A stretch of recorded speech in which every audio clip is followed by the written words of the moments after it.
Jiang Quan has traversed into a vast world of cultivation known as the Zhongli immortal realm, where he has become a wandering beggar. However, Jiang Quan remains unfazed, for he has awakened a system named the Eternal Life System. Indeed, he has begun his journey with the gift of immortality. 300 million years east of the river, 300 million years west of the river, 300 million years south of the river, 300 million years north of the river. Do not belittle the impoverished youth. In the end, all will perish, and all that exists shall be mine. If worst comes to worst, I shall directly acknowledge a benefactor and inherit their legacy. Jiang Quan murmurs to himself, embarking on his life of wandering. Yet, in the second year, he witnesses a fellow beggar, akin to himself, brutally beaten to death for offending a noble. In the third year, he observes a malevolent cultivator annihilating an entire town for the sake of his training. Jiang Quan, hiding on a distant mountain, sees it all with clarity. The sinister cultivator even catches sight of him, but merely glances his way before dismissing him entirely, not considering him a threat. Jiang Quan, however, feels as if he might perish from that single glance, nearly losing control of his bladder as he hastily flees into the forest. It is not until the following midday that he finally relaxes, sitting upon a large stone, panting heavily. This world of cultivation is perilously treacherous. I must hasten to strengthen my abilities. Otherwise, what profit is there in immortality if one can be easily extinguished by the powerful?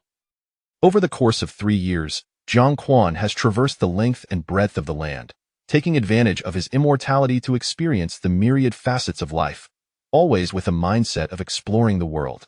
Following these harrowing experiences, he realizes that only strength can guarantee his continued existence.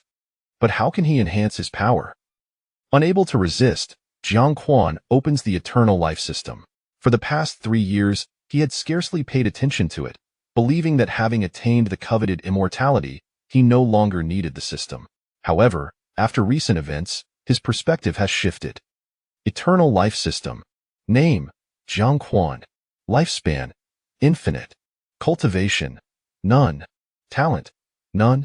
Weapon forging: uninitiated. Alchemy: uninitiated. Formation: uninitiated. Planting: uninitiated. Breeding: uninitiated. Medicine: uninitiated. Herbology: uninitiated. Poison: uninitiated. Disguise: uninitiated. Path of Kings: uninitiated. Path of Balance: uninitiated. Path of Education: uninitiated. Path of Control: uninitiated. Music: uninitiated. Chess: uninitiated. Literature: uninitiated. Painting: uninitiated. Karma: reincarnation, fate, and feng shui. Jiang Quan is already aware of his lack of talent, thus he discards the path of seeking cultivation methods, realizing he must explore other avenues. Let's pursue a side profession. With determination, he sets forth, albeit currently, the realm of side professions remains shrouded in uncertainty, and Jiang Quan is unsure how to activate it. A month later, he arrives at a small village named Fengshi. There, he stumbles upon a blacksmith's workshop. Clang, clang, clang. Watching the old blacksmith tirelessly hammering away at iron, Jiang Quan's system panel, which had previously been dim and gray, suddenly illuminates the weapon forging section. Simultaneously, green text continuously appears, displaying 1111. For the next few days, Jiang Quan remains by the blacksmith's workshop, observing the old craftsman at work. The blacksmith shows no intention of shooing him away, and gradually, it becomes a routine. After more than a month, Jiang Quan decides to check his system panel. Eternal Life System. Name: Jiang Quan.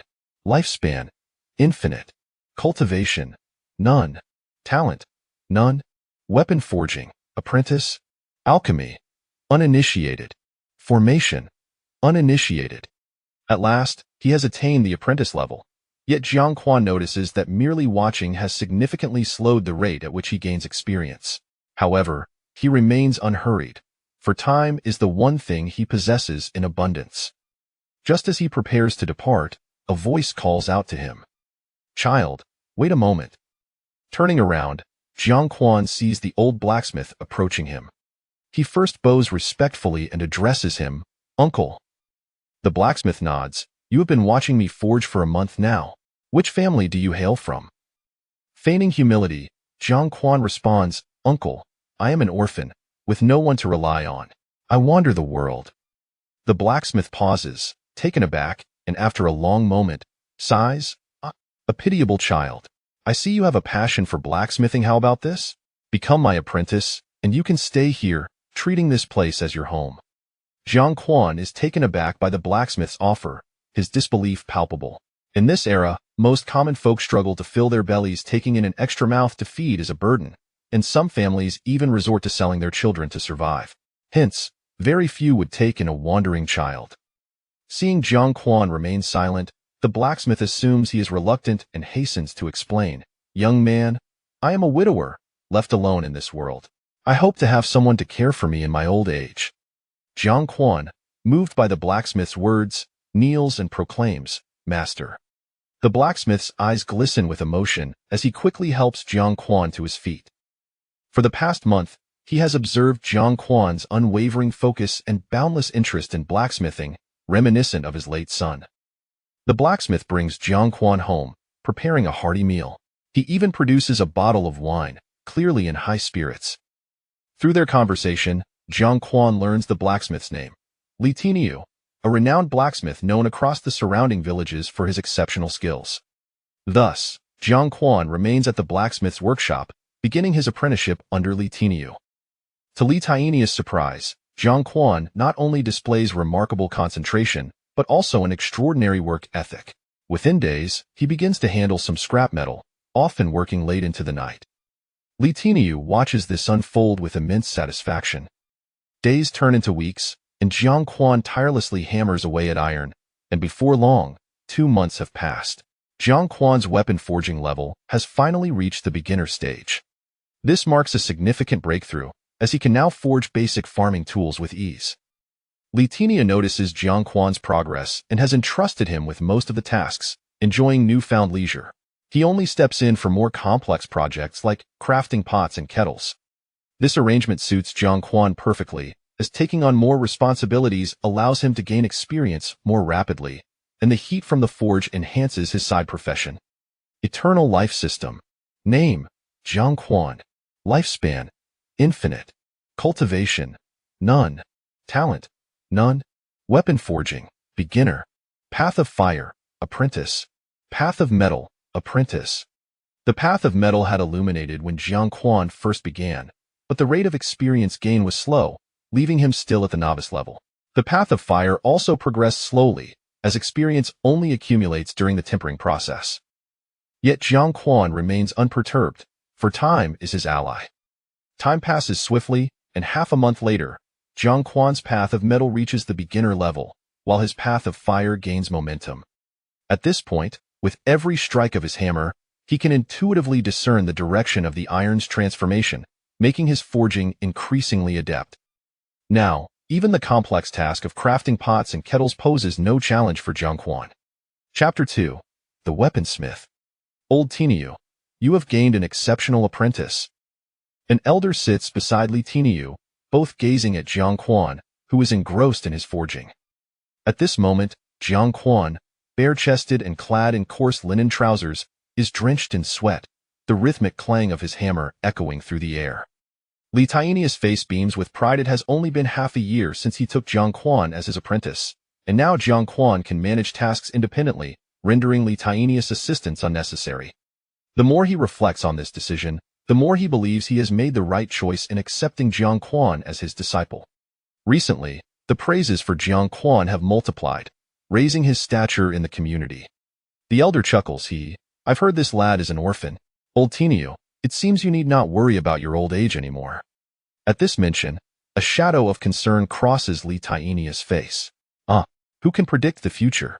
This child is growing remarkably fast. I wonder if our humble Fangxi village can retain him.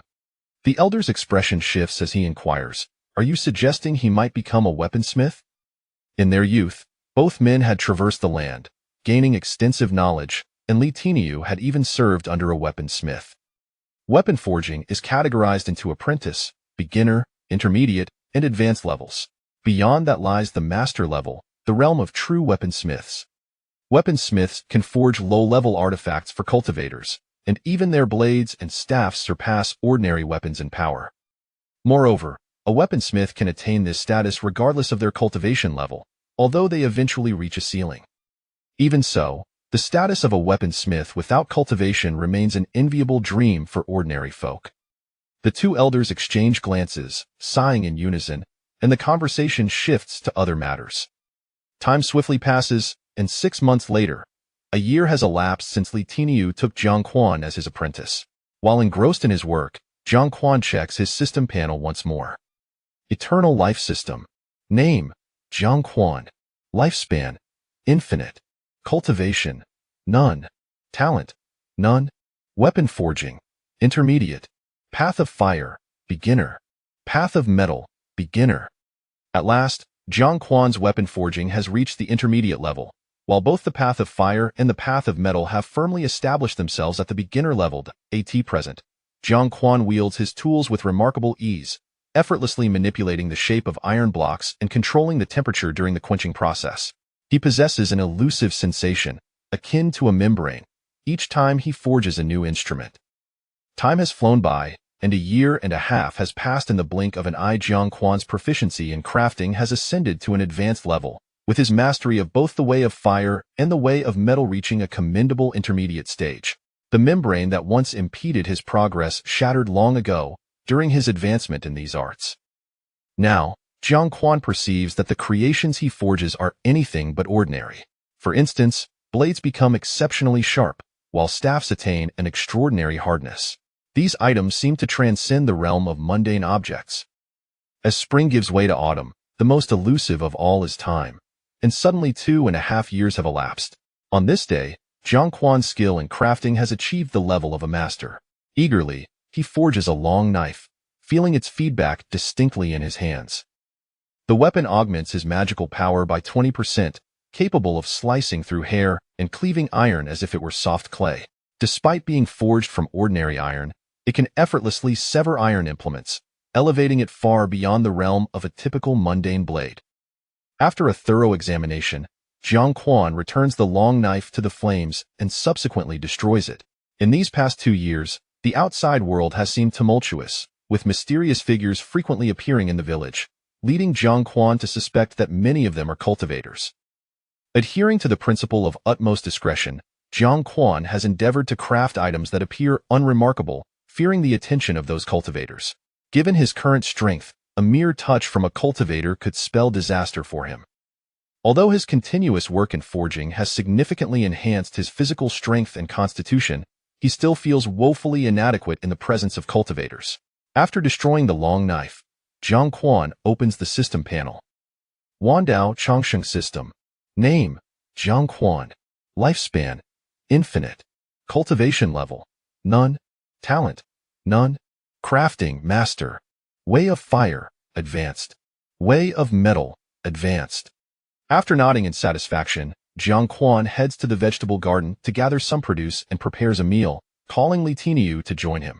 Compared to when Jiang Quan took him as a disciple, Li Tiniu has aged considerably, his face now a tapestry of wrinkles. A year ago, Li Tiniu returned to cultivate vegetables and tend to cattle. Due to his deteriorating mobility, he has ventured out infrequently this past year, spending most of his time at home basking in the sun. Now, Li Tiniu harbors no worries about Jiang Quan leaving. For a year prior, Jiang Quan had shown him a knife, assuring him that he had long since attained the level of a craftsman and would remain in Fangxi village. Having spent every day together, Jiang Quan could not help but notice Li Tiniu's concerns, thus providing him reassurance. This promise was validated months ago when the celestial sect visited the village to recruit disciples, and Jiang Quan paid them no heed, further easing Li Tiniu's worries. Otherwise, with Jiang Quan's status as a craftsman, the celestial sect would surely have sought his participation. In the days that followed, Jiang Quan continued his monotonous life of forging. However, not long after, news arrived from the neighboring village regarding a robbery by mountain bandits. The villagers, upon hearing this, were filled with trepidation. In recent months, rumors have circulated about the instability of the Qinghua court, with warlords vying for power and rampant banditry, often reporting that certain villages had been plundered. Jiang Quan felt a twinge of fear and thus forged the highest quality long knife overnight, instructing Li Tiniu to deliver it to an elderly man named Chen in their village, and to falsely claim it was a gift from a former craftsman. He then asked Elder Chen to pass the knife on to the village guard captain, presenting it as a treasured heirloom meant to safeguard the village. Originally, the village had no guard unit, but due to the recent chaos, a few reliable individuals were selected to form a militia. The captain of the guard, Wang Xiaoquan, known for his early martial training and upright character, had earned this position.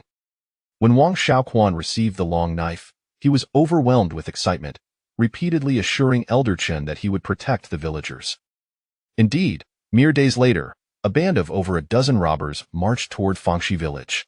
The villagers hastily sought refuge in a cave on the back mountain. Jiang Quan was no exception, taking Li Tiniu with him into hiding. Before long, a member of the guard approached to report that the bandits had been eradicated by Captain Wang Xiaoquan, allowing the villagers to emerge with peace of mind. Once outside, they were met with a gruesome sight. A pile of corpses, many severed cleanly in half, alongside the dismembered remains of horses, their front hooves sliced off with a precision akin to a mirror's edge. Jiang Quan and Li Tiniu were not particularly surprised by the outcome. Both had anticipated this result. The next task was to gather the bodies and transport them to the village's outskirts, where they dug a large pit to bury them all. That night, Wang Xiaoquan, armed with the long knife, made his way to Elder Chen's home. Chapter 3. The Young Apprentice. Old Master Chen, the bandits have been dealt with, and I return this blade to you. Although Wang Xiaoquan's face bore a trace of reluctance, he respectfully extended the knife towards Old Master Chen. Having practiced martial arts, Wang Xiaoquan understood that this blade was an unparalleled treasure. Old Master Chen waved his hand dismissively. There is no need to return it. You should keep it to continue protecting the village. However, there are certain matters I must clarify with you. Firstly, do your utmost to conceal the existence of this blade. Secondly, if any cultivators demand it from you, do not hesitate. Hand it over immediately. Otherwise, this blade may bring you unimaginable calamity. These words were conveyed to Wang Xiaoquan by Li Tiniu, who had received them from Jiang Quan. Wang Xiaoquan was taken aback by these instructions and, after much contemplation, sheathed the long knife. Time flew by, and in the blink of an eye, 3 decades had passed. Jiang Quan's forging skills steadily advanced, achieving a new level every 2.5 years, progressing from master to grandmaster, then to Dao master. Minor immortal master, major immortal master, true immortal master, great Luo immortal master, immortal emperor, divine level, great divine level, ancient divine level, and finally, super ancient divine level. Unable to contain his curiosity, Jiang Quan checked his system panel. 10,000 paths of eternal life system name. Jiang Quan lifespan. Infinite cultivation, none talent, none forging, super ancient divine level path of fire. Ancient divine level path of metal. Ancient divine level path of materials.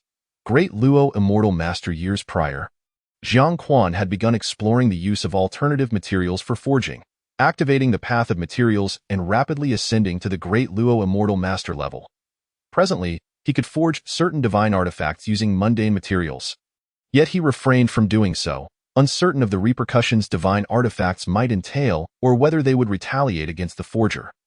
Thus, he only dared to forge lower-tier immortal artifacts, and the garments he wore were indeed immortal artifacts. Though they appeared indistinguishable from ordinary clothing, due to the limitations of his cultivation, Jiang Quan could not fully utilize them, rendering them merely protective. When it came to forging, he could alter the properties and shapes of materials with a mere thought. And the temperature of the flames was similarly under his mental command. He no longer required a hammer, as the act of thinking alone sufficed to complete the forging process. Having organized his workstation, Jiang Quan concluded his forging for the day earlier than usual and, feeling somewhat heavy-hearted, made his way to Li Tiniu's room. Over the course of 30 years, Li Tiniu had aged into his 80s or 90s. And in recent days, he had been speaking nonsensically to Jiang Quan. Jiang Quan understood that the old man was nearing the end of his journey. Lying in bed, Li Tiniu looked at Jiang Quan with satisfaction. Child, the best decision I made in my life was to accept you as my disciple. Jiang Quan replied, Master, had it not been for you, I might have perished in the streets. Li Tiniu continued to speak to himself. It is a pity I will not witness you marry and have children, nor will I be able to help you with raising them. Yet, I find it curious. how is it that you remain so youthful, unchanged throughout the years? Are you perhaps immortal? Jiang Quan chuckled. Master, please do not jest. There is no such thing as immortality. I shall go prepare a meal for you.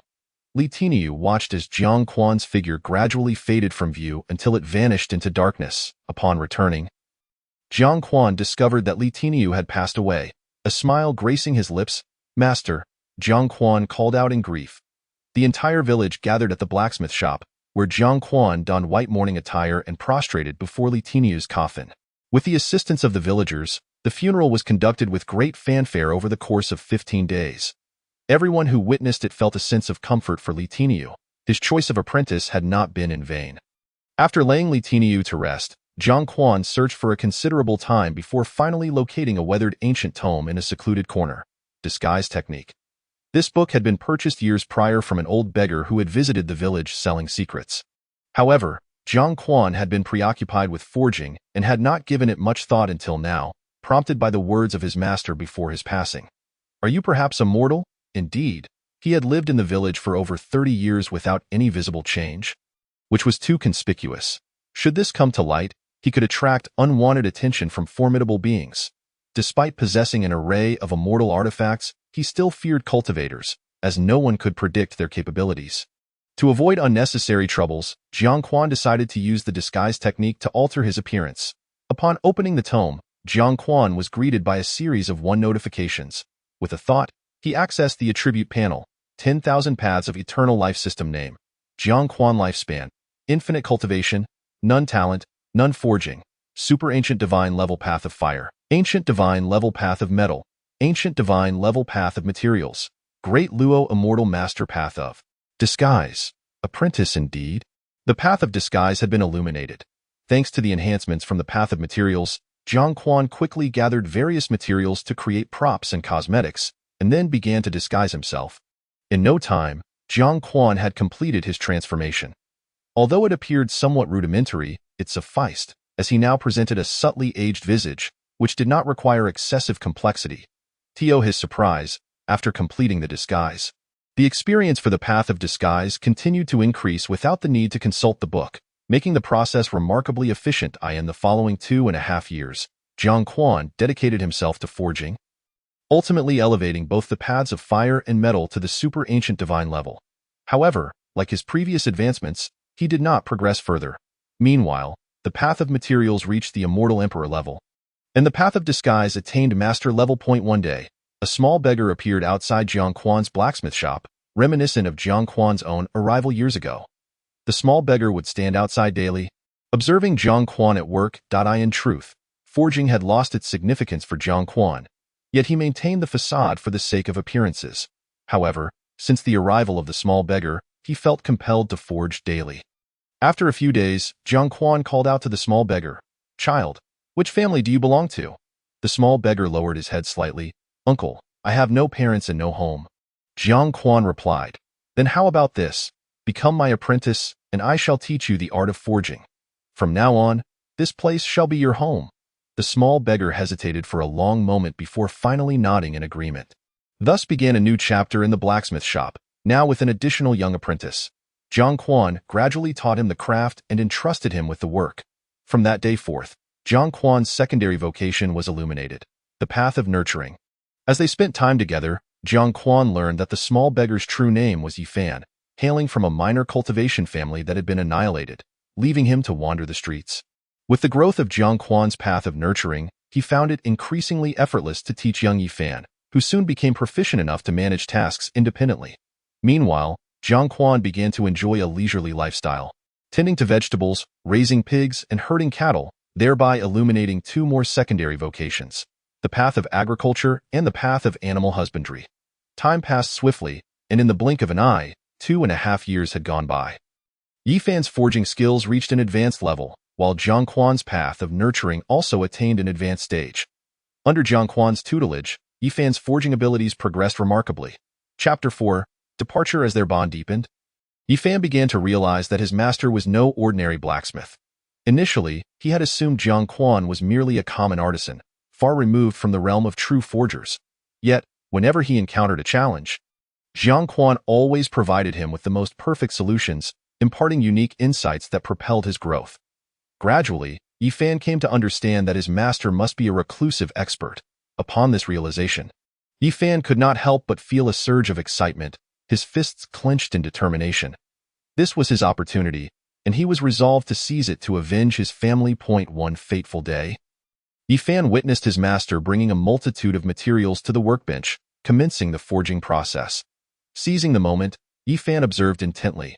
Jiang Quan's hands moved with astonishing speed, flames flickering as individual components were swiftly forged. Suddenly, a thunderous crash echoed in Yifan's mind. His forging level surged to master level, and he collapsed, blood streaming from his orifices. Jiang Quan, startled, paused his work and hurriedly carried Yifan into a room. The intensity of his forging had overwhelmed Yifan, whose current skills were insufficient to bear the strain. Fortunately, Jiang Quan concealed some of his aura using the path of disguise. Otherwise, Yifan, the protagonist, might have met an untimely end, potentially leading to the abandonment of another narrative. This time, Jiang Quan aimed to forge a super ancient divine artifact, preparing for the next phase of his life. To avert any backlash, he imposed restrictions upon the artifact. First, it must not betray or disobey the master's commands. Second, it must not harbor ill intentions towards the forger or the master. Third, without the master's consent, it must not harm mortals. The prototype of this super ancient divine artifact took the form of a folding fan, composed of 9 ribs, a single fan nail, and a fan surface. Once forged, Jiang Quan meticulously assembled the components, ultimately bringing the artifact to fruition. Unbeknownst to Jiang Quan, turmoil erupted throughout the divine realm as ancient rules stirred, awakening countless ancient and super ancient deities who exchanged anxious glances. Meanwhile, Jiang Quan, utterly oblivious, felt exhaustion wash over him, his eyelids growing heavy until he gradually succumbed to slumber. The creation of this folding fan had drained all his energy, leaving his essence compromised. Were it not for the support of his super ancient divine level paths of fire and metal, he would never have been able to forge such a formidable artifact. When Jiang Quan awoke, several days had passed. He opened his eyes to find Yifan bustling about, serving tea and water. "Yifan, do you have any questions for me?" Jiang Quan inquired. Why Yifan, continuing his tasks, replied, "If there is anything I should know, Master will tell me. What I should not know, I dare not inquire." Jiang Quan.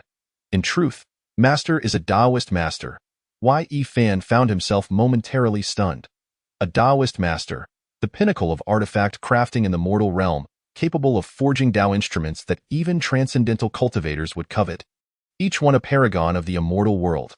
Unperturbed by Yifan's thoughts, Jiang Quan continued, "In my prime, I was treacherously undermined by nefarious individuals, rendering my cultivation nullified, and I have since been forced to languish in this humble mountain village, where my days are numbered." Yifan knelt before Jiang Quan, exclaiming, "Master, your great kindness shall not be forgotten. I vow to remain by your side." Jiang Quan nodded. "Young Yifan, your origins are fraught with sorrow. You must understand the art of concealment. The path of cultivation is long and arduous. Survival must take precedence. From this day forth, I shall impart to you the ways of disguise." Yifan, taken aback, raised his head momentarily but soon lowered it again. "Yes, master." From that day on, Jiang Quan not only taught Yifan the art of crafting but also imparted the ways of disguise. Time flew swiftly, and 20 years passed in the blink of an eye. Yifan had matured into a middle-aged figure, his crafting abilities having reached the level of a Taoist master. Meanwhile, Jiang Quan lay frail and aged upon his bed. "Young Yifan, my time is nearly at an end," Jiang Quan uttered. Yifan immediately knelt down. "Master, please do not speak such words." Jiang Quan trembled as he retrieved a golden tome from beneath his pillow. "This is the artifact crafting manual I obtained at my peak. It is through this tome that I achieved the status of a Taoist master. You begin your journey with greater potential than I had, and I hope you will traverse far and wide." Yifan hastily accepted the golden tome from Jiang Quan's hands, his eyes widening at the inscription that read 5 years of crafting, 3 years of simulation. He quickly turned to Jiang Quan. "Master, strange changes do not alter the norm." Yet Jiang Quan had already closed his eyes. Yifan rushed forward, probing for a pulse. "Master!" he cried in despair. From that moment, a grave appeared upon the mountainside. marked with a stone that read, "Grave of my master Jiang Quan," gazing across at the grave of his other mentor, Li Tiniu, within the borders of the Kangwu Kingdom, in Lin Yuan village. A small beggar entered the settlement today. A few days later, with the villagers' assistance, he built a small thatched hut and settled down. This man was none other than Jiang Quan, who had traveled for over 2 months and had assumed the name Li Xiaoniu in Lin Yuan village. "Old Bai, what do you think of settling in this place?" Jiang Quan inquired while tidying up. Strangely, there was no one around. In truth, a young man dressed in white, resembling a scholar, floated beside Jiang Quan, gently fanning himself with a folding fan. This individual was visible only to Jiang Quan, an ancient artifact spirit whom Jiang Quan had named Old Bai with a flick of his fan. Old Bai nodded. "It is quite agreeable. The people here are very warm-hearted," Jiang Quan replied. "I find it satisfactory as well. There happens to be a renowned physician nearby. I will learn medicine from him first." "What use is learning medicine?" Old Bai exclaimed. "Master, I say this not out of disrespect, but if you cultivate diligently, I can help you dominate the myriad realms in no time," Old Bai declared with an air of authority. Old Bai's words were not an exaggeration. As Jiang Quan's ancient artifact, should Jiang Quan cultivate to a certain level, it could indeed render him invincible. Jiang Quan paused his tasks, raising his hands in exasperation. "I wish it were so. But alas, I lack the aptitude." Old Bai pondered for a moment. "Master, are you concealing your true power from me?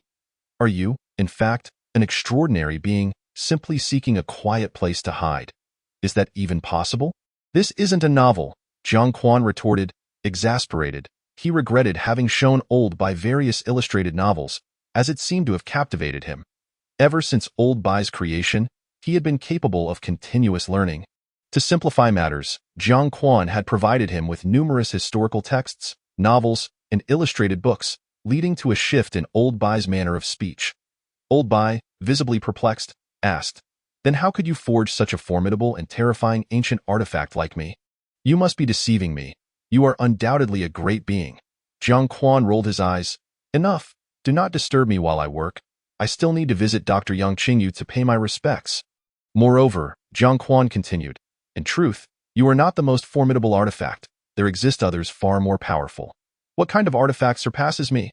Old Bai inquired impatiently. Jiang Quan shook his head. "I am not entirely certain, but I know that the ancient divine level is not the limit of my crafting abilities. Currently, I require materials to forge, yet I feel that at a higher level, one would not need materials. A mere thought would suffice. I have named this level the creation level." Chapter 5. The path of medicine and alchemy. The materials required to forge Old Bai were indeed rare, painstakingly extracted by Jiang Quan over 50 years, each extraction taking a toll on his essence.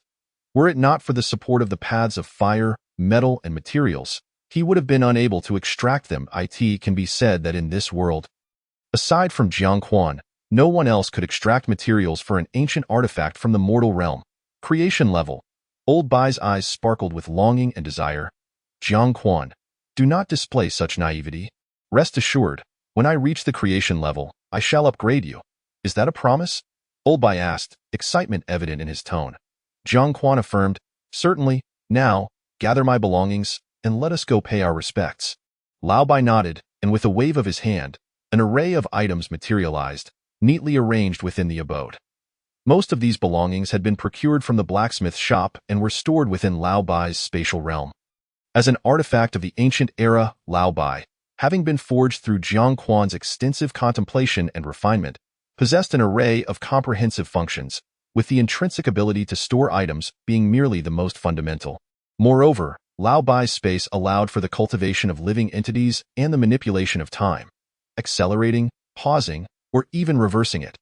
Not only that, but Lao Bai's spatial realm also featured a built-in function for spiritual energy replenishment, continuously absorbing the ambient spiritual essence for later utilization. During their journey, Jiang Quan had urged Lao Bai to demonstrate this capability, revealing its formidable power. However, Lao Bai noted that his actions seemed to attract the attention of some enigmatic entity. This revelation startled Jiang Quan greatly, prompting him to instruct Lao Bai to refrain from acting recklessly in the future. The existence that could notice an artifact of such antiquity surely belonged to a level not to be trifled with. And if discovered, the consequences could be dire, et present. What brought Jiang Quan the most solace was one of Lao Bai's terrifying abilities.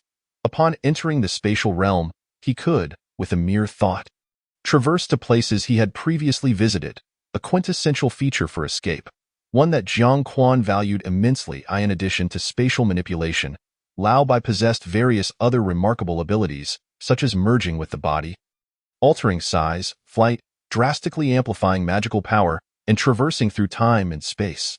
However, many of these capabilities required Jiang Quan's cultivation to activate, which he currently lacked. After tidying up his home, Jiang Quan, accompanied by Lao Bai, made his way to the village's sole physician, Yang Qingyu. Upon arriving at Yang Qingyu's residence, Jiang Quan feigned a bashful demeanor, a skill he had mastered to an extraordinary level as a master of disguise. It is worth noting that he could effortlessly alter his physical stature, and had it not been for the constraints of his cultivation, he could have transformed into virtually anything, undetectable even by beings of supreme power. Yang Qingyu, fond of the newcomer, was pleased when Jiang Quan expressed his desire to become his disciple, though he did not grant immediate approval, suggesting instead that Jiang Quan spend a few days learning from him. If he proved adaptable, a formal apprenticeship would follow. Jiang Quan readily agreed. In the ensuing days, Jiang Quan diligently accompanied Yang Qingyu, immersing himself in texts on medicinal herbs and medicine, occasionally venturing into the mountains to gather herbs or assist in treating patients. As a result, Jiang Quan's secondary career began to flourish, illuminating two additional paths: Everlasting Pathway System name, Jiang Quan Lifespan, Infinite Cultivation, None Talent, None Refinement, Supreme Ancient God Level Path of Fire, Supreme Ancient God Level Path of Metal, Supreme Ancient God Level Path of Materials, Supreme Ancient God Level Disguise Path, Supreme Ancient God Level Path of Nurturing, Ancient God Level Path of Planting, Ancient God Level Path of Breeding, Ancient God Level Path of Medicinal Herbs, Entry Level Path of Medicine, Entry Level 1 month later. Yang Qingyu organized a formal apprenticeship ceremony for Jiang Quan, officially accepting him as a disciple. In the following days, Jiang Quan's skills in medicine and herbalism steadily advanced, allowing him to begin treating patients independently. During his leisure, he emulated his master by gathering herbs in the mountains, often transplanting surplus herbs into Lao Bai's spatial realm, which in turn enhanced his path of planting. 2 years later, Lao Bai informed Jiang Quan that the transplanted herbs had transformed into spiritual medicines, and the spatial realm had become so saturated with spiritual energy that a river of spiritual essence had formed. Any ordinary plant transplanted within would instantly become a treasure of heaven and earth. Although Jiang Quan could not perceive the spiritual energy, Lao Bai's words ignited a spark of excitement within him. Consequently, Jiang Quan began transplanting various fruit trees, roughly 10 of each kind, including peaches, grapes, plums, and lychees. One day, as Jiang Quan ascended the mountain to gather herbs, he encountered a critically ill rogue snake. In an attempt to test his medical skills, he decided to treat it. From that day forth, he often spotted the snake during his mountain excursions, and he felt no fear, understanding that the creature might possess some intelligence and remember his kindness. After all, this was the realm of cultivation, where anything was possible. Occasionally, Jiang Quan would toss a peach to the snake, pleasantly surprised when it accepted the offering. Upon reflection, he realized that the spiritual peaches must have greatly benefited the rogue snake. Time passed and 30 years flew by. Jiang Quan had matured into middle age. In the quaint courtyard of his thatched roof cottage, wisps of smoke curled upwards from a small cauldron set atop a stone hearth, an artifact he had casually concocted.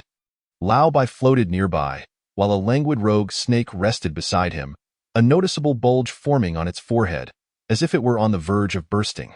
The rogue snake had been following Jiang Quan for over a decade. Nurtured by Jiang Quan's path of breeding, and had even been transformed into a vegetarian through his care. As for the bulge on the snake's head, Jiang Quan was at a loss. His medical expertise revealed no issue, indicating it was not simply a result of an impact.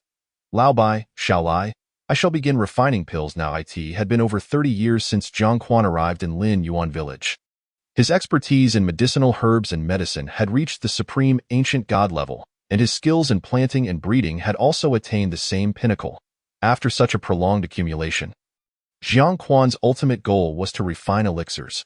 With no one to teach him, he was left to his own devices. Fortunately, the abundance of spiritual herbs within Lao Bai's realm provided ample resources. Though some of the 1,000-year-old herbs, achieved through time acceleration, needed to be preserved for continued growth. Both Lao Bai and Xiao Lai nodded in anticipation, their gazes fixed on Jiang Quan. Without further ado, once the alchemical furnace was adequately heated, Jiang Quan began tossing in the spiritual herbs one by one. Before long, a lump of dark material emerged from the cauldron. Indeed, refining elixirs was no simple endeavor. Fortunately, the process had been activated, and his experience was incrementally increasing. In the following days, Jiang Quan continued to refine, perpetually assessing his experiences, yet he failed to produce a successful elixir. The spiritual herbs consumed during this period reached a staggering amount, totaling nearly 1,000. Had it not been for the nearly 30 years of accumulation, such a depletion would have been unsustainable. It was evident that alchemy was an exceedingly costly profession. Jiang Quan couldn't help but feel relieved that he hadn't plunged into refining elixirs from the start. Otherwise, even with millennia of research, he might have been left in the dark. Chapter 6. The Yin-Yang Master. 30 years had passed since Jiang Quan embarked on his alchemical journey. Today, he mourned the passing of his master. Yang Qingyu, dressed in mourning attire, he attended the funeral. Prior to his master's departure from this world, Jiang Quan had visited him, during which Yang Qingyu had lavished praise upon him, expressing pride in having Jiang Quan as his disciple. In the early years of his medical practice, Jiang Quan had treated nearly all the patients from the surrounding villages, with most of the fees collected being shared with his master's family. As Jiang Quan often stated, he was a solitary figure with no need for wealth, while his master had a family to support. He could not allow his teachings to lead to his master's impoverishment. Jiang Quan's reasoning was simple. By taking on the patients, he could hone his medical skills. Yang Qingyu, understanding his disciple's perspective, had not opposed him. Now, after more than 60 years, Jiang Quan had become a renowned healer, saving thousands of lives. Yang Qingyu had a son named Yang Cheng, who, in his 50s, was doted upon by his father, having been born to him in his later years. This indulgence had fostered a lazy disposition in Yang Cheng. Skilled in debauchery during his youth, he now spent his days idling away, much to the dismay of his wife and children, who toiled tirelessly while their meager savings were squandered on gambling. After Jiang Quan completed his morning rites, Yang Cheng hurried over, addressing him as senior brother. "My father has passed. What will happen to the medical expenses now?" Jiang Quan, well aware of Yang Cheng's intentions, feigned a sigh and replied, "Little junior brother, look at this old body of mine. It is nearing its end. From today onwards, I have decided to cease my medical practice, and naturally, there will be no more medical expenses." The accumulated medical fees over 60 years were no small sum, ample enough to repay Yang Qingyu's kindness. In truth, Jiang Quan's medical expertise had already reached the supreme ancient god level 3 decades ago, and his continued practice had served more to honor Yang Qingyu's legacy than to fulfill any personal ambition. He had persisted not only to repay his master's kindness, but also because he could not bear to witness the suffering of patients. However, with countless patients in the world, it was impossible for Jiang Quan to save them all, and he had ultimately resolved to depart. Yang Cheng's expression darkened upon hearing Jiang Quan's words. His family had relied on Jiang Quan's medical fees for a better life, and the prospect of Jiang Quan's departure left their future uncertain. "Senior brother, you cannot forget my father's kindness just because he has passed. Your current status is all thanks to my father," Yang Cheng insisted, his words deliberate and pointed. Jiang Quan offered him a cold stare. "I will never forget my master's kindness, but what does that have to do with you? Aside from asking me for money, what have you ever done for me?" After uttering a few words to Jiang Quan, he could hardly be bothered to engage further and turned to leave. The funeral of Yang Qingyu proceeded without any significant mishaps, largely due to Jiang Quan's generous financial support, which rendered Yang Cheng reluctant to voice any objections. However, the very next day after the funeral, an unyielding Yang Cheng sought out Jiang Quan's residence, only to discover upon entering that Jiang Quan had long since passed, his body cold and devoid of life. Thus, the recently concluded funeral was followed by yet another. Consequently, Lin Yuan village acquired a new grave, the tomb of Li Xiaoyo. The expenses for the burial were entirely covered by the contributions of the surrounding villages, with Yang Cheng contributing not a single coin. Jiang Quan found this rather amusing. He could assert that he had supported Yang Cheng for decades, yet in the end, Yang Cheng was unwilling to contribute even a penny towards the funeral costs.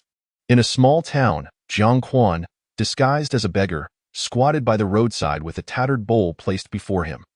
Lao Bai lingered behind Jiang Quan, his expression one of disbelief. You, a transcendent, ancient-level artifact master, are reduced to begging here. What would others think if they found out? Jiang Quan responded, you misunderstand. This is a case of minor concealment in the wilderness and grand concealment in the city. Lao Bai retorted, I fail to comprehend. All I know is that if you truly desired money, you could easily forge something and sustain yourself, rather than resorting to begging. Having lived for over a century, Lao Bai had become quite seasoned, his speech reflecting his age. I possess skills beyond mere artifact forging. Earning money is indeed not a challenge. However, I yearn to acquire more knowledge. The sea of learning is boundless, and I refuse to live in vain. If I were to exist for billions of years yet remain ignorant, would that not be a life wasted? Jiang Quan whispered in response to Lao Bai. Lao Bai urged, then you ought to cultivate. Even billions of years would scarcely suffice for cultivation. Enough, enough. I lack the aptitude for cultivation. I have stated this 20,013 times, Jiang Quan replied with exasperation. Regarding aptitude, Jiang Quan felt perpetually frustrated. While others could absorb spiritual energy through various means even without a spiritual root, such as through physical training, scholarly pursuits, or artistry, he seemed to be cursed, unable to retain spiritual energy. As if it repelled him as he spoke, Jiang Quan glanced toward the street and quickly said, Silence. Someone is approaching. A small, elderly man appeared, carrying a cloth bundle, leisurely wiping the grease from his lips as he ambled over. This man was Qi Liangfu, the most renowned geomancer in the region, skilled in fortune-telling, divination, feng shui, and spiritual guidance. He represented Jiang Quan's next target. Several months prior, amidst a plethora of spiritual herbs, Jiang Quan's proficiency in alchemy had reached the transcendent ancient level. His delay in departure was solely to see his master, Yang Qingyu, off on his final journey. Before long, Qi Liangfu stood before Jiang Quan. Old sir, I beseech you, a kind act, if you please, Jiang Quan implored. Qi Liangfu instinctively turned toward the voice, his expression momentarily frozen in astonishment as he approached Jiang Quan, disregarding his consent, and began to examine him closely. Why word? What extraordinary aptitude, what exceptional bone structure. What a visage, a talent seen once in a millennium. Jiang Quan felt quite uncomfortable yet feigned bewilderment, asking, Sir, please refrain from such conduct. He nearly blurted out, Come play, old man. Thankfully, he managed to restrain himself. Qi Liangfu fixed his gaze upon Jiang Quan. Child, would you be willing to take me as your master and learn the arts of divination and feng shui? Jiang Quan looked up. Will I be able to earn a decent living? Qi Liangfu, hearing this, felt a pang of sympathy and quickly replied, Absolutely. Once you master the skills, wherever you go, you will be warmly welcomed, with abundant feasts of fish and meat. Jiang Quan's eyes sparkled with excitement. Really?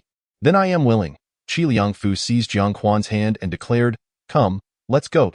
We shall perform the master-apprentice ceremony. Upon arriving at Qi Liangfu's home, a grand master-apprentice ceremony was conducted. Jiang Quan's heart brimmed with joy.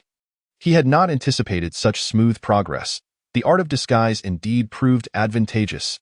Indeed, Jiang Quan had employed the art of disguise to alter his appearance and bone structure, masquerading as a once-in-a-millennium geomancer. Successfully deceiving Qi Liangfu, however, with the support of the system, it could hardly be deemed deceitful, for he was genuinely capable of learning. After the ceremony, Jiang Quan settled into Qi Liangfu's home. Being a solitary man, Qi Liangfu had no qualms about the arrangement. Curious, Jiang Quan inquired why Qi Liangfu had not sought a wife. Qi Liangfu explained that those in his profession faced 5 disadvantages and 3 deficiencies. It was not that he did not wish to find a partner, but rather that he had been unable to do so. Once Jiang Quan was comfortably settled, Qi Liangfu presented him with a large stack of books, instructing him to study them first. Once he became familiar, they would venture out together to learn. Time flew, and in the span of 2.5 years, Jiang Quan's skills had reached parity with Qi Liangfu. More often than not, during their outings, it was Jiang Quan who took the lead. Qi Liangfu could hardly contain his joy. Clearly, he had not erred in his choice of disciple on this occasion, following the passing of an elderly individual. The two were invited to conduct a ritual. Dressed in a Taoist robe and wielding a large hammer, Jiang Quan stood at the forefront of the coffin, with a scripture laid out before him, reciting incantations while striking the hammer. This profession was commonly referred to as Daluo Master, aptly named for the act of striking the hammer and reciting scriptures. During a lull, Jiang Quan sought out a Suona player to learn the art of playing the Suona. An endeavor that illuminated his understanding of musical theory, it, can be said that Jiang Quan was now fully equipped to handle funerals from start to finish, first healing the deceased, if unsuccessful, conducting the ritual while playing the Suona, and finally determining the burial site and auspicious date. Lao Bai relished this atmosphere, exploring various sites and thoroughly enjoying himself, knowing that no one could perceive him. Life flowed by like a tranquil stream, yet it was filled with endless discoveries of joy. 40 years held little significance for Jiang Quan, an immortal being. However, for mortals, it felt like an eternity, as exemplified by Qi Liangfu. At this moment, Qi Liangfu appeared frail and emaciated, his face etched with age as he lay on his bed, wearing a serene expression. Xiao Quan, my time is drawing near. Xiao Quan was Jiang Quan's assumed name. Fully namely Xiao Guan. Jiang Quan, resembling an elderly man himself, wiped away a tear. Master, please do not speak such nonsense. Qi Liangfu gazed at the ceiling. In our line of work, everything is favorable. Yet the one drawback is the ability to foresee one's own future with clarity. Jiang Quan stared intently at Qi Liangfu. Master, you are mistaken. You often say you are destined for solitude, hence your failure to find a wife. Yet I have accompanied you throughout this journey. You are not alone in this life. Laughter erupted from Qi Liangfu. Indeed, I have not lived in solitude, nor in vain, for I have gained a remarkable disciple. Alas, I am saddened by the absence of a grand disciple. At this juncture, Qi Liangfu's gaze bore into Jiang Quan. Jiang Quan waved his hand slowly. Master, do not jest. Look at this old body of mine. It is impossible for me to bear children. Who said anything about you bearing children? I meant for you to take on a disciple. Ensuring I have a grand disciple. The old man nearly succumbed to his irritation. Fear not. Should I encounter a suitable individual in the future, I shall take them on as a disciple, ensuring our lineage continues. Qi Liangfu nodded in approval. I have faith in you. In fact, I have already chosen a burial site for myself. Once you lay me to rest, you may take on a disciple. Jiang Quan's eyes lit up. What site? In this profession, one cannot be indifferent to a suitable burial site, Qi Liangfu replied. Qianlong Mountain Range, with its peak reaching towards the heavens, gazing over the vast expanse. Jiang Quan stroked his chin in contemplation, then clapped his hands. Ah, is that the place? Master, do you wish for your grand disciple to ascend to the throne? A smile danced on Qi Liangfu's lips. Not necessarily a monarch, they may also become a Taoist master. True, indeed, a pinnacle of the world. The esteemed Yin-Yang Master is referred to as the Heavenly Master, followed by the Grand Heavenly Master, and beyond that, one is called the Tao Master. Qi Liangfu, however, is merely of the Heavenly Master caliber. And for him, the Grand Heavenly Master represents a realm that is both distant and unattainable, let alone the Tao Master, who stands at the pinnacle of mortal achievement. Furthermore, the status of a Tao Master within the realm of cultivation is anything but ordinary. As the conversation unfolded, Qi Liangfu's eyes slowly closed, resembling a state of slumber. Jiang Quan quietly adjusted the quilt, covering his head. The ceremonial rites for Qi Liangfu were personally conducted by Jiang Quan, who had chosen this very plot of land for his burial. Jiang Quan laid him to rest here. Previously, Jiang Quan had not paid much attention to this land, having never visited it before. It was only upon his arrival that he realized its extraordinary nature. The endless mountains extended to this very spot, flanked by the vermilion bird and the black tortoise, while ahead lay a vast expanse, culminating in 3 peaks, with the central one soaring high into the clouds and the flanking mountains being somewhat lower, resembling the azure dragon and the white tiger in their protective stance. This, indeed, was the fabled dragon's lair. As spring turned to autumn, a year swiftly passed. Throughout this time, Jiang Quan often ventured out, deliberately seeking individuals with Yin-Yang Master potential. Regrettably, those with such aptitude were exceedingly scarce. In truth, Jiang Quan contemplated leaving. He had already perfected several paths here, and his prolonged stay was solely to take on disciples and fulfill Qi Liangfu's dying wish. Nevertheless, Jiang Quan was not in a hurry. If it proved too difficult, he could always recruit disciples at a later time. On this particular day, Jiang Quan reclined on a lounge chair, indulging in leisure, while Xiao Lai languidly basked in the sun beside him. Xiao Lai's skin had turned a golden hue, The bump on his head had burst, giving way to a single antler. Yet another bump had emerged beside it. In Jiang Quan's words, he had a persistent bump on his head. Despite Xiao Lai's current formidable strength, Jiang Quan was uncertain of the extent of his power. However, his transformation into a golden hue surely indicated an impressive prowess. Lao Bai floated in the air, appearing somewhat bored. Masterly present? Suddenly, a child's voice called from outside. Jiang Quan hastily instructed Lao Bai to return Xiao Lai to the spatial realm, then proceeded to open the door. Recently, Xiao Lai had grown increasingly averse to remaining in the spatial realm, as the spiritual energy had become excessively dense, causing it to perpetually rain and shroud the space in gloomy clouds. Whenever he had a moment, Jiang Quan would let Xiao Lai out for some fresh air. The door swung open to reveal a slender figure standing at the threshold. Upon seeing Jiang Quan, the child immediately knelt down, exclaiming, "Please, Master, take me as your disciple." Jiang Quan regarded the newcomer for a moment, assessing his commendable aptitude. After calculating with his fingers, he discerned that the child was not inherently wicked, yet his future remained obscured, veiled by the intricacies of fate. Jiang Quan, unwilling to employ higher-level divination, spoke, "Please rise first and tell me about your circumstances. Then I shall consider whether to accept you." "Yes." The child stood and followed Jiang Quan into the house. They sat in the courtyard, and Jiang Quan promptly inquired, "What is your name, and what is your family situation?" The child nodded, responding, "Master, my name is Hubar, and I hail from Hebian village, 1,000 miles away." Hubar. Jiang Quan's expression turned peculiar as he pondered whether to accept this disciple. Hubar began to recount the reasons for his visit to seek apprenticeship in Hebian village. There were no Yin-Yang masters. When someone passed away, they were buried haphazardly, leading to the gradual demise of the entire village. Leaving only Hubar, Jiang Quan nodded. "That is quite normal. Burying the dead without regard for rituals can lead to unforeseen taboos. Ordinary families cannot bear such consequences." Hubar sighed, "Indeed. It was with this understanding that I came to seek your guidance." Chapter 8. The Dragon's Lair. Ultimately, Jiang Quan acquiesced and accepted Hubar as his disciple. After all, disciples have their own destinies, and Hubar's future path was his own concern. Jiang Quan only needed to fulfill his responsibilities. During the initiation ceremony, Hubar presented tea, and Jiang Quan took a sip, stating, "With you, I now have one other disciple. You will be the second." Hubar was momentarily taken aback and eagerly asked, "Master, what is my senior brother's name? I would like to greet him when we meet."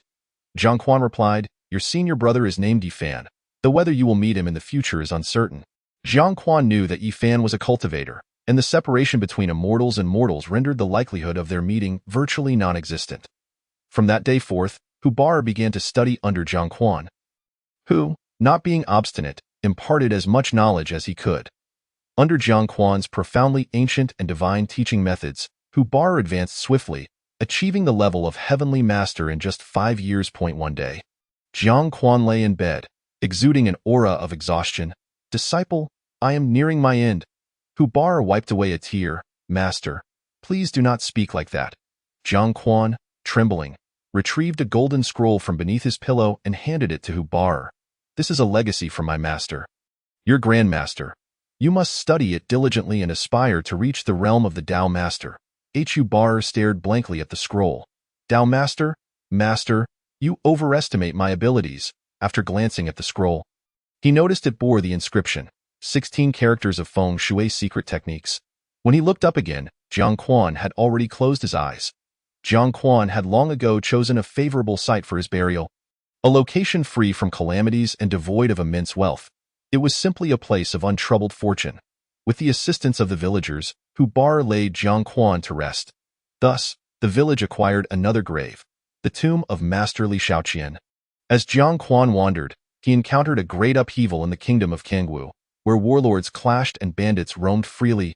Witnessing the multitude of refugees, Jiang Quan felt a pang of compassion and utilized Lao Bai's spatial realm to cultivate a substantial amount of grain for relief. Yet, this was a national calamity that one man could not resolve, and ultimately, the provisions were seized in their entirety.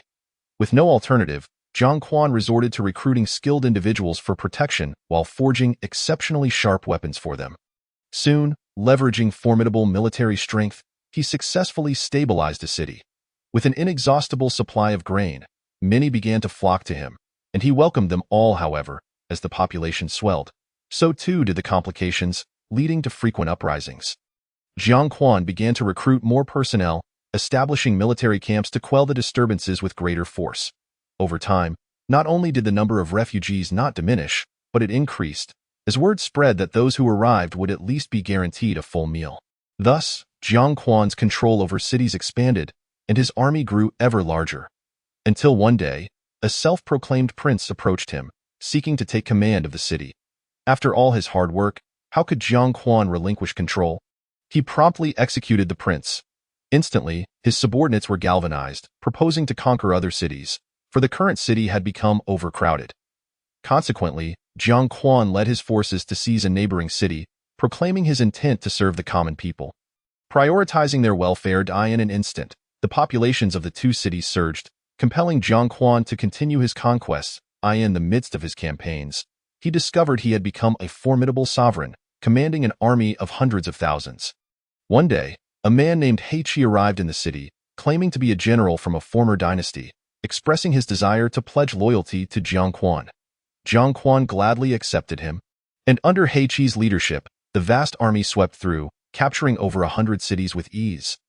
Thus, Jiang Quan officially declared himself emperor, adopting the title of Pang Wu Emperor, and the nation was named Pang. Later recorded in history as the Year of Pang, Jiang Quan adeptly illuminated the paths of kingship, equilibrium, and stratagem, mastering the art of governance. In the first year of the Pang Kingdom, Jiang Quan ordered continuous warfare. Employing a strategy of using conflict to sustain conflict, coupled with the boundless grain from Lao Bai's spatial realm, the Pang Kingdom's army was invincible, conquering one small nation after another. By the 5th year of the Pang Kingdom, He Qi was appointed as the Grand General, continuing the campaign. By the 30th year, the territories of the Pang Kingdom had expanded to an immense expanse. In that year, Pang Wu Emperor passed away at the age of 66, bequeathing the throne to He Qi's son, He Bai, marking the commencement of the year of He Bai in the Pang Kingdom. At long last, Jiang Quan emerged from the tomb, feeling greatly relieved. Climbing out of the royal mausoleum, he took a deep breath. Uninformed onlookers might have mistaken him for a grave robber. My master's land is remarkable. Unbeknownst to me, it has propelled me to the status of emperor, Jiang Quan mused to himself. Jiang Quan's plans had never included ascending to the throne so soon, yet since his emergence, everything had unfolded with an almost inexorable momentum. He continually encountered exceptionally talented individuals who pledged their allegiance to him, ultimately being propelled step by step to the position of emperor, all of which seemed entirely natural.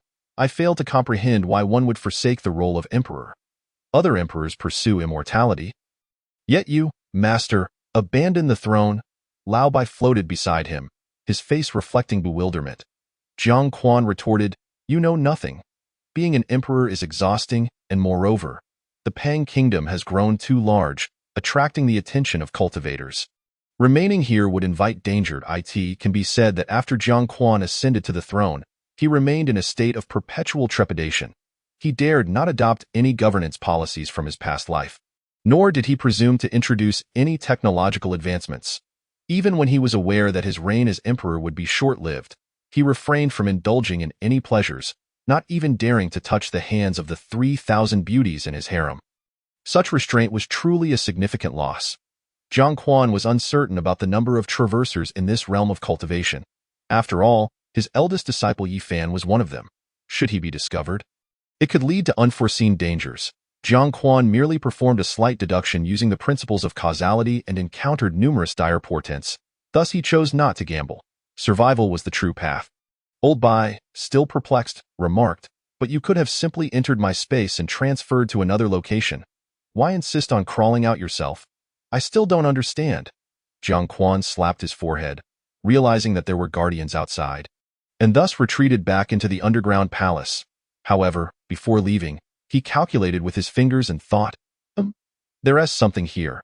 He then instructed Old Bai to collect all the burial goods from the underground palace and personally wrote a note to toss into the coffin. Finally, he had Old Bai seal the hole he had just emerged from with some items from his space before entering it. Subsequently, Jiang Quan transformed into a scholar, mastering the arts of music. chess, calligraphy, and painting. Much to his surprise, Old Bai found great joy in this lifestyle and often reminisced about it upon departure. Jiang Quan then traveled to the capital to take the imperial examination and pursue a career in governance, studying the arts of administration and construction. This time, he accepted his third disciple, Wen Pingsheng, to teach him the arts of music, chess, calligraphy, and painting. In another instance, Jiang Quan enlisted in the military, starting from the grassroots and gradually rising to the position of general. Dedicating himself to the martial path and the art of formations, he took on a fourth disciple, Zhao Zijiang, imparting the knowledge of formations. Meanwhile, 200 years passed at the royal tomb of the Pang Kingdom, which had fallen into decay. In the darkness, a middle-aged man with a mustache traversed through, soon arriving before the royal mausoleum. During the day, I observed that the dragon vein converged here. There must be a grand tomb.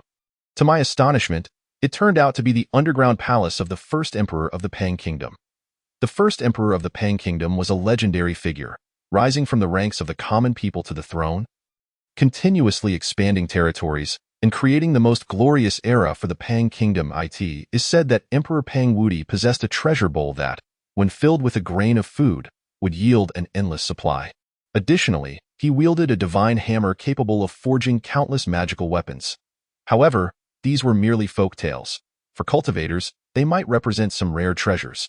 The middle-aged man felt a surge of excitement at the thought that if he could obtain the relics left behind by Emperor Pang Wudi, it might elevate his cultivation to new heights. As per tradition, he began to calculate the causality involved. Speaking to himself, he formed a hand gesture and chanted, calculating yin and yang, knowing causality. Suddenly, he was taken aback. Unknown? I can't seem to calculate. It appears I might not withstand this causality. His eyes brightened with realization. Indeed, there must be great treasures. He circled around the underground palace and soon reached a spot. If I am not mistaken, descending here leads directly to the entrance of the underground palace. With that, he hastily retrieved a shovel, a hammer, a roller, and an apron from his storage ring and began to dig. Why is the soil so loose here? Could it be that someone has already beaten me to it? Regardless, he thought, no matter, I shall dig deeper to see. Before long, he reached the entrance to the underground palace. But the door had long since vanished. He proceeded to burrow into the depths. Why heavens, someone truly has beaten me to it. Gazing at the barren interior of the underground palace, the middle-aged man felt a pang of disappointment. Wait, the coffin is still here. Perhaps there are still items left behind. He approached the coffin and struck it with his palm. Boom. The coffin lid flew off, revealing an empty interior. The middle-aged man's expression soured. He had not anticipated that the corpse had been removed. What a heinous act! Suddenly, he noticed a piece of paper lying quietly within the coffin. Could it be a supreme cultivation secret? Or perhaps a treasure map left by Emperor Pang Wudi? It might even be a monumental revelation meant for future generations. Various speculations raced through his mind. No matter, I shall see for myself. Grasping the paper, he read, "What a devoted disciple you are. Hubar, you've even excavated your master's grave." Upon seeing the words and the handwriting, Hubar trembled uncontrollably. Impossible, impossible. How could it be my master?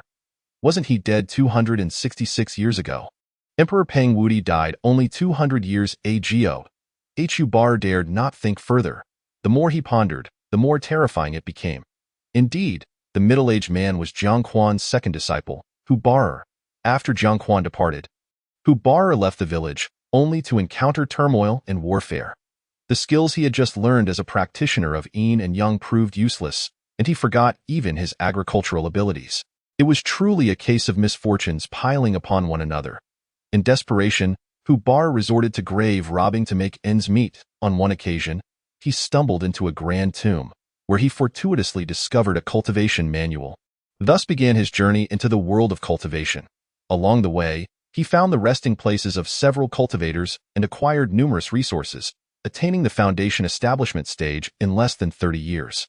Standing in the underground palace, clutching the paper, Hubar trembled uncontrollably. Could it be that my master is Emperor Pang Wudi? Impossible, impossible. My master was only a child when Emperor Pang Wudi passed. As he contemplated, Hubar shook his head vehemently. No way. When my master died, Emperor Pang Wudi had just been born. It cannot be that my master was the one who robbed the tomb. Wait, coincidentally born at the time of death? Could it be that my master truly is Emperor Pangwudi? Or perhaps this underground palace harbors some mystery, and I am caught in an illusion? With that thought, Hubar hurriedly fled, but the piece of paper remained clutched in his hand. Without pausing, he pressed onward until he reached the small mountain village where he once studied with his master, standing before the grave of Master Li Shaoqian. Master, it is your unfilial disciple, if you truly have passed. Do not hold it against me from beyond. With that, Hubar knelt and performed several bows before retrieving his shovel to dig. Before long, a coffin was unearthed, but after 200 years, it had fallen into a state of disrepair. Hubar did not hesitate. With a slap of his hand, the coffin lid flew off, revealing its contents, empty. In that instant, all his prior speculations were confirmed. His master was indeed not dead. He was truly Emperor Pangwudi and had even foreseen that Hubar would come to excavate his tomb. At that moment, Hubar's perception of his master transformed into one of immense grandeur. His master might be a powerful being who traversed the world and encountered Hubar, taking him as a disciple. Ha ha ha, my master is a great power. He suddenly recalled his eldest senior brother, Yifan, who might also be an extraordinary figure. Thus, Hubar began to inquire further. To his astonishment, he discovered that his eldest senior brother was the one and only celestial master in the Chronoli realm, a legendary artifact refiner of unprecedented repute. Good heavens, this is extraordinary. Meanwhile, Jiang Quan had transformed into a wandering spirit, floating in a dim cave, practicing the path of ghosts. Old Bai hovered nearby, staring at Jiang Quan with an expression of disbelief. I must ask, how bored must you be to forsake your humanity and become a ghost? Jiang Quan shrugged. I call this experiencing life. In the days that followed, Jiang Quan continuously transformed himself, becoming a demon to study the demonic path, a monster to explore the ways of the beasts, a Shura to delve into the path of the Shura, and a monk to practice the Buddhist way. As time flowed like a river. 100,000 years passed in the blink of an eye. During these 100,000 years, aside from accepting his fifth disciple, Jin Shi, while studying the path of commerce, Jiang Quan had not taken on any more disciples. At this point, he had mastered 10,000 paths, with only one remaining unilluminated, the path of reproduction. However, this path held little significance for Jiang Quan, as upon mastering 10,000 paths, all underwent a qualitative transformation, leading him to break through to the level of creation. Seated atop a mountain peak, Jiang Quan unconsciously clenched his hand. Is this the level of creation? With my integration of 10,000 paths, I should be able to create a spirit root that belongs solely to me.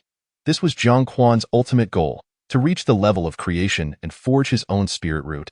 Old Bai gazed up at Jiang Quan with admiration. Master, so this is your true objective. I always thought you were merely concealing your abilities while traversing the mundane world. I never realized you genuinely lacked qualifications. Jiang Quan rolled his eyes. I have told you this countless times. Indeed, he had repeated it so many times, yet Old Bai had persistently expressed disbelief.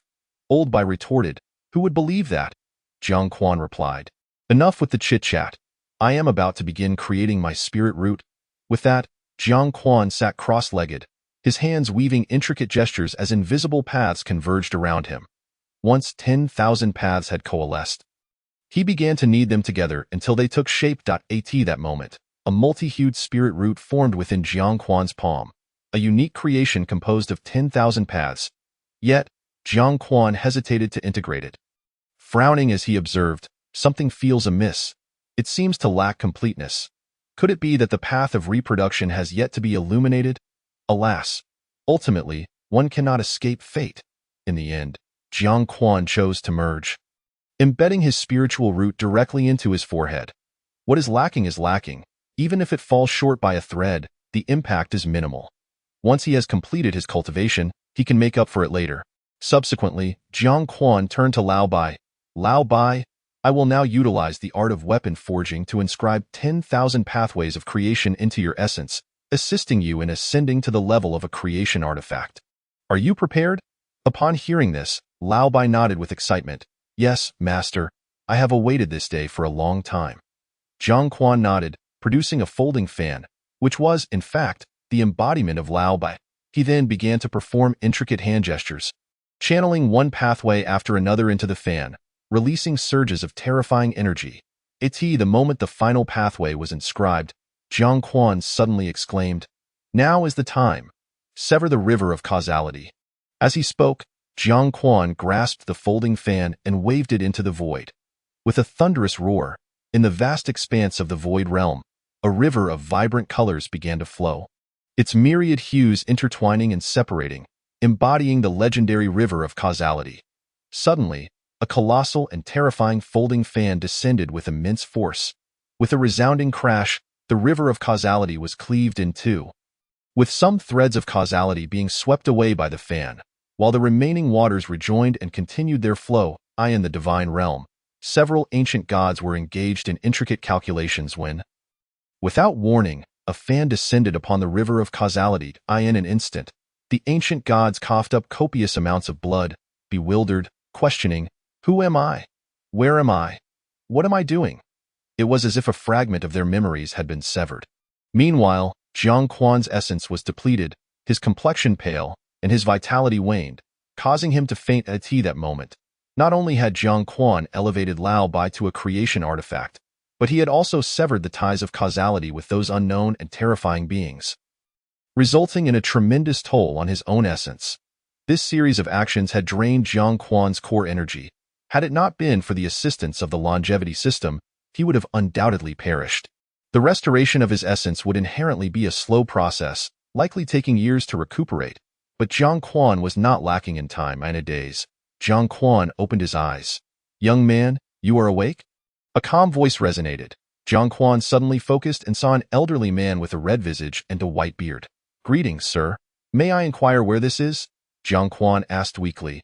"You are in Qingxian village. I am the village chief, named El Jianping. You may call me Grandpa El or Chief El," the old man replied leisurely, his tone measured. "How did I end up here?" Jiang Quan's voice remained frail. El Jianping explained. "I discovered you unconscious on the mountain while foraging for herbs, so I carried you back. Not underestimate this old body. Carrying you was no challenge. By the way, I have yet to ask your name." Jiang Quan replied, "Chief, I am Jiang Quan." This name felt foreign to him, as it had been so long since he had used it. However, compared to before, Jiang Quan no longer felt urgency. Instead, he was remarkably calm. Previously, he had been anxious to complete various paths, but now, not only had he fulfilled them, he had also created his own qualifications, so there was no rush, for he possessed infinite lifespan. As long as he persevered, he would eventually become invincible. In time, Jiang Quan began conversing with El Jianping, gradually discovering that although El spoke steadily and at a measured pace, he was quite loquacious. He could seamlessly transition from discussing national affairs to legendary tales, traversing the 4 seas and 8 wastelands, and even delving into personal anecdotes. Later, Jiang Quan learned from El Jianping that his wife and children had tragically passed away several years prior, leaving him alone for many years. Which Jiang Quan understood. Loneliness can drive one to become quite talkative upon finding a kindred spirit. From El Jianping, Jiang Quan also learned that the village was named Qingxian Village because, in years past, a girl named Su Qingqing was taken as a disciple by the immortal sect, leading to the village's renaming. However, the village did not thrive due to the name change. It remained as it was, and it was said that Su Qingqing had perished in a conflict within the immortal sect. Thus, Jiang Quan settled in El Jianping's home, accompanying him daily while taking care of household chores. El Jianping was not only the village chief, but also the sole physician in the village. Although Jiang Quan found his medical skills somewhat lacking, they sufficed for rural life. Consequently, El Jianping was often busy, spending most days outside, with his return times being unpredictable. Jiang Quan would cook for him, and under Jiang Quan's extraordinary culinary skills, El Jianping would consistently praise him, his smile becoming increasingly frequent. One day, while El Jianping had gone out again, Jiang Quan sat on a small stool in the courtyard, basking in the sun. "Master!" Lao Bai suddenly appeared beside Jiang Quan, calling out, "You have awakened?" Jiang Quan responded, recalling that the immense consumption from that day had even caused Lao Bai to fall into slumber. In truth, that day had been perilous. Had a malicious individual or wild beast approached while Jiang Quan was unconscious, he would have met his demise. Lao Bai nodded. "Yes, I am awake. However, master, I feel as though something is still missing. Jiang Quan understood he was referring to the path of reproduction and replied, "No worries. We will have opportunities to complete it later. First, we must connect with the world. It is time to explore this realm of cultivation." "All right." Lao Bai nodded, then closed his eyes. Immediately, vibrant pathways surged from the folding fan, merging with the earth, and soon Lao Bai opened his eyes to gaze at Jiang Quan. "Done. But it is quite noisy." Jiang Quan rolled his eyes. "What do you fear, spirit tool? You do not sleep, nor do you engage in anything. Besides, you can mute the noise. Oh, Lao Bai exclaimed, and upon trying it, his eyes brightened immediately. Chapter 11. Taking action. Lao Bai had long possessed this ability, capable of connecting with the entire world and sensing all subtle movements within it. However, previously, he had refrained from acting, fearing the attention of unknown entities. After severing the causality, he felt emboldened to utilize this function.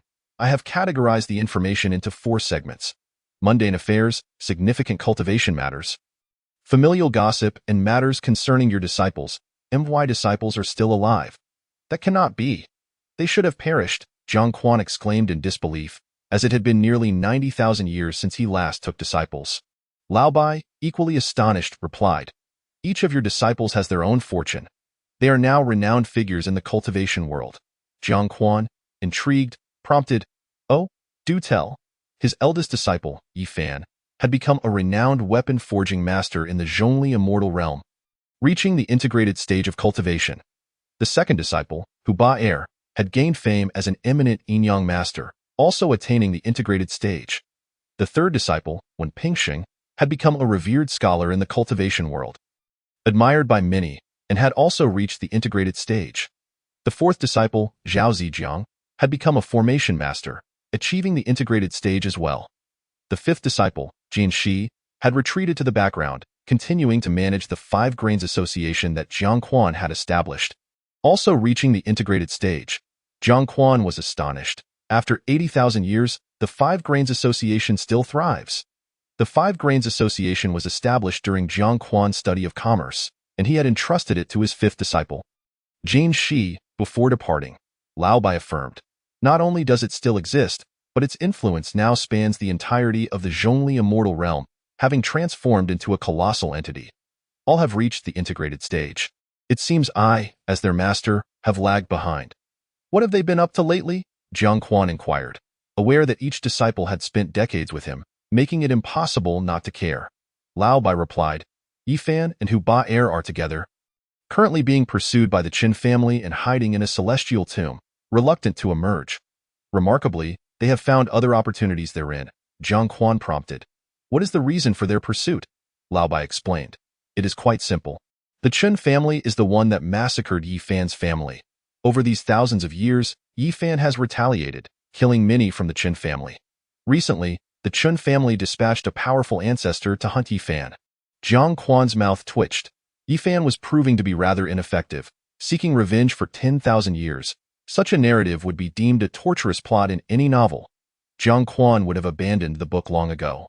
Old Bai, extract the spatial spiritual energy, targeting all the cultivation locations of the Qin family's ancestors, Jiang Quan ordered. Lao Bai hesitated. "Are you certain? If danger arises, I shall be unable to intervene." Jiang Quan shook his head. "No worries. In due time, I will begin my cultivation and will be able to initially master your abilities, which will suffice against typical dangers." Old Bai let out a sigh, unable to defy Jiang Quan's command.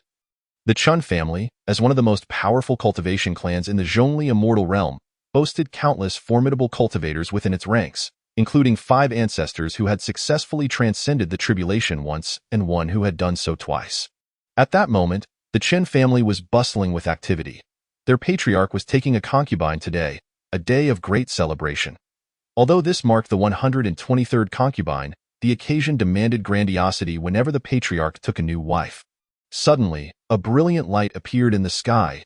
As someone was about to inquire about its nature, the object descended with such velocity that many could only discern its form in their final moments. It was an enormous folding fan. Plummeting with an unreactable swiftness, with a resounding crash, the entire Qin family estate was reduced to ruins, enveloped in dust and debris. Had one been able to peer inside, they would find that apart from the 5 ancestors engaged in secluded meditation within the ancestral grounds, no other life remained. Inside the ancestral grounds, the 5 ancestors sat cross-legged, blood trickling from their lips, their bodies a grotesque mess. The ancestor Changeline, who had reached the second tribulation, gazed in horror at the devastation. Yet, as he surveyed the ravaged Qin family, he felt no anger, only an overwhelming dread that left him trembling. At that moment, a colossal voice echoed from the sky. I do not concern myself with disputes among peers, but dare to send someone to hunt my disciple. A slight reprimand this time. Should there be further transgressions, I shall personally intervene. Though Changeline could not grasp the reasons behind this proclamation, he hastily prostrated himself, exclaiming, Predecessor, we were wrong. We assure you, it will not happen again. With that, he lifted his gaze anxiously towards the heavens, but received no response. Instead, a terrifyingly massive folding fan materialized, from which a beam of light shot forth, vanishing instantaneously from view. Subsequently, the fan dissipated, leaving no trace. Unbeknownst to them, that beam of light traversed countless miles, swiftly targeting the great Ascension cultivator who was pursuing Yi Fan. The speed was so extraordinary that the great Ascension cultivator had not even registered the threat before being pierced through the dantian. Their nascent soul obliterated, their consciousness extinguished utterly. Qian Zhongzi, a void refinement cultivator of the Chen family, had recently set aside his cultivation to attend to matters in the outside world. Upon hearing that the patriarch was taking a concubine, he hastily returned, only to find the former location of the Chen family reduced to a desolate ruin, surrounded by a throng of onlookers pointing and murmuring. Qian Zhongzi could not help but slap his forehead in disbelief. Alas, I've been shut away for so long that I've lost my way home. He then turned to a nearby bystander and inquired with a grin, Whose family is this? How did they come to be so unfortunate? The person, taken aback, replied, You don't know. This is the Qin family. Qin Zhongzi was instantly struck dumb. Was this not his own family? His expression shifted to one of fury. How audacious! Who did this? Noticing Qin Zhongzi's demeanor, the bystander quickly retreated, sensing the shift in the atmosphere. Qin Zhongzi intended to pursue, but the person had already distanced themselves. He then pulled another individual aside, asking, Do you know who is responsible for this? The man snorted derisively, You truly are unaware? I heard that the Chun family offended a certain powerful being, and thus were struck down by a palm from the void. Qin Zhongzi was once again left speechless. A wave of fear washing over him. It was well known that their Chun family had several ancestors who had transcended tribulation. To be so utterly obliterated by a single strike was a testament to the terror of such an entity. All members returning to the Chen family, get over here. Truly, a case of incompetence. A voice boomed from the ruins. Though the voice was not loud, it was crystal clear to each ear present. Qin Zhongzi quickly harnessed his cultivation and flew toward the debris, soon spotting 5 figures standing resolutely amid the wreckage. Upon recognizing their faces, he was seized by astonishment. Were these not the 5 ancestors he had only ever seen in ancestral portraits? I pay my respects to the 5 ancestors. Qin Zhongzi knelt immediately. Changeline gestured dismissively. Do not waste time with flattery. Simply tell me, has the family been sending people to hunt down someone recently? Qin Zhongzi pondered deeply, striving to recall, and suddenly exclaimed, It seems so. The individual is named Yi Fan, and due to his extraordinary talents, the patriarch dispatched a great Ascension ancestor to pursue him. Changeline frowned. Elaborate on the details. Ancestor, I am not privy to the specifics, but I heard that this individual has attained the level of a celestial craftsman. The patriarch feared he might pose a threat to the Qin family in the future, hence the pursuit. Qin Zhongzi spoke with trepidation. A celestial craftsman level. Changeline felt a chill wash over him. If his disciple had reached such heights, what level must that formidable being be? Before he could regain his composure, Qin Zhongzi added, His second disciple is a yin-yang celestial craftsman and is also part of the pursuit. Damn it! Changeline exclaimed, his frustration boiling over. As more members of the Chen family returned, the threads of the story began to weave together. It was said that 100,000 years prior, a young scion of the Chen family had forcibly taken a maiden in the streets, only to be thwarted by the Yi family, leading to a violent confrontation. The outcome was that the Chun family had eliminated the Yi family members, setting off a chain of catastrophic events. With a resounding slap, Qian Jilin struck a dilapidated table he had unearthed from the rubble, instantly reducing it to dust. Beasts! Such a trivial matter led to the annihilation of a family and has embroiled my Chun family in a formidable enmity. Send word to execute every member of that lineage and prepare lavish gifts to apologize to Master Yi Fan. If he does not grant forgiveness, we shall remain on our knees until he does. Chun Jilin's reasoning was simple. The prospect of eliminating Yi Fan was now nearly impossible. Rather than wait for Yi Fan to grow and retaliate, it was wiser to resolve their grievances preemptively in hopes of preserving the Chen family.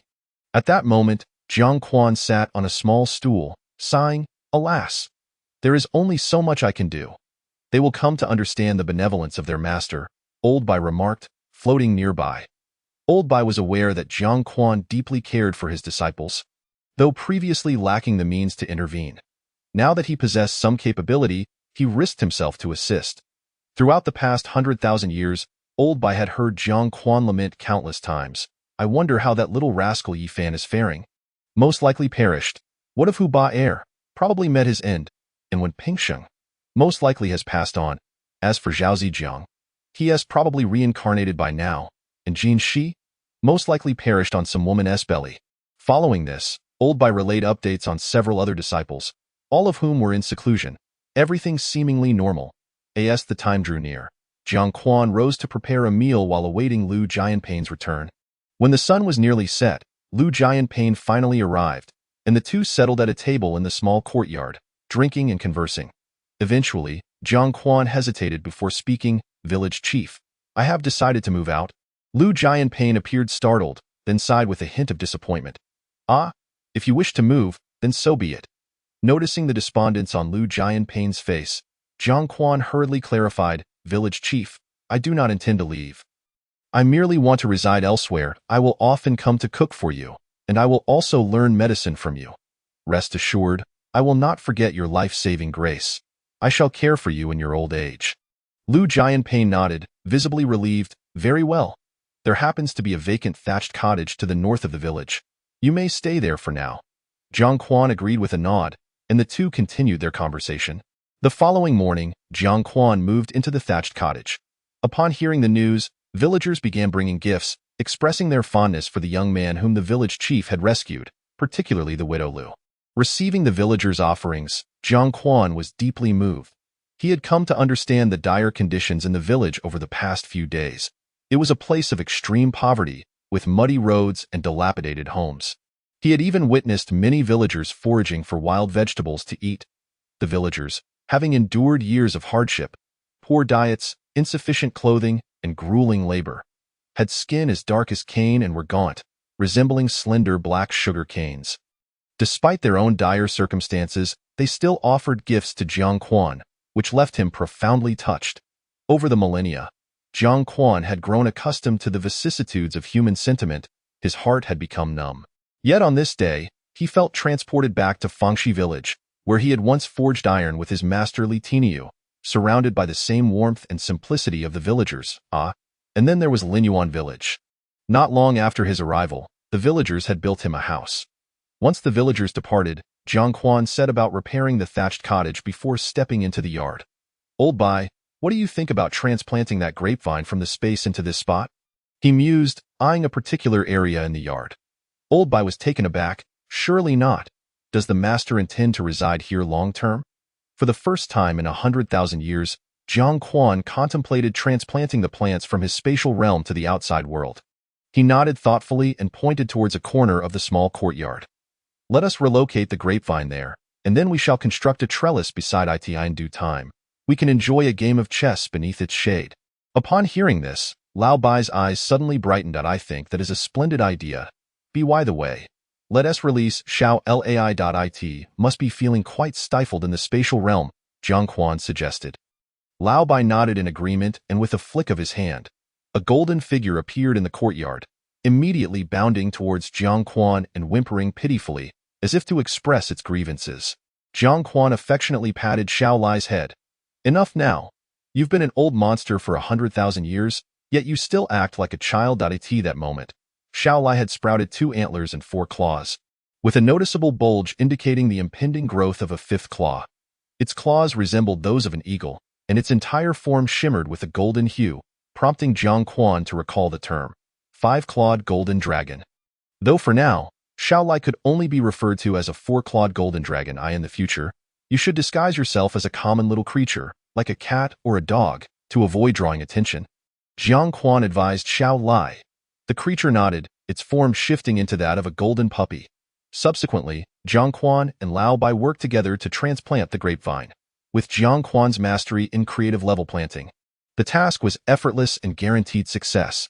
Over the past several millennia, due to the erratic conditions of the spatial realm, first with spiritual energy manifesting as rain, then being inundated by spiritual waters, followed by a complete drought, most of the fruit trees and medicinal herbs he had previously planted had perished, leaving only a few survivors, among which was the grapevine.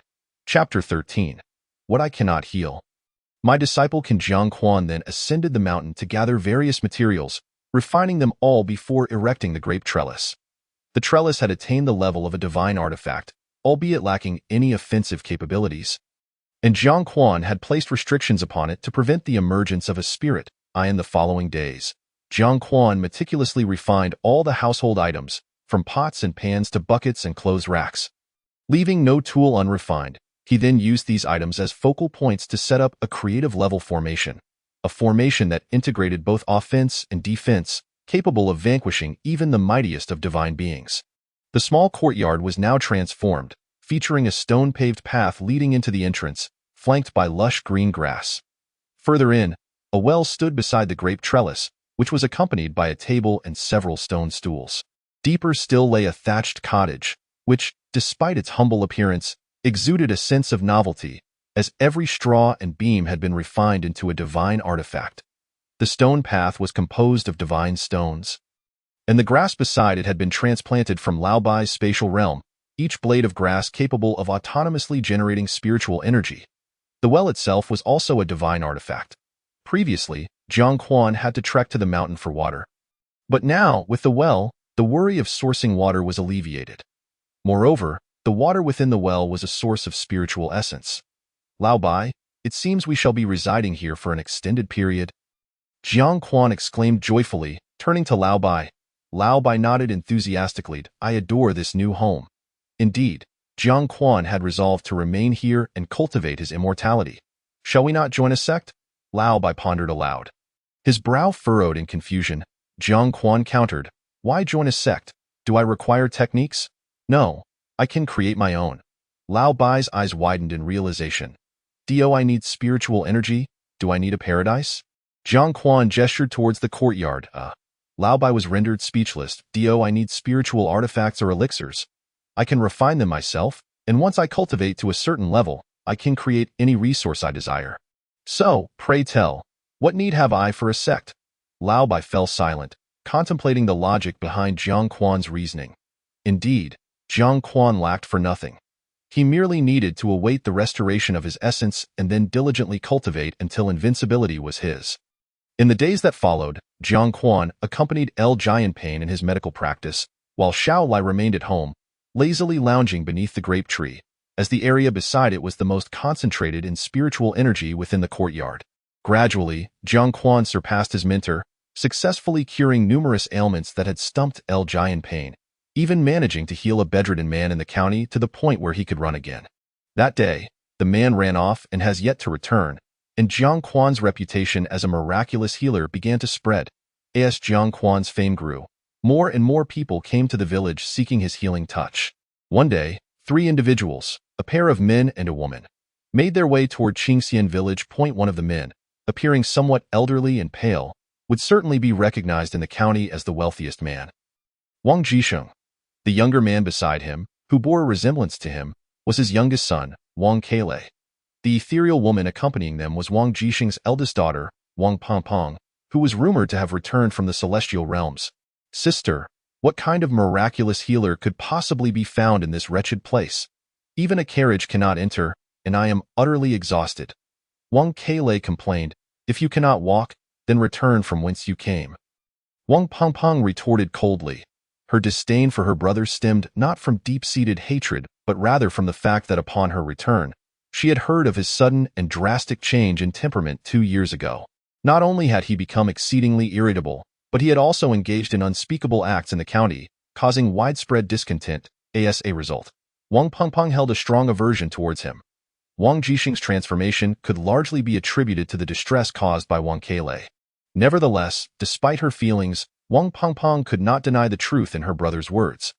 This place was indeed impoverished. One must question, if a healer possessed exceptional skills, why would they remain in such a modest mountain village? Yet, Wang Pengpeng had not given up hope. She intended to fulfill her duty, and even if she could not heal their father, she would do her utmost to ensure her conscience remained clear. Before long, the three of them, covered in mud, arrived at Qingxian village. After inquiring for directions, they finally reached the home of the village chief, L. Jianping. Upon learning that the wealthiest man of the county, Wang Jixing, had arrived, L. Jianping promptly welcomed them with enthusiasm. Wang Jixing was renowned as a philanthropist in the area, known for his approachable demeanor, making him greatly respected among the villagers. Once seated, Wang Pengpeng wasted no time in stating their purpose. Village chief, if you can cure my father, we are willing to pay any sum. L. Jianping, however, appeared troubled inside. Miss Wang, it's not that I am unwilling to help, but I fear I am unable to. L. Jianping was acutely aware of his own limitations. The trio had made their way here likely after consulting all the reputable doctors in the nearby county, and if they could not heal him, how could he, a mere mediocre healer, possibly succeed? Wang Pengpeng's expression faltered momentarily before she quickly interjected. But I heard that not long ago, you treated a man who was bedridden. Upon realizing what she meant, L. Jianping clarified, oh, you refer to that case. That was not my doing. It was my disciple who treated him, and I was merely present at the time. Wang Pengpeng was left speechless. If the master was inadequate, how could the disciple be credible? However, not wishing to leave empty-handed, she persisted, then, village chief, could you take us to your disciple? Originally expecting L. Jianping to decline, Wang Pengpeng was surprised when he readily agreed. Of course, he is at home right now. I will take you to him. At that moment, Jiang Quan was busy digging a trench as the well had overflowed, a situation he had never anticipated. Master, you should have incorporated spatial laws into the well. That way, it would not overflow, Lao Bai complained from the side. Wiping the sweat from his brow, Jiang Quan replied, I am aware, but Lao Bai, don't you think it's rather nice to let it flow? We can build a pond beside it, plant some lotus leaves. There are plenty in the spatial realm. We can even raise a few fish, allowing us to listen to the delightful sound of the flowing water while we relax in the courtyard. Lao Bai's eyes sparkled with excitement, urging, then why are you hesitating? Get to it. Jiang Quan, bemused, formed a hand gesture, and Lao Bai appeared on the ground, tossing him a hoe. You should help too. Chapter 14. A swarm of bees resides within. Lao Bai glared at the hoe, wishing he could slap himself for his earlier words. Nevertheless, unable to defy Jiang Quan's orders, he picked up the hoe and began digging alongside him. Before long, both were covered in mud, yet the trench was successfully completed. Jiang Quan gathered the refined pebbles, placing the smaller ones at the bottom and the larger ones along the sides, while Lao Bai kept busy as well. At that moment, footsteps and voices approached from outside. Xiao Lai, Jiang Quan called out. The golden puppy beneath the grapevine raised its eyelids, its form shifting into that of a golden retriever. Soon, there was a knock at the door, and Jiang Quan went to answer it, discovering L. Jianping accompanied by Wang Jixing and his 2 children standing at the threshold. Village chief, what brings you here? Please, come in. Jiang Quan refrained from inquiring about Wang Jixing and the others, deeming it too impolite. Wang Pengpeng followed the village chief and the others inside, and upon catching a glimpse of the courtyard, she was momentarily taken aback. It was so pristine, so unique, and exuded an inviting comfort. A white stone path led to the entrance of the thatched cottage, with another extending towards the grape arbor. The areas surrounding the path and the spaces between the stones were lushly adorned with verdant grass, creating an exceptionally refreshing sight. However, a minor blemish marred the beauty. A water channel had recently been excavated beside the well, with some pebbles lining the bottom and freshly dug mud piled nearby, detracting from the overall aesthetic. What astonished Wang Pengpeng even more was the unusually rich spiritual energy present here, even more potent than that in her own sect. This peculiarity did not escape Wang Keilei, who, despite his high standards, regarded the place with curiosity. Jiang Quan led everyone to sit beneath the grapevines. Jian Pain gestured for Wang Jixing to make the introductions. This is Jiang Quan, my disciple. Jiang Quan nodded politely. Mr. Wang, I have long admired your esteemed reputation. It is a pleasure to finally meet you. You flatter me, Wang Jixing quickly replied. Your reputation for benevolence and virtue has spread far and wide. You are held in high regard by all. After exchanging pleasantries, they began discussing trivial matters.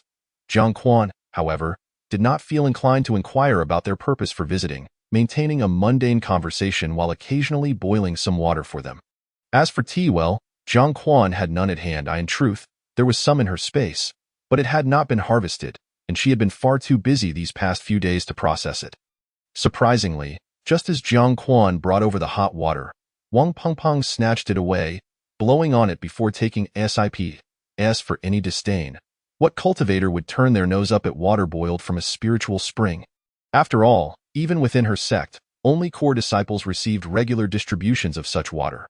Wang Pengpeng had just observed that the water continuously flowing from the well was indeed spring water. As soon as she tasted it, she felt a wave of pure spiritual energy coursing through her, entering her dantian and significantly enhancing her cultivation. Wang Keilei, watching his sister gulp down the water, asked in bewilderment, Sis, have you never had water before? He was met with an eye roll from Wang Pengpeng. What do you know? Wang Keilei, at a loss for words, took a sip himself. It's nothing special, just a bit sweet. We have plenty of this at home. Ignoring him, Wang Pengpeng continued to drink, emptying the vessel. Jiang Quan was somewhat surprised, thinking that this girl must be incredibly thirsty, nearly draining an entire pot of water. Noticing his daughter's silence and her struggle to keep up, Wang Jixing finally spoke up. Young sir, we have come seeking medical assistance. As you can see, I feel my time is running short. In truth, Wang Jixing had little hope, but he wanted to reassure his children, allowing them to live without regret in the future. Jiang Quan took a sip of water. Mr. Wang, I can treat your ailment, but it seems your family's ancestral grave may be the source of the problem. Even if I remedy this condition now, it is likely to recur. Wang Jixing stood up in astonishment. You can cure it? Even Wang Pengpeng paused her drinking, her eyes wide with excitement as she looked at Jiang Quan. Wang Keilei, though somewhat surprised, remained skeptical. Despite the peculiarities of the place, he had not expected to hear such hope from Jiang Quan. Yet, with Wang Pengpeng nearby, he refrained from voicing his doubts. Jian Pain, on the other hand, remained unfazed, having anticipated this outcome. Regaining his composure, Wang Jixing asked, Young sir, you mentioned earlier that there is an issue with my family's ancestral grave. Could you elaborate? Jiang Quan raised a hand and calculated with his fingers. Inside the coffin, there is a hive of bees. If my calculations are correct, they moved in 2 years ago, and at that time, someone in your family must have undergone a significant change in temperament. Boom. The revelation struck Wang Jixing and Wang Pengpeng like a thunderclap, and they turned simultaneously to Wang Keilei. Feeling uncomfortable under their gaze, Wang Keilei muttered softly, Why are you looking at me? I haven't changed. Wang Jixing stood up decisively. Young sir, I implore you to save my family. Wang Pengpeng also rose, bowing to Jiang Quan. Jiang Quan hastily interjected. There is no need for such formalities. This matter is quite manageable. Upon your return, consult a geomancer to select an auspicious date. Excavate the ancestral grave, and remove the bees. For your ailment with that. Jiang Quan produced a translucent fruit from his sleeve and handed it to Wang Jixing. Wang Keilei exclaimed, Isn't that just a grape? Wang Jixing shot him a glare, prompting him to fall silent. Jiang Quan encouraged, Go ahead, eat it. Without hesitation, Wang Jixing swallowed it whole. Before long, he felt a lightness envelop him, the pain dissipating, and his complexion visibly reddening. Realizing the transformation, Wang Jixing knelt down. I am profoundly grateful for your life-saving grace. Jiang Quan quickly assisted him. No need for such deference. This is merely the reward for your virtuous deeds. Jiang Quan spoke truthfully. Had Wang Jixing not been known as a great benefactor, it would have been impossible for Jiang Quan to provide such aid in reality. Wang Jixing was not suffering from an illness, but rather from a depletion of his lifespan. Even divine beings would find it challenging to remedy such a condition. The grape Jiang Quan had given him was indeed an extraordinary fruit, one that could extend life by 20 years. This grapevine was no ordinary plant. It had been nurtured through the art of cultivation for over 1,000 years and had thrived in Jiangquan's space for several 100,000 years. Its fruits possessed numerous benefits, though Wang Jixing, being an ordinary mortal, could not discern their true nature. Meanwhile, Wang Pengpeng was astounded. If she was not mistaken, that fruit was likely a preternatural spiritual fruit. How casually Jiangquan had produced it.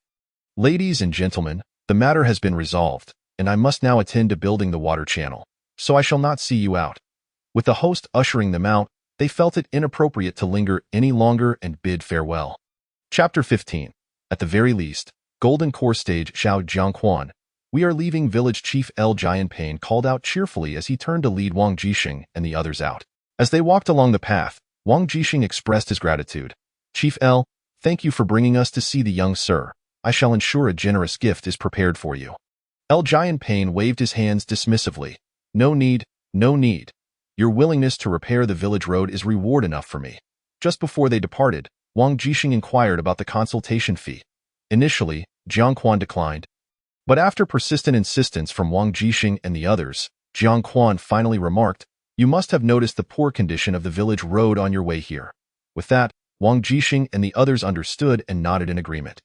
After parting ways with L. Jianpain, Wang Jixing and the others exited the village. Peng, did you notice something unusual? As a father, Wang Jixing was quite perceptive and immediately recognized the changes in Wang Pengpeng's demeanor. Wang Pengpeng took a moment before responding. Father, all I can say is that we cannot afford to offend this person. In the terms of our world, he is likely a formidable being. Wang Jixing nodded, acknowledging her words. After all, their world was the realm of cultivation, where such beings were indeed regarded as powerful entities, rendering them mere ants in comparison. Upon returning home, Wang Jixing promptly ordered his men to consult a feng shui master to select an auspicious date. And fortuitously, the next day was deemed suitable. Thus, the following day, Wang Jixing led a team to excavate their ancestral grave. Even before they began digging, it was evident something was amiss, as bees were constantly buzzing in and out.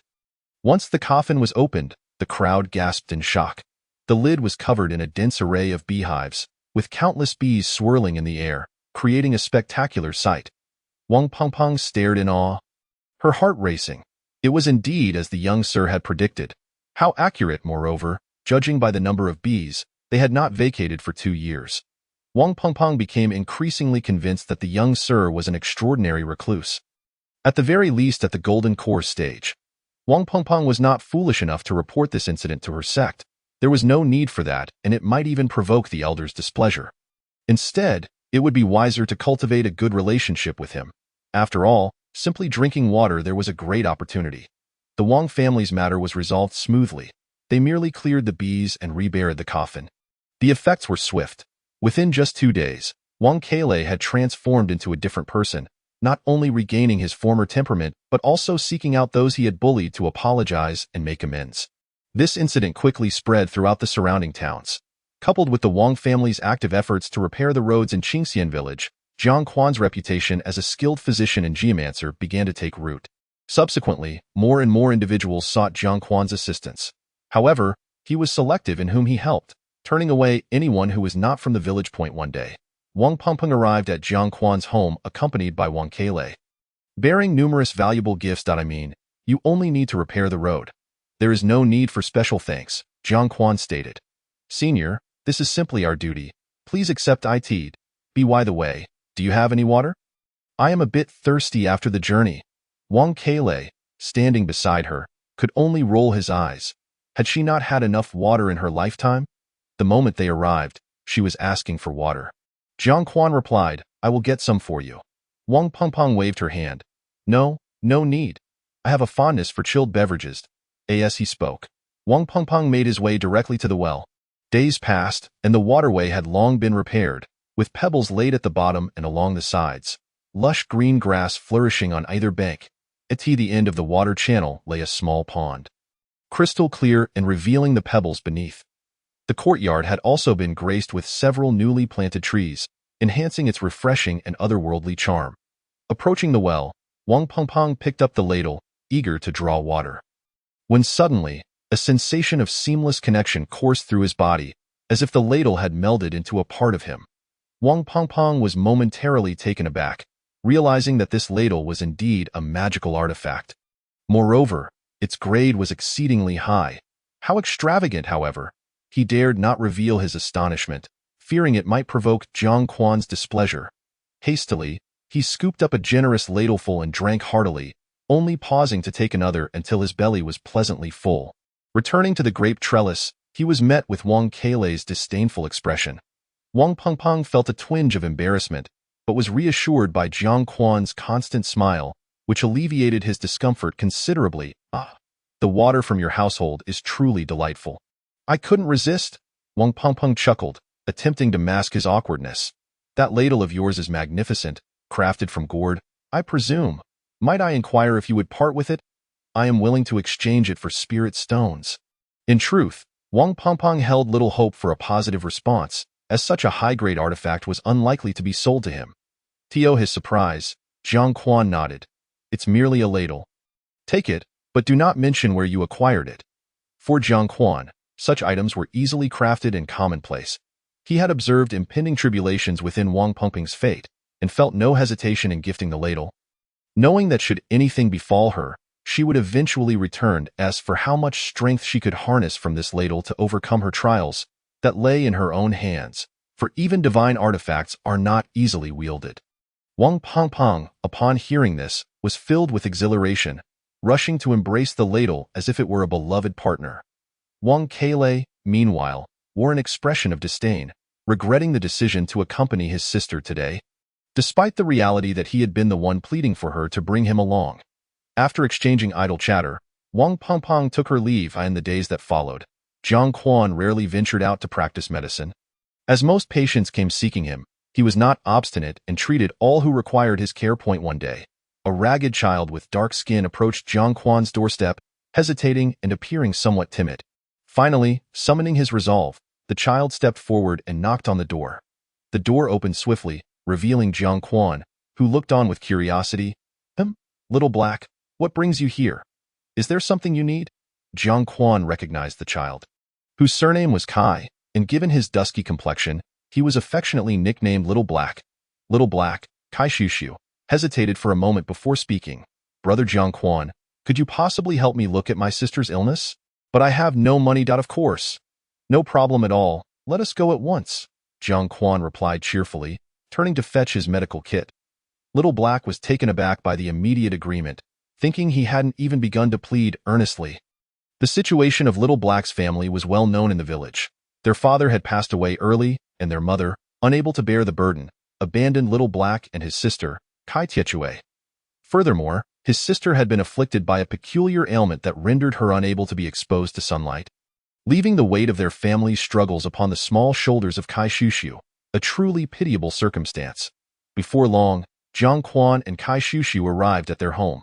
Inside the dimly lit room lay a bed fashioned from tattered cotton, upon which rested a gaunt little girl. Upon their entrance, the girl weakly lifted her eyes to gaze at them, her expression vacant, as if hope had fled from her life. Jiang Quan's heart ached at the sight, though he felt no guilt for not having arrived sooner, understanding that with countless patients, he could not be expected to treat each individual. Kai Shushu approached the bedside, grasping her sister's hand. "Sister, I'm back." Kai Tietue's voice was frail. "Brother, don't waste your efforts. Let me go. I do not wish to burden you any longer." "It's all right, sister. This time I have brought Brother Jiang Quan with me. His medical skills are extraordinary, and he will surely heal you." Kai Tietue shook her head, remaining silent, her vacant gaze fixed on the ceiling, clearly devoid of hope. Jiang Quan stepped forward, took her pulse, and exclaimed, "This illness is quite rare. Brother Jiang Quan, can it be cured?" Kai Shushu asked anxiously, desperation etched upon her face. Jiang Quan nodded. "It is quite simple to treat." He then explained, "Your sister's condition arises from a deficiency of a certain antibody, rendering her unable to tolerate sunlight. This ailment is also referred to as vampire disease." "What is a vampire?" Both Kai Shushu and Kai Tietue asked in unison, their eyes wide with curiosity. "Ah, a vampire is akin to a bat, venturing out at night and unable to withstand sunlight." Jiang Quan continued, "This illness is not particularly severe, but due to prolonged exposure to darkness and inadequate nutrition, Kai Tietue's body has become exceedingly weak. Moreover, Her isolation has also led to some psychological issues. As he organized his medical kit, he added, "You will need to accompany me to my home to retrieve the necessary medicine." Kai Shushu lowered her head. "Thank you, Brother Jiang Quan." Even Kai Tietue, in her weakened state, turned to express her gratitude. "Thank you, Brother Jiang Quan." Jiang Quan gently ruffled Kai Shushu's hair. "Very well, from now on, strive to live well and earnestly repay my kindness." Kai Shushu clenched her fists. "I will do my utmost." Upon returning home, Jiang Quan retrieved some spiritual rice from his storage and prepared a meal, gathering some vegetables as well. He then served 2 generous bowls of fragrant rice to Kai Shushu, attaching the prepared medicine around her neck. "Little Black, your sister is in urgent need of nourishment. Take this food to her first, then prepare the medicine for her to drink." Kai Shushu gazed at the 2 steaming bowls of rice, her eyes welling with tears. "Brother Jiang Quan, I will surely repay your kindness." In the subsequent days, Jiang Quan prepared meals for Little Black daily, alongside a fresh batch of medicine. Within a few days, Kai Tietue's recovery was remarkable. She was no longer fearful of sunlight and, with the nourishment Jiang Quan provided, her health improved significantly. Today, the 2 children brought freshly caught fish from the river to Jiang Quan's home. At that moment, Jiang Quan was engaged in a game of chess with Lao Bai. Lao Bai's eyes were bloodshot, his face twisted in frustration. The moment Jiang Quan raised his hand, he would glare fiercely. "What on earth are you doing? I concede you are indeed formidable, but when I unleash the earth and heaven convergence, I wonder how you shall respond." As he spoke, Lao Bai struck a piece against the board, causing the pieces to leap into chaos. Jiang Quan observed him with exasperation, which was precisely why he disliked playing chess with Lao Bai. He was a poor sport, not only sulking when he lost, but also resorting to destructive tactics like the earth and heaven convergence. Originally a brilliant move, it had been reduced to a mere trick in Lao Bai's hands. "You say you cannot win, yet you resort to such antics? Can't you accept defeat?" Lao Bai's eyes widened in indignation. "Who says I cannot win? Who cannot bear to lose? If you dare, let us play another round." "Ah, you and your antics, I shan't play again," Jiang Quan sighed. Lao Bai continued to babble on. "Who called me a poor sport? No, I must have another round. This time, I shall employ the heavenly demon transformation and see how you respond." Just as Jiang Quan was about to retort, a knock sounded at the door, and he seized the opportunity to escape the conversation. Hastily opening the door, "Little Black, Sister Tietue? What brings you both here?" Jiang Quan inquired with surprise. Little Black, Kai Shushu, offered the fish in his hands to Jiang Quan. "Brother Jiang Quan, we don't have much at home, but we caught these fish from the river, for you to enjoy." Jiang Quan waved his hands. No, you should keep them for yourselves," Little Black insisted, somewhat bashfully. "Brother Jiang Quan, please accept them. Actually, we came with another request." "Oh, is that so?" Jiang Quan reluctantly accepted the fish, leading the 2 inside. Upon entering, Kai Tietue was awestruck by the beauty of the courtyard, exclaiming how comfortable and refreshing it felt in contrast to her astonishment and curiosity. Little Black appeared unfazed. This was not his first visit, having frequented the place recently.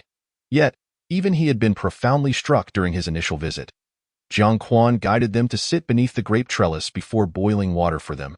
Little Black refrained from drinking, instead speaking up, "Brother Jiang Quan, may I learn medicine from you? I wish to earn money to repay your kindness, but I know nothing." Jiang Quan found himself in a dilemma. "Little Black, the art of healing cannot be imparted lightly. Do you comprehend?" He understood his own capabilities and could not recklessly teach others, for he was no fool. Little Black's face fell at this response, while Kai Tietue's eyes grew redder. They both felt the weight of hardship. It was all her fault for being a burden to her brother. Jiang Quan quickly clarified. "What I mean is, first observe, then become my apprentice, and I shall teach you." "Ah." The 2 children looked up in surprise, realizing the implication. Jiang Quan tossed a herbal medicine book to Kai Shushu. "Take this home and memorize it. Once you've learned it, I will test your knowledge." Kai Shushu found herself in a predicament once again. But I cannot read," Jiang Quan sighed. "Very well, come back tomorrow, and I shall teach you something else." Early the next morning, Kai Shushu arrived promptly. Jiang Quan slung a basket over his shoulder and tossed a hoe to Kai Shushu, saying, "Come along, Xiao Haizi. I will teach you how to farm, if you can endure it. I shall take you as my apprentice." Kai Shushu stared in astonishment at the hoe. "Farm? Brother Jiang, I already know how to farm." Jiang Quan, Hoisting the hoe retorted, "You know nothing. There is a great deal of knowledge involved in this. Now, let us go." Reluctantly, Kai Shushu followed suit, though she harbored some dissent in her heart at that moment. It was the season of spring plowing, and since El Giant Pain frequently ventured out to practice medicine, he entrusted all the fields to Jiang Quan for cultivation, as they would soon be required to pay grain taxes. Thus, Jiang Quan took out corn seeds from his space and decided to plant them directly in the fields. Tilling the land was too troublesome. Upon reaching the fields, Jiang Quan dug and sowed seeds while explaining the essentials to Xiao Haizi. Initially, Xiao Haizi was dismissive, thinking himself more experienced than Jiang Quan. However, as he listened, he began to sense something was amiss, as there were certain aspects he was unaware of, such as fertilizers, the depth of the pits, and the thickness of the soil cover.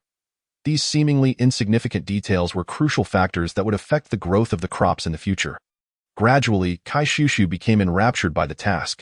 Nonetheless, she was genuinely exhausted. After just a morning of work, she was breathless and had developed blisters on her hands. Logically, she should not have been so fatigued, as she regularly farmed and was physically fit. The main issue was Jiang Quan's speed, which was astonishingly fast, and he continually urged her on, leaving her flustered at times. In truth, Jiang Quan had intentionally given her a regular hoe to test her perseverance. While he wielded a divine-grade hoe that allowed him to work all day without fatigue and even invigorated him, as the sun set, the two finally trudged back, with Kai Shushu's legs trembling from exhaustion. "Hurry up, go quickly and call Tai Chue to come home for dinner," Jiang Quan reminded her. Xiao Haizi quickly perked up and dashed out, albeit with a slight limp. Upon returning home, Jiang Quan prepared a feast, and Xiao Haizi and Kai Tai Chue came to assist in serving the dishes. As soon as they began to eat, the two siblings devoured their food ravenously. Jiang Quan, taking a bite, couldn't help but exclaim, "Eat slowly." Kai Tai Chue, with his mouth full, replied, "Brother Jiang's cooking is too delicious. We can't help ourselves." The reason for Kai Tai Chue's swift recovery in recent days was largely attributed to Jiang Quan's delectable meals, which seemed to invigorate him immensely. After the meal, the three began to chat, during which they discussed the origin of Kai Tai Chue's name. The story was simple.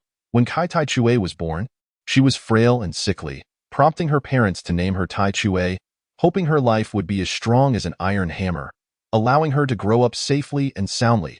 As their conversation continued, Kai Shushu, exhausted, leaned against a nearby post and fell asleep. Jiang Quan gently carried her to an empty room in the thatched cottage for her to rest. Kai Tai Chue played with Xiao Lai for a while before heading home. In the days that followed, Xiao Haizi accompanied Jiang Quan daily to farm. Along the way, other villagers noticed and inquired about him. Xiao Haizi answered truthfully each time, prompting hearty laughter among the villagers. Jiang Quan's medical skills are unmatched. But as for farming, he certainly cannot compare to us old-timers. You aren't being tricked into helping him farm, are you? Hearing this, Kai Shushu gripped her hoe firmly and retorted, "Not at all.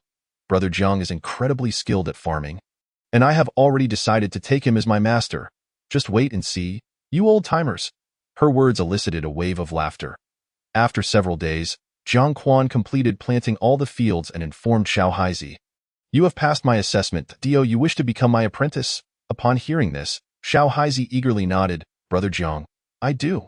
Jiang Quan chuckled, "Still calling me brother? You are now my disciple master." Xiao Haizi promptly addressed him. That evening, Jiang Quan held a ceremony for Xiao Haizi to pay his respects. Holding the tea offered by Xiao Haizi, Jiang Quan began, "Before you, I have accepted 5 disciples. My eldest disciple Yi Fan, my second disciple Hu Bear, my third disciple Wen Pingsheng, my fourth disciple Zhao Zijiang, and my fifth disciple Jin Shi. You are the 6th. Xiao Haizi was astonished. "I have 5 senior brothers. I am the 6th. What about my senior brothers? Why have I never met them?" Jiang Quan waved his hand. "You will have the opportunity to meet them in the future." Subsequently, Jiang Quan provided Xiao Haizi with many corn seeds, instructing him to plant them in his family's fields promptly, and handed him a hoe. Xiao Haizi readily agreed. In the following days, Xiao Haizi diligently planted all the fields at home. Jiang Quan then assigned him another task, to clear land for fruit trees. One day, while Xiao Haizi was clearing land on the mountain, he appeared even darker than before. "Xiao Haizi, may I borrow your hoe for a moment? I've discovered a medicinal herb, and I lack a hoe." An elderly man approached. Xiao Haizi recognized him as El Dadong, whom he usually called Uncle Dadong. and without hesitation, he handed over the hoe. Within a few days, Xiao Haizi had successfully cleared his family's mountain and planted fruit trees.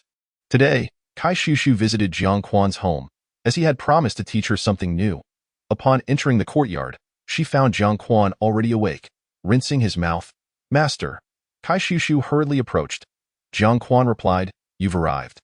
Just wait a moment. Soon, after finishing his grooming, Jiang Quan announced, Today, I shall teach you a set of martial arts. I have named it Kuan Quan.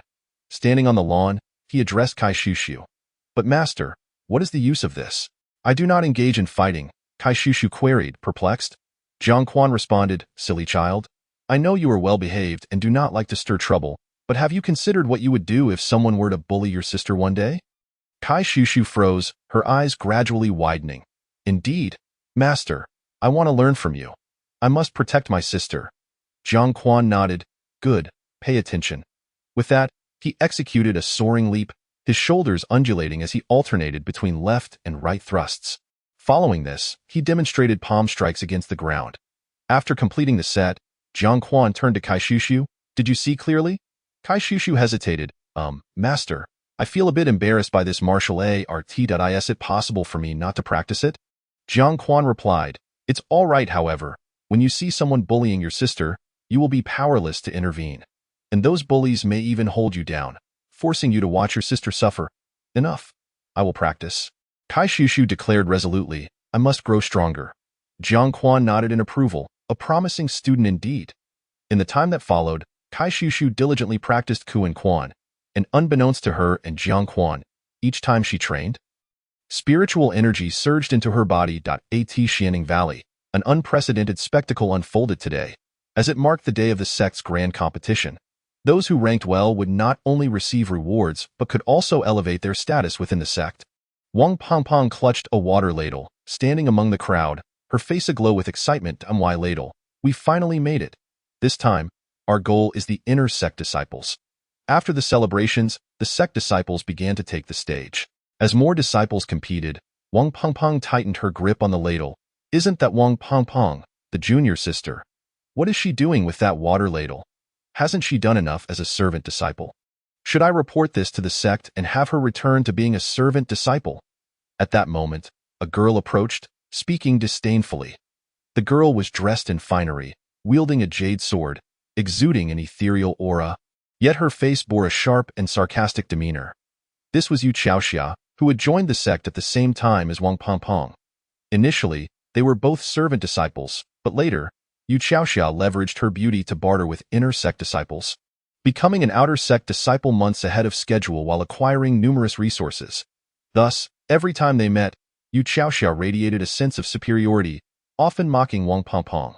Wang Pongpong, however, would not let her off easily. What business is it of yours? Just don't let me encounter you on the arena. Otherwise, I shall tear your mouth apart. Why, Yu Chaoxia chuckled, sister, I've already made arrangements. You'll find out soon enough. Raising her jade sword, she added, This was gifted to me by senior brother Lu. It's a magical grade jade sword, crafted by Master Wu. I hope your broken water ladle can withstand it.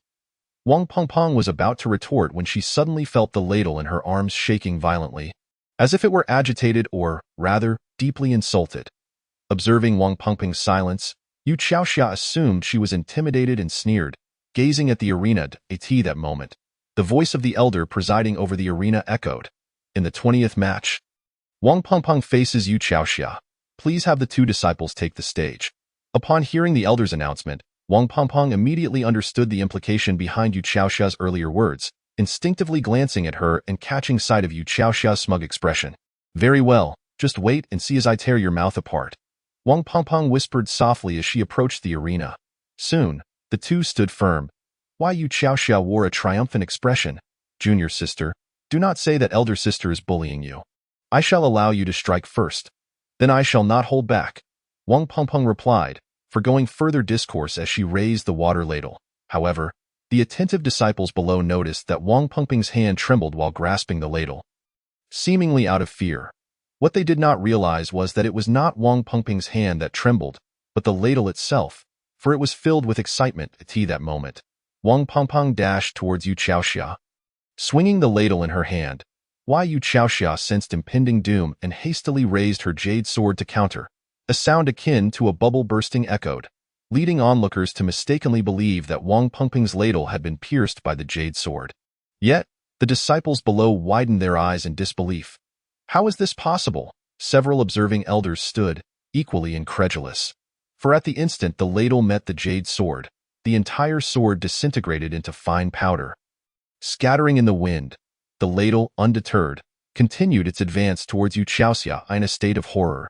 Yu Chaoxia attempted to flee, but her body felt as though it were ensnared by an unseen force, rendering her immobile. Even more bewildering to her was the inexplicable urge to lean her face forward. With a resounding slap, the ladle made intimate contact with her visage. She screamed as she was sent flying off the stage, landing with a thud like a discarded rag doll, struggling in pain. The match concludes, with Wang Pengping emerging victorious. The presiding elder stated, disbelief etched on his face. The disciples and elders below stood in stunned silence, pondering whether Wang Pengping was exceedingly strong or if Yu Chaoxia was simply too weak. One attributed the victory to the ladle, as it appeared far too ordinary, merely an unremarkable utensil. Exceptional only due to its wielder. Wang Pengping, why do you not descend from the stage? The presiding elder called out, noticing Wang Pengping still standing there in a dazed "Oh, Wang Pengping exclaimed, turning to leave the stage. All the disciples who faced her observed her flushed cheeks, mistakenly believing her excitement stemmed from her victory. Little did they know, Wang Pengping was exhilarated by the ladle's extraordinary power. Unbeknownst to everyone, Wang Pengping had just discovered the ladle's terrifying ability to amplify spiritual energy, though she could not ascertain the extent of this enhancement. Remarkably, she had unleashed a fearsome strike using less than a tenth of her spiritual energy. Moreover, she sensed that the ladle possessed a kind of locking function, but the battle had concluded too swiftly for her to fully grasp it. Subsequently, Wang Pengping ascended the stage one after another, and no opponent could withstand a single blow from her ladle. Before long, she effortlessly overcame adversaries of the 5th, 6th, and 7th levels of Qi training. Even in the quarterfinals, she faced an opponent of the 9th level of Qi training and triumphed just the same. The final battle presented no suspense, and Wang Pengping claimed first place, thus becoming an inner disciple, acquiring an additional moniker. The mysterious eagle ladle mastered in Jiangquan's small courtyard. Xiao Lai basked under the grapevine, while Lao Bai lounged beneath the trellis, sound asleep. Jiangquan practiced Kuan with Kai Shushu, singing, "Genie is too beautiful." Kai Shushu responded with a puzzled expression. Just then, a knock echoed at the door. "Xiao Hizi, go answer the door," Jiangquan instructed as he walked toward the grape trellis. "All right, master," Kai Shushu replied, darting over to open the door. Uncle Dadong," came Kai Shushu's surprised voice from the doorway. Moments later, she led Lu Dadong before Jiangquan. "Brother Dadong, what brings you here?" Jiangquan inquired, eyeing the iron block cradled in Lu Dadong's arms. Lu Dadong chuckled sheepishly. "Jiangquan, I've come to ask if you could forge me a hoe. Ever since borrowing Kai Shushu's hoe last time, I found my own to be quite unwieldy. I tried replacing it with a new one, but it still felt off. Remembering that Kai Shushu mentioned you gifted her the hoe, I thought to come and ask, how did you know I could forge iron?" Jiangquan queried. Lu Dadong scratched his head and recounted the incident of borrowing the hoe. "Could you help me forge one?" He asked. "That I can, but I have one stipulation," Jiangquan replied. "What is that?" Lu Dadong inquired eagerly. "It must not leave the village," Jiangquan insisted. Lu Dadong nodded vigorously. "All right, I promise it won't leave." Jiangquan pointed to the ground. "Then place the iron there, and come back tomorrow to collect it." Lu Dadong nodded repeatedly. "Very well." At dawn the following day, Lu Dadong hurried over to retrieve the hoe, which Jiangquan had already prepared. Lu Dadong examined the hoe closely, caressing it as if he were fondling a beloved companion. "This hoe is exquisite. It feels just right," Jiangquan remarked. "Brother Dadong, remember our agreement." Lu Dadong nodded earnestly. "Of course, I won't take it out of the village." Chapter 19.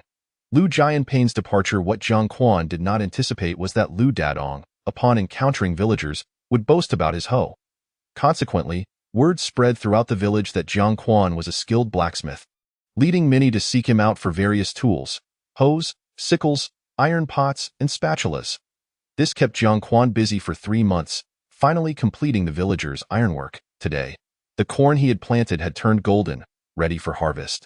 Many villagers came to assist, and astonishingly, Jiang Quan's corn yielded exceptionally well, with each stalk producing 6 to 7 bags, all large and uniform. In contrast, the corn they had sown yielded at most 2 bags, with the second being particularly small. Previously, they had mocked Jiang Quan, claiming he was merely adept in medicine and inept in farming, but this time their ridicule was thoroughly silenced. What was even more remarkable was that while harvesting corn typically caused irritation, this time, they felt surprisingly comfortable amidst the cornfield.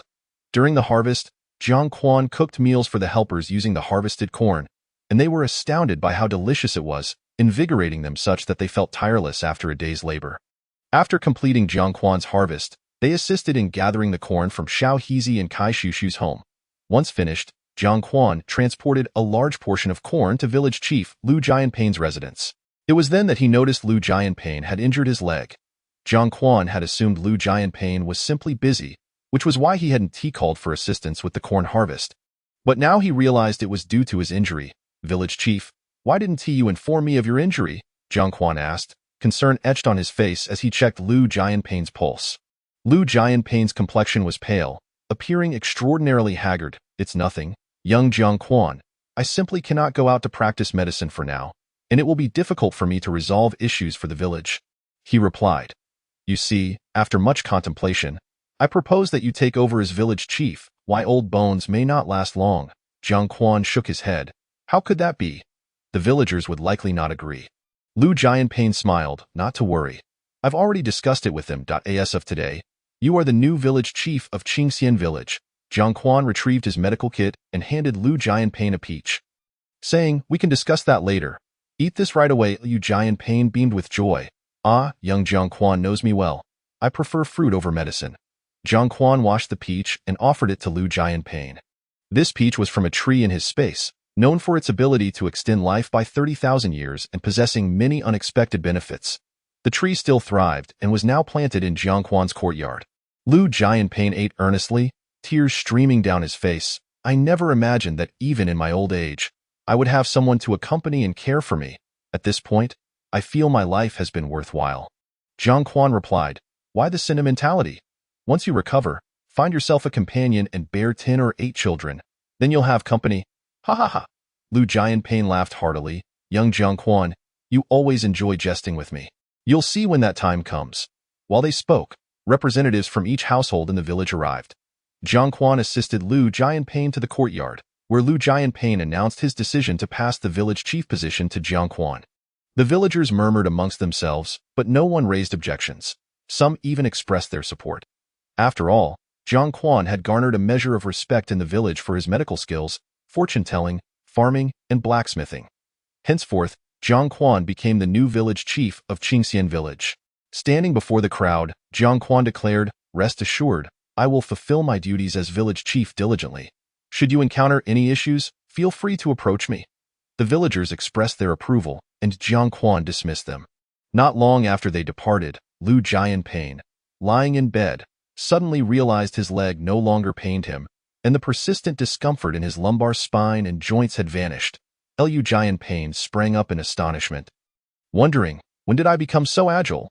Lu Jianpei suddenly recalled the peaches Jiang Quan had given him, and he hurriedly opened the door and dashed towards Jiang Quan's home. In that moment, he confirmed that he had indeed become more agile.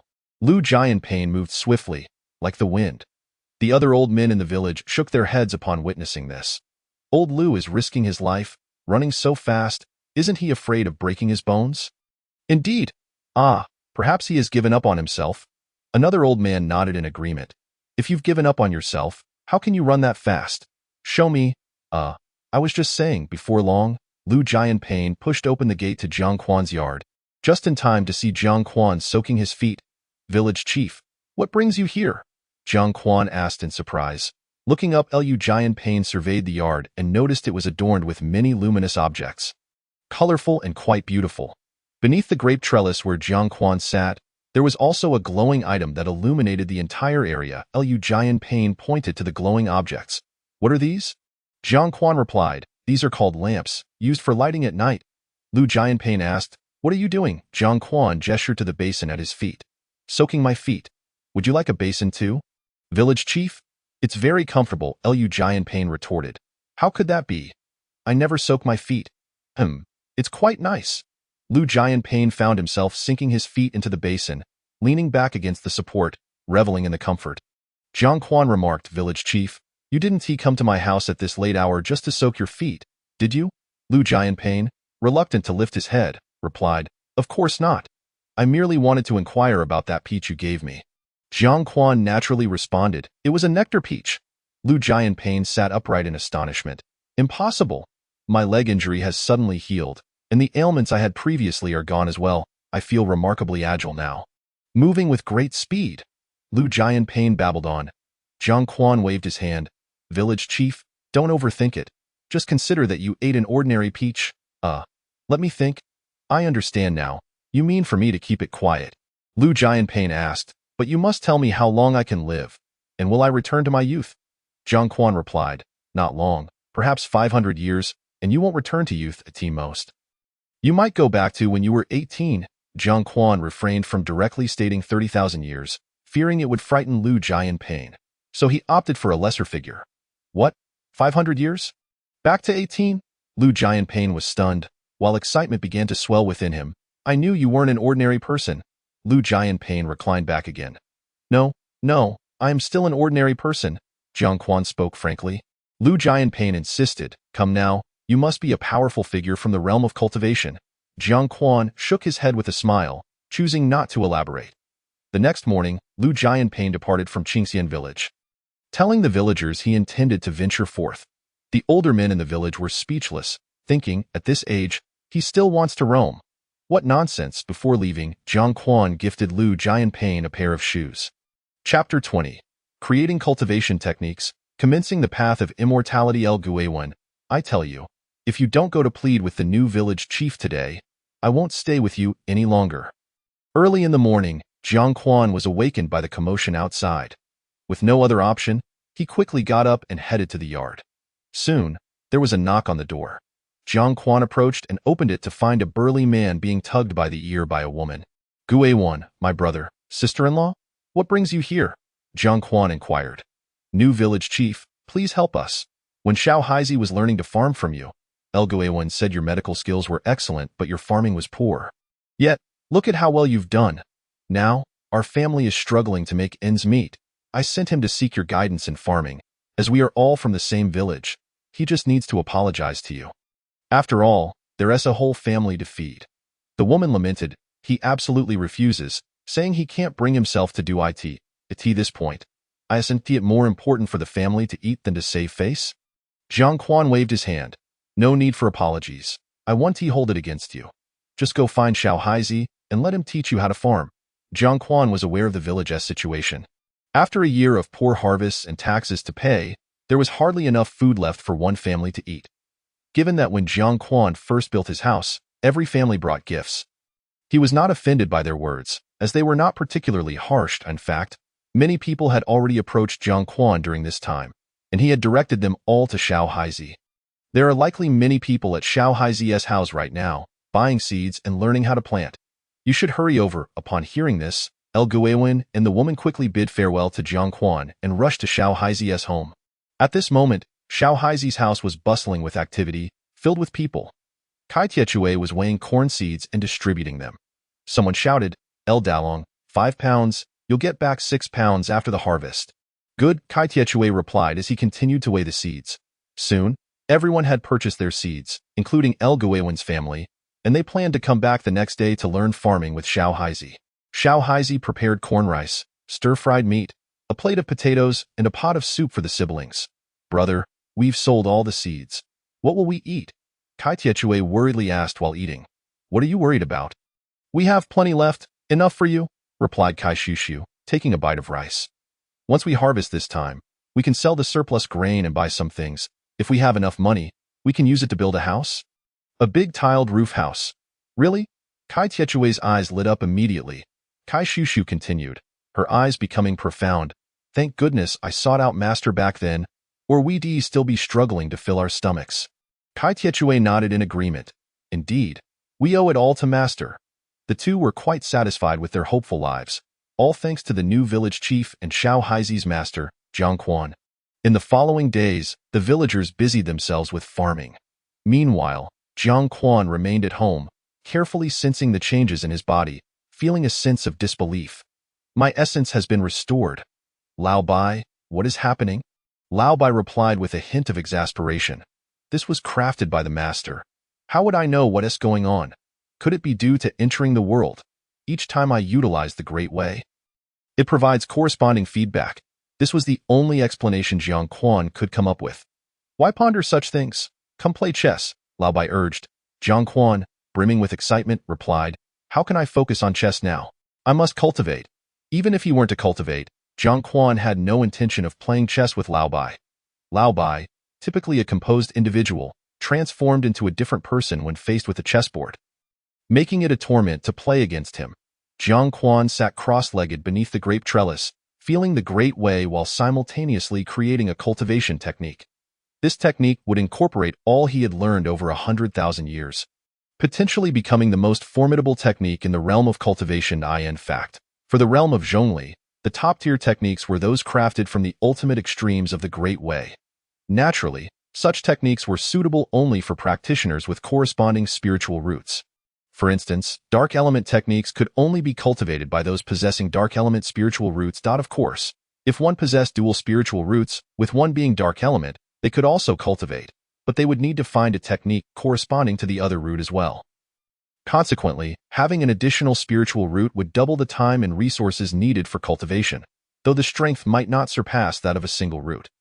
Thus, for cultivators in the Zhongli realm, the more singular the spiritual root, the faster the cultivation, marking one as a genius. Jiang Quan's self-created spiritual root integrated myriad paths, encompassing all spiritual roots, allowing him to cultivate all techniques. As each path merged into the technique, a cultivation text gradually took shape. Jiang Quan named it. The art of all things. It embodied the principle of 1 gives rise to 2, 2 gives rise to 3, 3 gives rise to all things. This technique would lay a terrifying foundation for Jiang Quan at every level, perfectly fusing with 10,000 paths at each major realm, thereby allowing his potential to reach an unfathomably terrifying height. However, correspondingly, Jiang Quan would need to cultivate an additional 10,001 levels at each realm, 10,001 levels for Qi refinement, and the same for foundation establishment. This required an immense amount of time and resources. Yet Jiang Quan was least lacking in those. Next, Jiang Quan began to draw Qi into his body. Within just a minute, he felt a trace of spiritual energy enter his body, coursing through his meridians before settling into his dantian, thereby achieving the first level of Qi refinement. Simultaneously, Jiang Quan sensed the overwhelming spiritual energy in the yard, looked up to feel it intently, and couldn't help but exclaim, after 100,000 years, I can finally feel spiritual energy. Lao Bai remarked, Master, you have already stepped into the threshold of cultivation. Perhaps it's best to pause and savor the experience, and let us play a game of chess first. Jiang Quan turned his head and retorted, get lost. Once a novice, twice familiar. Jiang Quan's cultivation speed accelerated, and the surrounding spiritual energy began to surge towards him, quickly forming a vortex above his head. For hours later, Jiang Quan came to a halt, feeling a sense of fullness. At this moment, his entire dantian was brimming with spiritual energy, which resonated with him in a profound manner, ready for utilization. This kind of energy was referred to as spiritual power. Rising to his feet, Jiang Quan waved his hand, and the pathways of the universe emanated, lifting him into the air. This was the terrifying aspect of Jiang Quan. As long as there was spiritual energy, he could harness various cosmic pathways to unleash unexpected abilities. The ability to fly, typically achievable only at the foundational level, was available to Jiang Quan even in the Qi refining stage. Filled with curiosity, Jiang Quan waved his hand again, enveloping himself in the illusory path, rendering his form transparent, and soared into the sky. Chapter 21. Kuan in Qingxian village, a broad road extended into the heart of the settlement. However, the houses appeared somewhat dilapidated, clashing with the pristine thoroughfare. Hovering in the air, Jiang Quan gazed downwards, observing the mist of spiritual energy swirling in the atmosphere. To his surprise, he noticed that this energy was drifting towards a specific location. Seemingly drawn in by a gathering array, He quietly voiced his speculation. This spiritual energy was produced autonomously by the fruit trees planted by Kai Shushu some time ago. Although it was a modest amount, it was indeed a pity to see it being absorbed in such a manner. Coincidentally, Jiang Quan had been planning to set up formations throughout the village, making this the perfect opportunity. Closing his eyes, he sensed all the artifacts he had crafted within Qingxian village, using them as mobile array points. With a wave of his hand, invisible pathways converged. Ultimately, a colossal formation enveloping the entire village took shape, causing the previously mobile spiritual energy to come to a halt and disperse throughout the village. Simultaneously, the entire array began to gradually nurture more spiritual energy, which, over time, would significantly increase the spiritual density within Qingxian village. Furthermore, this formation would slowly influence the villagers, allowing them to inadvertently develop spiritual roots. Naturally, the array would also retain fundamental functionalities, such as offense, defense, and early warning systems. At that moment, Jiang Quan's expression shifted, and he hastily flew back. Bang! As he reached the area above his courtyard, Jiang Quan plummeted downward. He quickly employed the illusory path, transforming into a bird and flapping his wings to stabilize himself. Once he landed, he exhaled a sigh of relief. Fortunately, with the assistance of the illusory path, he had avoided a humiliating fall. Currently, his spiritual power was still insufficient, and maintaining the sky path consumed a considerable amount of energy. It had depleted rapidly in just a short while. Sitting cross-legged, he replenished his spiritual energy and began cultivating. To his surprise, he did not experience the usual sensation of saturation and smoothly broke through to the second layer of qi refining. In that instant, Jiang Quan felt a profound integration with the sky path. This was the essence of his cultivation technique. Each advancement in realm required the utilization of a cosmic pathway to merge with his cultivation. Subsequently, Jiang Quan fully immersed himself in his training. The following morning, Kai Shushu, affectionately known as Little Black, arrived carrying a hen. Jiang Quan inquired, puzzled, "Why have you brought a hen?" Kai Shushu, brimming with excitement, recounted, "Master, you have no idea. While practicing Kuan Fist at home this morning, a hen suddenly appeared. And guess what, Master? Observing its movements significantly accelerated my progress in Kuan Fist, so I traded some corn with Uncle Dong to bring it to you for a demonstration." Jiang Quan's expression turned peculiar. "Little Black, you should know that my Kuan Fist has already reached its zenith. Thus, this hen is of no use to me, however. You may find it beneficial." Kai Shushu scratched his head. "Oh, I see. Then I'll keep it here at Master S place. I can practice Kuan Fist while observing its movements." Jiang Quan contemplated for a moment. "Very well, let it stay here." In the ensuing days, Kai Shushu frequently visited Jiang Quan to practice Kuan Fist. During leisurely moments, Kai Shushu urged Jiang Quan to name the hen, to which he whimsically remarked, "As the Kuanpeng spreads its wings and rises with the wind, plunging down for thousands of miles, let us call it Kuan Kuan." Kai Shushu, intrigued, asked, "What did Master just describe? I feel an overwhelming sense of yearning." Jiang Quan did not respond, for someone had called him, and he departed directly. Unbeknownst to them, numerous cosmic pathways descended upon the hen, Kuan Kuan. Jiang Quan began to busy himself. As the new village chief, he had much to attend to. With Lu Jianping's departure, Jiang Quan assumed the responsibility of healing the villagers. Additionally, he had to resolve various trivial matters within the village. However, Jiang Quan did not mind the work, for attending to these mundane tasks aided his cultivation. The next day, he attained the third layer of qi refining. On the third day, he reached the fourth layer. By the fourth day, he arrived at the fifth layer. On the fifth day, he achieved the sixth layer. That day, the villagers once again summoned Jiang Quan, seeking his assistance. There was a ruffian named Lu Xiaoxin, known for stealing and being lazy, who was robust and aggressive, leaving the villagers feeling helpless and often gritting their teeth in silence. Recently, he had audaciously dug up the corn that had just been planted by the villagers a few days prior. At this moment, a crowd gathered at Lu Xiaoxin's doorstep, awaiting Jiang Quan's arrival. This situation was particularly pressing, as everyone's hopes rested on the newly planted corn, and Lu Xiaoxin's actions had instilled fear among the villagers, prompting them to band together to reason with him.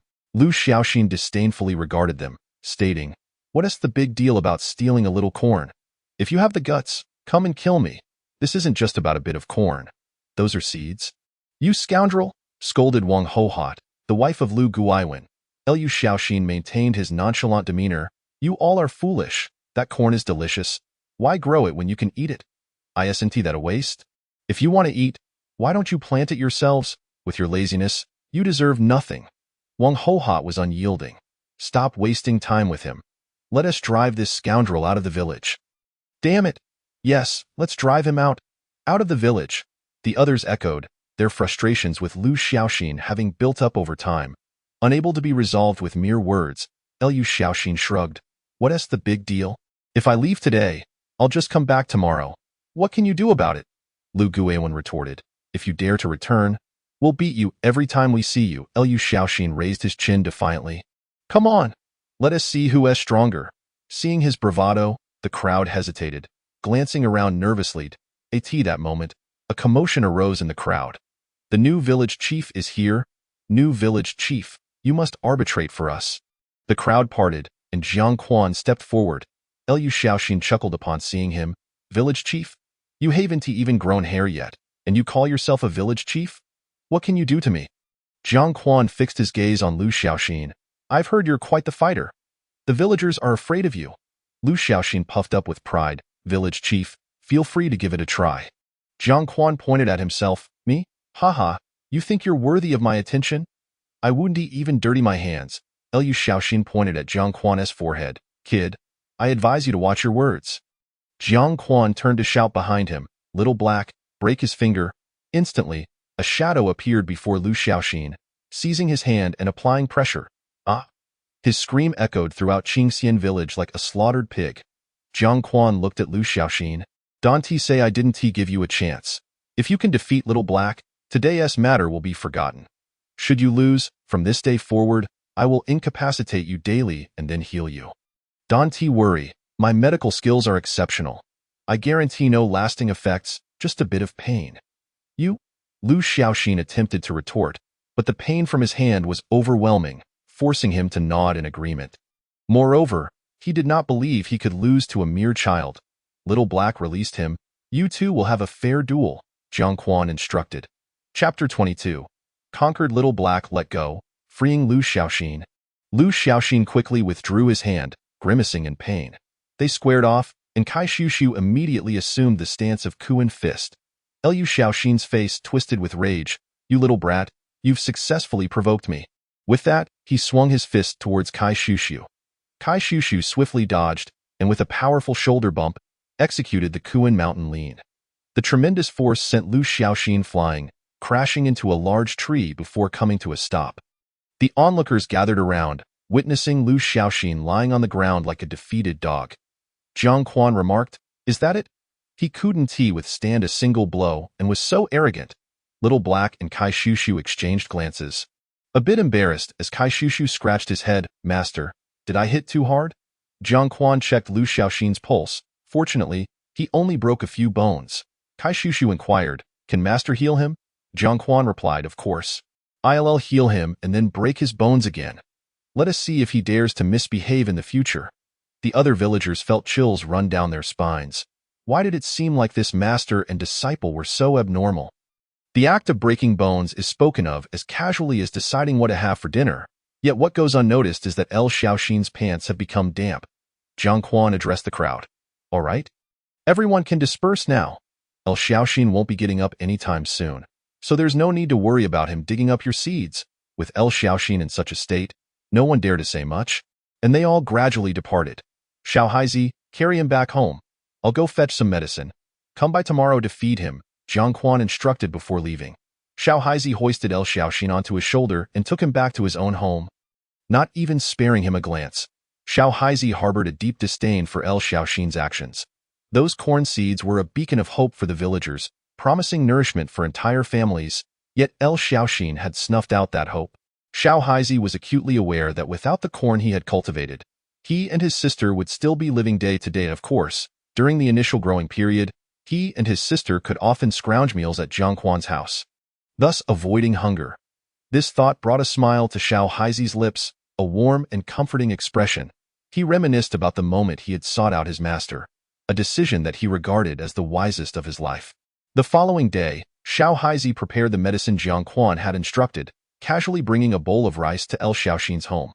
although Jiang Quan had advised against bringing food, asserting that the medicine would suffice to sustain El Xiaoxin's bodily functions.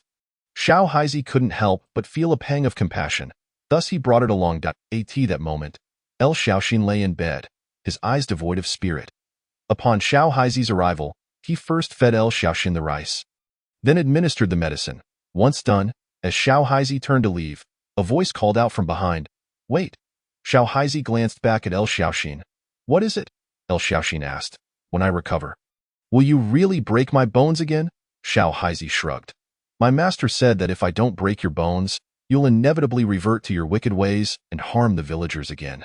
El Xiaoxin, upon hearing this, became frantic. "No, no. I swear I won't do it again. Please tell the village chief that I won't dare." Xiao Haizi replied, "But I can't trust your word. You have no credibility in the village." With that, he departed. El Xiaoxin opened his mouth, but found himself at a loss for words, realizing then that he had not only lost friends, but any semblance of reputation in the village. His words carrying as much weight as the wind. Time passed swiftly, and a month later, Jiang Quan's cultivation had reached the 35th level of qi training, the spiritual energy within his dantian having transformed into liquid, resembling the size of an ordinary lake. Today, El Xiaoxin had come to visit, and he did not wait for Jiang Quan and the others to seek him out. He came of his own accord, primarily driven by fear. Over these past few days, he had been restless, dreading the possibility of his bones being broken once more. El Xiaoxin understood that the crux of the matter lay with the new village chief, Jiang Quan. If he couldn't earn Jiang Quan's forgiveness, he might indeed face the same fate again. El Xiaoxin had certainly heard about the new village chief, renowned for his medical skills, knowledge of feng shui, and agricultural prowess, earning the deep respect of the villagers. It was said that during Jiang Quan's tenure as village chief, not a single person opposed him.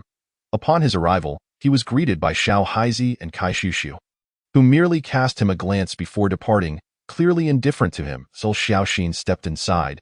He was taken aback by the scene before him, as if he had entered an ethereal realm. The view was one of refreshing greenery, with a small stream meandering through the courtyard, converging into a small pond that gurgled melodiously, emitting wisps of steam. Within the pond, several lotus plants stood tall, their buds yet to bloom. Beside the small pond was a trellis, now fully adorned with verdant grapevines. A mist enveloped the entire courtyard, imparting an otherworldly ambience. Under the grapevine, a large dog with golden fur lay sleeping, undisturbed even by El Xiaoxin's entrance. Jiang Quan sat beneath the trellis, occasionally tossing a kernel of corn to the ground, where a glossy black hen pecked eagerly at it. Meanwhile, Xiao Haizi returned to the lawn to continue practicing his kungqun. "Guests are always welcome. Please, have a seat," Jiang Quan suddenly remarked as El Xiaoxin stood there, unsure of what to do. Quickly, El Xiaoxin moved closer and timidly sat opposite Jiang Quan. "Village chief, I was wrong.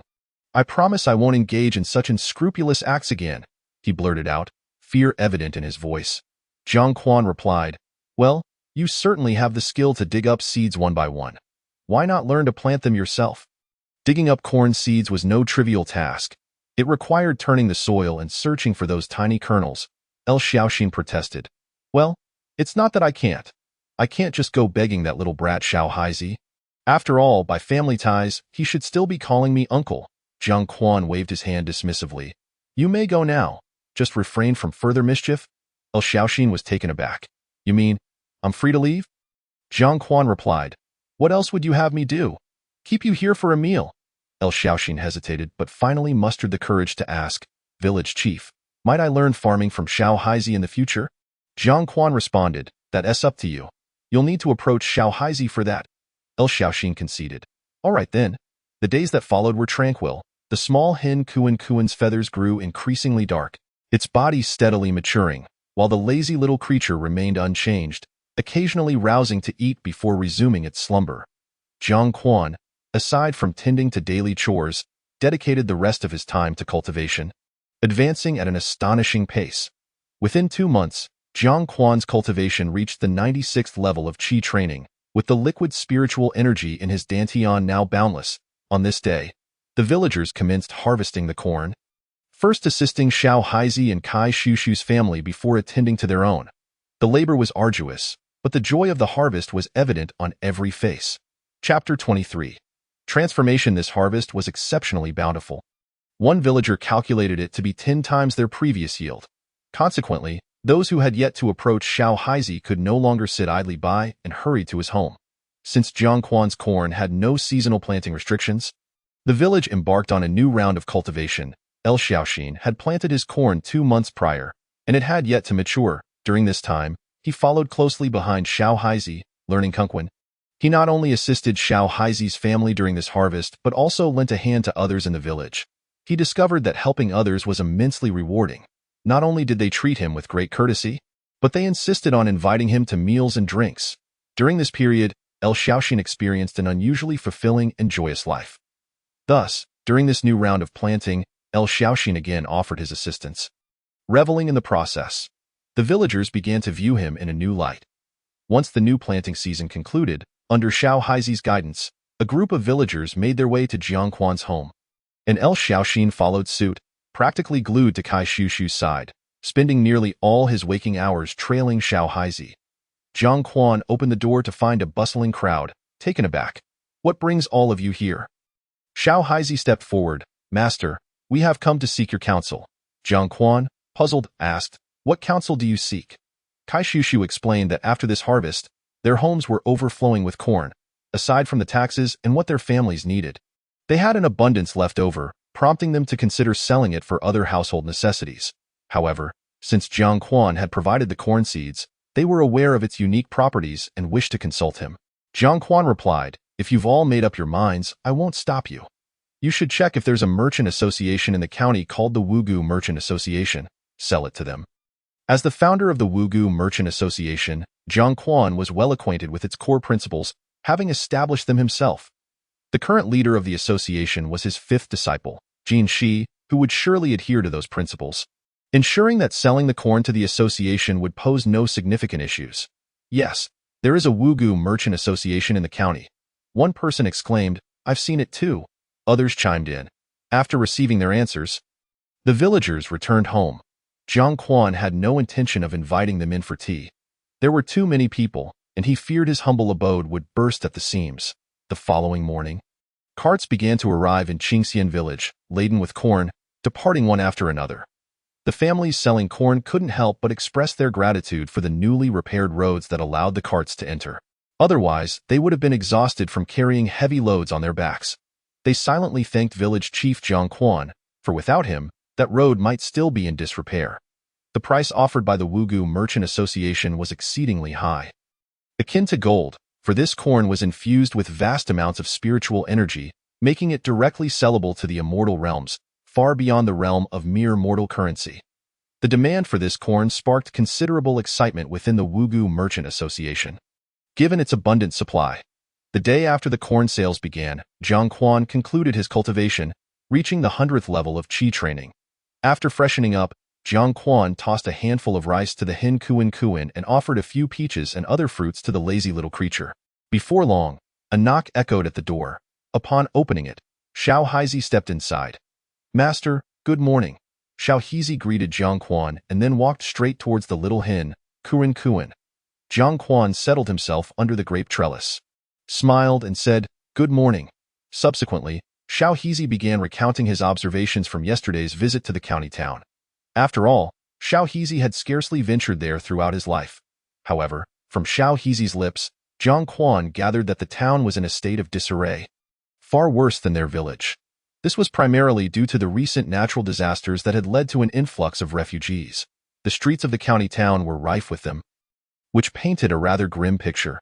Kai Shushu remarked, "Master, those people are truly pitiable. I wish to help them. Is there any way I can?" Jiang Quan's eyes were filled with a profound melancholy as he replied, "You cannot help them. I cannot help them either." Kai Shushu was taken aback. "Even you cannot help?" In her mind, Jiang Quan was omnipotent, yet he claimed he was powerless to assist. Jiang Quan explained, "You do not comprehend. The karmic burden of helping them is too great for you to bear, and I too cannot withstand it." Indeed, Jiang Quan had once offered assistance, and although he had ascended to the throne, even with the backing of imperial authority, he felt the overwhelming tide of karmic retribution approaching, prompting him to withdraw early. With earnestness, Jiang Quan elucidated to Kai Shushu, Take Xiaohizi, for instance. If you help them today, many refugees will come seeking your aid. If you suddenly cease to assist, they will accuse you of being heartless, of withholding resources. But tell me, do you possess enough provisions to share? Ultimately, they may turn against you. Kai Shushu replied, Isn't that just repaying kindness with malice? Jiang Quan rolled his eyes. When hunger strikes swiftly, who has the luxury of considering gratitude? Kai Shushu suggested, What if I teach them to cultivate corn? That should ensure their livelihoods. Jiang Quan replied, That is feasible. However, where will you find enough land for all those refugees? Will you partition your own land for them? Moreover, even if you manage to allocate land, disputes will arise over its size, leading them to resent you for perceived unfairness. Kai Shushu was left speechless. After pondering, he resolutely declared, If we clear the surrounding wasteland, there should be ample land for cultivation. As long as they can lead a good life, they can resent me if they wish. Jiang Quan gently patted his head and said, Do not be naive. Such actions will attract the attention of the immortal cultivation community, resulting in inevitable plunder. Kai Shushu countered, But master, you could intervene to protect them. Jiang Quan replied, That is your wish, not mine. I will not intervene, for I am merely an ordinary person and cannot contend with those individuals. Jiang Quan was not deceiving Kai Shushu. Within the bounds of Qingxian village, he was relatively safe, but beyond that, he was merely a qi practitioner. Noticing that Kai Shushu was still deep in thought, Jiang Quan interjected, Enough. You have yet to sort out your own matters, yet you concern yourself with others. Kai Shushu's thoughts were abruptly redirected. Right, master, I wish to ask for your assistance in examining the foundation. Jiang Quan readily agreed, Of course. Where do you intend to build? Kai Shushu, feeling somewhat bashful, replied, I wish to build next to your home, modeling the courtyard after yours. Very well. The two began to deliberate, and soon a plan was in place. After Kai Shushu departed, Jiang Quan recalled his earlier words and could not help but calculate using his fingers while observing the stars. The little black and white one. Quite remarkable. I did not expect to meet again. Ha ha ha ha. Early the next day, Jiang Quan took a compass to the plot of land recently purchased by Kai Shushu, set it up, and shortly thereafter, provided Xiaohizi with the foundation specifications, followed by the auspicious date for commencement. Chapter 24. Who are you looking for? Upon hearing that Kai Shushu intended to build a house, the villagers flocked to offer their assistance. The women prepared meals while the men helped with the foundation and carried timber. In merely 15 days, a brick and tile house rose majestically, boasting a spacious courtyard with a beautifully planned layout. The villagers looked on with envy, prompting many to seek Jiang Quan, who now found himself quite occupied. Coincidentally, Jiang Quan took the opportunity to arrange all the houses neatly, ensuring they were not lined up but instead featured independent courtyards, leaving pathways in between. He also constructed a spring and water pipes, providing each household with running water. After 6 months of diligent work, the entire village had undergone a transformation. Meanwhile, Jiang Quan's cultivation had successfully reached the 300th level of qi training, his dantian vast and boundless, with the spirit liquid at the bottom beginning to compress into crystals. Now, Jiang Quan experienced an illusion of omnipotence, feeling as though he could obliterate the heavens with a mere gesture and command the laws of nature with a word. However, he understood this to be an inflated perception of his abilities. His spiritual energy was insufficient to sustain the execution of multiple grand paths for any significant duration, and thus he must continue to strive for improvement. A tall and a small figure staggered into Qingxian village. The smaller figure was a boy of 6 or 7 years, his face smeared with dirt, yet his bright eyes radiated determination. Mother, just hold on a little longer. We will soon reach grandfather's house, the boy urged, supporting a similarly dirty woman, gritting his teeth. The woman gave a foolish smile, drool escaping from the corner of her mouth. The boy, undeterred by the filth, raised his hand to wipe away her drool with his sleeve, his eyes filled with compassion.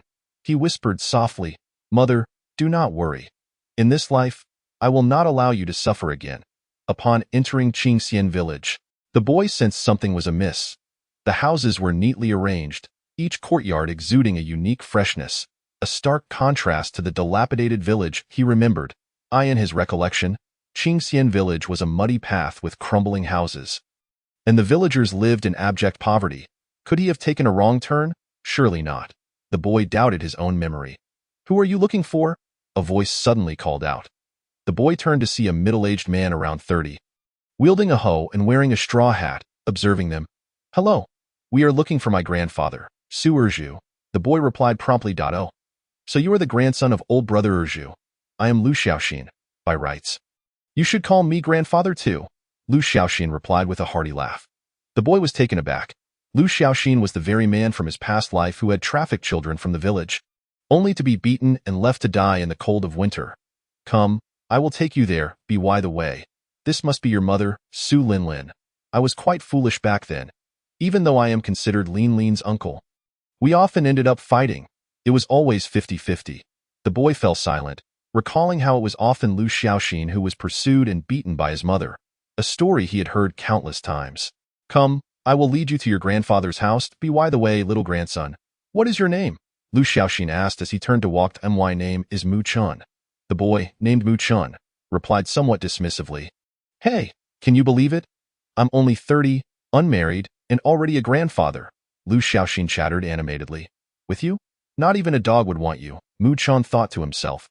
However, he refrained from voicing his thoughts, instead offering a polite smile. "You're merely older in generation. In reality, you are not older than my mother. By the way, where is your father, Mu Yu? Why isn't he with you?" Lu Xiaoxin inquired. Upon hearing this, Mu Chen's expression darkened, his fists clenched tightly. "Do not mention him. I wish to see him suffer 1,000 tortures." Lu Xiaoxin, sensing the tension, wisely changed the topic and led them to Su Erju's home, only to find it empty upon knocking. "How about this? You can come to my house for a bit. Everyone is out planting corn today, so no one is home." "Planting corn?"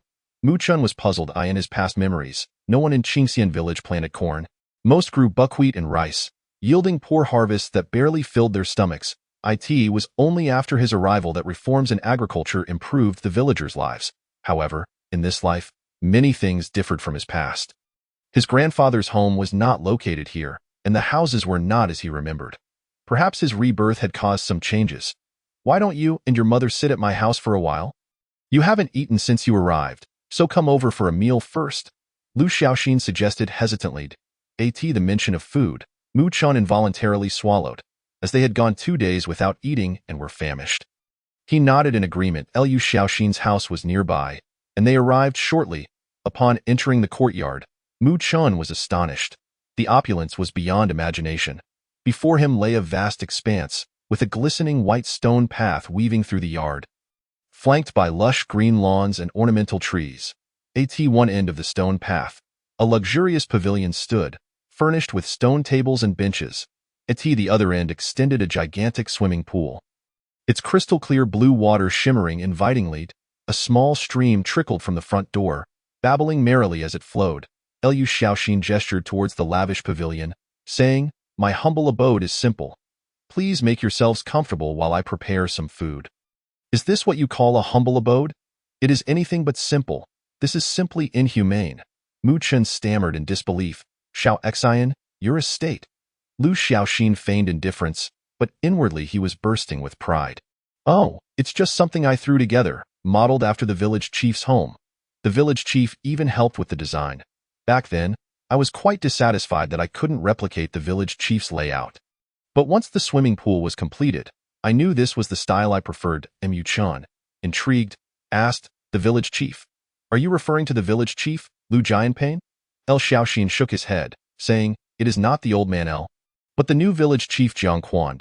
He is truly remarkable, skilled in medicine, feng shui, agriculture, blacksmithing, and construction." Mu Chun recalled the name Jiang Quan, but found no trace of it in his memory. It seemed that the changes in Qingxian village were largely attributed to this new village chief. L Xiaoxin went to prepare the meal, while Mu Chun helped his mother Su Linlin to a gazebo, silently observing the courtyard. Though be honest, Mu Chun yearned for such a courtyard. After his mother's passing in his previous life, he devoted himself solely to cultivation, neglecting the beauty of everyday life and forgetting the little joys of the mundane world. This oversight led to his inability to transcend his current state during the transformation stage, preventing him from breaking through to the mid-transformation stage, ultimately resulting in his demise at the hands of his subordinates. In this life, he vowed to embrace the mundane early on and elevate his mindset, ensuring a smooth journey through the transformation stage. Furthermore, with a courtyard like this, his mother could enjoy her twilight years peacefully. Yes, I will build such a courtyard, Mu Chen resolved within himself. Chapter 25. The Golden Retriever Before long. El Xiaoxin brought forth dish after dish, the enticing aroma making Mu Chen swallow hard. Once all the dishes were on the table, El Xiaoxin sat down and served rice for the three of them. Grandfather, let me do it. Mu Chen quickly got up to take the rice scoop and bowl from El Xiaoxin. Come, eat, eat, eat. Don't stand on ceremony at grandfather's house. Treat it like your own home. El Xiaoxin said while serving them dishes. Though quite hungry, Mu Chen did not indulge recklessly but savored each bite slowly.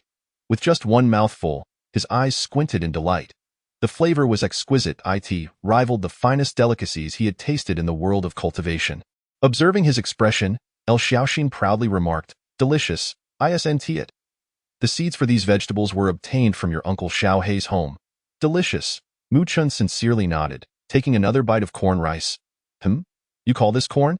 It's even tastier than the spirit rice from the cultivation realm, El Xiaoxin replied. It's just simple fare. Make do with it. Oh, you're just being modest, in contrast to Mu Chen's slow and deliberate eating. Su Linlin was already devouring her food, intermittently breaking into a silly smile, her face radiating happiness.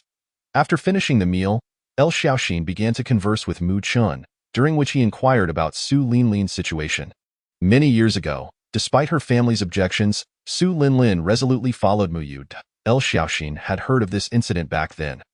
However, upon arriving at the Mu family, she discovered that Mu Yu already had a wife and children, and being pregnant at that time, she had no choice but to become a concubine.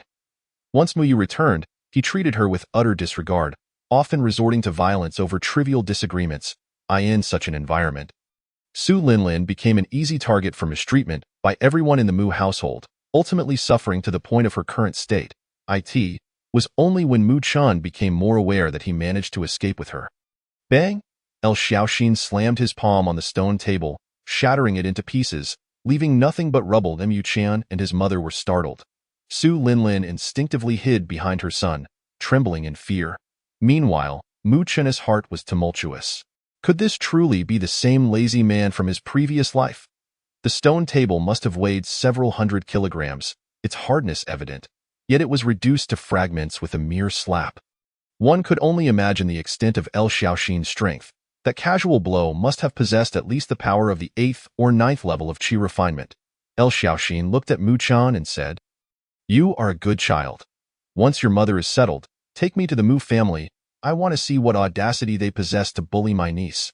After calming down, El Xiaoxin began to contemplate. I should bring Xiao Hei along. That fellow is stronger than I am. Much safer, Mu Chen replied calmly. Thank you for your good intentions, grandfather. I will seek revenge in due time. It is not the right moment yet. Could you please take me to my maternal grandfather's house? In truth, Mu Chen knew the way to his grandfather's home, but he anticipated that bringing his mother back would undoubtedly provoke his grandfather's wrath. Years ago, Su Linlin had left against her father's vehement opposition, so upon their return, it would be surprising if he did not explode in anger. Therefore, Mu Chen wished to have El Xiaoxin accompany them, as he believed El Xiaoxin's current standing in the village would afford them some protection. If El Xiaoxin could help explain the situation, perhaps his grandfather, who was stubborn yet soft-hearted, would not chase them away. In his previous life, his grandfather had been the one to expel them, only to rush to bring them back upon learning the truth from others. Mu Chen often remembered seeing his grandfather secretly wiping away tears.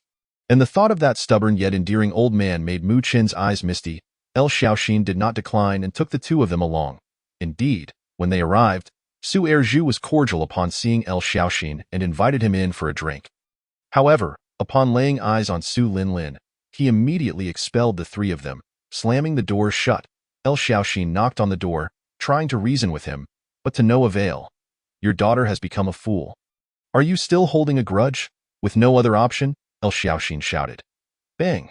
The door was yanked open by Su Erju, who rushed out to scrutinize Su Linlin from head to toe.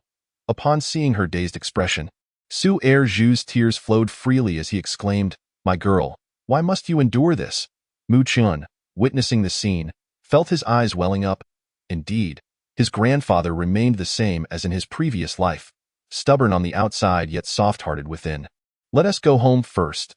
Tomorrow, I will take Linlin to find the village chief. His medical skills are exceptional, and he should be able to heal her, Su Erju said, leading the three of them inside. After settling Mu Qian and his mother, he began to drink with El Xiaoxin, sighing deeply as he did so. El Xiaoxin kept his responses to a minimum, merely accompanying him in his drink. The next morning, after breakfast, Jiang Quan began his new day of cultivation. Master, stop cultivating. You could spend billions of years on that. Come play chess instead. Old Bai floated beside Jiang Quan, incessantly tempting him. Yet to Jiang Quan, Old Bai's words felt more like encouragement. Who would want to play chess with this dreadful player? Cultivation was far more satisfying, and with a little more effort, he was close to reaching the 301st level of qi refinement. Just then, a knock echoed at the door, and Jiang Quan walked over to open it, revealing Su Erju and a large group of people standing outside. Brother Erju, what brings you here? Jiang Quan inquired, somewhat surprised. Su Erju responded, Village Chief, I have a favor to ask of you. Please, come inside, Jiang Quan said, leading them to sit beneath the grape arbor. From the moment Jiang Quan opened the door, Mu Qian had begun observing the village chief, and once inside, he continued to scrutinize the courtyard's layout. He had heard El Xiaoxin mention that his courtyard was designed based on this one. But upon entering, he found El Xiaoxin's home to be superior. That grand swimming pool was quite pleasant. However, Mu Qian understood that one should not judge solely by appearances. Regrettably, he had not yet entered the realm of cultivation, preventing him from sensing the presence of spiritual energy, thus unable to make an informed judgment about the place's merits. At that moment, Mu Qian noticed a golden retriever lying beneath the grapevine. His first instinct was that this dog was extraordinary. Suddenly, as if sensing Mu Qian's gaze, the dog abruptly opened its eyes. Boom! A thunderous sound erupted in Mu Qian's mind, and memories from the past surged forth. When they faded, Mu Qian felt as though centuries had passed, yet it could have been merely a second. Looking again at the golden retriever, Mu Qian felt as though he stood before it completely exposed. Devoid of any privacy, under its deep gaze, startled, he thought, it reviewed my memories. This thought sent a chill through Mu Qian's body, akin to plunging into an ice cavern. Yet when he looked again, the dog had closed its eyes, snoring contentedly, appearing like an ordinary golden retriever. However, Mu Qian dared not regard it as merely an ordinary dog. It could very well be a terrifying and unparalleled creature. Chapter 26. The elixir. Not daring to look at the golden retriever any longer, Mu Qian shifted his gaze to Jiang Quan. But Jiang Quan appeared to be an unremarkable young man, exuding warmth and gentility, with a perpetual smile that radiated comfort. The more amiable he seemed, the less Mu Qian dared to underestimate him. Once everyone was seated, Jiang Quan spoke directly, Brother Erju, we have no tea to offer you. We lack proper hospitality. Please, state your business plainly. Su Erju wasted no time and brought Su Linlin forward, saying, Village Chief, this is my daughter Su Linlin. She has become like this due to mistreatment in her husband's family. I hope you can help her. Jiang Quan reached out, lifting Su Linlin's eyelids and taking her pulse. Afterward, he shook his head and sighed, Brother Erju, your daughter does not suffer from an ordinary ailment. This is a heart ailment. Common medicine cannot cure it. Let me put it this way. She has likely suffered a great shock, causing her to seal her heart, unwilling to face the outside world. This is a psychological condition. Upon hearing this, Su Erju became anxious. Village Chief, can it be cured? I implore you, you must help her. Jiang Quan raised his hand, saying, I must make it clear. I can cure her, but once she is healed, her personality will change drastically, as if she were a different person. Hesitation washed over Su Erju, and others fell silent, pondering whether, if she were cured, she would still be Su Linlin, and of course, they could choose not to treat her in her current state, should she ever wish to confront the outside world.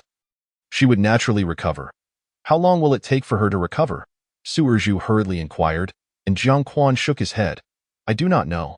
It may take a month or two, or it could take decades or even centuries to recover. Jiang Quan was not deceiving them. This psychological ailment was akin to what had been experienced in his previous life, a heart sealed in cement. Let us treat it, Mu Qian suddenly interjected. Until his mother's passing in his past life, he had not managed to recover. Although it seemed that Qingxian village had undergone significant changes in this life, Mu Qian did not believe this would restore his mother. Su Erju turned to Mu Qian, who had rescued his mother from the inferno. He held a fondness for the young man, hence he would carefully consider Mu Qian's words. Village chief, let us proceed as Xiao Muchun suggests. Let us treat it. Su Erju reflected briefly before agreeing. Jiang Quan nodded. All right, please wait a moment. I will fetch the medicine. After speaking, he rose and went to the thatched cottage, returning shortly with a red elixir adorned with intricate yellow patterns. What is this? Mu Qin's pupils dilated. In his previous life, he had been an alchemist, thus possessing considerable knowledge about elixirs. However, the more he understood, the more astounded he became. The grade of an elixir is categorized by its color. From lowest to highest, they are black, white, blue-green, green, light blue, dark blue, purple, pink, red, yellow, orange, and brown. Ordinary alchemists produce black elixirs, while only advanced practitioners can create those with white patterns. When an elixir is entirely covered in white patterns, appearing as pure as jade, it signifies mastery in alchemy. Following that are the blue patterns. When they encompass the entire elixir, it indicates a grandmaster level. Green represents a Taoist master, light blue signifies a minor celestial master, dark blue denotes a major celestial master, purple indicates a true celestial master, pink signifies a great Luo celestial master, red symbolizes an imperial celestial master. Yellow represents a minor elixir deity, orange denotes a major elixir deity, and brown signifies an ancient elixir deity. There are more grades, but Mu Chun was unaware of them, having only glimpsed these in a fragmented ancient tome. Until now, he had never encountered a minor celestial master, as his alchemical skills had only reached the grandmaster level in his previous life, and he had been fortunate enough to meet a Taoist master. But what color did Jiang Quan just present? Red? With yellow patterns? Did that not indicate an imperial celestial master-grade elixir? Moreover, the yellow patterns were so densely packed, they were nearing divine quality. With this thought, Mu Qin's heart raced, and he was overwhelmed by astonishment. This seemingly unremarkable village chief might very well be an imperial celestial master in alchemy. No, he suddenly pondered. Jiang Quan had only entered for a brief moment before emerging with the elixir. It was improbable that Jiang Quan had prepared such a targeted elixir in advance. There could only be one explanation. This village chief Jiang Quan had concocted an imperial celestial master-grade elixir in such a short span of time. The speed at which he worked indicated he was of extraordinarily high caliber in alchemy. The more Mu Qian contemplated, the more terrifying it became, and beads of sweat began to form on his forehead. After Jiang Quan approached, he handed them the elixir. This is the medicine. Take it before bed, and you should be well by tomorrow. Thank you, village chief. Su Erju quickly expressed his gratitude. As he prepared to offer payment, Jiang Quan hastily interjected. No need, no need. It's a trivial matter. Witnessing this scene, Mu Chun was once again struck with amazement. He had casually produced a celestial elixir yet asked for nothing in return. What a celestial disposition! Su Erju insisted. We must offer something. How about this? I shall bring back 2 bags of corn. Jiang Quan promptly waved his hands. No need, no need. We have received far too much corn from everyone in recent times. I cannot consume it all myself. Recently, the village had enjoyed 2 bountiful corn harvests, with each household contributing some to Jiang Quan, who could not decline, resulting in an ever-growing surplus that he now struggled to manage. After several rounds of polite refusal, Su Erju departed, seemingly determined to return with corn. Grandfather, may I see the medicine the village chief gave us? On their way back, Mu Chun could no longer contain his curiosity. Su Erju did not refuse and handed the elixir to Mu Chun. As the saying goes, an outsider marvels at the spectacle, while an insider discerns the essence. Mu Chun examined the intricate patterns on the elixir and could faintly perceive the flow of profound principles within. This was not mere dyeing, but a genuine top-tier celestial elixir. Xiao Mu Chun, what troubles you? Su Erju asked, noticing his silence. Grandfather, could you share with me the story of this village chief? Su Erju began to recount. This village chief. His tale is quite legendary. He was found by the former village chief on the mountain, and upon arrival, he began learning medicine from him. Do you know what happened? Within just a few months, his medical skills surpassed those of the former chief, curing ailments that the previous chief could not. After hearing this, Mu Chun could not help but murmur. Perhaps he was already a divine doctor. And learning from the former chief was merely a guise. Su Erju continued to narrate various deeds of Jiang Quan, such as identifying issues with the ancestral grave of the wealthiest family, which led them to fund the repairs of the roads in Qingxian village.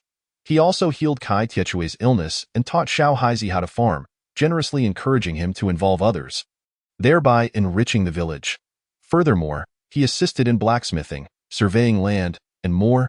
Chapter 27. A glance from 100,000 years ago. Listening intently, Mu Chen's thoughts diverged. The ability to forge suggests a highly skilled craftsman. His aptitude for divination implies he possesses knowledge of karmic cycles as a yin-yang master. His agricultural prowess indicates he might be a highly ranked spiritual botanist. Moreover, Mu Chen was aware that Jiang Quan owned an imposing large dog, likely indicating he was a high-level spiritual beast master.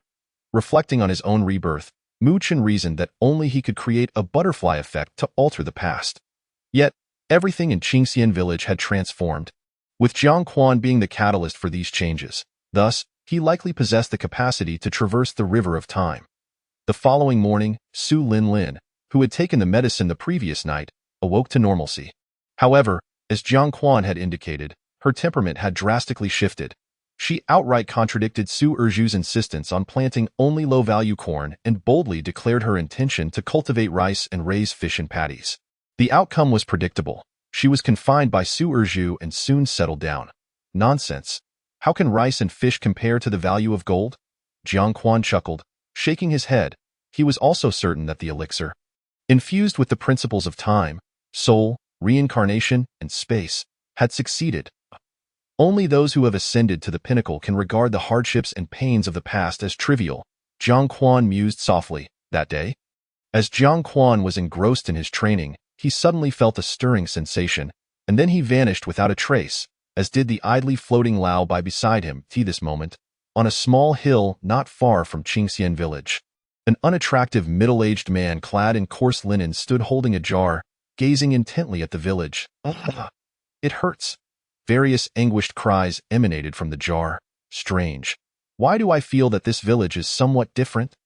The middle-aged man murmured. The arrangement of the houses was too orderly, lacking the dilapidation typical of ordinary villages. Yet, he sensed no spiritual energy, indicating the absence of cultivators. Never mind. I am merely 100 souls short of concocting the supreme soul elixir to aid my advancement. The middle-aged man declared, preparing to head toward Qingxian village. Are you an evil cultivator? At that moment, a voice rang out, halting the middle-aged man in his tracks. He turned to the source of the voice and saw a young man slowly appearing. Holding a folding fan, the middle-aged man immediately adopted a cautious demeanor. Who are you? I am Jiang Quan. Jiang Quan felt there was nothing to conceal. It was just a name, and he did not hide his cultivation level, which was clearly evident as a qi refinement practitioner. Ha ha ha ha. A mere qi refinement practitioner dares to be arrogant. I am Su Luan. Remember who it is that will slay you. Su Luan laughed upon seeing Jiang Quan's cultivation level. Kill me? Heh, wait a moment. You seem to have some karmic entanglement with me. Jiang Quan's expression shifted to one of confusion as he began counting with his fingers. You are that evil cultivator from 100,000 years ago. Upon his arrival in this realm, Jiang Quan had witnessed an evil cultivator massacre an entire village, and that evil cultivator had turned back to cast a glance at him. It was that very glance that had terrified Jiang Quan into a state of fear. As Jiang Quan counted, the entire river of karma trembled, and colorful threads emerged, intertwining. At that moment, Su Luan felt a monumental shock as he gazed at the horrifying river of colors flowing slowly above Jiang Quan's head.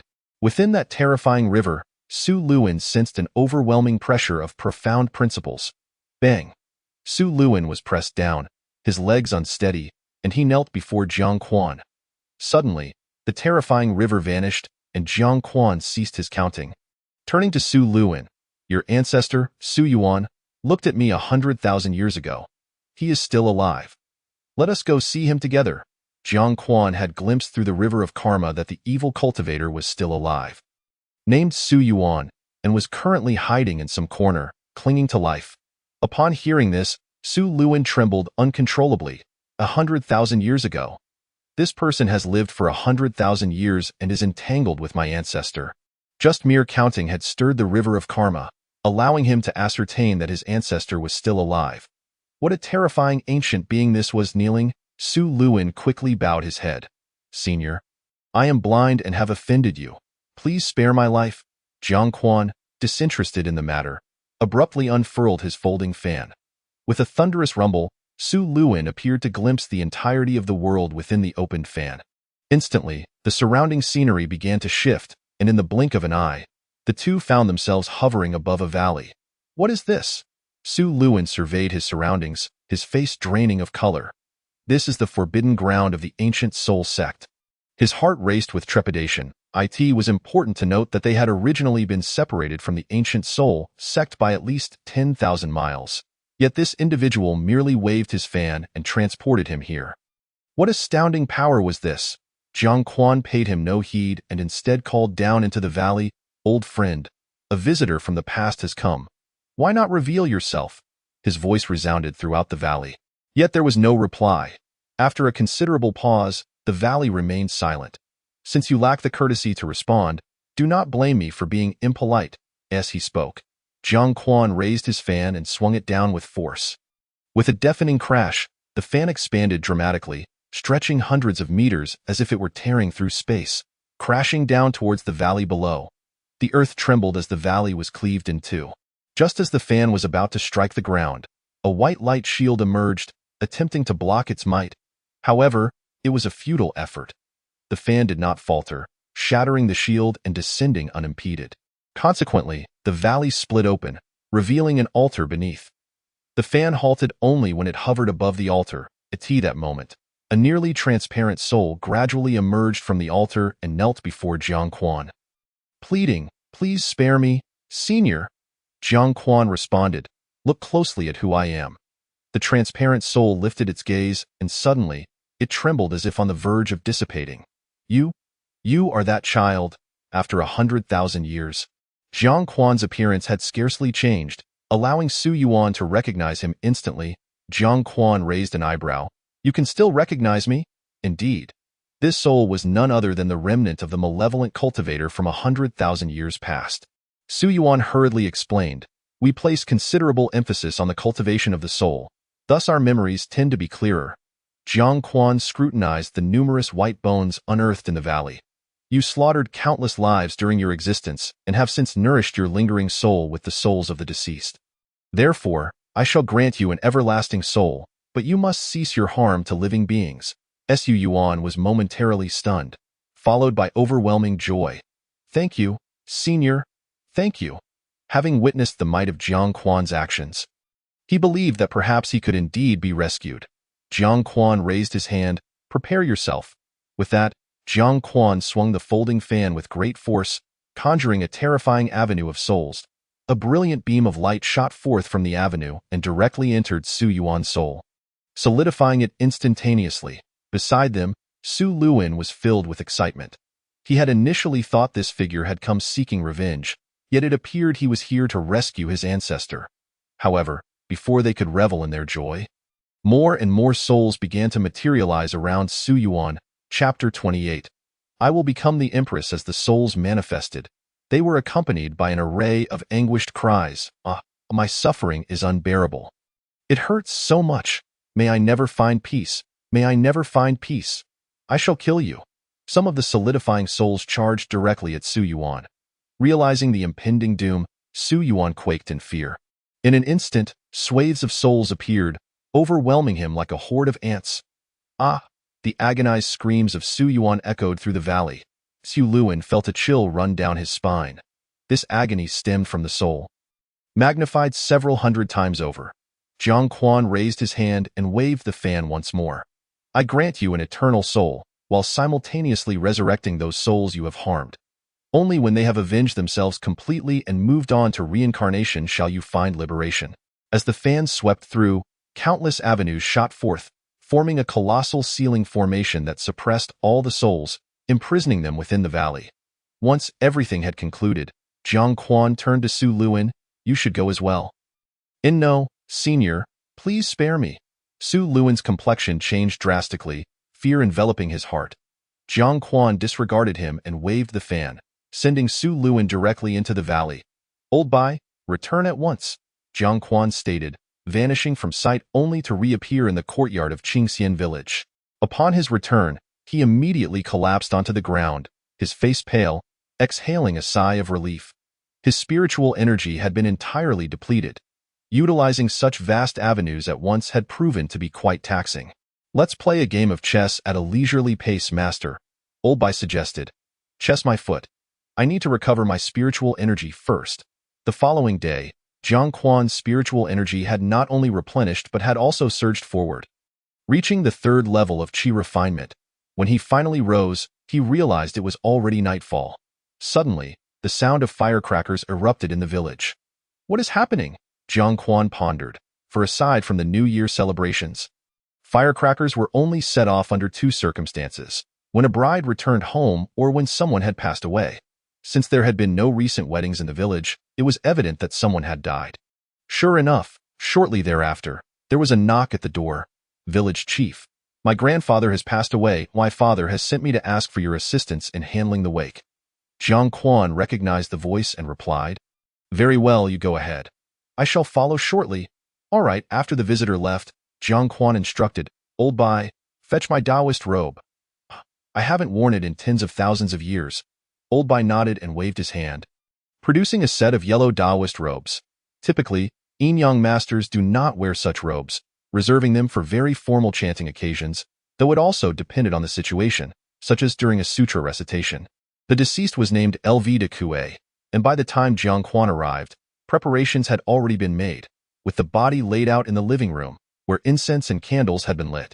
LV de Kue's son, LV Weigan, rushed over to greet Jiang Quan upon seeing him donned in Taoist robes. Most of the villagers had gathered, including Xiao Heizi and LV Xiao Xin, who were busily assisting with arrangements. Mu Qian was also present, munching on sunflower seeds when he beheld Jiang Quan in his Taoist garb, his expression shifting in surprise. Why does he look so dashing? Could it be that this is the terrifying presence of a powerful being, capable of affecting the hearts and minds of others? Mu Chun mused to himself. Once all preparations were completed, Jiang Quan retrieved several ancient scriptures from his bag. Their covers yellowed with age. These were given to him by his master, Qi Liang Fu, and he had never been able to part with them. The wake was to last 3 days, and on the morning of the 4th day, the villagers together carried Elvida Kue up the mountain, though they did not rush to bury him, as the burial site had yet to be determined. At dawn on the 4th day, LV Weigan and his son, LV Kuxian, approached Jiang Quan to request his assistance in selecting a burial site. Thus, Jiang Quan slung his bag over his shoulder and accompanied the two into the mountains. After a day's search, they had yet to find a suitable location for LV de Kue, primarily because the good sites did not align with his astrological chart.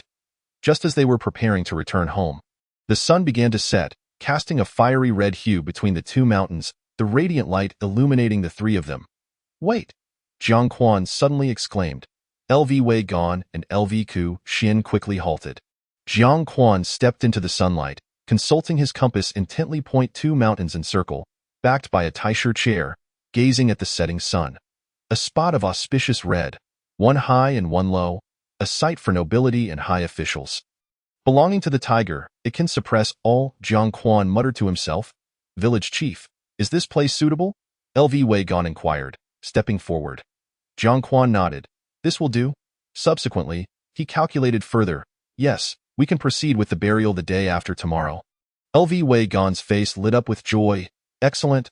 I will go speak with the family tonight. In truth, the family of the burial site was from the village, and they would likely agree without much negotiation. 2 days later, the villagers came to assist, and LV de Kue was successfully laid to rest. Just when it was thought that the village would return to a tranquil state, Su Lin Lin stirred up trouble once more. On this day, Mu Chan went to visit his mother, and they engaged in conversation. Son, I believe it would be beneficial for your maternal grandfather to cultivate rice while raising fish. We could earn more money this way and improve our lives. Am I wrong? Su Lin Lin expressed her grievances. Mu Chan hesitated. Mother, do you know the value of the corn grown in the village? Su Lin Lin noticed her son's hesitation and curiously asked. What price? Mu Chan raised a finger. 1 tael of gold per tael. Su Lin Lin shot up in disbelief. What? 1 tael of gold per gene? That can't be right. 1 tael? Isn't that equivalent to gold? Mu Chan nodded, confessing that he had learned this information from LV Xiao Xin, who had explained it thoroughly to him. At that moment, Su Lin Lin remained unconvinced. Impossible. How could corn be worth so much in this era? Mu Chan proceeded to clarify. Mother, To put it plainly, the corn possesses spiritual energy. Its energy content is not inferior to that of spirit stones, akin to rare treasures specifically catering to the cultivation world. Another significant reason is that it is cheaper and more abundant than spirit stones, easier to refine, and can be purchased with mundane currency, making it exceptionally suitable for the regular consumption needs of sections. Ah, Su Lin Lin was taken aback, realizing the corn's true nature. With such corn, who would still bother to cultivate rice? Have you lost your mind? No wonder my father has confined me. He is treating me like a lunatic. Wait, upon hearing my son Mu Chin's words, it seems that this place is a realm of cultivation. I have traversed into a world of immortals. Hold on, then I shall become the empress. I shall appoint my eldest son Mu Chun as the crown prince. By the way, Mu Chun, go and speak to your grandfather. Plead for my release. I shall never again mention the matter of rice cultivation, Su Lin Lin said eagerly. Chapter 29. The Essence of the Path of Time upon being released. Su Lin Lin began to purchase corn from the village at the original price, matching that of the Grain Merchants Association. However, selling to Su Lin Lin offered an advantage. They need not concern themselves with shipping or any other logistics. They could sell directly to her in the village. Moreover, all transactions were conducted in cash, with no debts incurred, leading the villagers to opt to sell their corn to Su Lin Lin. Little Mu Chan, am I being too reckless by lending all my money to your mad mother? Su Erju inquired, observing the caravans transporting corn back and forth, turning to Mu Chan beside him. Should anyone else dare to label his mother a lunatic, Mu Chan would certainly retaliate. However, as it was his grandfather who spoke, he found no fault in it. Mu Chan replied, the corn is so expensive. If necessary, we can plant a few more times, and the money will return. Besides, my mother is not the only one borrowing money from Grandpa. Soon, it will not just be Grandpa experiencing losses. What is there to fear, grandfather?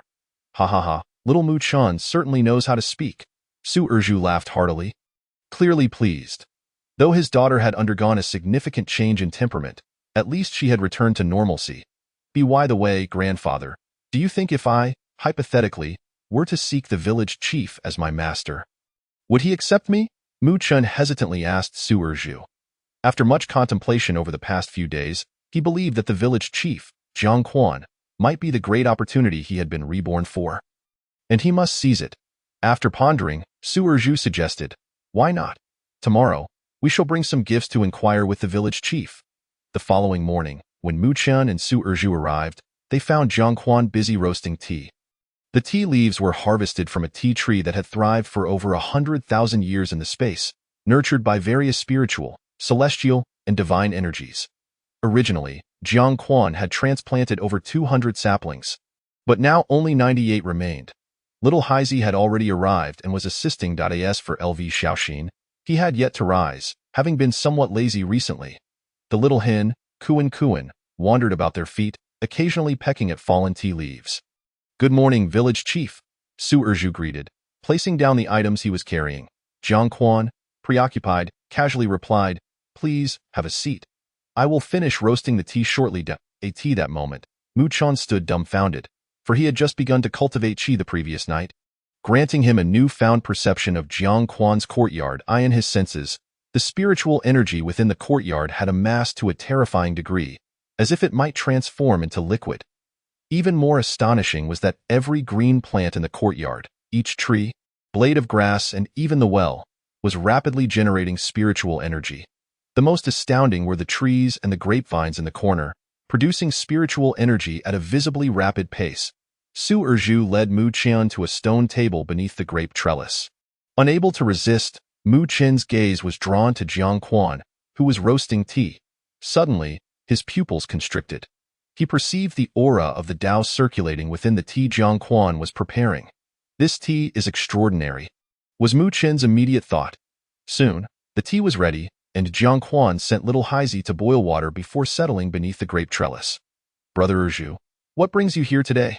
Jiang Quan inquired. Su Erju, wearing a troubled expression, replied, well, village chief, we have a matter to request. Jiang Quan responded, feel free to speak, Brother Erju. Su Erju gestured to Mu Chan beside him.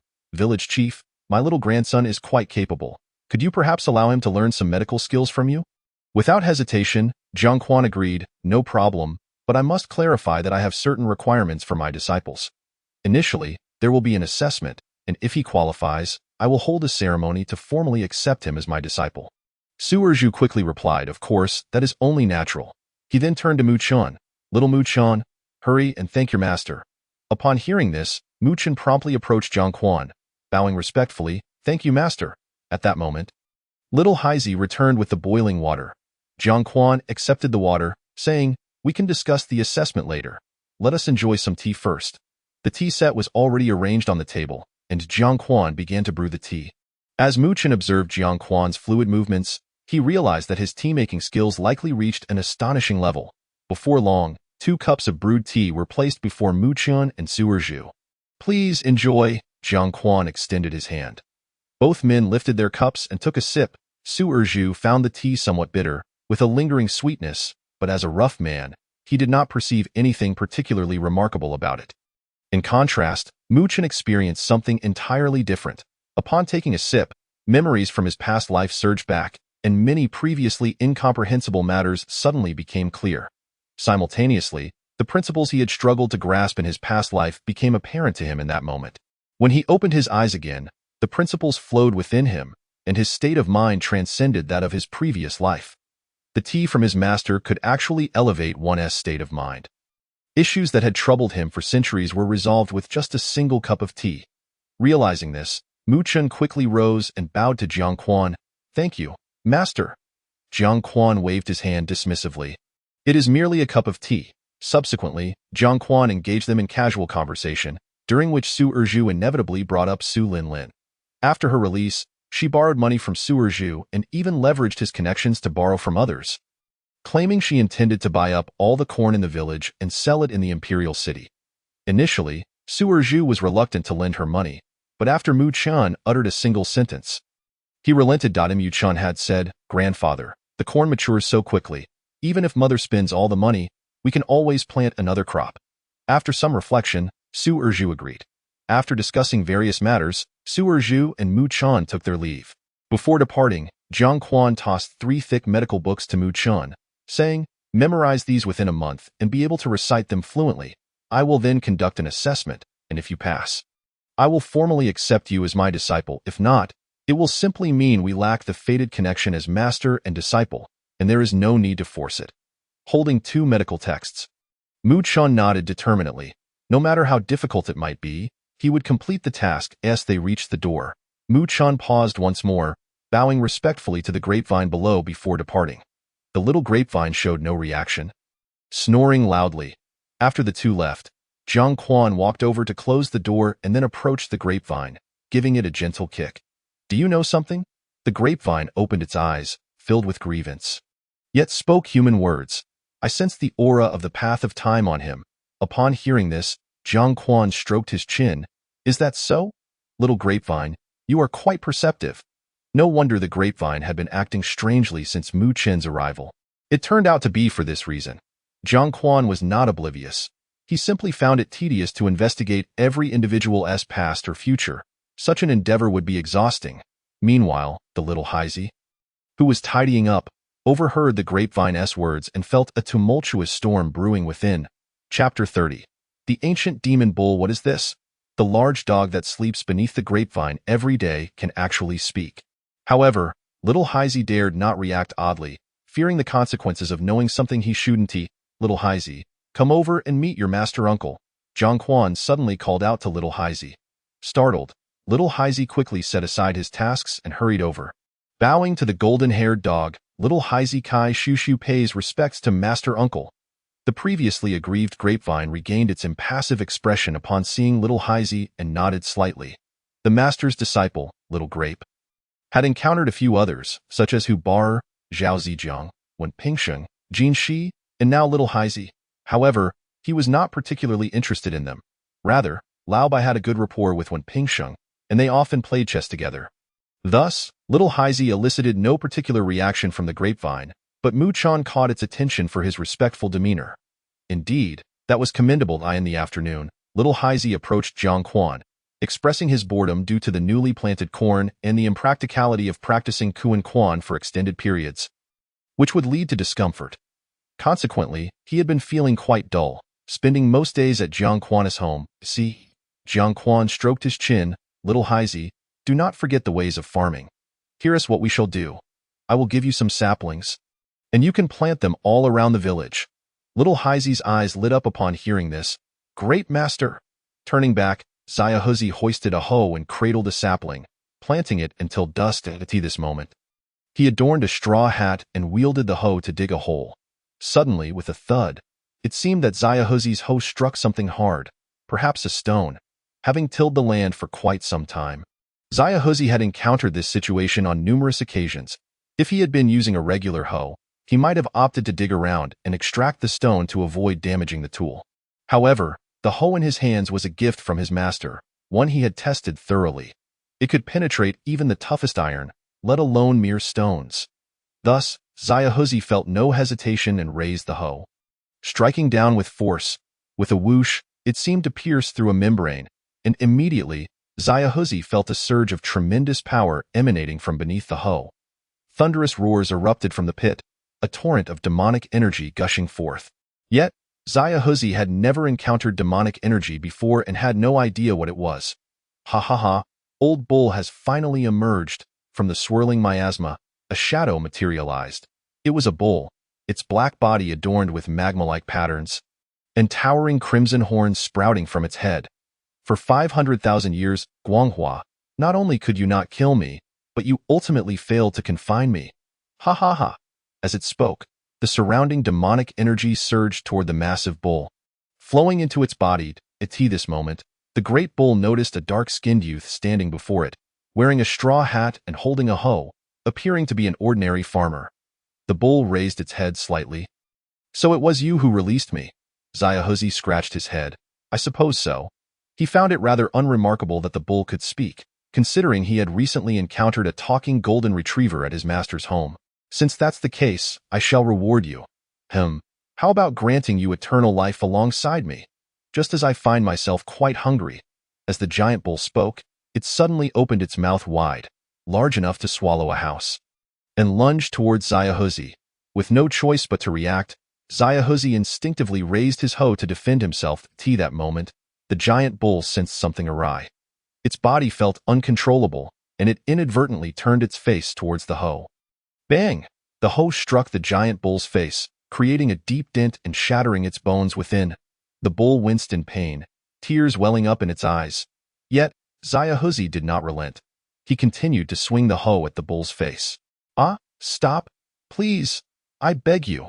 The giant bull, overwhelmed by the assault, could only plead for mercy. This creature was terrifying.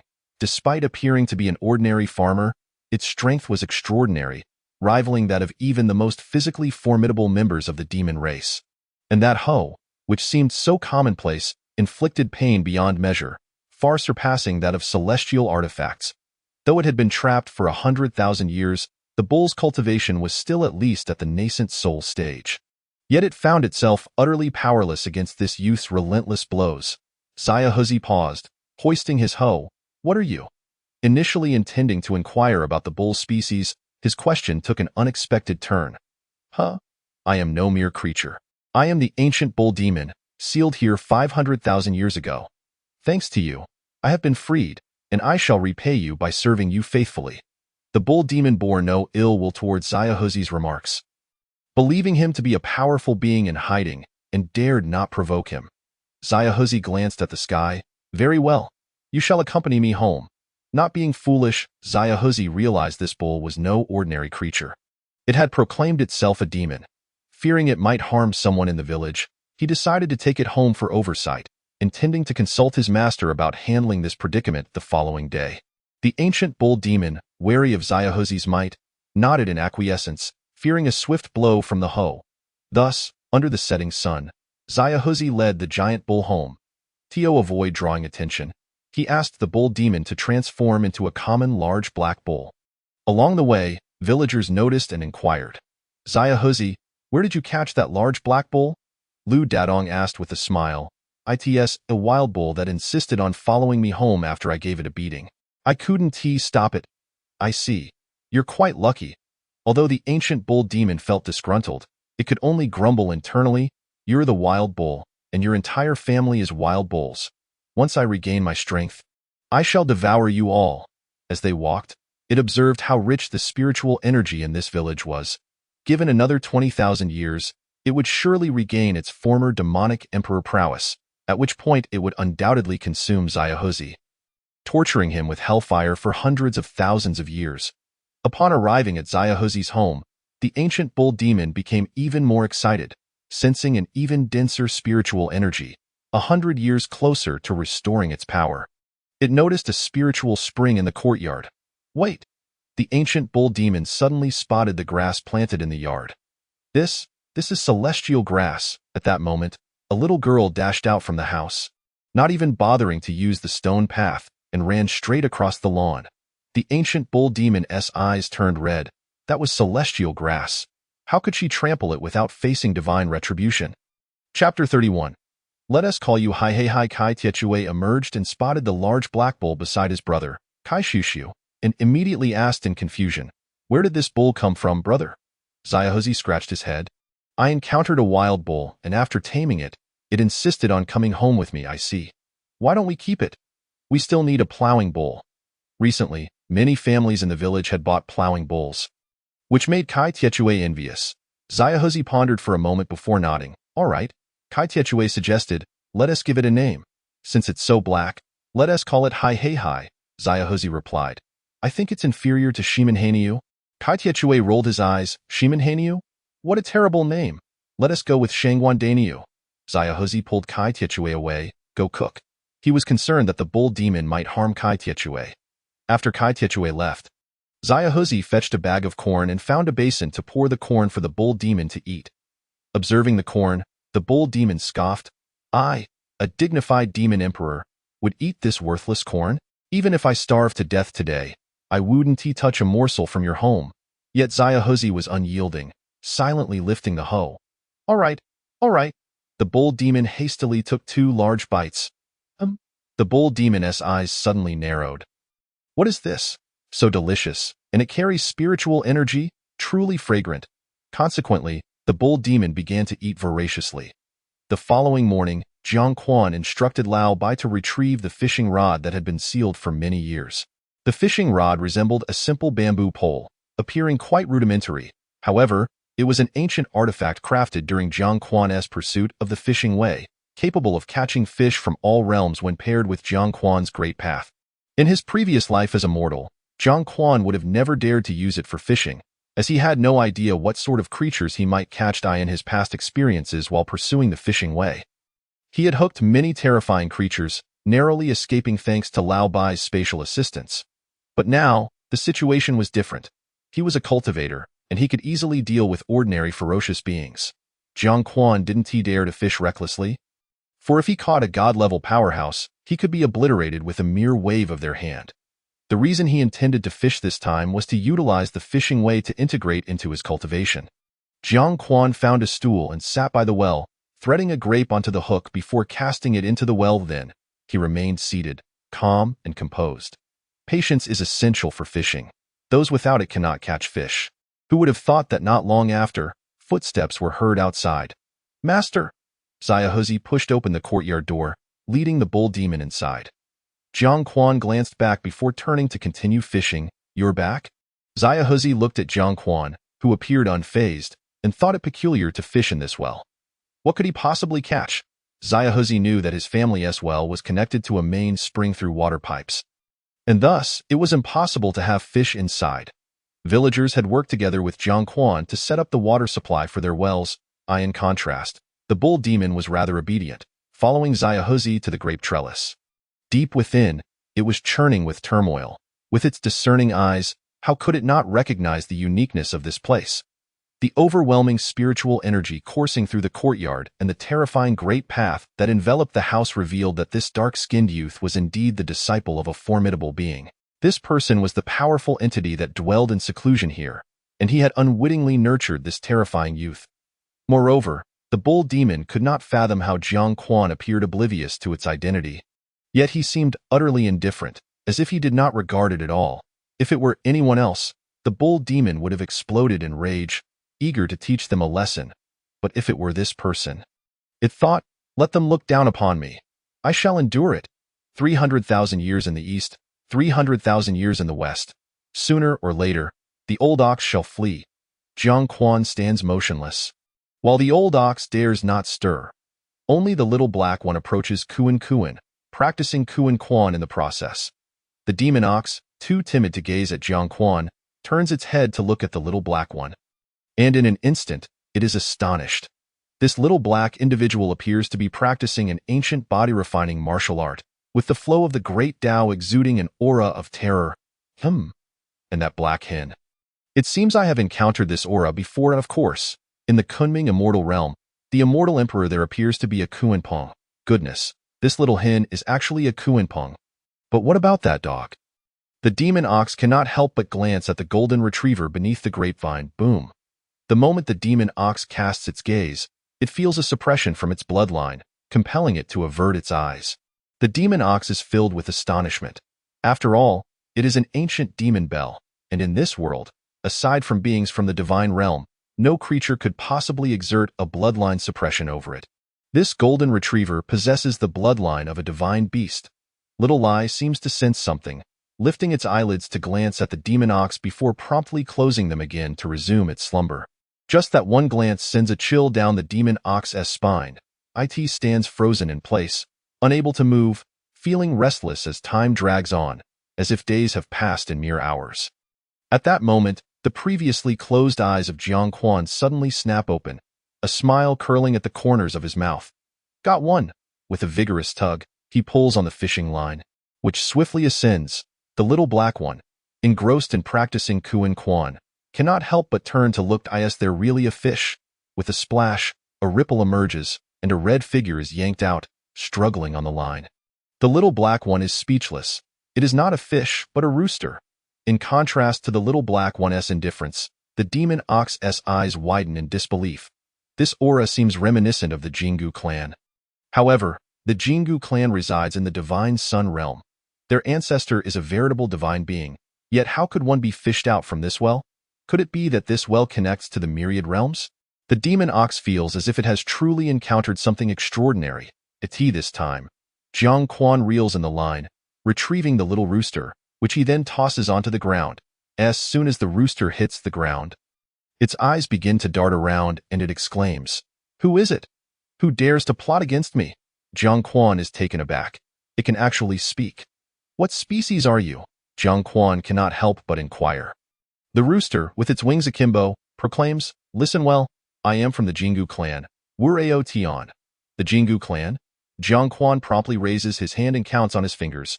The Jingu clan has 12,673,179,853 generations. With 15,655 sons and 6,753 daughters.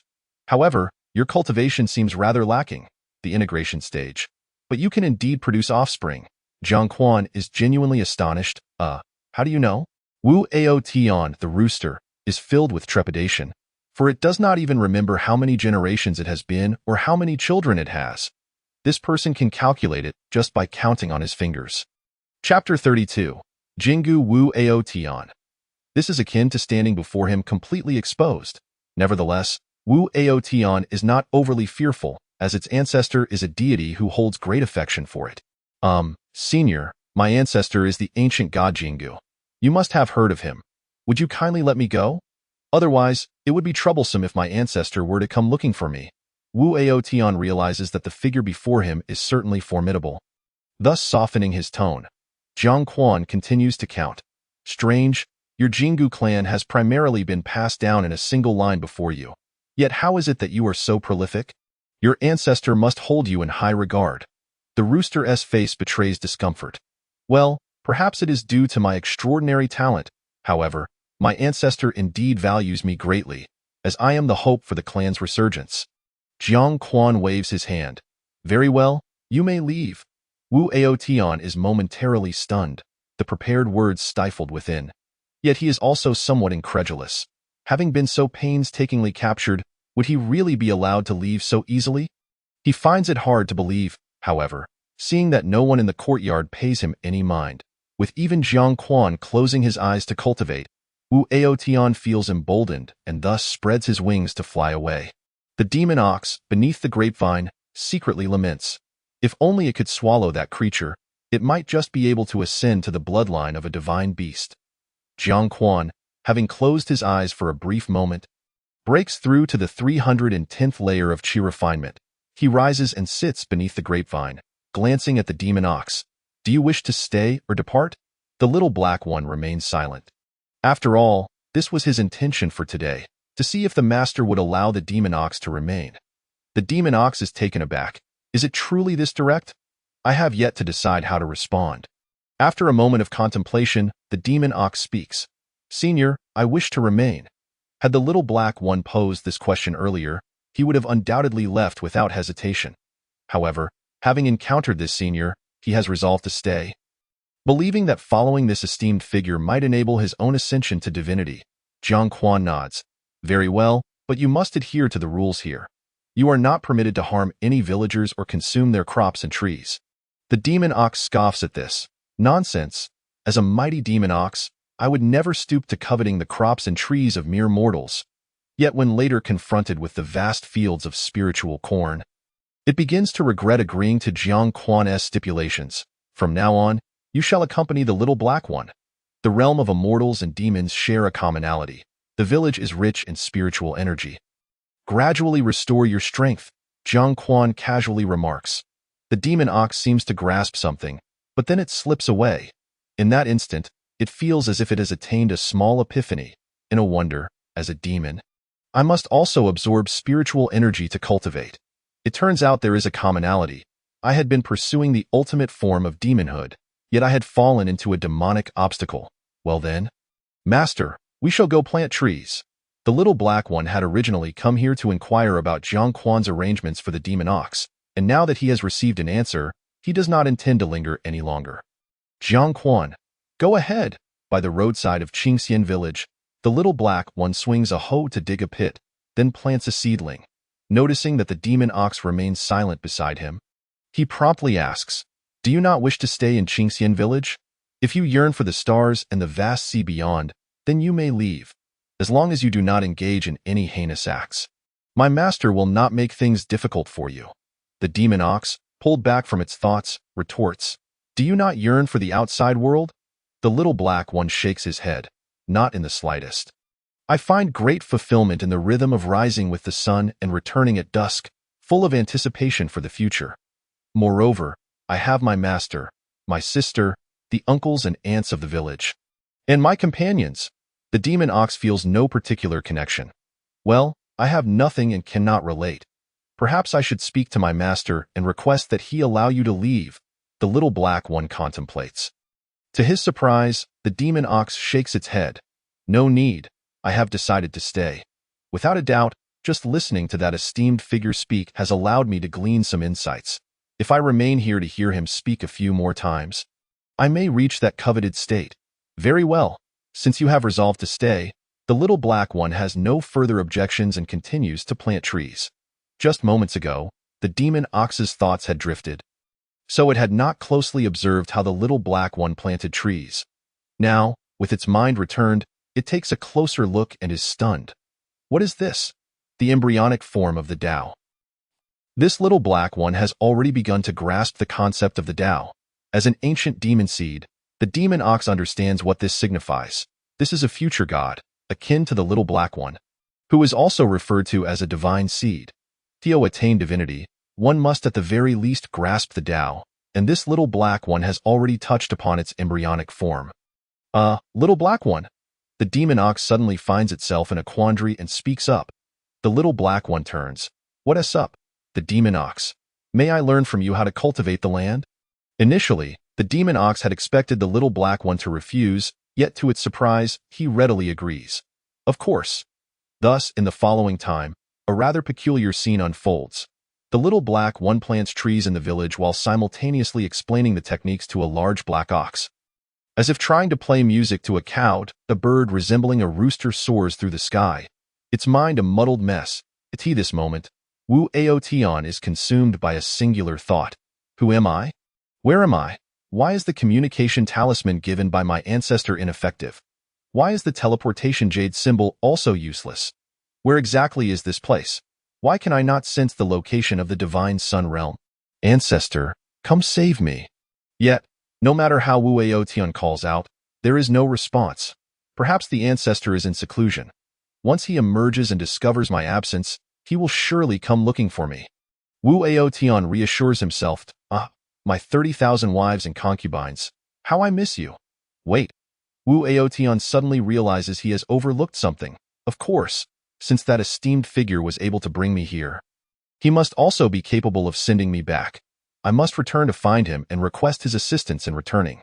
With this thought in mind, Wu Aotian quickly turns around and flies back in the direction he came. Before long, Wu Aotian returns to Qingxian village and directly flies into Jiang Quan's courtyard. Upon seeing Wu Aotian's return, Jiang Quan is equally speechless. Why have you returned? Jiang Quan undoubtedly wished for this individual not to return, particularly given that he had a formidable ancient deity backing him. Should it come to light that this person had been lured here by him, there would be no doubt of a murderous confrontation. Furthermore, this divine entity held a particular interest in the individual, increasing the likelihood of a deadly pursuit. Although Jiang Quan felt somewhat secure due to the presence of an array, he was not keen on inviting trouble. Senior, would you believe me if I said I was lost? Wu Aotian inquired, a hint of embarrassment in his tone. Jiang Quan retorted, you could simply crush the teleportation jade talisman, or perhaps the life-saving jade talisman bestowed upon you by your ancestor. I refuse to believe that your ancestor did not provide you with such items. Wu Aotian lowered his head in a display of grievance. I was given them, and I've shattered 3,000 already, yet none have proven useful. Chapter 33. The egg-laying Kuan, all right. But why have you returned? Jiang Quan expressed his exasperation. 3,000 talismans rendered useless. Wu Aotian, in a state of distress, suggested, Senior, could you possibly send me back? Since you managed to bring me here, you should be able to return me as well. To his surprise, Jiang Quan shook his head. I cannot send you back. You were drawn from the myriad heavens, hence it is impossible for me to return you. Drawn from the myriad heavens? What a terrifying power. You speak of it so casually. Wu Aotian was taken aback. In truth, Jiang Quan could have sent him back, but it would have been exceedingly troublesome and would consume a great deal of his energy, thus he was disinclined to do so. What am I to do then? I wish to return. I miss my 30,000 beauties. Wu Aotian lamented, feeling quite aggrieved. It was merely a moment of weakness that led him to consume a grape hanging in the sky. And now he found himself unable to return. Seeing Wu Aotian in such a state, Jiang Quan felt a twinge of sympathy and proposed, how about this, Aotian? You might as well stay here for now. I shall find a little hen to keep you company. Once your ancestor awakens, he will surely come to collect you. Wu Aotian was beside himself. What? A little hen? Senior, you truly underestimate me. I would never settle for such a thing. Jiang Quan responded, very well. I shall betroth Kuan to you. Kuan, who had been pecking at the grass, suddenly froze in place. Wu Aotian also became rigid. I would never desire it. It is far too dark. Jiang Quan bluntly stated, then go and find someone else to fall in love with. Wu Aotian was momentarily at a loss. Where could he go? Thus, with no other options, he reluctantly remained in the small courtyard. It was far safer to stay here, leaning on the protection of a powerful being, rather than venturing out and risking danger. Of course, it was certainly not for the sake of a little hen. Indeed not. Furthermore, the environment of this small courtyard was remarkably pleasant, instilling a sense of comfort that surpassed that of his own home. The first day was manageable, and Wu Aotian could endure it. While Jiang Quan paid him no mind, however, by the second day, he began to struggle, yearning for his 30,000 beauties. As night fell, Wu Aotian could no longer bear it. Upon seeing Kuan pecking at the grass, his eyes turned red. Without hesitation, Wu Aotian lunged at Kuan, and soon there were cries of little hen, brother, accompanied by a flurry of feathers. 3 seconds later, Wu Aotian emerged refreshed and strutting back to the grape trellis, exclaiming, refreshing. Who would have thought that this little hen, despite its dark appearance, held such delightful surprises? At that moment, Kuan lay on the grass, casting a resentful glance at Wu Aotian beneath the grape trellis. A couple of days later, when Xiao Heizi arrived, he was astonished to discover that Kuan had laid an egg, eliciting a wave of amazement. Previously, Kuan had belonged to Lu Dedong's household and had laid eggs consistently, but after being purchased by Xiao Heizi, it had not laid any for several months. This time, however, it had unexpectedly laid one. Xiao Heizi picked up the egg and found it unusually warm. "Master, is this egg freshly laid by Kuan?" he inquired, puzzled. Jiang Quan wore a peculiar expression, instinctively glancing at Wu Aotian beneath the grape trellis. "It has been laid for quite some time." "Why do you ask?" Xiao Heizi replied. "Oh, nothing. I just thought this egg felt a bit hot. Take it back and boil it for Xiaodai Chui to replenish his energy," Jiang Quan instructed. No sooner had he finished speaking than Kuan and Wu Aotian suddenly turned their heads towards Xiao Heizi and charged at him recklessly. In an instant, the two hens arrived before Xiao Heizi, opening their beaks to peck at him. Feeling a ticklish sensation from their pecks, he chuckled, "Don't worry. I won't boil it. This is your child." Upon hearing Xiao Heizi's words, the two hens finally turned back. From that moment on, Wu Aotian would vent his frustrations on Kuan for 3 seconds each day, while Kuan would lay an egg daily. Xiao Heizi would come by each day to collect the eggs. After a month of this routine, Kuan began to exhibit signs of brooding, refusing to leave the nest. Consequently, Xiao Heizi placed all the collected eggs, totaling 29, into the henhouse. Today, Muchen arrived, as the month-long assessment period had come to an end. Throughout this month, Muchen had exerted himself to the utmost, often going several days without sleep, dedicating his time to memorizing medical texts. At last, his efforts bore fruit. He had thoroughly absorbed the contents of 3 medical books. Entering the courtyard with dark circles under his eyes, Muchen first bowed to the golden retriever, which surprisingly opened its eyes and nodded in acknowledgement. Next, Muchen approached the grape trellis and bowed to Jiang Quan. Jiang Quan raised his hand in a gesture of dismissal. "No need for excessive formality.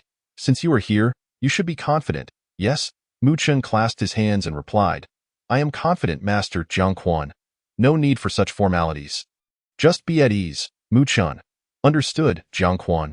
Let us begin immediately. What additional herbs are necessary to complement the healing properties of golden bone herb and moneywort, beyond merely mending bones and dissipating bruises?"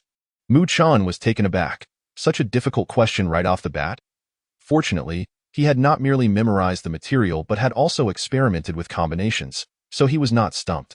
"You would also require the roots of water spirit flower, the leaves of hualing vine, and the roots of bebe grass.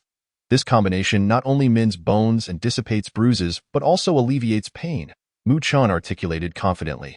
Following this, Jiang Quan continued to pose questions, and Muchen responded. After a series of over 10 questions, while some of the later inquiries proved challenging for Muchen, he managed to answer them all. Upon completion, Jiang Quan was somewhat surprised. This young man possessed considerable talent. Not only could he provide answers, but he also demonstrated the ability to draw inferences from them, making him a promising prospect. With the assessment passed, Jiang Quan conducted the initiation ceremony. In truth, it was a simple matter of serving tea, and Jiang Quan did not invite others. With only Xiao Heizi present, Muchen respectfully presented the tea with both hands. Jiang Quan accepted it and took a sip. Then turned to Muchen. "Little Muchen, I know you are a cultivator, and in the future, I will teach you alchemy. However, I must offer you a word of advice. Never neglect the path of medicine." Regardless of the circumstances, Muchen was taken aback. It appeared that his desire to learn alchemy had not escaped his master's notice. Simultaneously, Muchen etched Jiang Quan's words into his memory. Since such a powerful being emphasized it, the path of medicine would undoubtedly hold great significance in the future, and he must not become complacent, Muchen promptly replied. "Disciple shall remember this."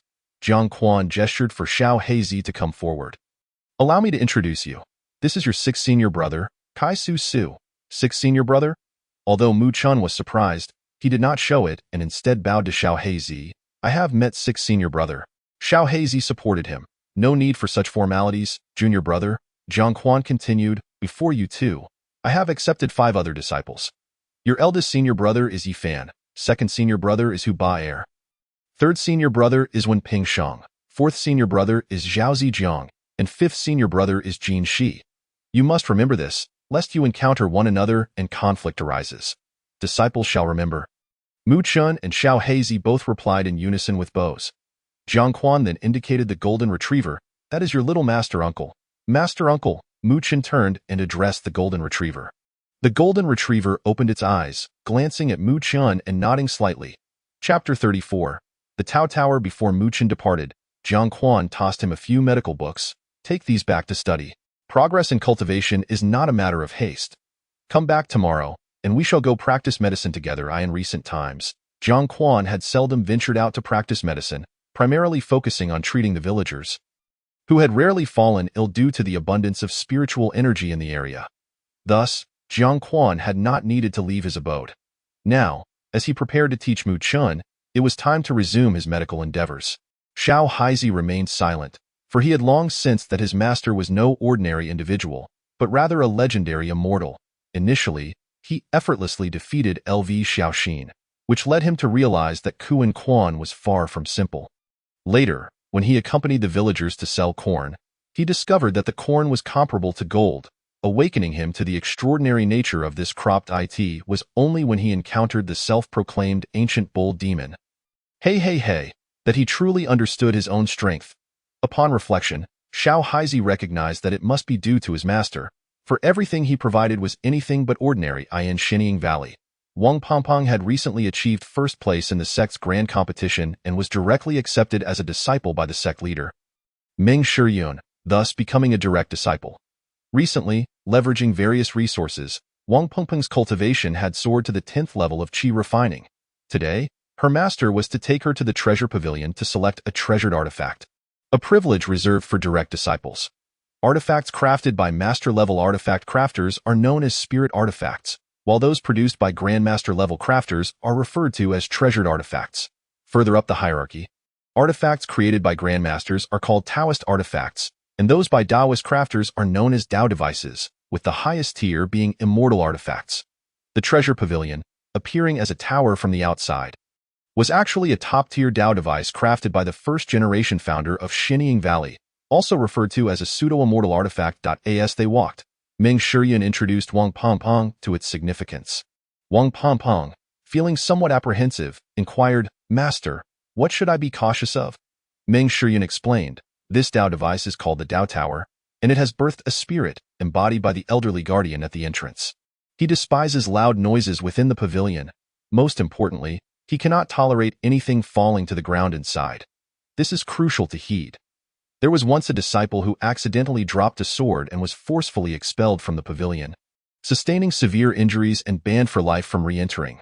Wang Pongpong, confused, asked, "But why, master?" "It's just dropping something," Meng Shiyun sighed. "The Tao Tower's spirit considers the spirit artifacts within the pavilion to be of inferior quality and finds them filthy, wishing to avoid contact with them. Were it not for the restrictions set by our ancestors, it would not permit those items to reside within its confines." "How pretentious!" Wang Pongpong scoffed, then continued, "But putting those spirit artifacts inside is essentially the same as touching them." Meng Shiyun replied, "Our ancestor devised a solution, constructing numerous shelves specifically for those spirit artifacts." Wang Pongpong grumbled, "Fine, but why not just build a new treasure pavilion?" Meng Shiyun retorted, "What do you know, girl? Everything within the treasure pavilion represents the accumulated foundation of Shinying Valley over thousands of years. Any mishap could leave the valley in ruins." Understanding the gravity of the situation, Wang Pongpong nodded. "Got it."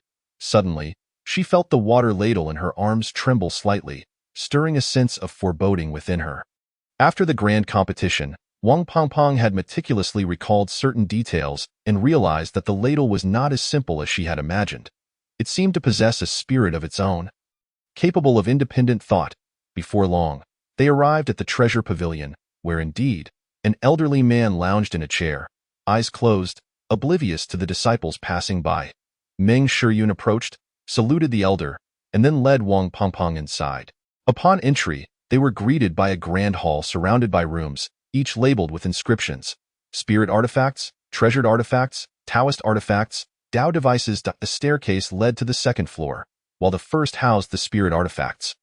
The second contained pills and formulas, the third held mature spiritual herbs and seeds, the fourth was for formation materials and crafting supplies, the fifth was for spiritual stones and fruits, the sixth was the meditation chambers of the ancestors. and the seventh housed the sect's core techniques, as Meng Shiyun explained to Wang Pengpeng. They soon entered the room designated for treasured artifacts. To her astonishment, while the exterior appeared small, the interior revealed a vast space filled with meticulously arranged shelves brimming with various treasured artifacts. "Hurry up and choose," Meng Shiyun urged. Wang Pengpeng nodded and stepped forward to examine the shelves, but after scrutinizing several, she found nothing that piqued her interest. After perusing over a dozen shelves, she finally spotted a treasured artifact that captivated her, a massive wolf-tooth club, as thick as a beam, adorned with glimmering spikes that filled her with delight. Just as she reached for it, she placed the water ladle on a nearby shelf. However, as she attempted to lift the heavy club, she was unprepared for its weight, causing it to plummet. With a resounding crash, the club struck the ground, creating a thunderous noise. Realizing the gravity of the situation, Wang Pengpeng quickly bent down to retrieve it. Suddenly, the entire floor trembled, throwing her off balance and preventing her from grasping the handle of the club. In a moment of panic, she clutched the water ladle tightly to her chest, finally feeling a semblance of security. "Who dares to discard such lowly, filthy objects upon me?" A voice echoed from all directions, causing Wang Pengpeng's head to thrum. A shadow darted forward, revealing the old man she had seen at the entrance. "Pengpeng!" Meng Shiyun rushed over, her expression paling as she spotted the fallen club. Immediately, she turned to the elder, bowing deeply. "Elder," the girl did not act intentionally. "Please forgive her." Yet the elder's expression twisted into one of unrestrained fury. "Unforgivable, utterly unforgivable." Instantly, the entire Dao Tower began to shake violently, while spiritual energy from Xianying Valley surged forth. Simultaneously, several figures on the sixth floor opened their eyes, filled with confusion and rage. Boom! A wave of terrifying pressure descended, causing Wang Pengpeng's mind to ache painfully. Is this the power of a Dao device? It is utterly terrifying. Chapter 35. The Collapse of the Dao Tower. Just as Wang Pengpeng felt she could no longer endure, the water ladle in her arms suddenly flew out, positioning itself before her. In that instant, Wang Pengpeng felt her body lighten. At that moment, Meng Shiyun stared wide-eyed at the ladle in front of Wang Pengpeng. Realizing, what is this? A Dao device. Only a Dao device could fly autonomously and possess the consciousness to protect its master, signifying that it was on the verge of birthing a spirit. To her astonishment, the seemingly ordinary ladle in Wang Pengpeng's hand was actually a Dao device, soon to give rise to its spirit, or perhaps it already had. Yet what use was this in the face of a peak Dao device like the Dao Tower? At that moment, the ladle suddenly surged into Wang Pengpeng's grasp, accompanied by a voice resonating in her mind. "Child, grip me tightly and feel carefully." Wang Pengpeng's eyes widened. "My ladle, is that you?" However, there was no response, and the ladle began to swell and expand, rapidly growing to over 100 feet in length. Boom! Wang Pengpeng wielded the enormous ladle, sweeping it across, turning everything in its path to ruins. In truth, it was not Wang Pengpeng moving. Rather, the ladle was moving her. "Stop! Stop!" The Dao Tower's spirit, witnessing the chaos, turned red-eyed and shouted repeatedly, yet it was futile. It dared not approach, lacking confidence in its ability to withstand the terrifying ladle. Boom! Boom! The entire Dao Tower could not withstand the onslaught of Wang Pengpeng's ladle, teetering on the brink of collapse before succumbing entirely. Figures began to emerge from within, all disciples of Xianying Valley, including several ancestors who had been meditating on the sixth floor. At that moment, Wang Pengpeng hovered in the air, gripping the colossal ladle, preparing to strike down once more. "Stop!" The ancestors' eyes widened in alarm as they rushed forward to intercept her. However, to their astonishment, the ladle passed right through the ancestors, descending upon the now-ruined Dao Tower. Boom! The tremendous force reverberated throughout Xianying Valley, reducing the Dao Tower to rubble, leaving nothing behind. The ancestors were left frozen in midair, bewildered by the ladle's ability to ignore their presence. "What level of spirit artifact is this?" One ancestor turned to Wang Pengpeng, eyes aflame with indignation. "Who are you? Why have you destroyed our sect's Dao device?" Wang Pengpeng hastily waved her hands. "It wasn't me." Not you? Then is it the ladle?" Another ancestor interrupted. "Today, you must provide Xianying Valley with an explanation." As the ancestors scrutinized Wang Pengpeng's cultivation, their expressions shifted to shock. "Qi refining stage? After meditating for centuries, are those in the qi refining stage now this powerful? Doubts began to creep into their minds. At that moment, Meng Shiyun rushed over, her gaze fixed in horror upon the ladle in Wang Pengpeng's hands. What level of spirit artifact is this? An immortal artifact. But now was not the time for such thoughts. Meng Shiyun quickly bowed to the ancestors. I am Meng Shiyun, the 148th generation sect leader. Paying my respects to the esteemed ancestors, one of the ancient ancestors stepped forward. Meng Shiyun, is it? I believe you owe us an explanation. Meng Shiyun felt a surge of alarm. This individual was actually a disciple of the first-generation ancestor, a creature of immense age, known as Qiu Daoyong. Given the stature of such an esteemed ancestor, Meng Shiyun was particularly cautious and promptly bowed, gesturing to Wang Pengpeng, ancestor. This is my disciple Wang Pengpeng. She inadvertently dropped a treasured artifact onto the ground of the Dao Tower during the selection process, which subsequently led to the ensuing events. Qiu Daoyong's gaze fell upon the water ladle in Wang Pengpeng's grasp. Little girl, tell me, what level of spiritual tool is this? Wang Pengpeng shook her head. I do not know. It was gifted to me by a senior. Wang Pengpeng was acutely aware that she had caused a significant mishap. The only way she could think of to salvage the situation was to invoke the name of a formidable being whom even the ancestors feared, and Jiang Quan was precisely that individual. Qiu Daoyong extended his hand. Let me see it, however. Wang Pengpeng was unwilling to comply, fearing that if she relinquished it, they might turn against her, leaving her defenseless without her sole means of survival. I can offer it to you, but you must consider carefully whether you can bear the consequences of that person's karma. As you can see, this spiritual tool is merely a water ladle utilized by that individual. Wang Pengpeng declared. A water ladle? A tumult of astonishment surged within Qiu Daoyong and the other ancestors, as well as Meng Shiyun. The mere household tool for scooping water could effortlessly obliterate the pinnacle artifacts of their sect, clearly signifying that they were dealing with an entity not to be trifled with. Furthermore, they could also discern that Meng Shiyun was merely a novice in the qi refining stage. How could she possibly possess the ability to destroy a top-tier Dao artifact? In truth, it was solely the doing of this water ladle. Surely, you can deduce the caliber of this spiritual tool. Wang Pengpeng further fanned the flames of their concern. It was evident that it was of celestial grade or higher. A casual scoop of water from such a ladle would at least be classified as a celestial artifact. This person was undoubtedly an unfathomable, astonishing powerhouse. Upon considering this, Qiu Daoyong felt a wave of apprehension wash over him. An entity of such stature would command respect even from his master, should he arise from his coffin. What could he possibly do? Yet, Qiu Daoyong was still reluctant. But you have destroyed the Dao artifact and the thousands of years of foundations of the Xianing Valley. What shall be done about it? Wang Pengpeng was momentarily speechless. Indeed, she had created a significant mess, and there was no escaping it. How about this? I will take the fragments of the Dao Tower and consult that senior to see if he can assist in the repairs. For a moment, Wang Pengpeng found herself devoid of alternative solutions. This was the only idea that came to mind.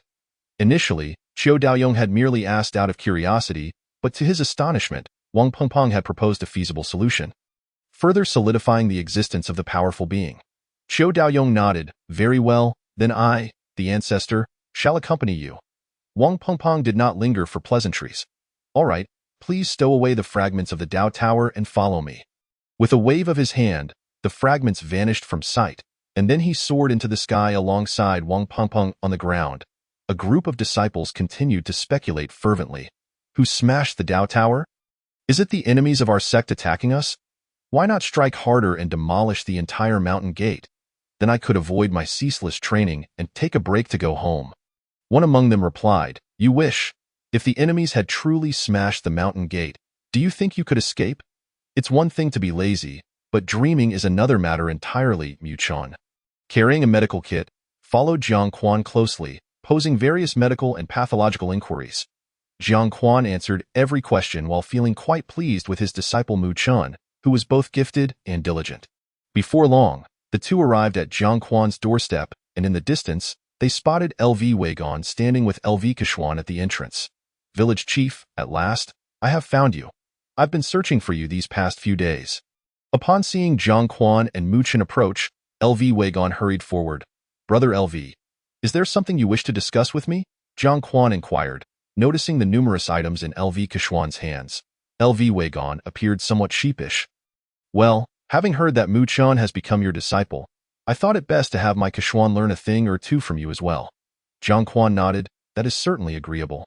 Have Keshuan come to find me tomorrow. Upon hearing this, LV Weigon was overjoyed and repeatedly nodded. Excellent, excellent. He promptly relieved LV Keshuan of his burdens, hastily depositing them into Jiang Quan's hands. Jiang Quan could not refuse and accepted them. After returning home, Mu Chun set down the medical kit and departed, having made considerable progress over the past few days. Jiang Quan decided to let him practice medicine henceforth, while he himself would refrain for the time being, only instructing Mu Chun to return if he encountered matters he could not resolve. Mu Chun readily agreed. It was time for him to put his skills to the test. Xiao Lai continued to doze beneath the grapevine, while Kuan remained engrossed in hatching eggs, and Wu Outyin seemed somewhat listless of late. The primary reason was Kuan's relentless hatching, leaving him with no outlet for his frustrations. Jiang Quan glanced at him. Why not go see if there are other hens in the village? Wu Outyin vigorously shook his head.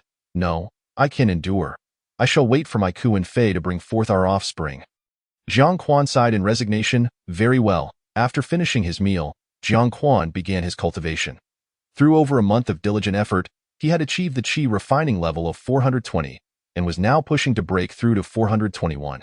The next morning, Mu Chun did not come but went straight to practice medicine, as there were generally people arriving early to seek his services. Soon, LV Keshuan arrived. Upon entering Jiang Quan's courtyard, his eyes darted around in curiosity. Come sit. Jiang Quan beckoned him from beneath the grape arbor. LV Keshuan, not daring to be remiss, hurried over and sat down somewhat awkwardly. Jiang Quan asked, What do you wish to learn? LV Keshuan hesitated before replying. Village chief, I actually wish to study literature, but my father insists I learn medicine from you. Jiang Quan nodded. That is certainly feasible.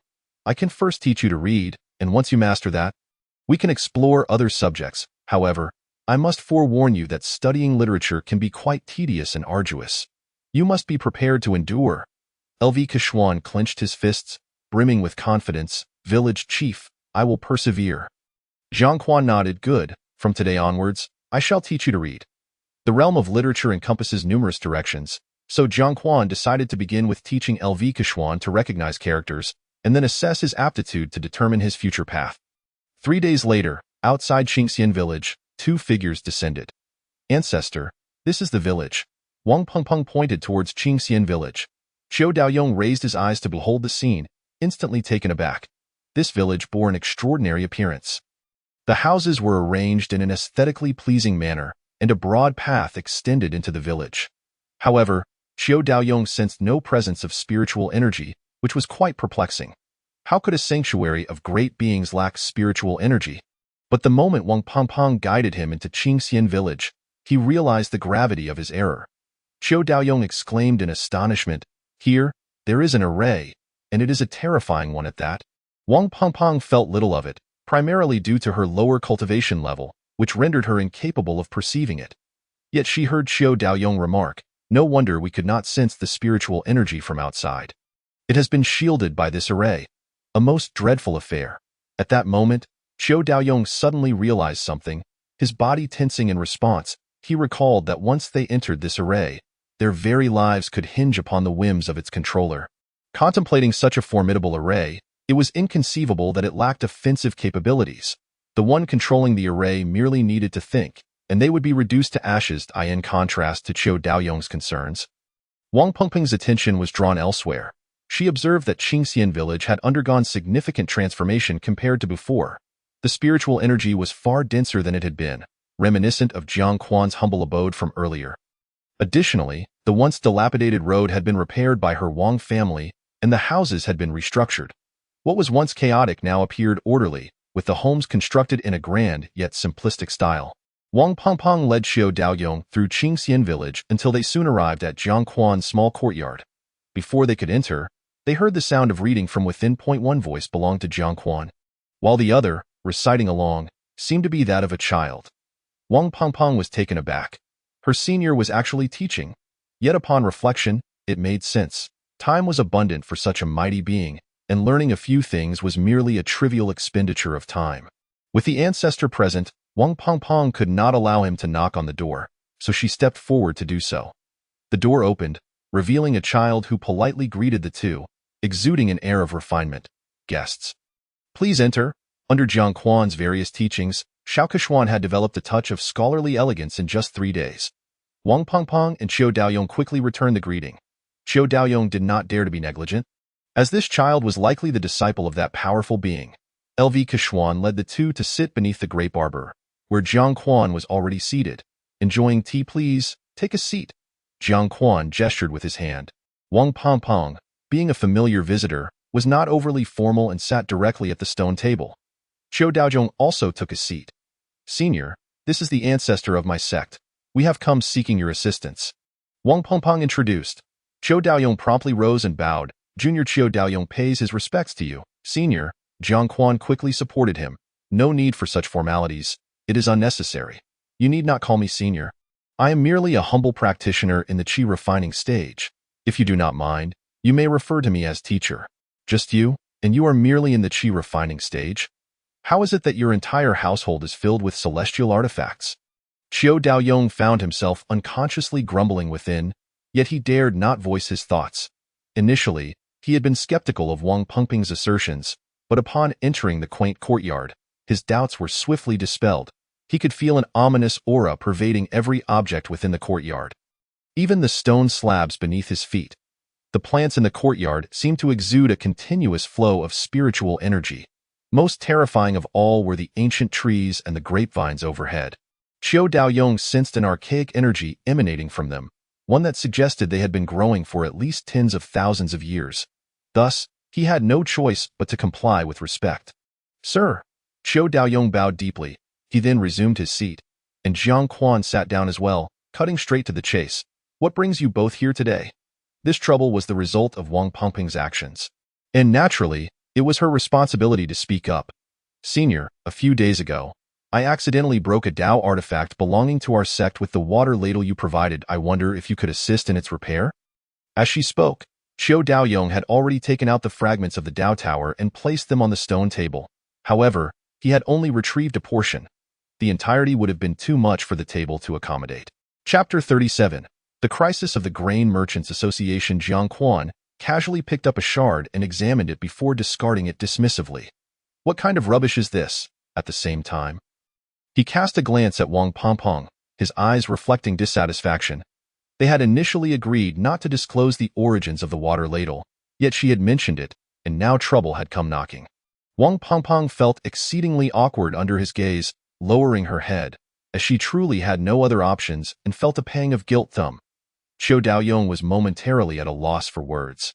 It was important to note that this Dao Tower was crafted by his master, the first-generation ancestor of Xianing Valley, using the collective strength of the sect.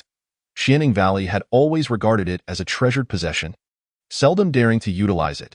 Yet, to this senior, it appeared as mere trash. Qiu Daoyong hesitated to speak, nervously inquiring, Sir, can it be repaired?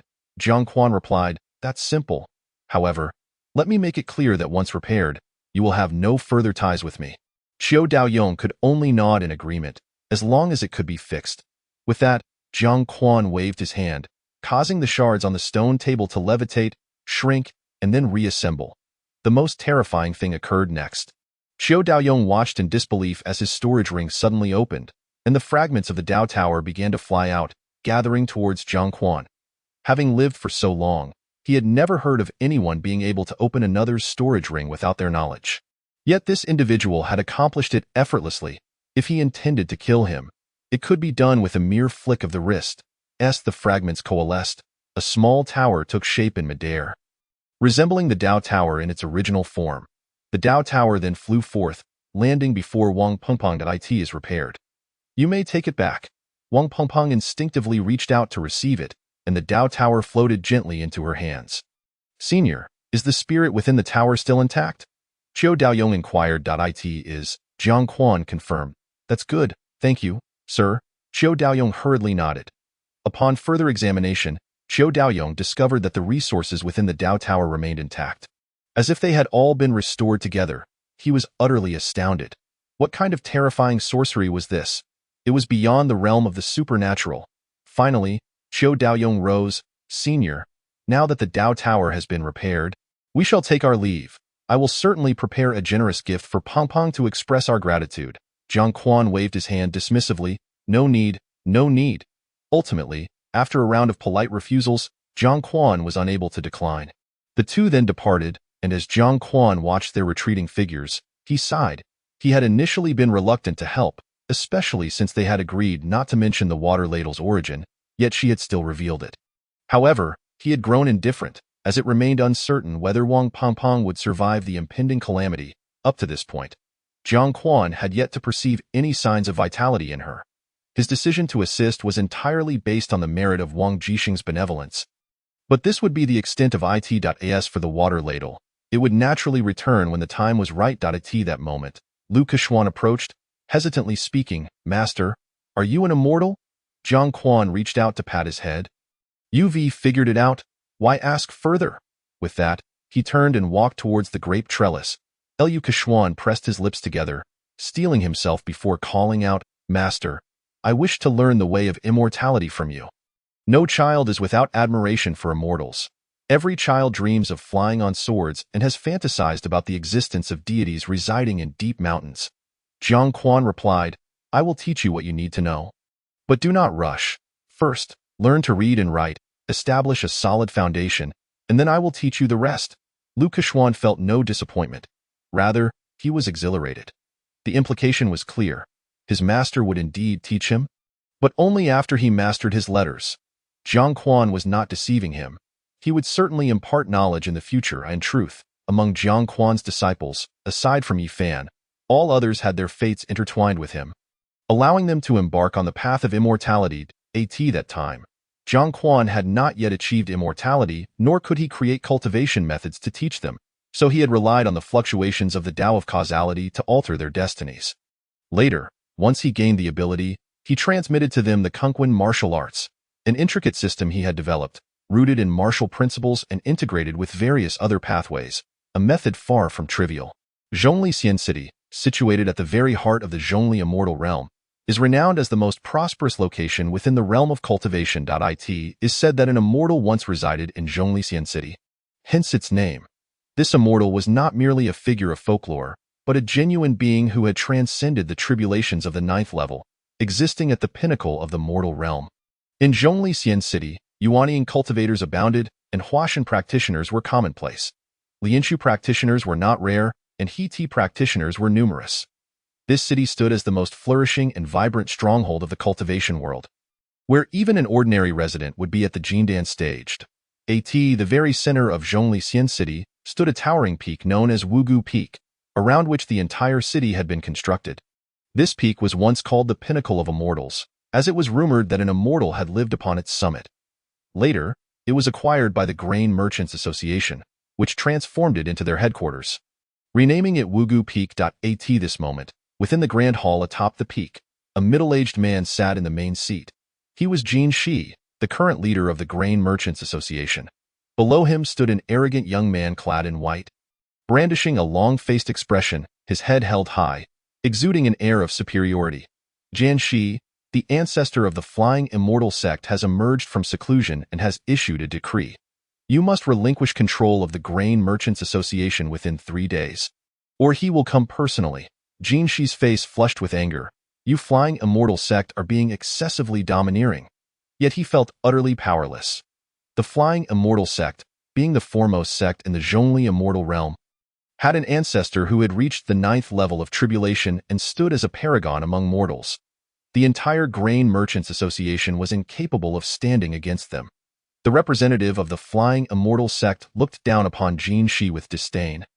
Jin Shi, you, a mere He-Ti cultivator, control the economic lifeblood of the entire Zhongli immortal realm. Do you truly believe you can bear this responsibility? Jin Shi could not refute this, his fists clenched tightly. The Grain Merchants Association was something he had painstakingly built from the ground up, navigating countless challenges and competitors along the way. The hardships he endured were known only to him. Yet now, a single decree forced him to relinquish everything without any recourse. He could indeed refuse to comply. He possessed a life-saving artifact left by his master, allowing him to escape if necessary. However, fleeing would mean abandoning the entire Grain Merchants Association, leaving him with no choice but to comply. Jianshi found himself filled with regret, lamenting that he had not heeded his master's final words. Before his passing, his master had cautioned him, "Little Jianshi, great trees attract the wind. It is cold at the heights. In business, one should act discreetly, amassing wealth quietly. I do not oppose your ambitions to expand the association into the realm of cultivation, but do not be too ostentatious." However, as the association grew larger and profits soared, Jianshi discovered that money could facilitate many endeavors previously deemed impossible, such as hiring immortals. Once an ordinary mortal, Jianshi had viewed immortals as exalted beings, far removed from the mundane world.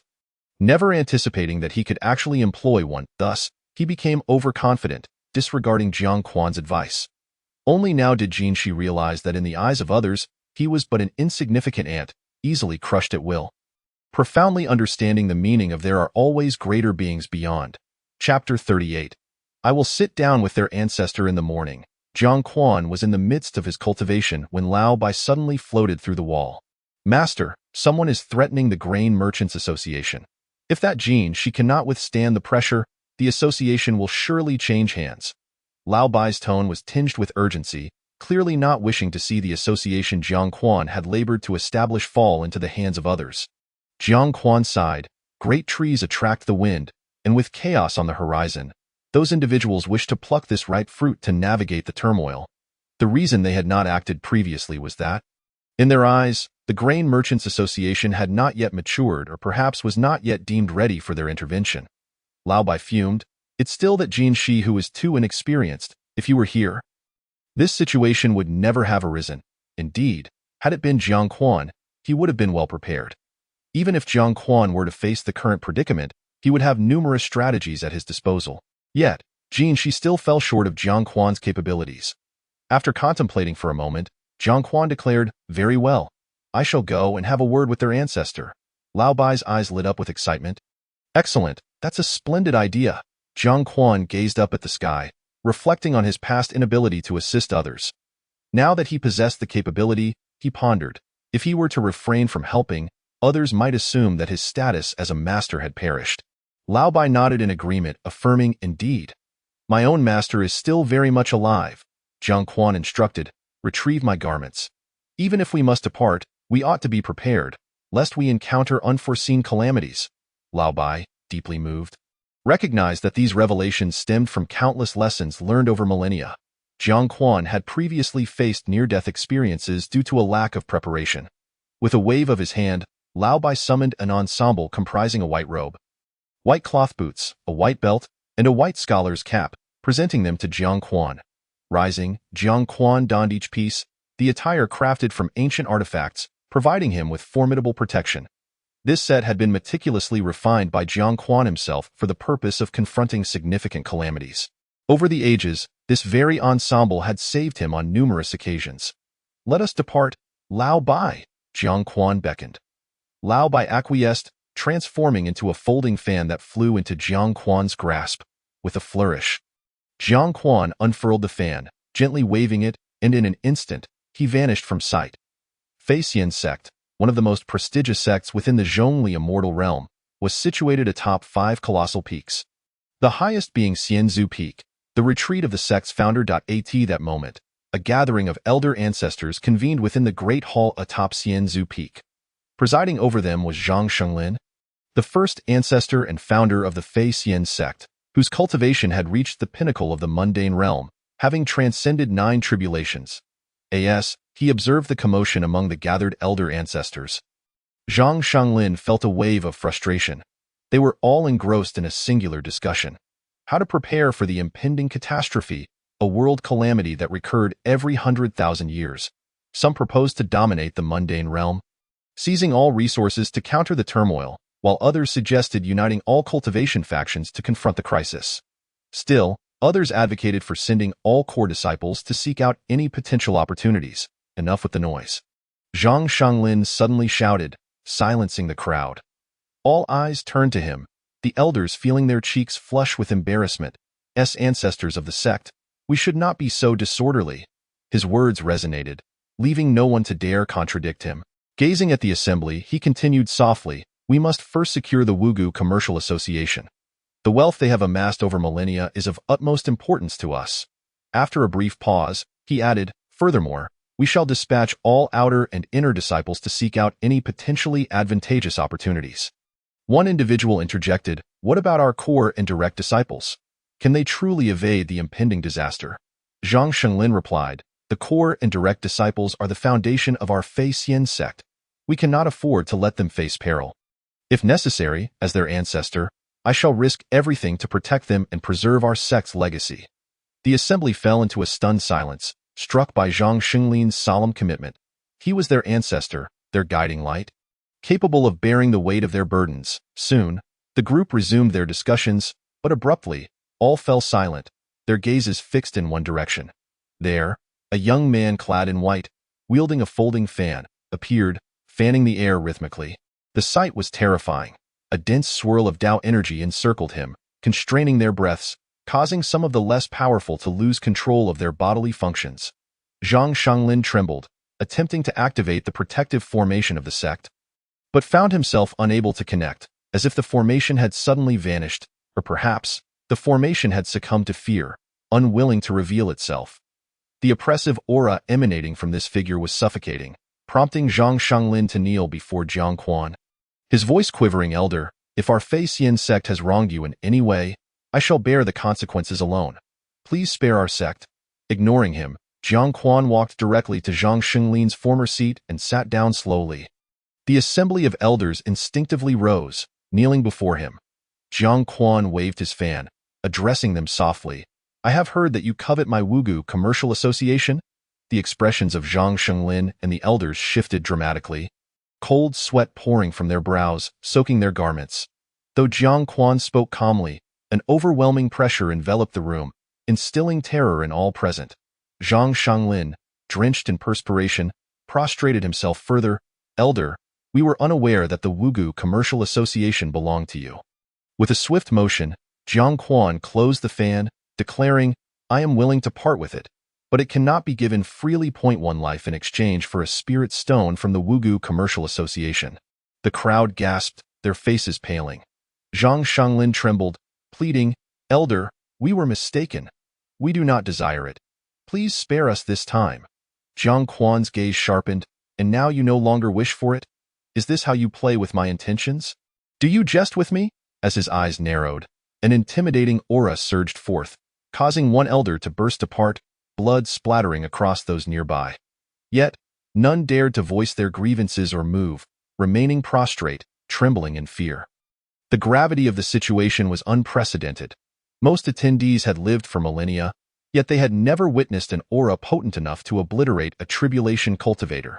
Jiang Quan, unyielding, commanded, I shall not make things difficult for you.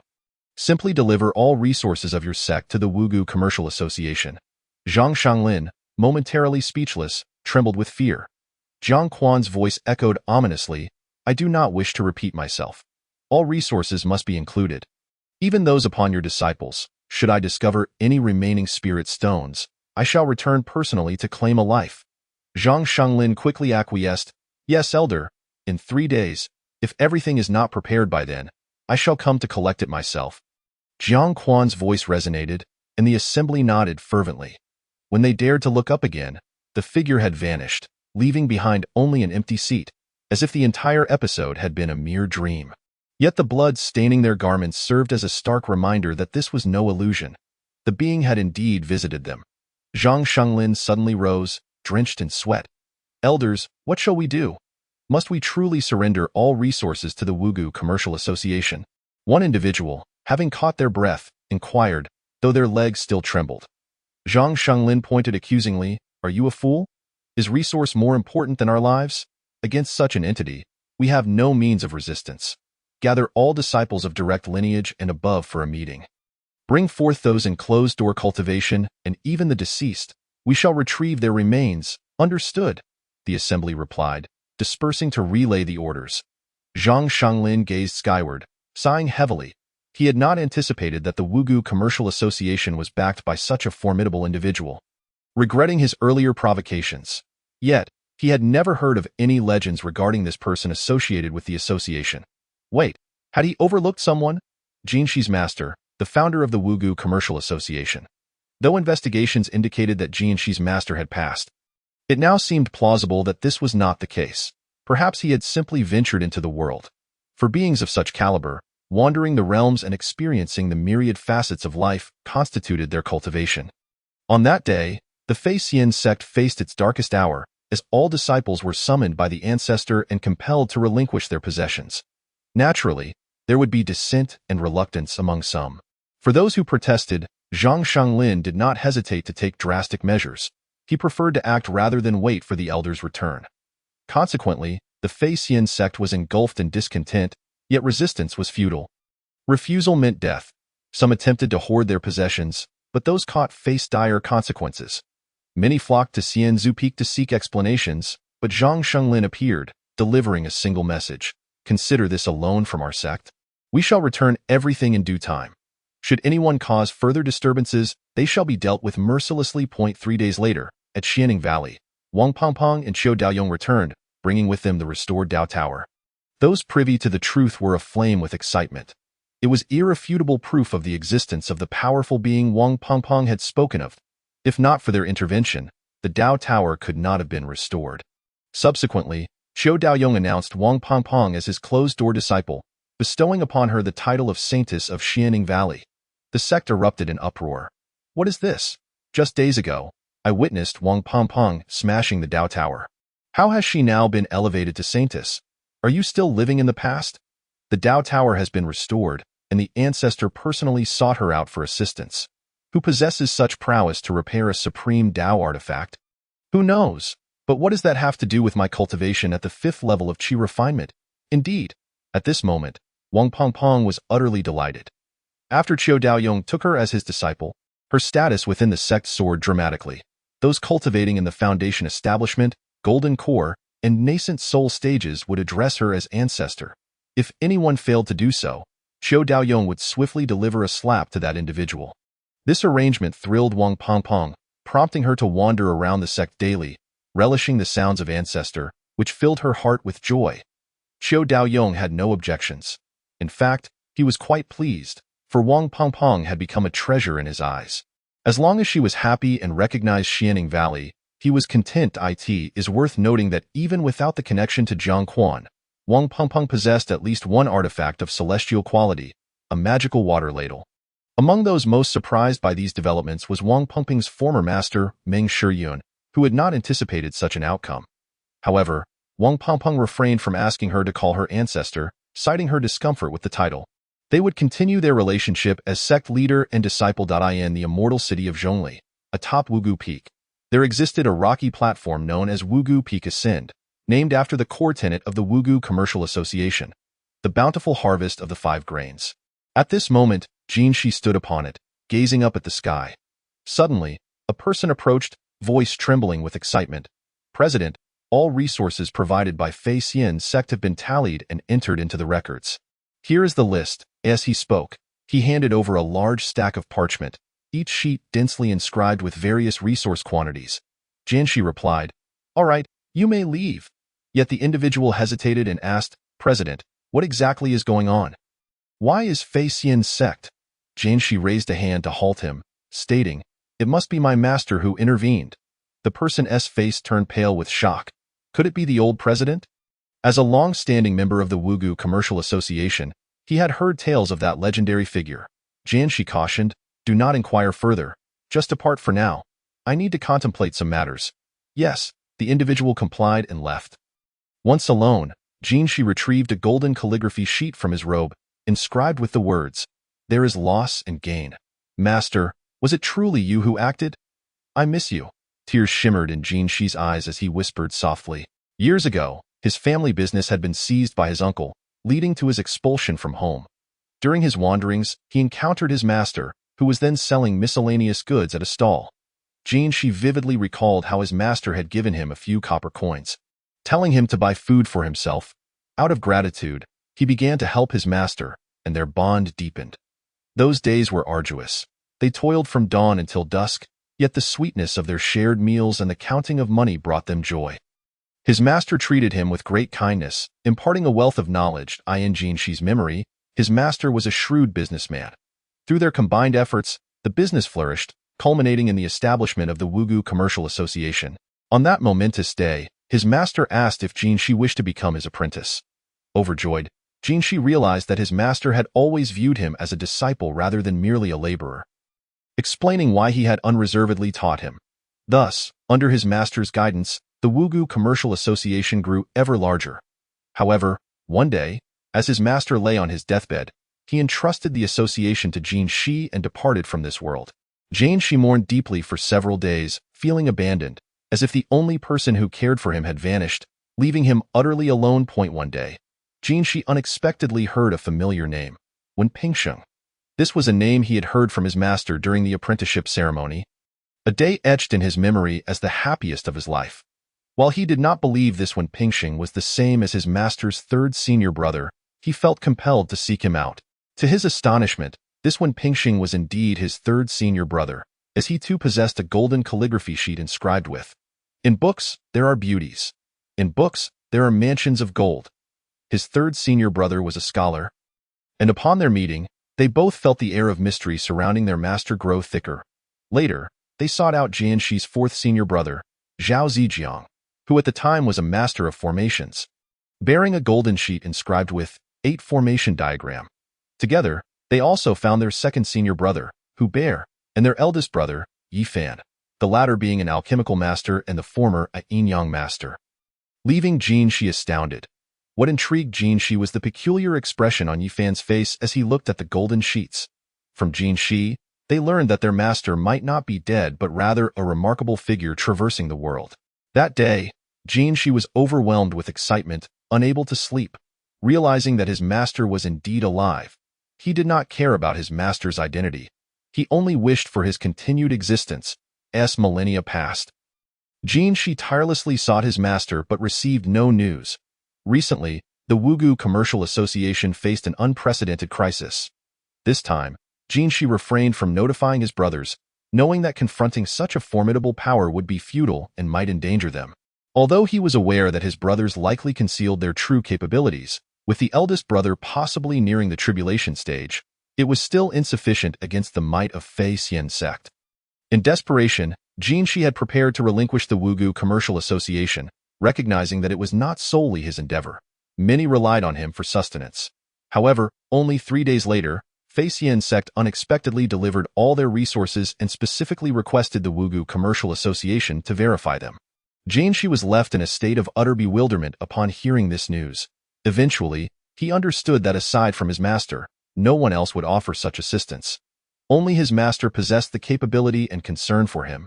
"Master, since you have intervened, why not come to see your disciple? I miss you." Jinshi clutched the golden calligraphy sheet, tears streaming down his face.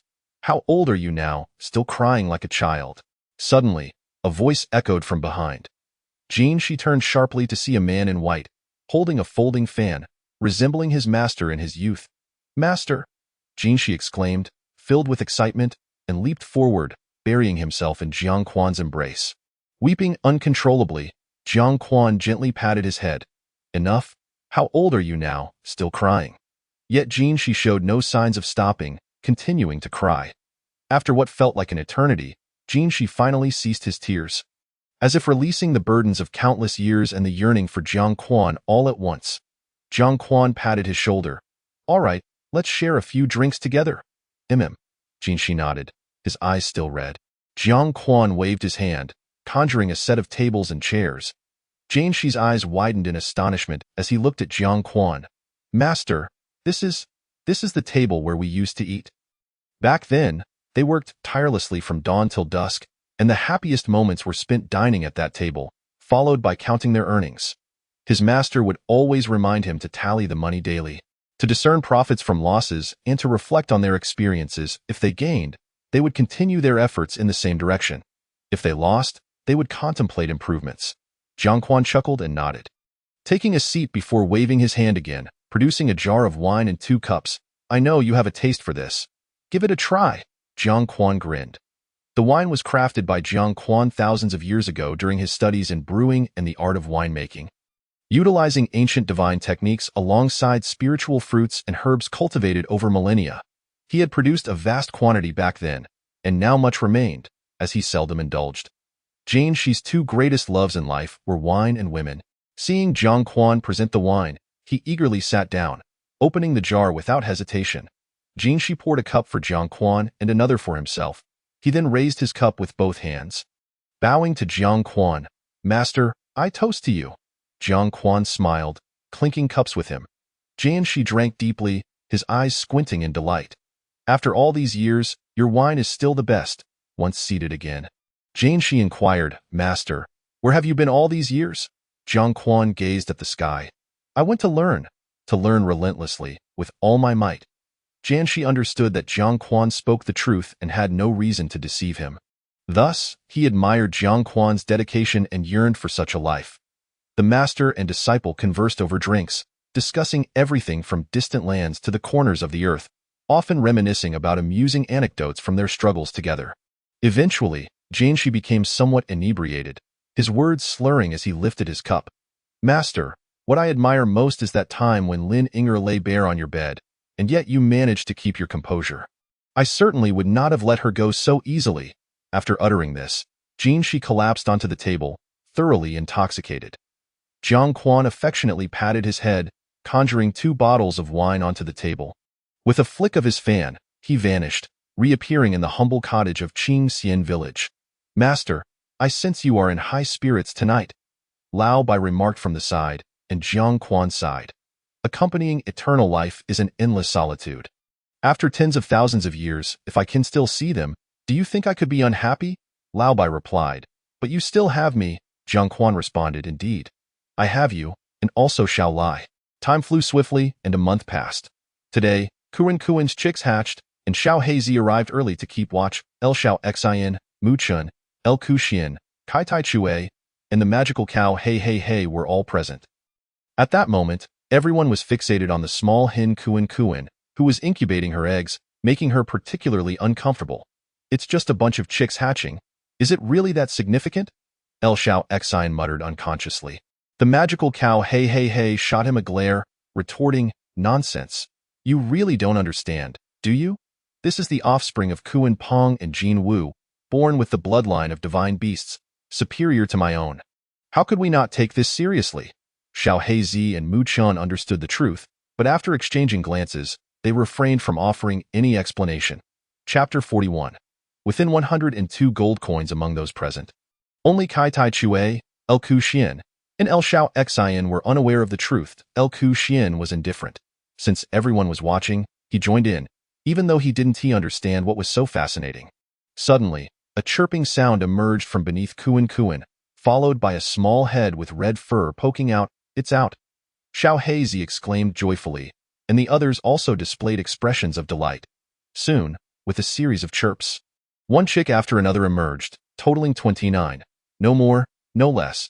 Xiao Heizi glanced over and noted that 27 of them had black and red feathers, while 2 were particularly special, one pure red and the other pure black. The magical cow Hey gazed at the chicks, swallowing hard. He yearned to devour them one by one to enhance his bloodline. However, he instinctively glanced at Jiang Quan, who was sipping tea under the grape arbor, and silently dismissed the thought. Knock, knock, knock. Suddenly, a sound of knocking echoed from outside. "I'll go open the door," El Xiao Xian volunteered, rushing over. When the door opened, a child stood at the entrance, calling out, "Village chief, my father invites you to dinner. And afterward, we'll go help my brother with his matchmaking. You go ahead. I'll join you shortly."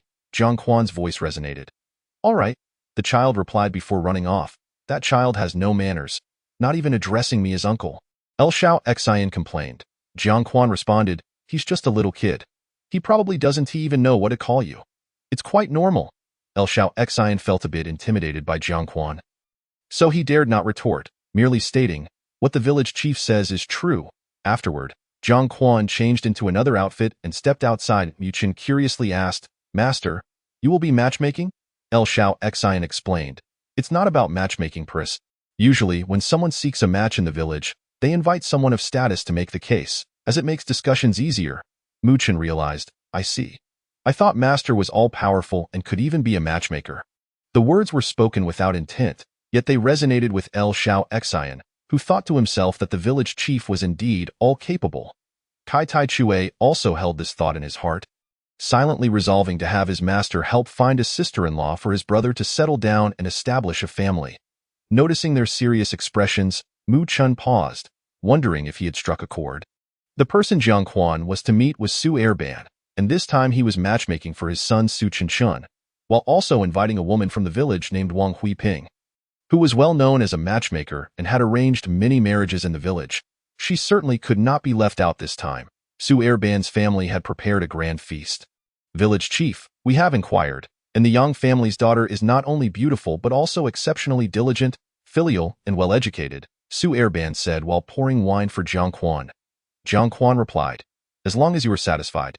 As they ate and conversed, Su Erban repeatedly asserted, we have plenty of money.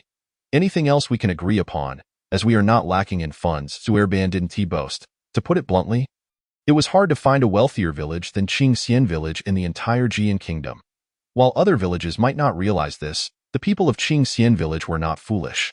Matters of wealth were not easily shared, as they understood the principle of attracting envy.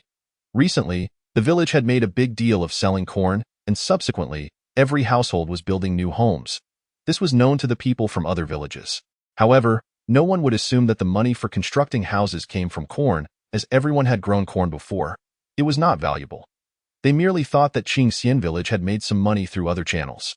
After a hearty meal, Jiang Quan and Wang Huiping, along with two others carrying items, headed to Yang's home, located 10 miles outside Qingxian village in Qianyun village, where the road was impassable by cart, necessitating travel on foot. An hour later, they finally arrived at the Yang family. Since they were coming, they had surely notified the other party. Although no one from the Yang family came out to greet them, they had prepared food and drink. The head of the Yang family was named Yang Baoqi, and the daughter in question was Yang Shueli. Upon their arrival, Yang Baoqi quickly invited them to take a seat. Village Chief Jiang Quan, I have long heard of your esteemed name. Since you became the village chief of Qingxian village, it has undergone tremendous changes. Yang Baoqi began with a series of compliments as they sat down. Jiang Quan waved his hand dismissively. It is merely that the villagers are diligent and hard-working. It has little to do with me. Yang Baoqi laughed heartily, and as they dined and drank, they engaged in conversation. Yang Baoqi would not inquire about their purpose. Such matters were not for him to initiate. If Jiang Quan and the others remained silent until they departed, Yang Baoqi would also refrain from asking. Naturally, since they were present, they needed to discuss the matter. After a few rounds of drinks, seeing Wang Huiping silent, Jiang Quan took the initiative to speak. Brother Baoqi, I want to beat around the bush. We have come to assist my brother Su Erban in matchmaking. You see, his son Su Chen is not a child anymore, and your daughter Yang Shueli is of marriageable age. What do you think? Yang Baoqi took a sip of wine and replied, Village Chief, you jest. Shueli is still young. Marriage can wait for later. Jiang Quan countered, Brother Baoqi, in these tumultuous times, my brother Su Erban has mentioned that marrying into your family is actually to establish connections for mutual support. Yang Baoqi fell silent upon hearing this. Everyone understood the reality of the current situation. With the world in turmoil and chaos outside, the future of their children was indeed a crucial consideration.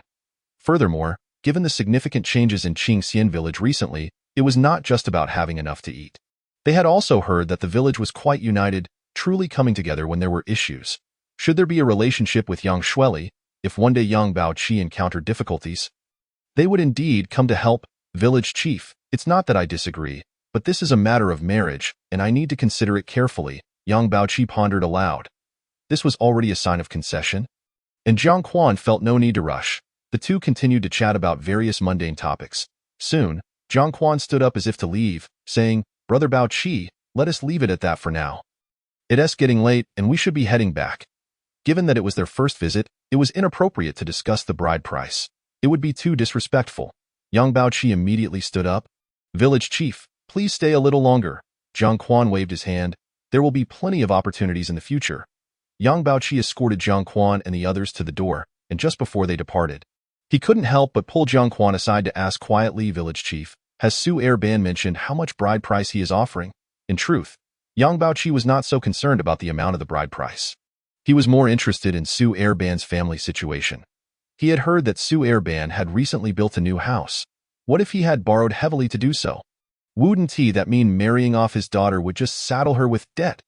Jiang Quan patted his shoulder reassuringly. Brother, rest assured. My brother Air Ban has some savings. His intention this time is to keep it within 100 taels of gold. 100 taels of gold? Yang Baoqi swallowed hard. Chapter 42. A change of perspective. Village chief, tell me honestly, has Su Air Ban borrowed money from others to build his house? Is the bride price also from borrowed funds? After regaining his composure, Yang Baoqi could not help but inquire. Jiang Quan replied, Brother, think about it. Our entire village has built houses. Who would lend him money? Who has that much to spare? All of this is from my brother Air Ban's savings. Yang Baoqi inhaled sharply, then nodded. All right, I will consider it carefully. After Jiang Quan and the others departed, Yang Baoqi stood at the door, pondering for a while, before returning home to summon his wife and children. Besides his eldest daughter Yang Shueli, he had another daughter and 2 sons. The family's living conditions had never been ideal, and going hungry was a frequent occurrence. Father, have you agreed? Yang Shueli rushed to ask. They were certainly aware of Jiang Quan's visit regarding matchmaking, so Yang Shueli had been anxious all along. Yang Baoqi nodded. I have relented. Yang Shueli's expression immediately darkened. Father, how could you do this? I do not agree. Yang Baoqi responded, disagree. This is a matter of marriage. It is the parents' decree and the matchmaker's word. Whether you agree or not, you must comply, Yang Shueli protested. Qingxian village isn't significantly better than ours. Why are you agreeing? Yang Baoqi insisted, don't ask so many questions. Just be prepared to marry. Some things Yang Baoqi could not articulate. His daughter would understand once she married. On her way back, Wang Huiping glanced at Jiang Quan and smiled, Village chief, I never expected you to play matchmaker. Initially, this occasion was meant to be her stage. Yet she found herself in a supporting role, merely facilitating the event. Jiang Quan had spent over 30 years in the business of matchmaking, so it was second nature for him to arrange a marriage. In his earlier days as a matchmaker, he had grown weary of the task, witnessing countless couples he had united successfully tie the knot, while he remained a single man himself, in this day and age. Parents desire their daughters to have a good home. That shouldn't be difficult, Jiang Quan sighed. Yang Baoqi has already relented, so the subsequent matters will be considerably simpler. After their second and third visits, Yang Baoqi finally agreed, and during the third visit, he discussed the bride price. 50 taels of gold, 1 cow, and 3 pigs, one of which was designated for culinary preparations on Yang Baoqi's side. Following this, they exchanged birth dates, selected an auspicious date, and prepared gifts. Of course, selecting the date meant consulting Jiang Quan once more. The village soon buzzed with activity. Xiao Hizi, LV Xiaoxin, LV Kishuan, and even Mu Chun joined in to assist with the delivery of gifts. The home of Su Urban was adorned with festive decorations, brimming with excitement. Before long, the day of the bride fetching arrived, and Jiang Quan was invited to preside over the proceedings at the Yang family. Thus, Jiang Quan led the wedding procession, which was quite grand. Naturally, Xiao Hizi and the others were there to carry the bridal sedan chair and transport the gifts. Since there were no horse-drawn carriages available, they had to bear the physical strain of carrying everything. The bride fetching went smoothly. The other party set off at dawn, and the bride, seated in the sedan chair, was lifted by Xiao Hizi and his companions. They followed the groom, Su Chencheng, on horseback, triumphantly returning to Qingxian village. Upon reaching Qingxian village, the sound of firecrackers filled the air. During the banquet, LV Xiaoxin raised a toast, patting Su Chencheng on the shoulder. Well done, lad. Look at you, already married and starting a family. Su Chencheng felt a bit embarrassed, his face flushing, and shyly replied, Uncle, when are you getting married? I'll help carry your bridal sedan chair then. LV Xiaoxin was taken aback and waved his hand dismissively. Not for a while yet. I need to achieve great things first before thinking about marriage. Well, if you can't find someone, then you can't. Su Chencheng muttered under his breath. LV Xiaoxin heard him clearly, and his entire demeanor froze. He felt an urge to slap him, thinking, how dare you speak such words in my presence? Do you take me for a fool? Fine. I'll find a 300-pound wife in the future, and then we'll see. That night, Su Chencheng entered the room and gazed at the figure beneath the red veil, feeling a rush of excitement, nervousness, anxiety, and anticipation. He stepped forward gently and lifted the veil. Suddenly, a delicate face, glistening with tears, appeared before him. Seeing her in distress, Su Chencheng's heart ached. What's wrong? Are you unwell? Why are you crying? Young Shueli looked at him. I'm worried about my younger siblings and my parents. I'm also concerned that you might treat me poorly in the future. Su Chongqing reached out to wipe her tears away. Don't worry, I will treat you well. I will also take good care of your parents and siblings. Yang Xueli nodded. Thank you. Then, the night unfolded, each moment worth its weight in gold. Yang Xueli's cheeks flushed crimson. The next morning, Yang Xueli woke to find Su Chongqing no longer by her side. Was it all a dream? But the lingering pain reminded her that it was no dream. She truly had become a wife. A wave of despondency washed over her as she realized that she would, like the village women, repeat the laborious cycle of farming every day, even if she were pregnant or caring for children, with endless chores awaiting her. Lost in thought, tears began to fall. Just then, the door creaked open, and Su Chongqing entered, approaching the bed to find Yang Xueli in tears, prompting him to rush forward. Xueli, what's wrong? Does it still hurt? I'm sorry. It was my fault for being too rough last night. Yang Xueli turned to the flustered Su Chongqing and shook her head. I'm fine. I just feel a bit down. Su Chongqing quickly comforted her, and once she calmed down, he suggested, all right, get up and have breakfast. I've already prepared the meal. Yang Xueli was taken aback, looking at Su Chongqing in disbelief. You cooked? Su Chongqing nodded. Of course. I usually handle the cooking. Yang Xueli was momentarily astonished. After all, the men in her village, including her father, never cooked, leaving it all to their wives. As she followed Su Chongqing out of the room. The fresh courtyard, adorned with red brick houses, left her in a WIT was a stark contrast to the dilapidated conditions she had envisioned. At tea that moment, Su Chongqing was drawing water from the well. Bringing it over for Yang Xueli to wash up. No.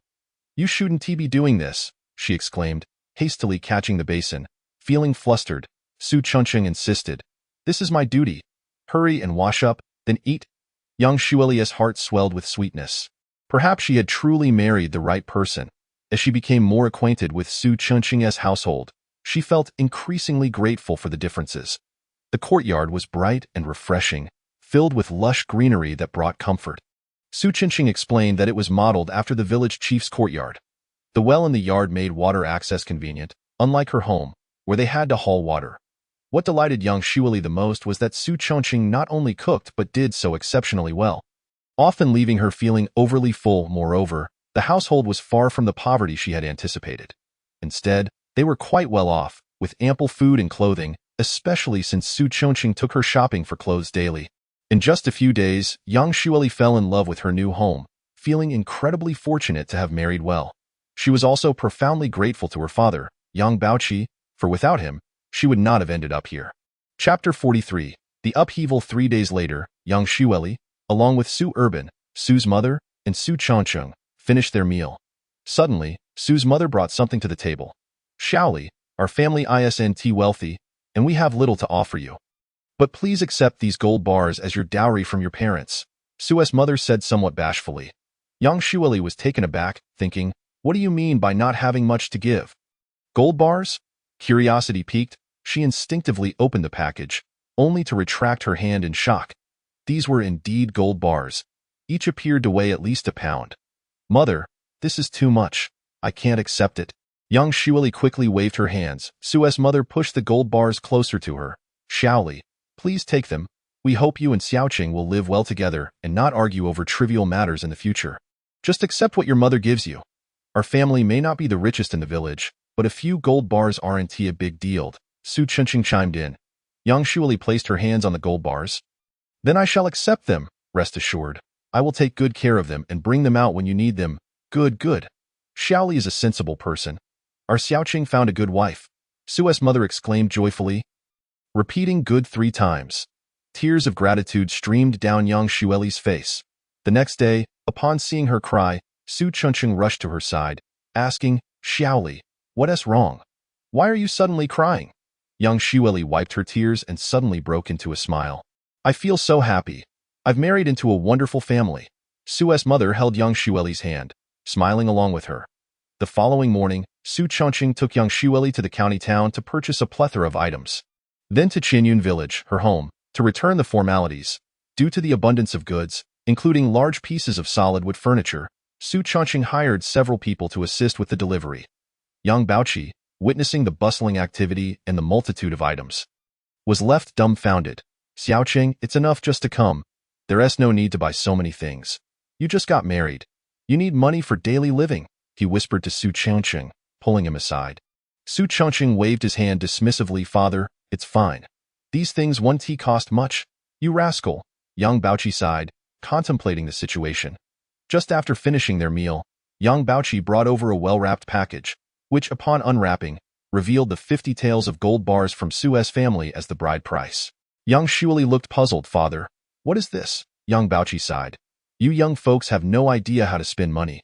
With your spending habits, no amount will suffice. Take this bride price back and save it. Yang Shuili and Su Chongqing exchanged glances and smiled simultaneously. Su Chongqing reassured, It's all right, father. We have enough money. He gestured towards Yang Shuili, who promptly retrieved a red cloth-wrapped item from her bosom. Unwrapping it revealed a gold bar that weighed significantly more than what Yang Baoqi had. Yang Baoqi's mouth fell open, and he awkwardly tucked the item away. In the days that followed, Su Chongqing frequently brought gifts to Yang Baoqi's family, improving their circumstances significantly. Yang Baoqi was overjoyed, often praising Su Chongqing as a fine son-in-law, and everyone could see that he was relishing his own good judgment. However, the kindness of Su Chongqing is evident to all. She moves items into Yang Baoqi's home without expecting any compensation, and she greets them with warmth, often bringing fruits as offerings. Then there is Yang Shuili, who returns adorned with gold jewelry, her complexion radiant and her eyes sparkling with happiness. The villagers observe this with envy, leading to a situation where many families with daughters begin to inquire about the eligible bachelors in Qingxian village. Consequently, Jiang Quan finds himself busier than ever. Although suitors from other villages are interested in the young men of Qingxian, they would not send matchmakers directly. Instead, they typically send someone to subtly hint at their intentions, suggesting that a matchmaker be invited to discuss matters. Even if they wish to have their daughters marry into Qingxian, they cannot afford to do so cheaply. As a result, Jiang Quan is frequently invited to act as a matchmaker. LV Xiaoxin eagerly volunteers to assist, only to discover that Jiang Quan, the village chief, is quite formidable in his matchmaking endeavors, often engaging in heated arguments with the suitors. On one occasion, he even pointed an accusing finger at one suitor. Yet the man still agreed to the marriage. Along the way, they encounter unexpected challenges. On one occasion, they find that the girl they are to match has already caught the eye of suitors from another village, leading that group to confront Jiang Quan and his companions. However, they need not worry, as LV Xiaoxin swiftly handles the situation, effortlessly subduing the opposing group. It is then that he realizes just how capable he has become. Following this, Qingxian village enters a period of matrimonial fervor, with celebrations occurring at regular intervals. Yet, during one occasion when Jiang Quan goes to fetch a bride, they find that the previously agreed sum of 66 taels of gold has now inexplicably risen to 100 taels as an entrance fee. Jiang Quan suspects that someone nearby has spoken ill, as word of Qingxian village's generous bridal gifts has spread far and wide. As others whisper in the background, the host family undoubtedly feels tempted. Jiang Quan and his companions are ill-prepared for such a demand, and despite their pleas, they are denied entry in a decisive move. Jiang Quan turns and heads to another village to fetch a bride, subsequently reclaiming the bridal gifts they had initially offered. From that point on, that family is blacklisted by Qingxian village, and no further matches will be made with their daughters. Rumor has it that the daughter of that family had a fierce argument with her relatives. For any girl marrying into Qingxian village enjoys a life of prosperity and happiness, returning home with an air of success and joy. Thus, a promising situation was ruined by familial discord, a tale that soon became a subject of laughter throughout the region. Time flies, and 3 months pass swiftly. Although Jiang Quan is busy matchmaking daily, he does not neglect his cultivation. Today, his mastery reaches the remarkable level of 500 layers of qi refining, with a significant portion of the spiritual energy in his dantian having crystallized. Jiang Quan feels his spiritual power swell like the ocean, capable of sustaining multiple pathways for about a minute. One day, Kuren takes a group of chicks for a stroll. Most of these chicks are nearly the size of Kuren herself. The villagers, though intrigued by the unusual plumage of these chicks, do not intervene, knowing they belong to the village chief's household. Thus, Kuren leads her entourage of chicks through the village with a sense of entitlement. One fine day, while LV Xiaoxin is weeding in the cornfield, engrossed in his work, a tremendous sound of wind fills the air. Is a storm brewing? He quickly steps out of the cornfield to gaze at the sky. Suddenly, he freezes in his tracks as he spots a colossal azure eagle soaring above. The sound he heard was merely the flapping of its massive wings. With a shriek, the eagle circles overhead before diving towards LV Xiaoxin. "Goodness!" he exclaims, instinctively dodging to the side. However, upon glancing back, he realizes that the eagle is not targeting him but rather heading for a nearby ditch. In that moment, an unforgettable scene unfolds as a chick launches itself from the ditch, pecking fiercely at the eagle's head. The sound is akin to a knife piercing a watermelon. The eagle emits a tragic cry, a gaping wound appearing on its head, spilling crimson blood. This sight leaves LV Xiaoxin utterly astounded. Soon, a flurry of chicks emerges from the ditch, relentlessly pecking at the great eagle until it lies lifeless. Incredible! LV Xiaoxin can only exclaim. It dawns on him that these chicks, raised by Xiao Haizi, possess extraordinary prowess. After all, that eagle is a spiritual beast, a creature of legend among mortals, yet it was effortlessly subdued by this flock of chicks. At that moment, the hen Kuan hops from the ditch, leading her chicks to feast upon the eagle's carcass. LV Xiaoxin feels a tinge of discomfort and hurriedly makes his way home, but the image of the chicks overpowering the eagle lingers in his mind. The following morning, he seeks out Xiao Haizi. "Xiao Haizi, do you have any eggs from Kuan? Please give me a few." Xiao Haizi, puzzled, responds, "Yes, but not many, just 2. Kuan hasn't laid much lately due to caring for the chicks. She has only laid 2 eggs in the past 3 months. Please, I beg you. I'll bring you 2 bags of corn in return." LV Xiaoxin insists. Xiao Haizi shakes his head. "Just take them." "No need for corn. No, I insist." After acquiring the eggs, LV Xiaoxin eagerly purchases a broody hen to begin the incubation process. The next day, he brings a cow to Xiao Haizi, saying, "Xiao Haizi, let your magnificent black bull mate with my hen." LV Xiaoxin's reasoning is simple. If the chicks are so formidable, surely the black bull, who spends his days alongside Xiao Haizi, must be equally impressive. Moreover, he has witnessed the black bull plowing fields with remarkable speed, even faster than a horse. Xiao Haizi instinctively glances at the bull, his eyes questioning. Over time, Xiao Haizi has come to regard the bull as a companion, and the bull enjoys their shared moments in the fields, roasting corn, picking wild fruits, or marveling at the beautiful sunrises and sunsets. Thus, Xiao Haizi respects the bull's opinions. However, upon seeing the bull's gaze, LV Xiaoxin interprets it as a clear message. "Get lost." Xiao Haizi turns to LV Xiaoxin and says, "It says you should leave." Upon hearing this, LV Xiaoxin becomes incensed. "Xiao Haizi, if you disagree, just say so. Must you be so rude? What have I done to deserve this?" Xiao Haizi quickly clarifies, "It's not me. This is what the bull thinks." LV Xiaoxin refuses to believe it and storms off, leading the hen away. As the days grow warmer, the villagers resume their corn harvesting and planting, drenched in sweat. Observing the toil of his neighbors, LV Xiaoxin invites them to his home for a swim. When they arrive, they are left in awe of his grand swimming pool. Satisfied with the attention, LV Xiaoxin boasts to everyone, "It's so hot. Come swim at my place. I have a swimming pool." Indeed, he is the only one in the village with such an amenity. Even when encountering Jiang Quan, he exclaims, "Village chief, come swim at my place. I have a swimming pool." Consequently, his home is bustling with visitors during this time. However, trouble soon arises, as many of these visitors bring their wives along. Although he doesn't allow them to swim, they remain nearby. Providing snacks and fruits, LV Xiaoxin squats in a corner of the pool, watching the scene unfold, and begins to feel disenchanted with his own swimming pool. Meanwhile, Jiang Quan is busy wrapping paper around grape bunches. The recent fruit has grown quite large, and the wrapping is meant to protect them from sunburn, which can cause splitting. LV Keshuan sits nearby, reading while occasionally stealing glances at Jiang Quan, curious about his activities. "Village chief, are you home?" calls LV Xiaoxin from outside. The door's unlocked. "Come in." Jiang Quan responds, turning towards the door. LV Xiaoxin enters, plopping down on a stone bench beneath the grape trellis, appearing quite dejected. "Uncle, what's wrong?" asks LV Keshuan, intrigued. With a sigh, LV Xiaoxin replies, Don't even get me started. I kindly invited them over for a swim, and now they're all busy showing off their affection." "Showing off affection? What does that mean?" LV Keshuan inquires, even more curious. Why are you overthinking this? Just focus on your studies." LV Xiaoxin finds it futile to explain and redirects the conversation. Then he turns to Jiang Quan, asking village chief, "What are you doing?" Jiang Quan, without turning his head, replies, "Wrapping paper." "Why wrap paper?" LV Xiaoxin continues. "Why are you asking so many questions? The grapes should be ripe soon. Come over to eat them then." The village chief is indeed commendable. "I shall certainly come." However, Jiang Quan did not respond, and the courtyard fell silent.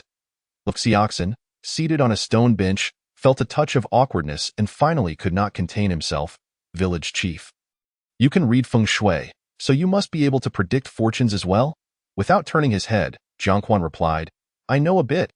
Luxiaxin sprang to his feet, exclaiming, "Then please, village chief, help me divine my romantic destiny." He understood that Jiang Quan's modest claim of knowing a little was, in fact, a vast understatement. Jiang Quan, speechless, remarked that fortune-telling often concerns love, with only a small portion devoted to wealth. Lifting his hand to gesture, he declared, "Your fate is destined for solitude, to perish in the chill of winter." Luxiaxin was taken aback. "What nonsense is this, village chief? You must have miscalculated." "Please try again," Jiang Quan replied. "I do not see any romantic prospects in your destiny." "Perhaps you might consult another fortune-teller?" Luxiaxin shook his head. "I still believe in the village chief's wisdom. Is there any way to alter this fate?" Jiang Quan pinched his fingers again. "There is a chance for you to change your destiny in a couple of days, but you must heed my counsel." Chapter 45. The wild woman. Luxiaxin nodded fervently. "Very well, I shall certainly listen to the village chief." Jiang Quan first examined Luxiaxin from head to toe, then resumed wrapping grapes. "You should seek out Xiaomuchin and find some decent clothing. Also, style your hair and shave your beard." "Understood." Luxiaxin was not one to dawdle. He promptly got up and left. "Master, what does it mean to show off affection?" Luxiaxin's departure prompted Luxiaxin to curiously inquire of Jiang Quan. Jiang Quan deflected the conversation. "You've almost finished your studies. Soon, I will teach you other things." Shortly after, having finished wrapping the grapes, Jiang Quan sat beside Luxiaxin. "You've nearly completed your studies, so I shall present you with several options: teaching, music, chess, calligraphy, painting, politics, mathematics, astronomy, geography, languages, mechanics, strategy, poetry, philosophy, literature, history, and criminal law. Consider which you wish to learn." Jiang Quan rattled off hundreds of subjects, for the branches of the humanities were indeed numerous. Luxiaxin was dumbfounded. How was he to choose? "Master, I wish to learn strategy." Luxiaxin, distracted by his thoughts, did not absorb much of what followed, yet the notion of strategy resonated deeply with him, sparking his aspirations. "What? The master wants me to take you shopping for clothes?" Mukin gazed at Luxiaxin in astonishment. Luxiaxin replied, "What's wrong? Are you unwilling?" Mukin sighed. "Very well, let us go." The two set off for the county town. Mukin selected dozens of outfits for Luxiaxin, then took him to style his hair, shave his beard, and purchase grooming tools, for it would not do to make frequent trips to the county just for hair styling. Luxiaxin would need to learn to do it himself. Mukin scrutinized Luxiaxin, noting his grayish-white robe and the thick, glossy black hair neatly secured with a hairpin, his face clean and tidy. "Grandfather, you look quite handsome today," Mukin stated earnestly. Luxiaxin stroked his chin. Really? In truth, he was exhilarated. It was the first time anyone had ever called him handsome. "I must pay more attention to my appearance and maintain myself daily." However, on the way back, Luxiaxin noticed Mukin appeared somewhat preoccupied. Prompting his curiosity, "Xiaomuchin, what troubles you? You seem burdened with thoughts." Mukin replied, "It's nothing." He pondered whether the changes in Qingxian village would impact events from his previous life. In 2 months, a nearby village would be slaughtered by evil cultivators, and another village would be decimated by bandits. Strangely, the village wiped out by bandits was likely Qinyun village, the same one he had visited days prior to assist Su Chongqing in his marriage proposal. Yet, in his previous life, Su Chongqing had not wed the daughter of the Yang family from Qinyun village. His proposal had been rejected. As for the village destroyed by evil cultivators, it was because a female cultivator, pursued by the villains, had sought refuge there, only to have the entire village massacred. However, the female cultivator had managed to escape unharmed. Mukin was aware of this tale, as it had been shared by his great-aunt, who had encountered the woman later. Mukin, wishing to intervene, felt powerless. He was only at the 4th level of qi refining, his strength too meager. Recently, he had heeded his master's advice and focused on medicine, neglecting his cultivation, even spending more time practicing Kunquan than on other pursuits. 3 days later, the flamboyantly dressed Luxiaxin arrived at Jiang Chuan's residence. Village chief, please tell me how to alter my fate, Luxiaxin exclaimed eagerly upon entering.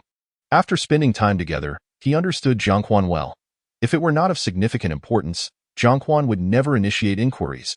If one were to wait for him to ask, he could converse for an entire day about other matters without ever inquiring about one's purpose. Jiang Quan instructed, go wait at Chai Go de Po. A woman will appear there today. She is to be your future wife. However, I must make it clear.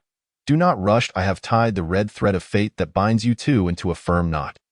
She will eventually be yours. Luxiaxin's excitement grew with each word, his breath quickening, his face slightly flushed. Thank you, village chief. I'm off. Before Jiang Quan could finish his sentence, Luxiaxin dashed away. Jiang Quan shook his head, for he had deceived Luxiaxin. He had not truly tied their fates together, nor would he meddle in matters of love. Whether it would succeed depended solely on Luxiaxin's own efforts. Mukin, observing from the side, was somewhat astonished.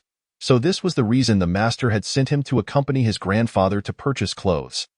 He had not anticipated gaining a grandmother so soon. Chai Go de Po lay 5 miles beyond Qingxian village, adjacent to a village known as Paho.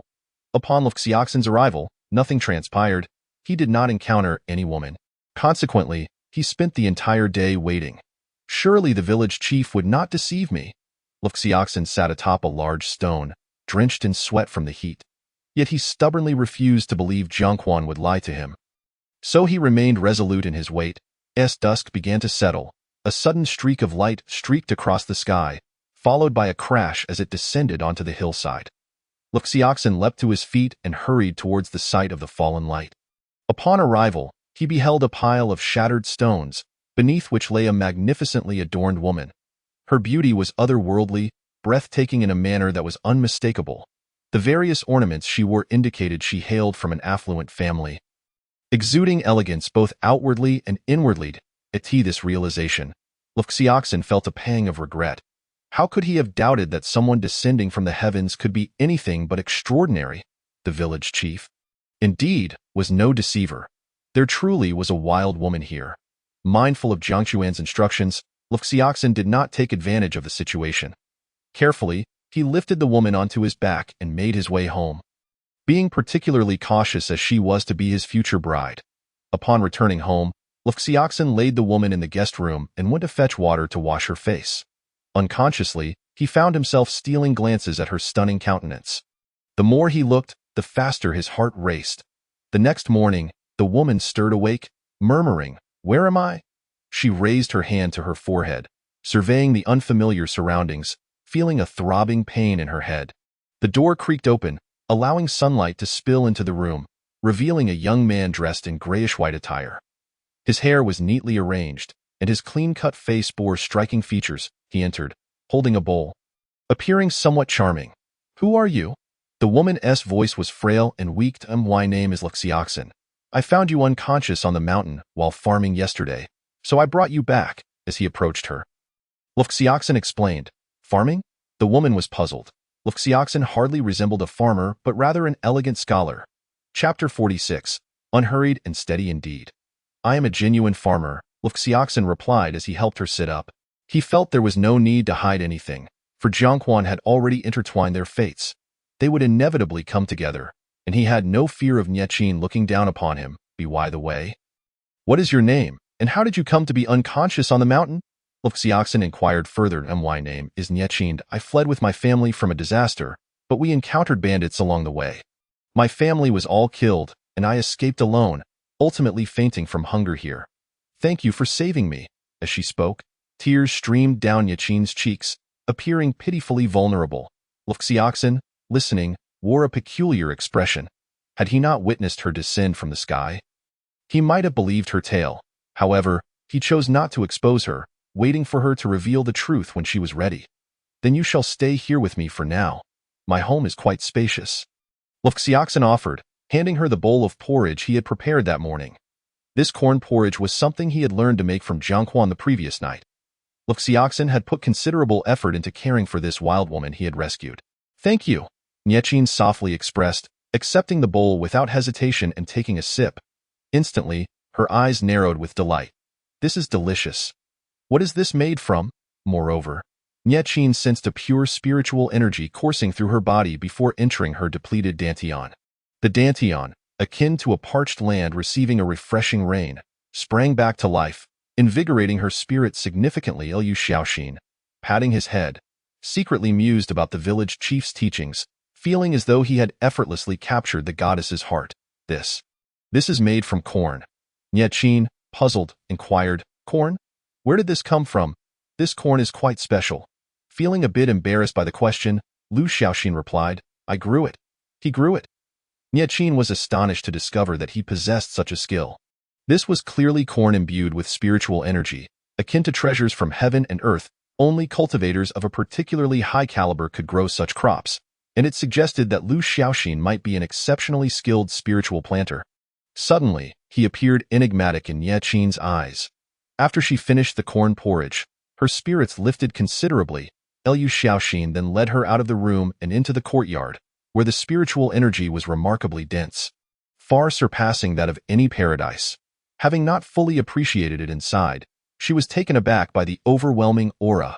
Before her lay a vibrant expanse of greenery, with clear springs bubbling and producing a melodious sound. Instantly, Nietchine was captivated by the grand swimming pool, which exuded an air of opulence. Liu Xiaoxin guided her along the jade-like stone path to a gazebo, where they Saturday the stone table, which had been shattered previously, had long been replaced by Liu Xiaoxin with a new one. Once seated, Nietchine couldn't help but curiously scrutinize Liu Xiaoxin, feeling that he was becoming more mysterious by the moment. Casually producing ordinary corn imbued with spiritual energy was one thing, but his residence was astonishing. Perhaps this individual was indeed a highly ranked spiritual planter who, weary of the conflicts in the cultivation world, had chosen to live in seclusion here. Suddenly, a series of knocks echoed from outside. Liu Xiaoxin approached and opened the door to find a group of people standing there. Looking at them with a hint of apology, he said, We cannot swim today, nor for the foreseeable future. Upon hearing this, the villagers understood that he must have pressing matters, so they refrained from pressing further and gradually departed. Despite the arrival of more people, Liu Xiaoxin sent them away as well. Consequently, rumors began to swirl in the village about what might be happening with him. Just then, a voice clarified everything. Yesterday, I saw Uncle Xiaoxin carrying a woman home. Instantly, the villagers comprehended the situation. No wonder he had denied them swimming privileges. It was a case of keeping a hidden beauty. In no time, the tale of Liu Xiaoxin's newfound companion spread throughout the village. In the days that followed, Nietchine took residence at Liu Xiaoxin's home, relishing the diverse meals he prepared daily, feeling an overwhelming sense of happiness. She could clearly sense the care he bestowed upon her. However, aside from this concern for her daily needs, Liu Xiaoxin seemed to care for her instinctively, never expressing anything more. This often left Nietchine with a sense of trepidation, feeling as if Liu Xiaoxin maintained a distance from her. This ebb and flow of closeness made her think of him constantly. One day, Liu Xiaoxin mentioned he was going to plant corn. I want to go too, Nietchine suddenly declared. Liu Xiaoxin, not wishing to refuse her, and concerned that she might feel cooped up at home, nodded in agreement. He took up a hoe and donned a straw hat, thoughtfully placing another hat on Nietchine's head. As she gazed at Liu Xiaoxin, who was so close, her face flushed instantly. She felt that in this moment, Liu Xiaoxin appeared particularly handsome, exuding a sense of practicality, sincerity, and authenticity. With the hoe on his shoulder, Liu Xiaoxin led Nietchine outside. They inevitably caught the attention of the villagers, confirming the rumors, which stirred up a flurry of speculation. Nietchine, possessing her own cultivation, heard every whisper distinctly, causing her cheeks to redden further, overwhelmed by a mix of embarrassment and an unexpected thrill. Unconsciously, she quickened her pace to keep up with Liu Xiaoxian. As they walked, the village instilled in her a profound yearning. It was so beautiful, with orderly houses, trees lining the streets, and a clean, spacious ground. They passed a square-like area with 3 trees planted in the center, surrounded by numerous stone benches and tables. The only downside was that the trees were still quite small, with trunks no larger than a water jug. However, had Nietchine known these trees had only been planted by Xiao He 3 months prior, she would not have found it lacking. Noticing her curiosity, Lu Xiaoxin explained, this was planned by the village chief.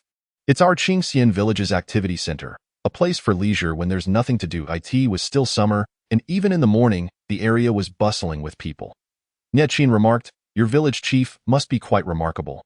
To transform a village into this, he surely possesses considerable skill. Upon mentioning the village chief, Lu Xiaoxin became animated. Let me tell you, our village chief is extraordinary. He can farm, read the winds, heal the sick, matchmake, tell fortunes, forge iron, and is well read. Such abilities, Nietqin exclaimed in surprise, though she did not dwell on it, as these were merely typical worldly skills. As they conversed, they arrived at the fields. Recently, Lu Xiaoxin's family had harvested corn with the villagers' help. As everyone had been swimming at his house daily, it was only natural to lend a hand. Once there, Lu Xiaoxin began to work. Chapter 47. Every family is like this. Nietqin found a shady spot to sit, resting her chin in her hands, quietly observing Lu Xiaoxin as he tended to the land. At that moment, she suddenly felt that Lu Xiaoxin, despite being drenched in sweat and looking more disheveled than usual, was even more captivating in this state. He seemed so genuine. Moreover, Nietqin thought Lu Xiaoxin looked incredibly handsome when focused, causing her heart to race. She was so entranced that she lost track of time until Lu Xiaoxin called her back to reality. Nietqin, shall we head back? Lu Xiaoxin wiped the sweat from his brow. Huh? Oh?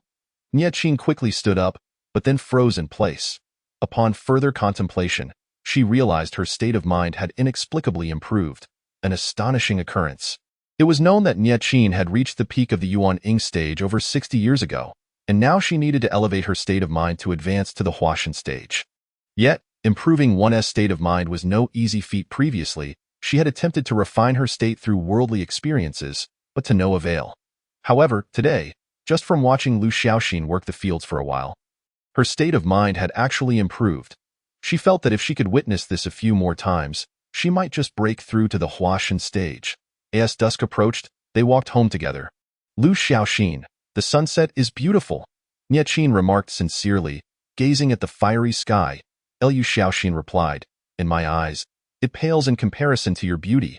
Nietqin rolled her eyes, you flatter me. Yet, as she spoke, a wave of disappointment washed over her. She yearned for Lu Xiaoxin to express his feelings, but she was conflicted about their potential union, for they belonged to different worlds, compounded by her being pursued by enemies. On one hand, she longed to remain with Lu Xiaoxin, living a life of simplicity, rising with the sun and resting with the dusk. On the other hand, she feared dragging him into her troubles. Worried he might suffer because of her. What's wrong? Lu Xiaoxin noticed the despondency etched on Nietqin's face and gently inquired. Nothing. Nietqin shook her head. Back at the house, Nietqin sat in the gazebo lost in thought while Lu Xiaoxin went to prepare dinner. During the meal, Nietqin could not help but ask, Lu Xiaoxin, this corn is so precious. You should save some. The yield isn't high, is it? Since her arrival, Lu Xiaoxin had been cooking corn dishes for her every day. To her, this indicated how much he cared for her, leading her to want to advise him to be frugal. Precious. Lu Xiaoxin was taken aback, then reflected that indeed it was quite valuable, akin to gold. Let us save some for later.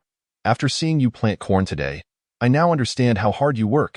Nietqin felt a pang of guilt.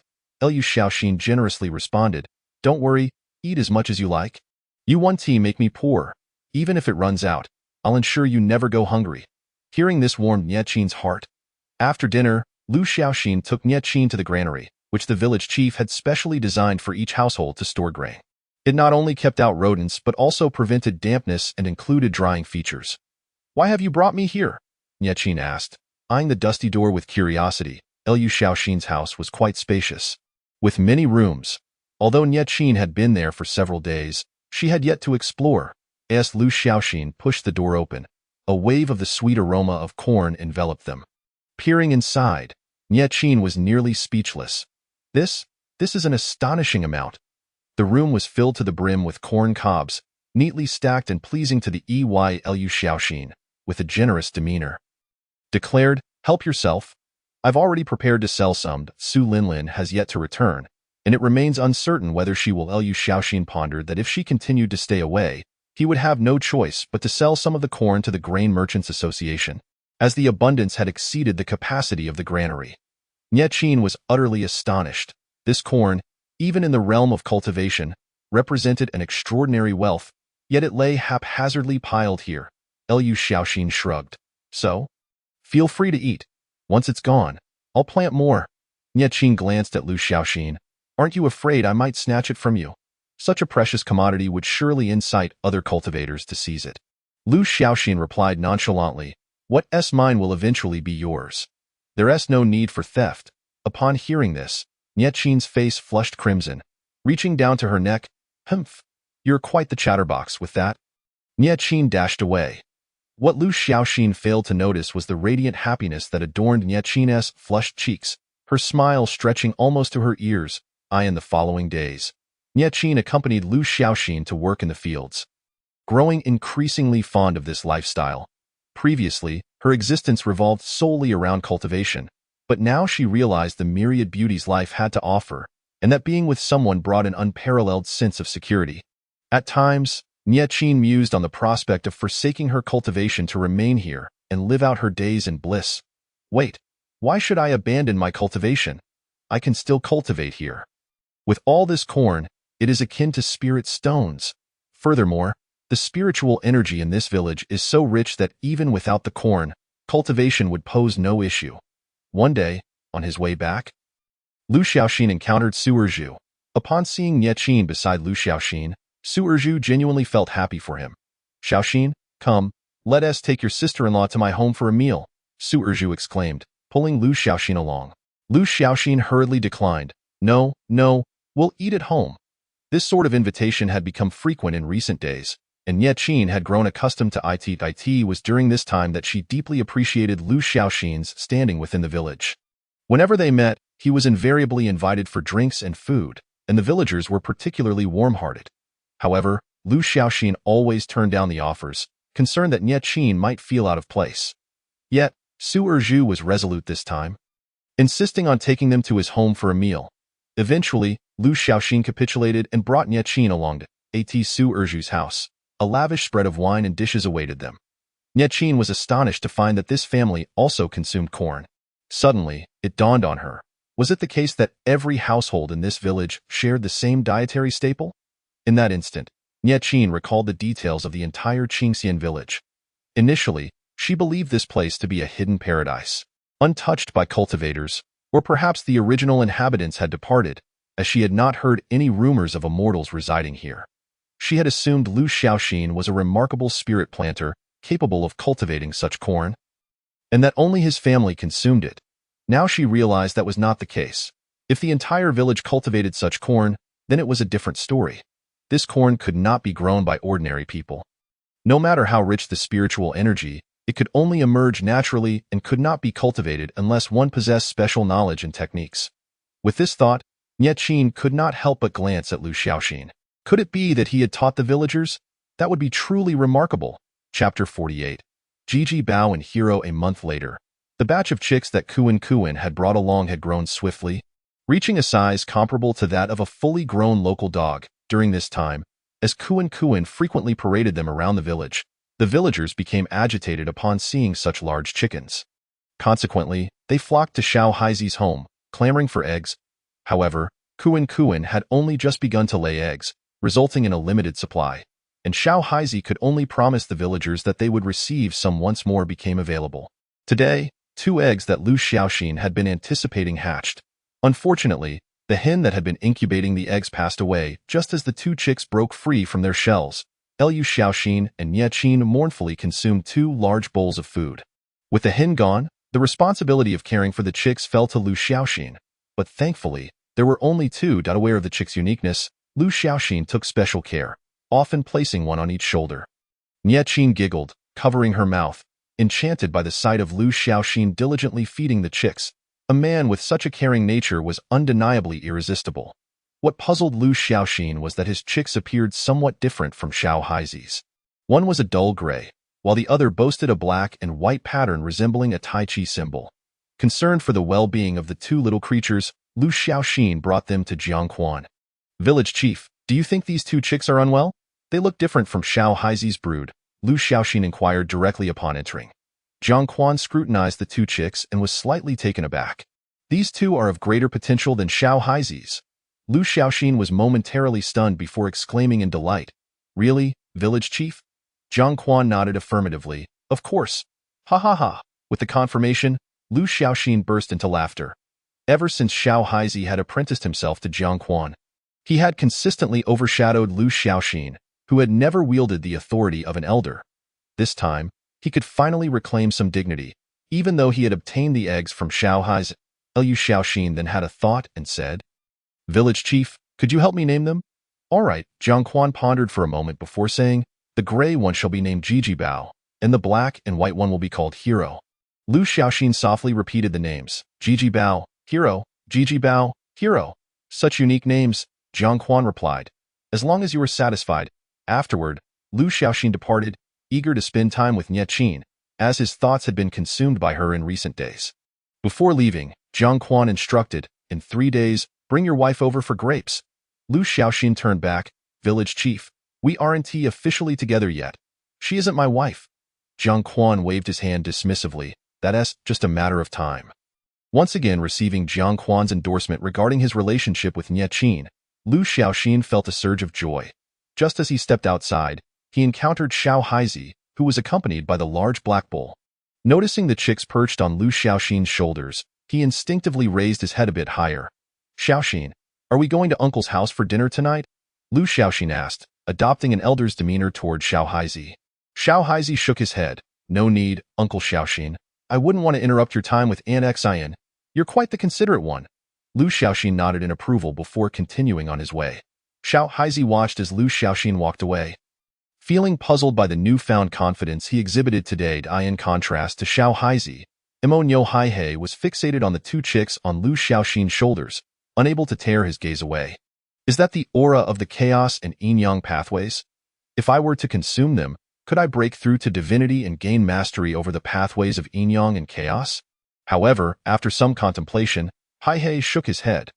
The pathways were not suitable for him at this time. Consuming them would carry significant repercussions in the future. Moreover, he had recently begun to grasp the essence of the pathways. If he took his time, he would eventually wield a pathway that truly belonged to him, which would be the most fitting in recent times. Haihei had fully embraced life here, rising with Xiao Haizi at dawn and resting at sunset. Immersing himself in the understanding of the pathways in his leisure, he explored the mountains, took in the beautiful scenery, foraged for wild fruits, and enjoyed barbecues, relishing every moment. Returning home, he would have a little girl to chat with and share food. Now, Haihei had completely grasped the meaning of family as described by Xiao Haizi. He had come to regard the two of them as his own kin, and he held great affection for them. If he were to leave now, he would find it hard to part. 3 days later, everyone arrived early at Jiang Quan's home, summoned for a grape feast. Jiang Quan had already risen and was seated beneath the grape arbor, brewing tea. The earliest arrivals were Xiao Haizi, accompanied by Kai Tietue, who had brought Haihei along. Kai Tietue appeared particularly spirited, his eyes sparkling with mischief and a charming smile gracing his face. "Master," upon entering, the two called out to Jiang Quan. Jiang Quan nodded. "Come, have a seat." Next in line were Mu Qin and Lu Kequan. Finally, Lu Xiaoxin arrived, slightly late. With Nie Qin and TOW.AS, it was Nie Qin's first visit. She immediately sensed a pure surge of spiritual energy upon entering. Her eyes met with a refreshing green landscape. She was taken aback, although this place was not as lavishly arranged as Lu Xiaoxin's home. The abundance of spiritual energy was far superior.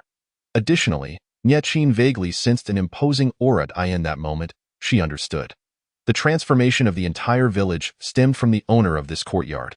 It must be he who had brought about such changes. Lu Xiaoxin was considerate of Nie Qin's feelings, fearing she might feel out of place, and thus led her to sit under the grape arbor. Nie Qin felt a sweet warmth in her heart as she was gently guided. At tea that moment, Xiao Haizi had already risen to cut down a couple of bunches of grapes. The grapes were wrapped in paper, and upon unveiling them, a cluster of dark purple-black grapes emerged. To the untrained eye, they appeared no different from ordinary grapes, but everyone present, except for Lu Xiaoxin and Kai Tietue, was acutely aware of their extraordinary nature and swallowed hard in anticipation.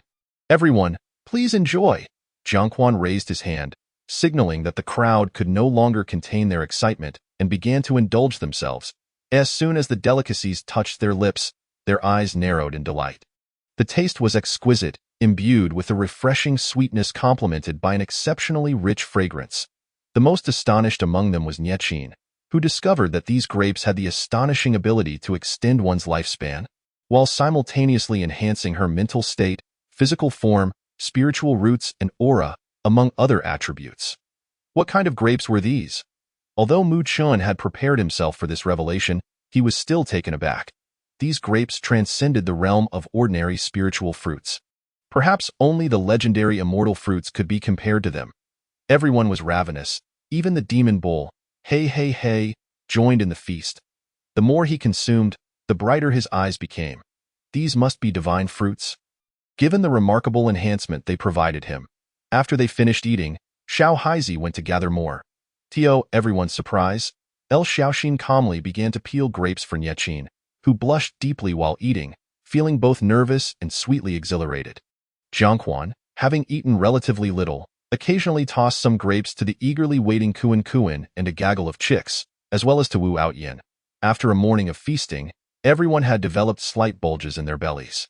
Noticing the pace of consumption slowing, Jiangquan urged, "Come on, everyone, keep eating. There is still plenty left. I cannot finish it all by myself." Chapter 49. Encounter with a malevolent cultivator. Ultimately, they had only managed to consume half. Unable to eat any more, Mu Chun, take some back for your grandfather, and everyone should bring a bit home for themselves. Jiangquan had no desire to keep the leftovers. It would be too troublesome to figure out how to store them. Naturally, Mu Chun and the others gladly agreed, helping to gather the grapes to take home. On their way back, Niechin was deep in thought. Seeing her distracted expression, El Xiaoxin, holding the grapes, couldn't he help but inquire, "Niechin, what's wrong? You seem preoccupied." Niechin shook her head. "It's nothing." In truth, she was contemplating whether the elder village chief, if powerful enough, could help her fend off the malevolent cultivators, allowing her to be at ease with El Xiaoxin. El Xiaoxin, thinking she was merely shy, comforted her, "Don't worry, the village chief is a good person. You can trust him." Niechin instinctively nodded in agreement. The following morning, as El Xiaoxin and Niechin were just getting out of bed, a sudden call from Mu Chen echoed outside. "Grandfather." Niechin turned to El Xiaoxin, questioning, "Aren't you still unmarried? How do you have a grandson?" El Xiaoxin was momentarily taken aback but quickly explained, "It's by seniority. His grandfather and I are of the same generation, so he also calls me grandfather." Hearing this, Niechin seemed to breathe a sigh of relief. "All right then." El Xiaoxin went to open the door. "Xiao Mu Chun, come in and sit." Mu Chen waved his hand, hesitating slightly. "Grandfather, I need a favor. Come with me to Qinyun village." Without a moment's thought, El Xiaoxin replied, "Wait a moment. I'll change my clothes." In fact, El Xiaoxin merely needed to don something warm, as he intended to bring along his beloved chickens and heroes. Upon seeing the two chicks perched on El Xiaoxin's shoulder, Mu Chun could only shake his head in disbelief. Just as the two were about to leave, Niechin's voice rang out from the courtyard. "I'm going too, grandmother," Mu Chun called out first. Niechin's face flushed crimson at being addressed, feeling quite peculiar. Neither Mu Chun nor El Xiaoxin could refuse her, so they acquiesced. The three of them then headed over to Xiao Haizi's house to include him as well. Xiao Haizi, donning a straw hat and wielding a hoe, was preparing to tend to the fruit trees on the mountain on their way back. They also brought along the great black bull, as it had become inseparable from them. "Little Mu Chun, what are we going to Qinyun village for?" El Xiaoxin couldn't help but inquire during their journey. Mu Chun pondered for a moment before responding, "I have my eye on a girl from their village and want to take a look, but I'm afraid their villagers might harm me. So I brought you all along for protection." El Xiaoxin, Niechin, and Xiao Haizi exchanged glances, speechless. "Was that all?" El Xiaoxin then casually draped an arm around Mu Chen's shoulder. "Kid, you're so young and already have a crush? But if you ask me, you should seek out Su Chanshan. That's her home turf, and things would be easier," Mu Chen replied. "Let us just go and see first." With no other options, El Xiaoxin and the others followed along. However, Mu Chen's true intention was not merely to pursue a romantic interest. Rather, he sought to save Qinyun village, which in his previous life had been utterly annihilated on this very day. Yet, he was at a loss as to how to convey this to El Xiaoxin and the others, so he settled on a convenient excuse. As they traveled, El Xiaoxin and the others noticed that Mu Chun appeared increasingly anxious, leading them to tease him. Indeed, when one harbors feelings for someone, the anticipation of meeting them can be overwhelming. Just as they were nearing Qianyun village, a peculiar figure obstructed their path, shrouded in a black robe and wearing a dark sand hat. With dim, shadowy eyes barely visible behind the veil of fabric. Upon seeing this figure, Niechin's expression shifted dramatically as she urgently warned El Xiaoxin and the others, "You must leave quickly. This person is after me." El Xiaoxin, puzzled, asked, "Who is he?" Niechin, desperate, replied, "He has come to kill me. You must go now. I'll explain later." At her words, El Xiaoxin's gaze hardened. He set down the chicks from his shoulders and stepped forward, declaring as an elder, "I shall stand in your defense. Hurry and flee." El Xiaoxin was not without fear, but with Xiao Haizi at his back, he believed that even if this figure were an immortal, he might not be able to contend with Xiao Haizi. After all, the chicks Xiao Haizi raised could easily peck to death spiritual beasts. His own strength was assuredly formidable. Knowing this, El Xiaoxin resolved to put on a brave front in front of Niechin, stepping resolutely into the fray. In contrast to El Xiaoxin's fervor, Niechin, Xiao Haizi, the demon bull He, and Mu Chun remained calm, observing the unfolding scene with detached interest, as they were oblivious to the gravity of the situation. "Cackle, cackle, cackle." The stranger merely chuckled, waving his hand, unleashing a swarm of black and gray butterflies that blotted out the sky, sweeping toward the group. Seeing this, El Xiaoxin felt a rush of anxiety and instinctively unleashed his Kuan fist. Drawing his hands back to perform a grand Kuan display, the pair of terrifyingly massive wings emerged from his back, suddenly unfurling like a great rock taking flight. With a thunderous crash, the wings struck forth, creating a colossal tempest that surged toward the dark swarm of butterflies. Those black butterflies stood no chance against the oncoming storm, disintegrating into dust upon contact. The tempest swept through, tearing apart the mass of butterflies and hurtling toward the figure in the black robe. At that moment, the black-robed figure was struck with terror, desperately attempting to evade the approaching gale, only to discover he was rendered immobile, as if frozen in place. The windstorm approached slowly, yet the black-clad man could only watch helplessly as it drew nearer. In a desperate bid, he hastily formed a seal, substitute. Suddenly, a shroud of black mist enveloped him, and he vanished from sight, leaving behind a grotesque puppet that bore a visage of agony. Not long after, the figure of the black-clad man reappeared in the distant sky, appearing lethargic and drained. "What kind of sorcery is this?" the black-clad man exclaimed in shock. Not only he, but Niechin too was left bewildered, speechless in astonishment. She had not anticipated that El Xiaoxin was a cultivator capable of sorcery, and such a terrifying one at that. From the display of power, she realized she could not withstand it. In contrast to Niechin's astonishment, Xiao Haizi and Mu Chun exchanged knowing nods, realizing that this was the true application of the Kuan fist, and they had learned something valuable. Meanwhile, the demon bull He watched with bright eyes. Finally witnessing the awe-inspiring power of this ancient martial art, El Xiaoxin cast a triumphant glance at the black-robed figure. "This is the Kuan fist." Despite his words, El Xiaoxin felt a surge of anxiety within. However, emboldened, he faced the dark figure. "Come, let us engage in 300 rounds of combat." With that, he charged forward, leaping into the air to strike at the black-robed figure with his fist raised high. The black-robed figure hastily formed a seal, conjuring a black mist, and a pained middle-aged man materialized before him, ready to confront El Xiaoxin. With a resounding crash, El Xiaoxin's fist shattered the middle-aged man, continuing its relentless assault toward the black-robed figure. Chapter 50. The strength of Xiao Haizi. The black-robed figure stared in disbelief at the approaching fist. Realizing evasion was impossible, he quickly raised his hand and formed a seal, causing his hat to fly off to shield him. The sound of shattering echoed as the hat broke apart, scattering into fragments. However, El Xiaoxin's momentum was finally halted, and he landed back on the ground. The black-robed man stared at El Xiaoxin, astounded. He understood that his hat was a magical artifact, not far from a talisman. The fact that this man had shattered it with a single punch was simply terrifying. With no time to ponder further, the black-robed man swiftly produced a jade talisman and crushed it. Instantly, Several black shadows appeared around him, swirling ominously. Moments later, figures began to emerge from the dark mist. Cackle, cackle, cackle, Tianyan.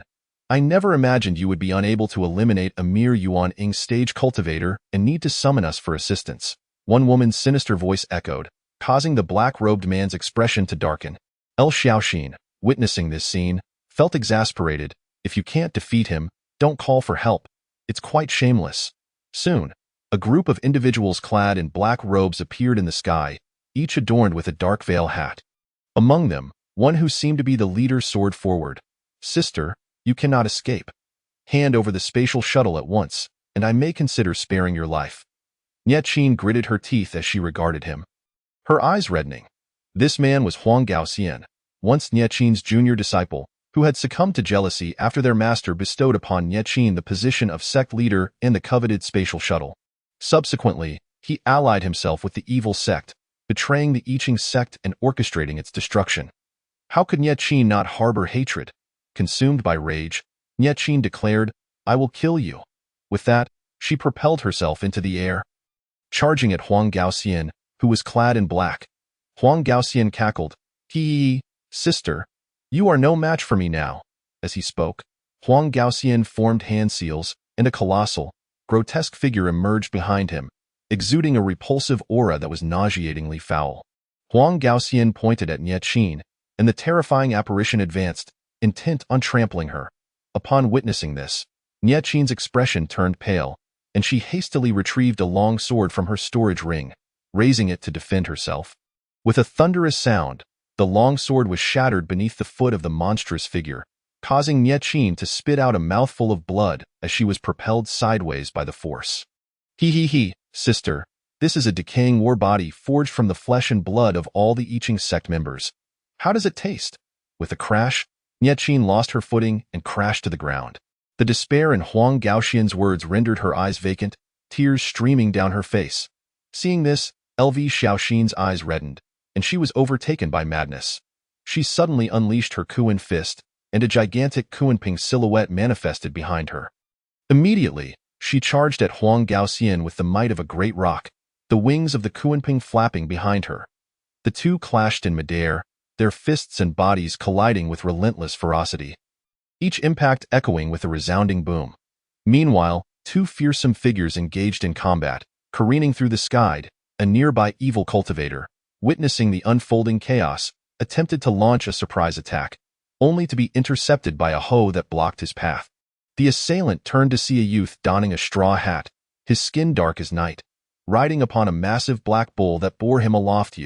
The man began, but before he could finish, the youth swung the hoe with a flourish, with a thunderous sound. It seemed to resonate with some unfathomable force, sending a terrifying pressure emanating from the hoe. The man tried to defend himself, but it was far too late. With a resounding boom, he was obliterated, blood and flesh scattering. Little Black, you're amazing, cheered the black bull beneath him, as he finally witnessed the true might of the ancient fist technique. Shortly thereafter, Little Black charged into the fray. Standing atop the black bull, he swung the hoe with lethal precision, effortlessly dispatching any evil cultivator who dared to approach. Muchon looked up in awe at Little Black. Finally grasping the true power of his sixth senior brother, it was astonishing to note that those evil cultivators were all in the transformation stage, far stronger than he had been at his peak in a past life. Yet they crumbled before the might of his senior brother. Muchon clenched his fists tightly, vowing to diligently study under his master. It was worth noting that in his past life, his sixth senior brother had been but an orphan, lost after his sister's death, wandering aimlessly. His current strength was a testament to the teachings of their master. In mere moments, every evil cultivator, save for Huang Gaoxian, was vanquished by Little Black. The reason he spared Huang Gaoxian was to allow LV Xiaoxin the opportunity to confront him, to help soothe her anguish.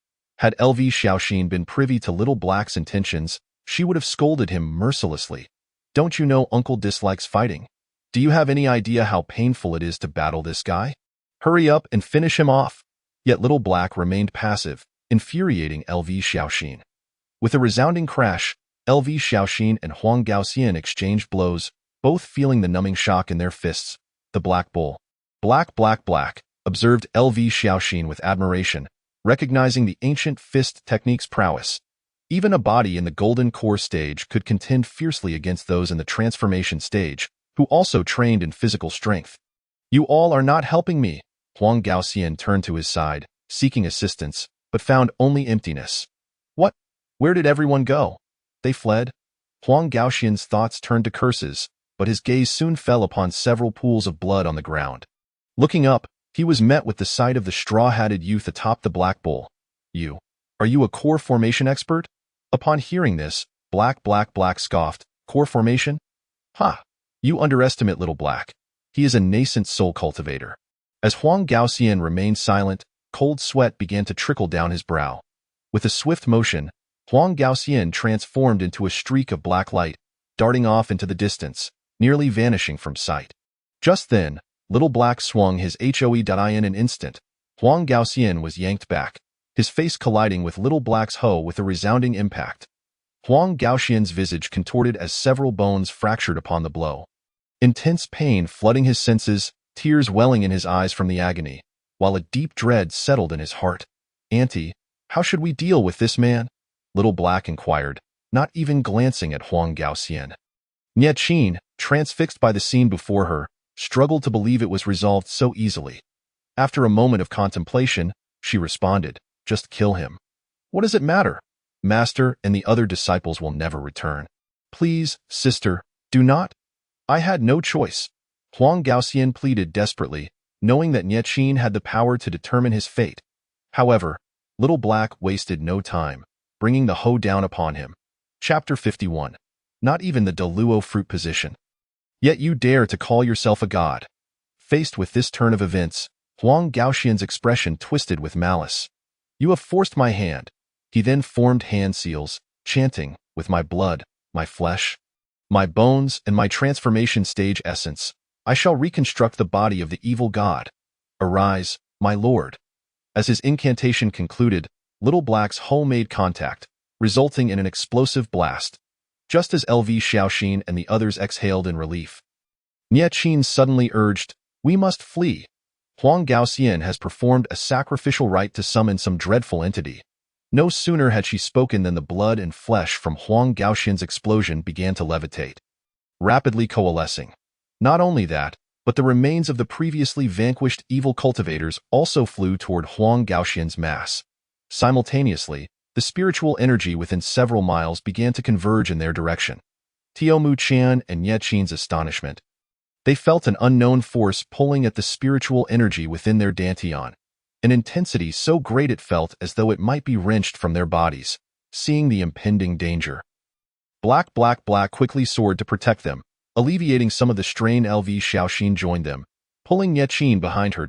As Nie Qin gazed up at LV Xiaoxin's towering figure, a sense of comfort washed over her. Suddenly, a terrifying pressure descended, destabilizing them, nearly forcing them to their knees, their minds buzzing with disarray.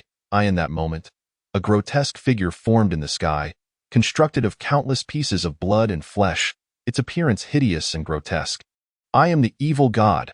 Who dares to slay my followers? The figure's hoarse voice echoed as an overwhelming pressure enveloped them, making it feel as though they might burst apart. Abruptly, the figure moved, vanishing from sight, only to reappear before them, extending a tattered arm toward them. Little Black swiftly stepped forward, raising his hoe in defense. With a resonant clang, he was sent flying, blood spewing from his mouth as the immense force threatened dire consequences if he could not absorb the impact. Seeing this, the Black Bull's eyes reddened in fury, yet he lacked sufficient power to intervene, his mind clouded with confusion. The others could only watch helplessly, frantic but powerless. At that moment, a massive, furry golden claw emerged from the void. Seizing Little Black and relieving him of the force, gently placed him back beside LV Xiaoxin and the others, then struck at the grotesque figure, obliterating it into dust with a resounding slap.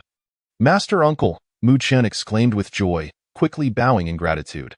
Little Black steadied himself and promptly expressed his thanks. Thank you for saving me, Master Uncle. The Black Bull followed suit, offering his respects not only out of admiration but also in gratitude for saving Little Black. LV Xiaoxin and Nie Qin were left in stunned silence, merely bowing without comprehending the situation. Yet the golden claw paid them no mind, instead slicing through the void. With a thunderous roar, the fabric of reality was torn apart, revealing a terrifying river of time, its aura suffocating in its intensity. The claw plunged into the river, emerging with a figure thrashing in desperation, its voice filled with terror. "Who are you? How dare you pull me from the river of time?" However, no one responded to him. The colossal claw suddenly exerted force, and with a resounding crash, that figure was utterly obliterated, leaving not even a trace of ash behind. Not even a trace of the Tao fruit position. And yet, they still had the audacity to call themselves gods. The group only heard a murmuring voice from the sky, and then the gigantic claw vanished from sight. After a long while, Lu Xiaoxin finally spoke. "Is it over?" Mu Chen replied, "It should be over, I suppose." Lu Xiaoxin asked, "Who did that claw belong to? Why do you refer to him as Shirshu?" Mu Chen's face displayed urgency. "Let's not dwell on that for now. We must head to Qinyun village." Lu Xiaoxin glared. "Even in such a dire situation, you're still thinking about the girl you like? Nie Qin is injured. I'm not going with no other choice." Lu Xiaoxin took Nie Qin back, while Xiao Haizi accompanied Mu Chen on his journey to Qinyun village. Along the way, the demon bull remained in shock. That golden-haired dog could actually pull someone directly from the river of time? At this moment, Qinyun village was in chaos, as a band of 15 bandits armed with weapons stormed into the village. Leading them was a burly bald man wielding a long sword that glimmered with a dangerous light. All the villagers of Qinyun were summoned, encircled in the center. Yang Baoqi, amidst the crowd, sheltered his trembling wife and child behind him, casting wary glances at the bandits, praying they would leave soon. The bald man, Zhang Qiusheng, hoisted his sword and proclaimed, "I am Zhang Qiusheng. Desperate times call for desperate measures. I have come with my brothers to earn a meal. If you surrender your food and wealth, I will spare your lives." However, the villagers of Qinyun were already terrified beyond measure, hardly paying attention to his words, resulting in a prolonged silence. Furthermore, even if someone had heard, they would not comply, for surrendering their provisions would lead them to starvation. Noticing the lack of response below, Zhang Qiusheng's expression darkened. "You are forcing my hand. Bring me a hostage." A nearby bandit grabbed someone and brought him forward. Zhang Qiusheng placed his sword against the man's neck. "Let us make a deal. 1 bag of grain for 1 life. I will count to 3. If no one is willing to trade, I will kill him." Seeing that the crowd remained unresponsive, Zhang Qiusheng began to count. 1, 2, wait. At the 3rd count, Yang Baoqi suddenly shouted. His wife and child clutched him tightly, shaking their heads in protest. Yang Baoqi gently patted their hands and whispered, "Don't worry." He then led them to where the grain was hidden, bringing it all out. To save everyone's lives, Yang Baoqi even offered the betrothal money given by Su Chongqing to Zhang Qiusheng, stating, "This is all I have. I only hope you will spare the people of Qinyun village." Zhang Qiusheng nodded, his gaze towards Yang Baoqi transformed, filled with respect. "All right, lads, let us head back to the camp." Zhang Qiusheng waved his sword. "Wait." Suddenly, an untimely voice interrupted. "What do you want?" Zhang Qiusheng turned to the speaker. Meng Huabing. They had formed this band spontaneously, and thus there were bound to be some disagreements. Meng Huabing suggested, "In my opinion, we should kill them all, take the young women back as wives for the camp.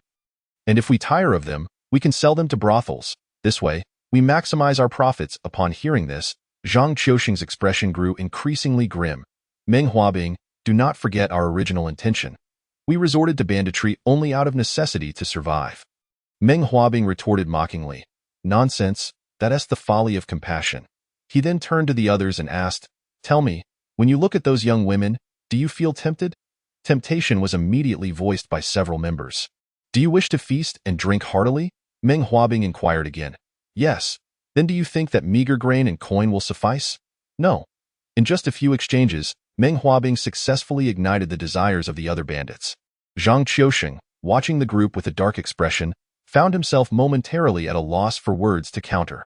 However, a few individuals who had not been swayed began to slowly approach Zhang Qiusheng. "Those willing to follow me, come now." Ultimately, 3 individuals chose to follow Zhang Qiusheng. Meng Huabing remained silent, aware that this was not the time for internal conflict. He would wait until they returned to seize what Zhang Qiusheng possessed. After they had moved a short distance, Meng Huabing finally spoke. "Kill them, leave none alive." Yang Baoqi and the villagers of Qinyun were left in utter despair upon hearing this. They bore no weapons, and the villagers had no desire to resist. Even if the bandits numbered only a dozen, they stood no chance. To their astonishment, as one bandit raised his sword, a loud clang resonated, as if he had struck an iron object. The others turned towards the source of the noise, witnessing a child of around 8 or 9 years old grasping the sword from one of the bandits. What? He caught a broadsword barehanded? Though the bandit was momentarily stunned, he dared not underestimate the child and attempted to withdraw the sword to continue his attack, only to find it immovable. With a sudden exertion of strength, the youth snatched the sword away, delivering a swift kick that sent the bandit flying, landing on the ground, foaming at the mouth. The child then charged towards Meng Huabing and his gang, delivering kicks one after another, resulting in a cacophony of cries as bandits lay groaning on the ground. In mere moments, only Meng Huabing remained. You must be a martial arts master, right? I was blind to your prowess. We shall leave at once, Meng Huabing said, sweating profusely. Yet the child paid him no mind, rushing in with a slap that caused Meng Huabing to see stars. Another kick sent him sprawling to the ground, followed by a flurry of punches and kicks, leaving Meng Huabing wailing in agony. After a considerable while, the child finally looked at the villagers of Qianyun. What are you all standing there for? Collect their weapons and bind them. Is Uncle Yang Baoqi here? I am. Yang Baoqi hurriedly stepped forward. I am Mu Chun from Qingxian village. Today, Su Chongcheng felt a sense of unease, but he was busy, so he sent me to check on things. Mu Chun casually concocted a reason. Yang Baoqi was taken aback. His son-in-law had summoned him, and he was a martial arts expert as well. The others were equally astonished. Could it be that Yang Baoqi's son-in-law possessed foresight? Thank you for saving us. Yang Baoqi expressed his heartfelt gratitude. Mu Chun waved his hand. It was a trivial matter, nothing to worry about. Before long, Xiao Haizi arrived with De Hainyo, bringing Zhang Qiuxing and his men along. Comparatively, Zhang Qiuxing and his crew had sustained little injury, for upon encountering Xiao Haizi, they had complied readily, surrendering their belongings. Xiao Haizi curiously inquired why they had yielded so easily, to which Zhang Qiuxing replied that it was instinct. They felt they could not win. In truth, it was not merely instinct. It was because they had seen Xiao Haizi riding the black bull soaring towards them, thinking, who would dare resist someone who flies? Yang Baoqi was unfamiliar with Mu Chun, but he certainly recognized Xiao Haizi, for he had been present during the betrothal. Moreover, Yang Baoqi had noticed that everyone who came along respected Xiao Haizi greatly. Whatever he said, they would follow. Yang Baoqi approached hurriedly. Brother Kai, thank you for saving us. Xiao Haizi nodded slightly, handing over their belongings to Yang Baoqi. However, Yang Baoqi shook his head. Consider these as a token of gratitude. Just as Xiao Haizi was about to speak, he caught Yang Baoqi's knowing glance. Xiao Haizi instantly understood the principle of possessing treasure brings trouble. Despite Yang Baoqi having offered these items to save them, should Yang Baoqi's possessions return to him later, they might become a target for theft or mischief. Do not use money to test a person's bottom line, or you may not know how you met your end. All right, we shall accept it. Xiao Haizi tucked the items away. Mu Chun approached and gestured towards the bandits, asking, Senior brother, how shall we deal with them? Xiao Haizi scratched his head, feeling somewhat troubled. Both of them harbored thoughts of executing the bandits. However, killing them in front of the villagers of Qianyun would tarnish Su Chongcheng's reputation. This had been a matter they discussed prior to taking action, which is why they had only incapacitated them without taking their lives. What if we take them back and consult our master? Xiao Haizi suddenly suggested. Mu Chun nodded. Good idea. The two found a long rope in the village, binding the bandits into a long line and leading them out of the village. Yet, upon reaching the village entrance, the previously scattered villagers had gathered, each holding something in their hands, eagerly watching Mu Chun and Xiao Haizi. As they passed by, the villagers all extended their offerings. However, both Xiao Haizi and Mu Chun declined, recognizing that these items might be all the villagers had left to eat. After some polite refusals, they allowed the villagers to disperse. Yang Baoqi continued to escort them, and as they parted ways, Xiao Haizi pulled out Yang Baoqi's items from his pocket and handed them over. Thank you. When you return, please extend my gratitude to Changcheng. Yang Baoqi expressed his thanks once more. It's nothing, uncle. We are all from the same village. Helping one another is only natural. Xiao Haizi swiftly prevented Yang Baoqi from bowing in respect. Under Yang Baoqi's watchful gaze, Xiao Haizi and Mu Chun led a group of individuals away. Throughout their journey, no unforeseen incidents transpired. The group was sufficiently intimidated by the two and refrained from any mischievous actions. Before long, they arrived at the village, where Mu Chun took charge of overseeing matters while Xiao Hizi approached their master. Jiang Quan. Upon hearing the account of events, Jiang Quan was left speechless. Bringing back such a multitude was indeed a troublesome affair. Why not just eliminate them? Xiao Hizi tentatively suggested. Jiang Quan replied, since they have already been brought back, let us refrain from killing them for now. There is a desolate hillock to the west of the village. You may settle them there. You can take turns overseeing them, as long as they do not cause any trouble. An explanation will be provided later on why they were spared. Do not rush. It is truly disheartening to see constant negative feedback due to minor setbacks.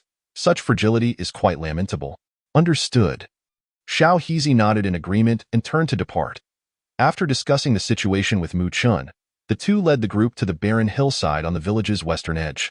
You shall settle here for the time being. Refrain from any further thievery or plundering. However, I must emphasize, do not bring trouble to the village, Xiao Hizi instructed. The group exchanged glances, unsure of how to respond. But there is nothing here. Where will we stay? One person suddenly interjected. Xiao Hizi replied, if there is nothing, we can build. Come, follow me. With that, Xiao Hizi took them to gather timber in no time. They constructed 2 or 3 wooden huts on the hillside. Chapter 53. Much better than being bandits at Lu Xiaoxin's home. Niaqin was recounting her past to Lu Xiaoxin, who listened intently. She spoke of her journey from joining the sect to eventually becoming its leader, detailing the tale for over an hour. Once she finished, Niaqin turned to Lu Xiaoxin. I've shared my story. Now it's your turn. Lu Xiaoxin was taken aback. Mine? I'm just a farmer. What is there to say? Niaqin raised an eyebrow then, dissatisfied, remarked, a farmer? Fine. If you choose not to speak, then so be it. Observing her displeasure, Lu Xiaoxin quickly added, Niaqin, I truly am just a farmer. I used to be a ruffian in the village, stealing chickens and such, until the village chief, Xiao Hizi, broke a few of my bones. Afterwards, I learned to farm under his guidance and became a true farmer. However, Niaqin, I genuinely enjoy my current life. I grow what I need and can buy what I lacked. I must tell you, corn is quite valuable, and I still have some savings. Niaqin shot him a glare. That's not what I asked. I want to know how you learned the spells that only cultivators can perform. Lu Xiaoxin scratched his head. I don't know any spells. I used a type of boxing technique called Kuan Quan, which I learned from Xiao Chizi to this realization. Niaqin understood that Lu Xiaoxin was completely unaware of his own abilities. She couldn't help but ponder the village chief. It must all stem from him. What kind of formidable being is he, capable of teaching a group of mortals to be so extraordinary? Nevertheless, Niaqin did not wish to dwell on this. She gazed into Lu Xiaoxin's eyes and said, Lu Xiaoxin. He met her gaze. What is it? Slowly, Niaqin closed her eyes. In that moment, Lu Xiaoxin could no longer contain himself and leaned in for a kiss. 1,000 words omitted here. The following morning, Xiao Hizi and Mu Chun continued their journey to the desolate hillside. The previous day, over 10 individuals had crammed into 2 or 3 wooden huts for the night. With insufficient accommodations, they needed to construct more today. On his way, Xiao Hizi had also brought 2 large bags of ground cornmeal from home, with the black bowl laden with pots and pans. Xiao Hizi intended to ensure they were well fed before setting them to work. Initially, Xiao Hizi thought to call Lu Xiaoxin for assistance, but after several unsuccessful attempts to rouse him, he presumed Lu Xiaoxin was still asleep. Why didn't you ask my grandpa Xiaoxin to come help? Mu Chun inquired, observing Xiao Hizi's approach with the corn. I did call him, but he didn't respond. He's likely still asleep, Xiao Hizi explained. All right then, Mu Chun decided against calling him, knowing they could manage without Lu Xiaoxin. The two set up a cooking station and prepared cornmeal porridge, subsequently calling everyone to eat. Due to the large number of people, Xiao Hizi was unprepared and could only find a few bowls, using small twigs as makeshift chopsticks for the time being. Surprisingly, no one complained. They eagerly stuffed their mouths, having gone an entire day without food and being ravenously hungry. Once they finished eating, Xiao Hizi took them to chop more trees and build additional wooden huts. In just 10 days, over a dozen wooden structures had sprung up, with each individual assigned one. As they spent time together over these days, the group grew more familiar. Through their conversations, Mu Chun and Xiao Hizi discovered that these individuals were actually novice robbers, having been caught on their very first attempt. Yet, they no longer felt regret at being captured, for they had built a home with their own hands, feeling an extraordinary sense of ease compared to the trepidation of their former lives as bandits. Today, Xiaohizi and Mu Chen gathered over 10 hoes and brought corn seeds. The group was already awake, standing neatly before Xiaohizi and Mu Chen, their eyes gleaming with hope and anticipation. The wooden huts are nearly complete. Next, I will teach you how to plant corn, Xiaohizi announced. Boss, is that the kind we've been eating these past few days? One person eagerly inquired. Over the past few days? The group had completely submitted to Xiaohizi, calling him boss. Xiaohizi had no choice but to accept this title, while Mu Chen was referred to as second in command, and Xiaohizi as third in command. Nodding, Xiaohizi affirmed, yes, really? That is wonderful. The corn tastes better than meat. I can hardly believe I can learn how to grow it, another exclaimed. Fortunately, the land left bare from the tree cutting was available for cultivation.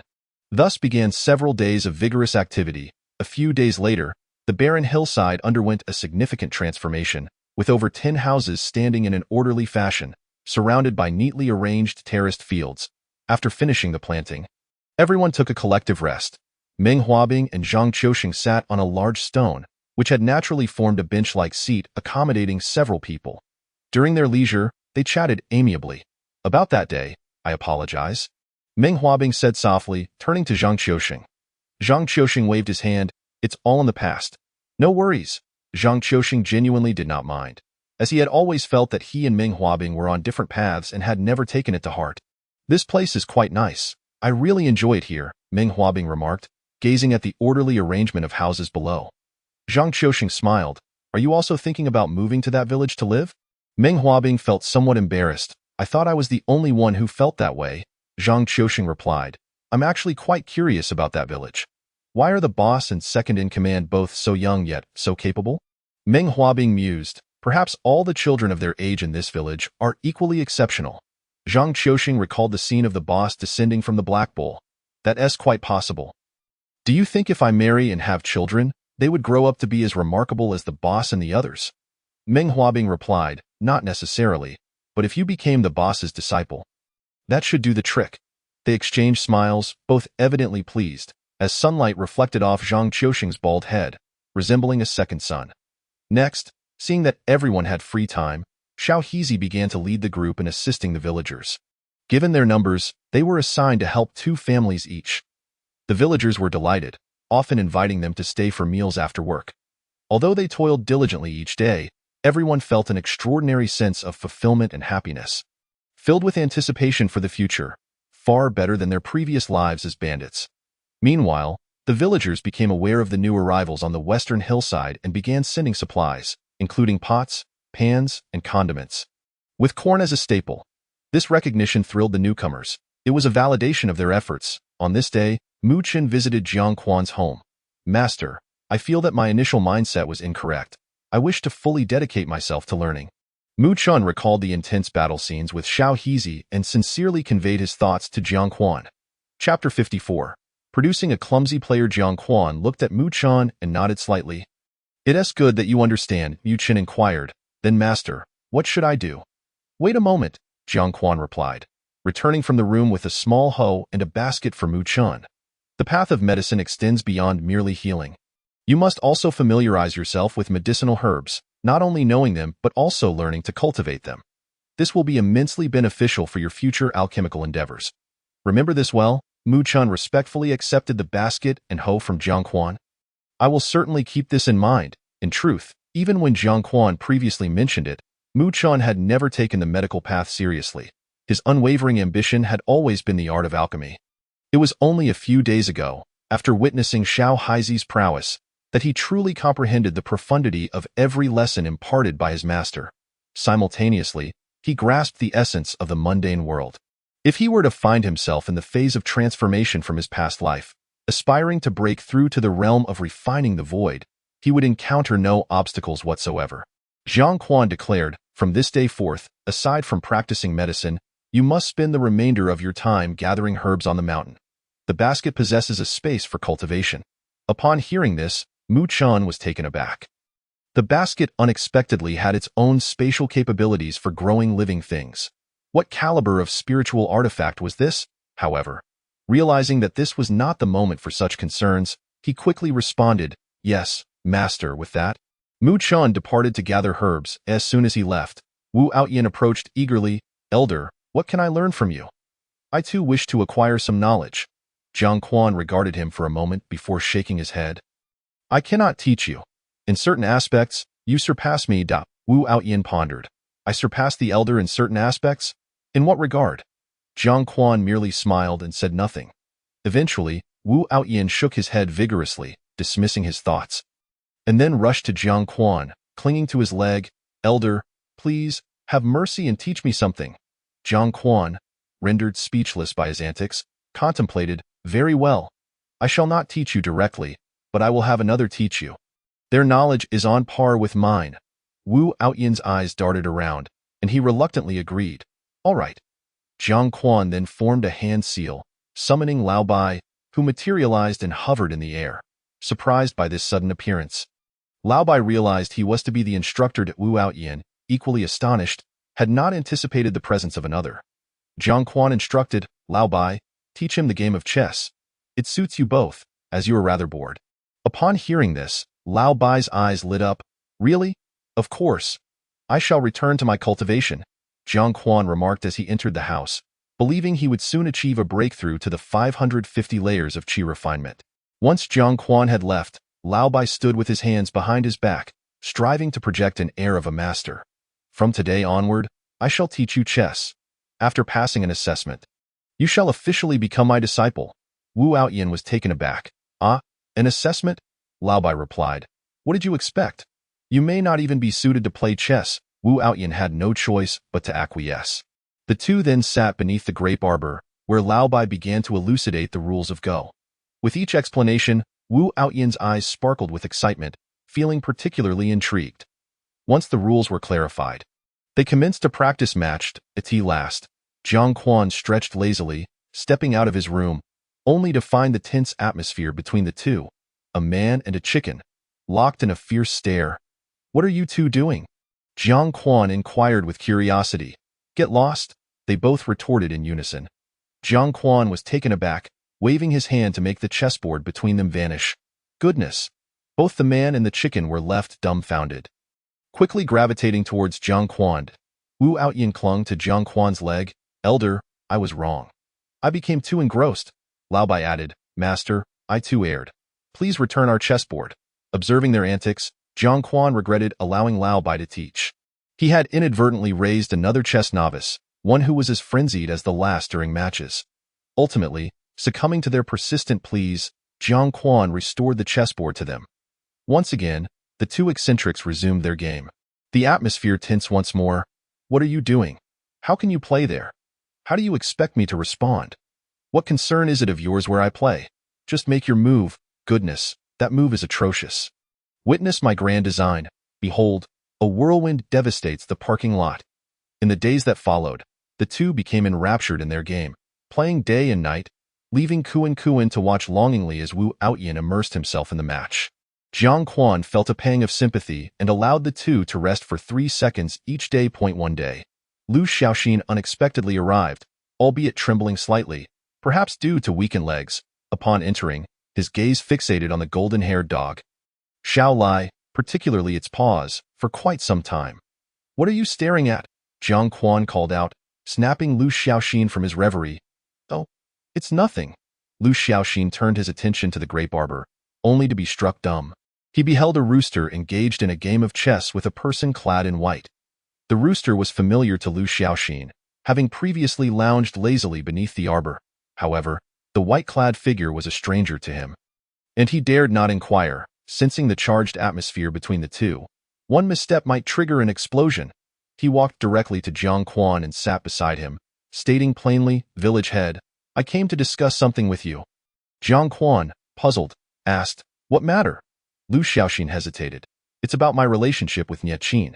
I'm at a loss for what to do. Could you perhaps help me speak to her family?" Jiang Quan, speechless, retorted, "Who should I speak to? Should I dig up her parents' bones?" Lu Xiaoxin clarified, "No, I meant speak to Niaqin." Jiang Quan replied, "You've reached that point. The two of you should just discuss marriage together."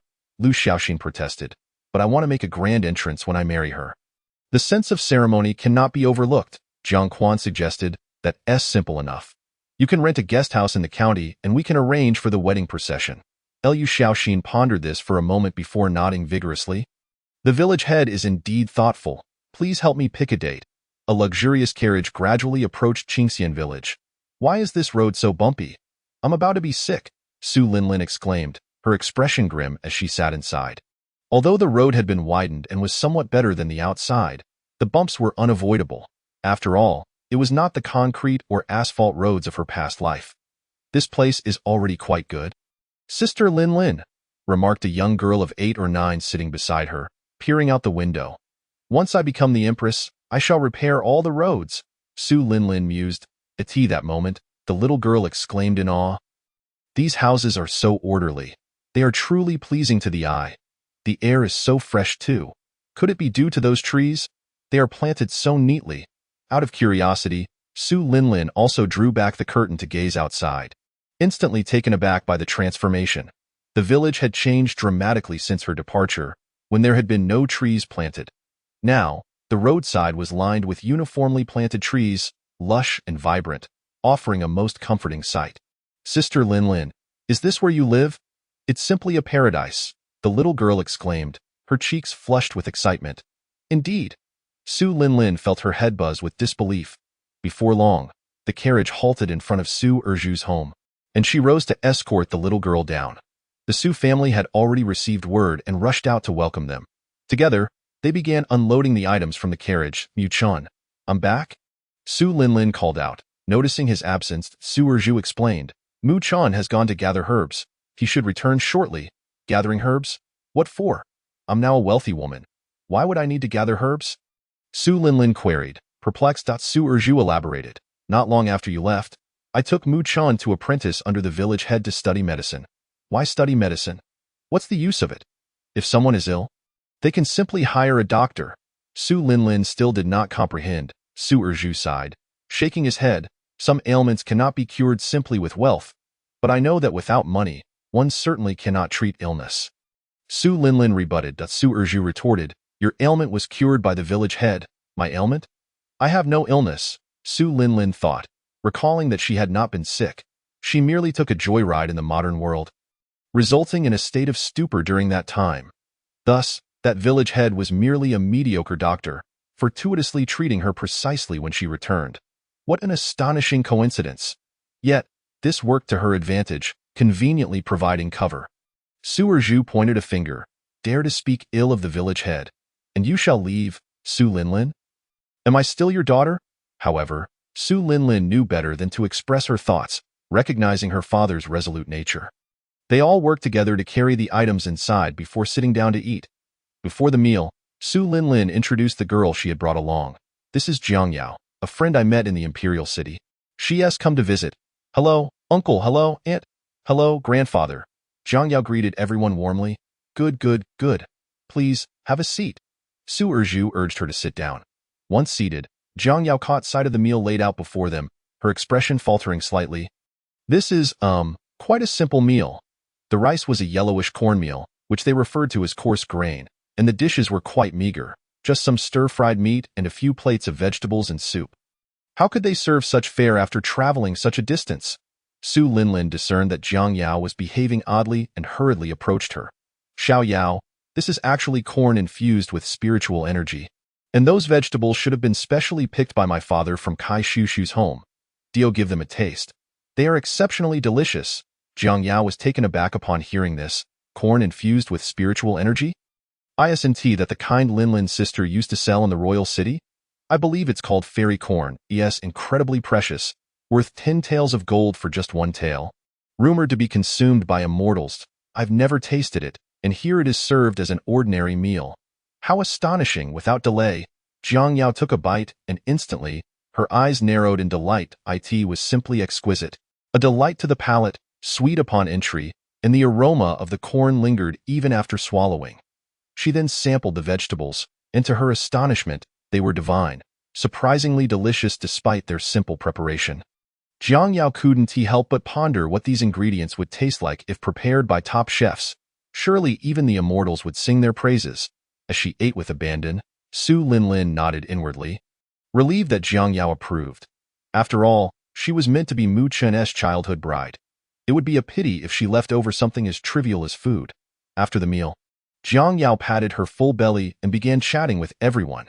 As dusk approached, the sound of a door opening echoed outside. Entering was Mu Chen, clad in a straw hat, holding a small hoe, and carrying a basket on his back, a comical sight for one so small. Upon spotting Su Linlin, Mu Chen dropped his hoe and rushed over. "Mother, you're back?" he exclaimed, leaping into Su Linlin's arms. Su Linlin, with tears welling in her eyes, stroked his head. "Son, do you miss your mother?" Mu Chen nodded vigorously. "I do." Nearby, Jiang Yao observed Mu Chen, her expectations dashed.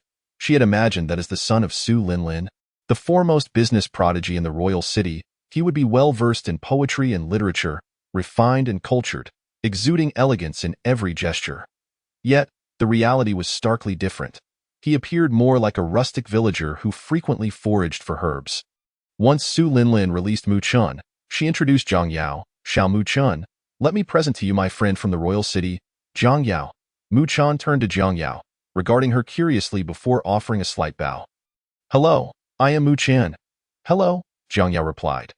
They then settled down to chat, although Jiang Yao felt uneasy as Mu Chen occasionally cast glances her way, making her uncomfortable. The following morning, Su Linlin went to collect debts from those who had borrowed money, subsequently seeking a construction team to build houses in the village, and became engrossed in researching cement and asphalt. This left Jiang Yao alone and exceedingly bored. That morning, she spotted the annoying Mu Chen donning his straw hat, shouldering his basket, and preparing to leave. Jiang Yao hurried over. "Where are you going? Can you take me with you? I'm so bored here all alone." Mu Chen looked surprised, then thought for a moment before declining. "No, the mountain paths are steep and treacherous. They are not suitable for someone of your stature." "What do you mean? Are you saying I'm delicate?" Jiang Yao retorted angrily. "That's not what I meant." Mu Chen replied, showing no intention of elaborating as he turned to leave. Infuriated, Jiang Yao stomped her foot and chased after him, demanding, "What do you mean by that? Explain yourself." Mu Chen truly wished to ignore her and continued on his way. "Then why did you keep staring at me the other day? Have you developed feelings for me?" Jiang Yao pressed on. Mu Chen answered candidly, "I was observing that you appeared unwell." Jiang Yao paused in shock, then fumed, "You're the one who is unwell. Do you dare insult me?" Chapter 56. Need to remove clothing to treat Mu Chen, uninterested in further conversation, ascended the mountain. Jiang Yao, disregarding everything, followed closely behind. Along the way, Mu Chen busily foraged for herbs, while Jiang Yao chattered incessantly. "What is this used for? What is that treat? This looks like a weed. Why are you picking it?" Yet Mu Chen hardly paid her any mind, only offering the occasional explanation. Gradually, as she observed him diligently gathering herbs, Jiang Yao felt a sense of stability and security in his presence.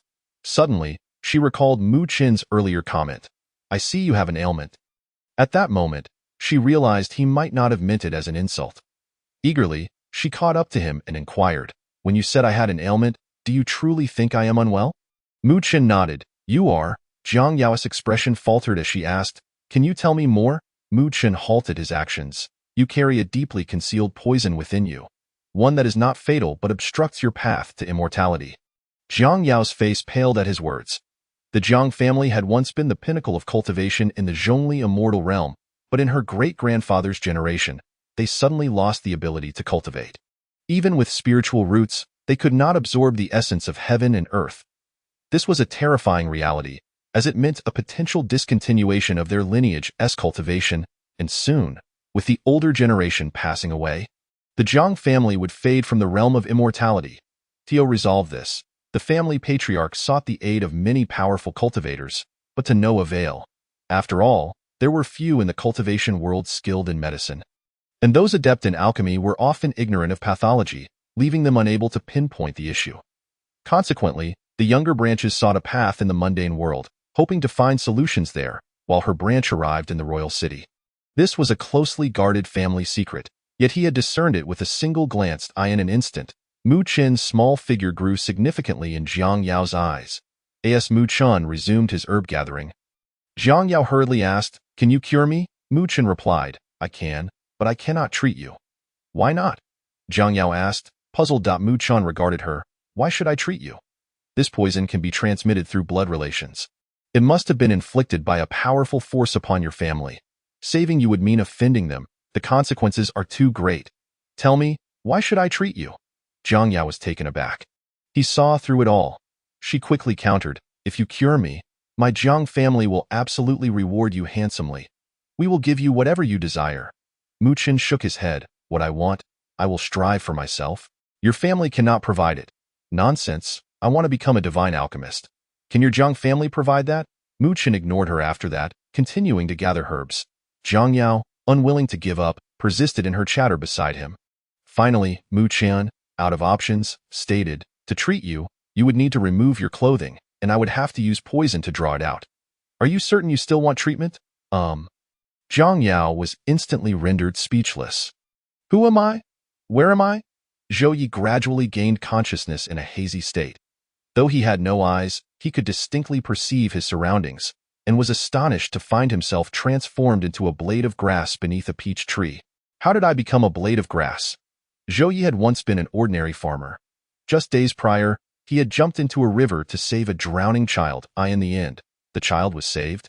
But he drowned instead and woke up like this. As time passed, Zhou Yi became increasingly aware of his environment. He soon realized he was in a courtyard, surrounded by countless blades of grass like himself, evidently planted there by someone. At the entrance of the courtyard lay a massive golden retriever, exuding an overwhelming aura of intimidation. Zhou Yi dared not look at it for long. Behind the golden dog, a vine emanating a similar oppressive presence stretched toward a nearby trellis, adorned with lush green leaves, thriving vibrantly. Zhou Yi could sense that within the vine, there existed a consciousness, though it seemed to be in slumber. Not only the vine but also the peach tree behind him, along with the lychee tree, plum tree, and apple tree nearby, all seemed to possess consciousness, merely choosing to ignore him or remain asleep. At that moment, beneath the trellis, a scholarly figure dressed in white was engaged in a game of chess with a rooster. The atmosphere was intensely charged, creating a palpable sense of tension that weighed heavily on Zhou Yi. It was already peculiar enough that a person was playing chess with a chicken, but the level of intensity was beyond comprehension. Just then, someone emerged from the house and settled beneath the trellis. Clad in simple attire, this person moved with an air of grace. A child soon approached with a pot of water and offered it to the individual. After the child returned to reading, the person relaxed beneath the trellis, sipping tea with utter contentment. Is this person the master of this place? A figure of immense power. Perhaps this is the legendary immortal. Just as Zhou Yi was in awe, a swarm of shadows rushed forward. No, they were chickens, however. Those chickens exuded a terrifying aura of bloodline suppression, especially the foremost black hen that cackled incessantly while leading the others towards Zhou Yi. It seemed as if they were about to trample him. Please, don't come any closer. Zhou Yi silently pleaded within his heart. The ominous black hen appeared menacing, and he feared it might peck him to pieces. Yet, despite his inner cries, he could utter no sound, and the flock continued their advance. Zhou Yi felt an overwhelming anxiety, but it was futile. He was unable to move, rendering any attempt to flee impossible. As the hen approached him, she suddenly lunged forward to peck at him. This is it. I'm done for, Zhou Yi thought in despair. Suddenly, a figure beneath the grape arbor turned towards them. In that instant, the black hen froze as if time itself had come to a standstill. Subsequently, she abruptly turned away and retreated. If Zhou Yi were capable of sweating, he would have been drenched. It was a harrowing brush with death. Yet, what astonished Zhou Yi the most was that the mysterious figure beneath the arbor had halted the hen with merely a glance, effectively saving his life. Just as Zhou Yi sighed in relief, a shadow fell abruptly, knocking him off balance and scattering the grass around him. Oh no! It just dropped a pile of chicken droppings on me. How revolting! Zhou Yi could barely contain his urge to vomit. What distressed him further was the sight of the hen turning back to him, a smile gracing her beak. Yes, a smile. You wait, little hen. Once I grow stronger, I will escape right before your eyes. Chapter 57. The eighth disciple. Zhou Yi felt utterly miserable. The grass beneath him was nearly wilted with despair. He felt sticky all over and was enveloped by a particularly nauseating odor. Though he could not actually smell it, he merely sensed it. He cast a glance towards the enigmatic figure beneath the grape arbor, hoping for assistance, knowing well that the figure must be aware of his existence. However, the figure remained oblivious, sipping tea before retreating indoors, showing no intention of helping him. "I can't take this anymore," Zhou Yi lamented, yet he was powerless to change his situation, even though a stream lay not far away. He could not move at all. As time passed slowly, Zhou Yi suddenly realized he could absorb energy from the droppings. During this process, he felt an exhilarating growth within himself. "What is this? Absorbing this substance makes me stronger." As he continued to absorb, Zhou Yi became entranced. The sensation was delightful, invigorating, and he could distinctly feel his body fortifying. Immersed in this experience, he gradually lost track of time. When Zhou Yi finally emerged from his trance, he discovered it was already bright daylight.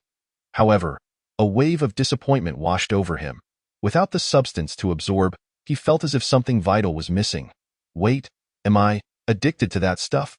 Just then, the terrifying black hen emerged from her nest, leisurely wandering about the yard. Come here, just a little," Zhou Yi shouted in his mind. As if she heard his thoughts, the black hen slowly approached, turning her body towards him. Then, to Zhou Yi's immense delight, the other chickens seemed to receive her approval and began to gather around him. Instantly, he was enveloped by them. Rather than feeling discomfort, he was able to discern that the smaller chickens had even more potent effects, accelerating his growth even further. From that day forth, Zhou Yi plunged into a fervent training regimen, achieving remarkable progress in his cultivation. The next day, Zhou Yi absorbed even more than before, feeling significantly more powerful, and could now barely shift the grass beneath him. 20 days later, he had absorbed everything and felt a void in his heart, eagerly anticipating the chickens' early rise. The morning courtyard was shrouded in mist, resembling a celestial paradise as the figure emerged from the house, stretching lazily and then settling beneath the grape arbor. Uncertain if it was intentional or not, the figure instinctively glanced towards Zhou Yi. To his astonishment, the figure exclaimed, "You've actually finished absorbing everything." Zhou Yi instinctively shook the grass leaves as a greeting. After a moment of contemplation, the figure softly inquired, "Do you wish to become my disciple and learn the ways of nature?" Zhou Yi's heart raced in disbelief. "What? The figure wants to take me as a disciple?" It took him a moment to react, and he felt himself prostrating on the ground, his leaves trembling with excitement. "My name is Jiang Quan. From this day forth, you shall be my 8th disciple." Zhou Yi, the figure, who introduced himself as Jiang Quan, continued. Zhou Yi quickly waved his grass leaves in response. "Remember, your senior brother is Yi Fan. Your second brother is Hu Bai'er. Your third brother is Wen Pingshang. Your fourth brother is Zhao Zijiang. Your fifth brother is Jin Shi. Your sixth brother is Kai Su Su. And your seventh brother is Mu Chan," Jiang Quan instructed, then suddenly raised his hand and pointed towards Zhou Yi. With a thunderous sound, Zhou Yi felt a shockwave in his mind, followed by Jiang Quan's voice. "Today, I shall impart to you the ways of nature and the techniques of combat. I hope you will diligently comprehend them." After digesting the knowledge imparted by Jiang Quan, Zhou Yi quickly prostrated on the ground to express his gratitude to his master. Jiang Quan raised his hand in a gesture of dismissal. "Enough. Rise." Zhou Yi's leaves stood upright as he continued to absorb the teachings from his master. Meanwhile, Jiang Quan turned to the floating figure nearby, Old Bai, and asked, "How is the reincarnation of my master progressing?" Old Bai nodded. "Thanks to Zhou Yi, there are no issues." Jiang Quan sighed in relief. "That's good." Over 20 days ago, Old Bai had suddenly informed Jiang Quan of the discovery of his master Yang Qing Yu's reincarnation. When they arrived, they witnessed Zhou Yi sacrificing himself to save Yang Qing Yu. Jiang Quan had then summoned Zhou Yi's soul, asking what he desired in return or if he wished to be revived. After some thought, Zhou Yi had replied, "Life is too exhausting. One must eat, drink, and wear clothes, constantly work, and be concerned with face and dignity. If I could start anew, I would prefer to be a blade of grass, basking in the sun and enjoying the fleeting moments of beauty." Thus, Jiang Quan granted his wish, bringing his soul back and embedding it within a blade of grass beneath a peach tree in the courtyard. Erasing any memories of Jiang Quan's inquiries about his soul, as for Yang Qing Yu's reincarnation, Jiang Quan had silently observed for a few days before returning, choosing not to interfere with the unfolding fate. Have the reincarnations of the other two masters been discovered? Jiang Quan inquired of Old Bai. Old Bai shook his head. No, they vanished after their deaths. I searched the rivers of time and fate, but found no traces of their souls. Jiang Quan, taken aback, raised his hand to calculate and remarked, I also cannot discern their fates. It seems they have been lost since the day of their burial. He then turned to Old Bai and asked, with my current cultivation, how long can I sustain your time travel? Can we go back a few years? Old Bai estimated and answered, 3 seconds. Traveling back more than a decade is certainly feasible. Jiang Quan was rendered speechless. He had initially hoped to return to the day of his two masters' burial to investigate the circumstances, but it seemed impossible in the near term, though he wielded control over the passage of time. His current strength was insufficient to manipulate the vast and ancient river of time that had existed for countless years. I suppose this will have to wait at that moment, in Qingxian village. Before a newly constructed building, firecrackers erupted in celebration. Su Linlin stood at the entrance, loudly addressing a crowd of villagers. The Qingxian Trading Company is officially established. Our main services include daily necessities, transport and financial deposits and withdrawals. Of course, I will not forget the support you provided me at the outset. My first goal is to repair all the roads in Qingxian village, including those leading to your fields, so that you can drive your carts directly to transport crops. As for the second step, any children in the village wishing to learn about business can come to me. I will nurture them without reservation. The third step involves establishing a pedestrian shopping street in Qingxian village and inviting merchants to set up shop, so the villagers will no longer need to travel to the county town for their purchases. Chapter 58. So you can cry to. The crowd immediately erupted in applause, their spirits lifted. Su Linlin's return not only repaid their loans but also provided interest, fostering a sense of initial trust in her. Listening to her speech, the villagers felt that lending her money was indeed worthwhile. She was genuinely invested in the welfare of Qingxian village. Mu Chan stood among the crowd, gazing at Su Linlin with teary eyes. At that moment, he felt as though his mother had transformed into light, illuminating the entire world. He yearned to shout, "This is my mother, Su Linlin." He was immensely grateful to his master, for it was through him that his mother had regained her clarity and become so remarkable. "Why are you crying?" Jiang Yao, standing beside Mu Chun, noticed the tears glistening in his eyes and inquired. Mu Chun shook his head. "It's nothing. So you can cry too? How adorable!" Jiang Yao exclaimed with delight. Yet Mu Chun, indifferent to her enthusiasm, turned to leave. Jiang Yao promptly followed, chattering incessantly beside him. Over the past few days, Jiang Yao had completely lost the sense of superiority she once held over Mu Chun. The more she observed him, the more she felt inadequate. This fellow not only possessed exceptional medical talent, but also demonstrated a remarkable diligence, rising early and working late, day after day, foraging for herbs in the mountains. Even during his rare moments of leisure, he would dedicate himself to healing the sick. His composure rivaled that of the most formidable geniuses, if not surpassing them. Jiang Yao sensed that given enough time, he would undoubtedly evolve into a formidable practitioner of medicine, capable of instilling fear in others. "Are you crying because of your mother? But Sister Linlin is quite impressive. Shouldn't you be happy?" Jiang Yao blurted. "By the way, Sister Linlin calls me Little Aunt, so you should address me as such."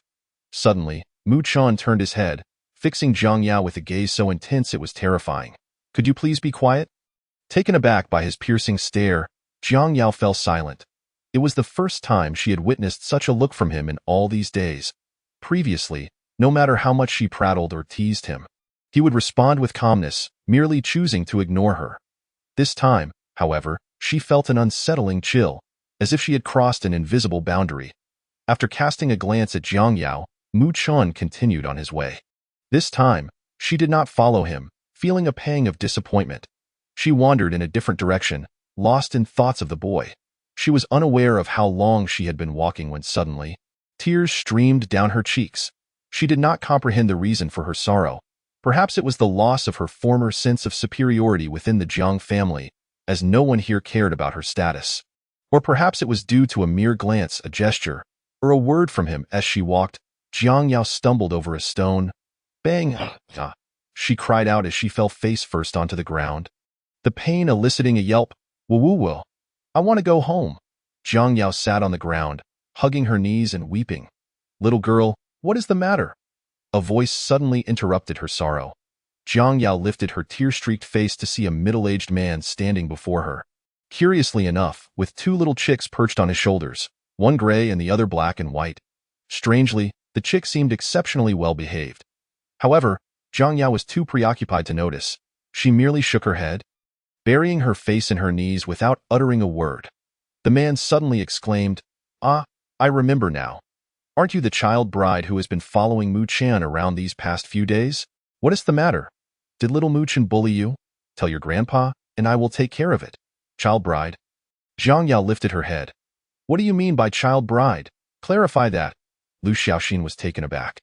Realizing he had inadvertently let slip something he shouldn't have, it's just village gossip, you know? Just rumors, nothing to take seriously. He fumbled for an explanation, trying to brush it off. Unexpectedly, Jiang Yao let out a self-deprecating laugh. At this point, thinking about it is meaningless. All right, don't take it to heart. Little Mu Chun has been through too much since childhood, which has made him taciturn. Perhaps he said something that upset you. Don't let it bother you, Lu Xiaoxin reassured her. Jiang Yao paused, then looked up, tears glistening on her cheeks. Can you tell me about his past? There's not much to say, really, Lu Xiaoxin began, recounting the events surrounding Mu Chun and Su Linlin. Jiang Yao listened, her mind wandering as she absorbed the revelation that he had endured so much. It was evident that he must have spent a painfully difficult time with the Mu family. No wonder he was angered when I mentioned his mother. That must be his boundary. All right, go find little Mu Chun, Lu Xiaoxin urged. I have to go home and prepare dinner. Jiang Yao stared blankly at Lu Xiaoxin's retreating figure, feeling an inexplicable warmth toward him. After Su Linlin's Qingxian commercial firm opened, the villagers rushed to deposit their savings, much to Su Linlin's delight. She solemnly promised the villagers that their money would be safeguarded. Subsequently, Su Linlin procured cement and began extensive construction to improve the roads in Qingxian village. One evening, with nothing pressing to attend to, Su Linlin decided to take Jiang Yao for a stroll.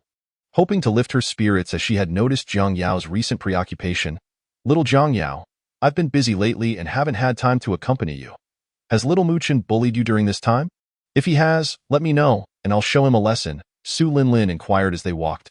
Jiang Yao shook her head. No. Su Linlin raised an eyebrow. Not at all. You usually chatter away, yet now you speak with such little energy.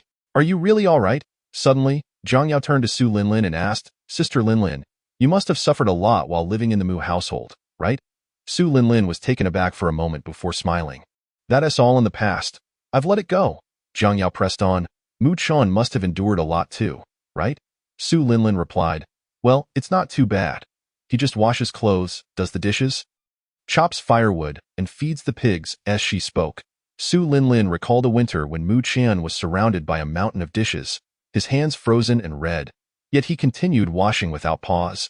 Knowing that if he stopped, he would face punishment, he had to wash the clothes of all the Mu family members, chop heaps of wood, and feed dozens of pigs. All tasks he had to undertake himself. Though Su Linlin spoke lightly of it, Jiang Yao understood that the circumstances must have been quite harsh. As they continued their conversation, Jiang Yao's mood gradually improved. Unbeknownst to them, they had arrived at Jiang Quan's doorstep. As they passed by, Su Linlin instinctively glanced through the crack in the door and was taken aback, rushing forward. What is that light? Su Linlin surmised that the glow was definitely not from this era. It unmistakably belonged to modern society. However, just as she leaned closer, the light vanished, leaving the interior shrouded in darkness. The next morning, Su Linlin unexpectedly visited Jiang Quan, bringing numerous items as gifts. Jiang Quan, bemused, realized he had forgotten to shield the door crack with a formation. Normally, he would use a formation to conceal the light from escaping at night, rendering it invisible from outside. However, he had overlooked the door crack until Su Linlin's discovery the previous evening. That morning, Jiang Quan hadn't allowed Lao Bai and the others to play chess, and Wu Outyin lounged lazily beneath the grape trellis. Village chief, thank you for taking in little Mu Chun as your disciple. During my absence, I truly appreciate your care for him, Su Linlin said as she settled at the stone table. Su Linlin felt puzzled. Despite having seen a light the night before, today there was no sign of any illumination in the village chief's yard.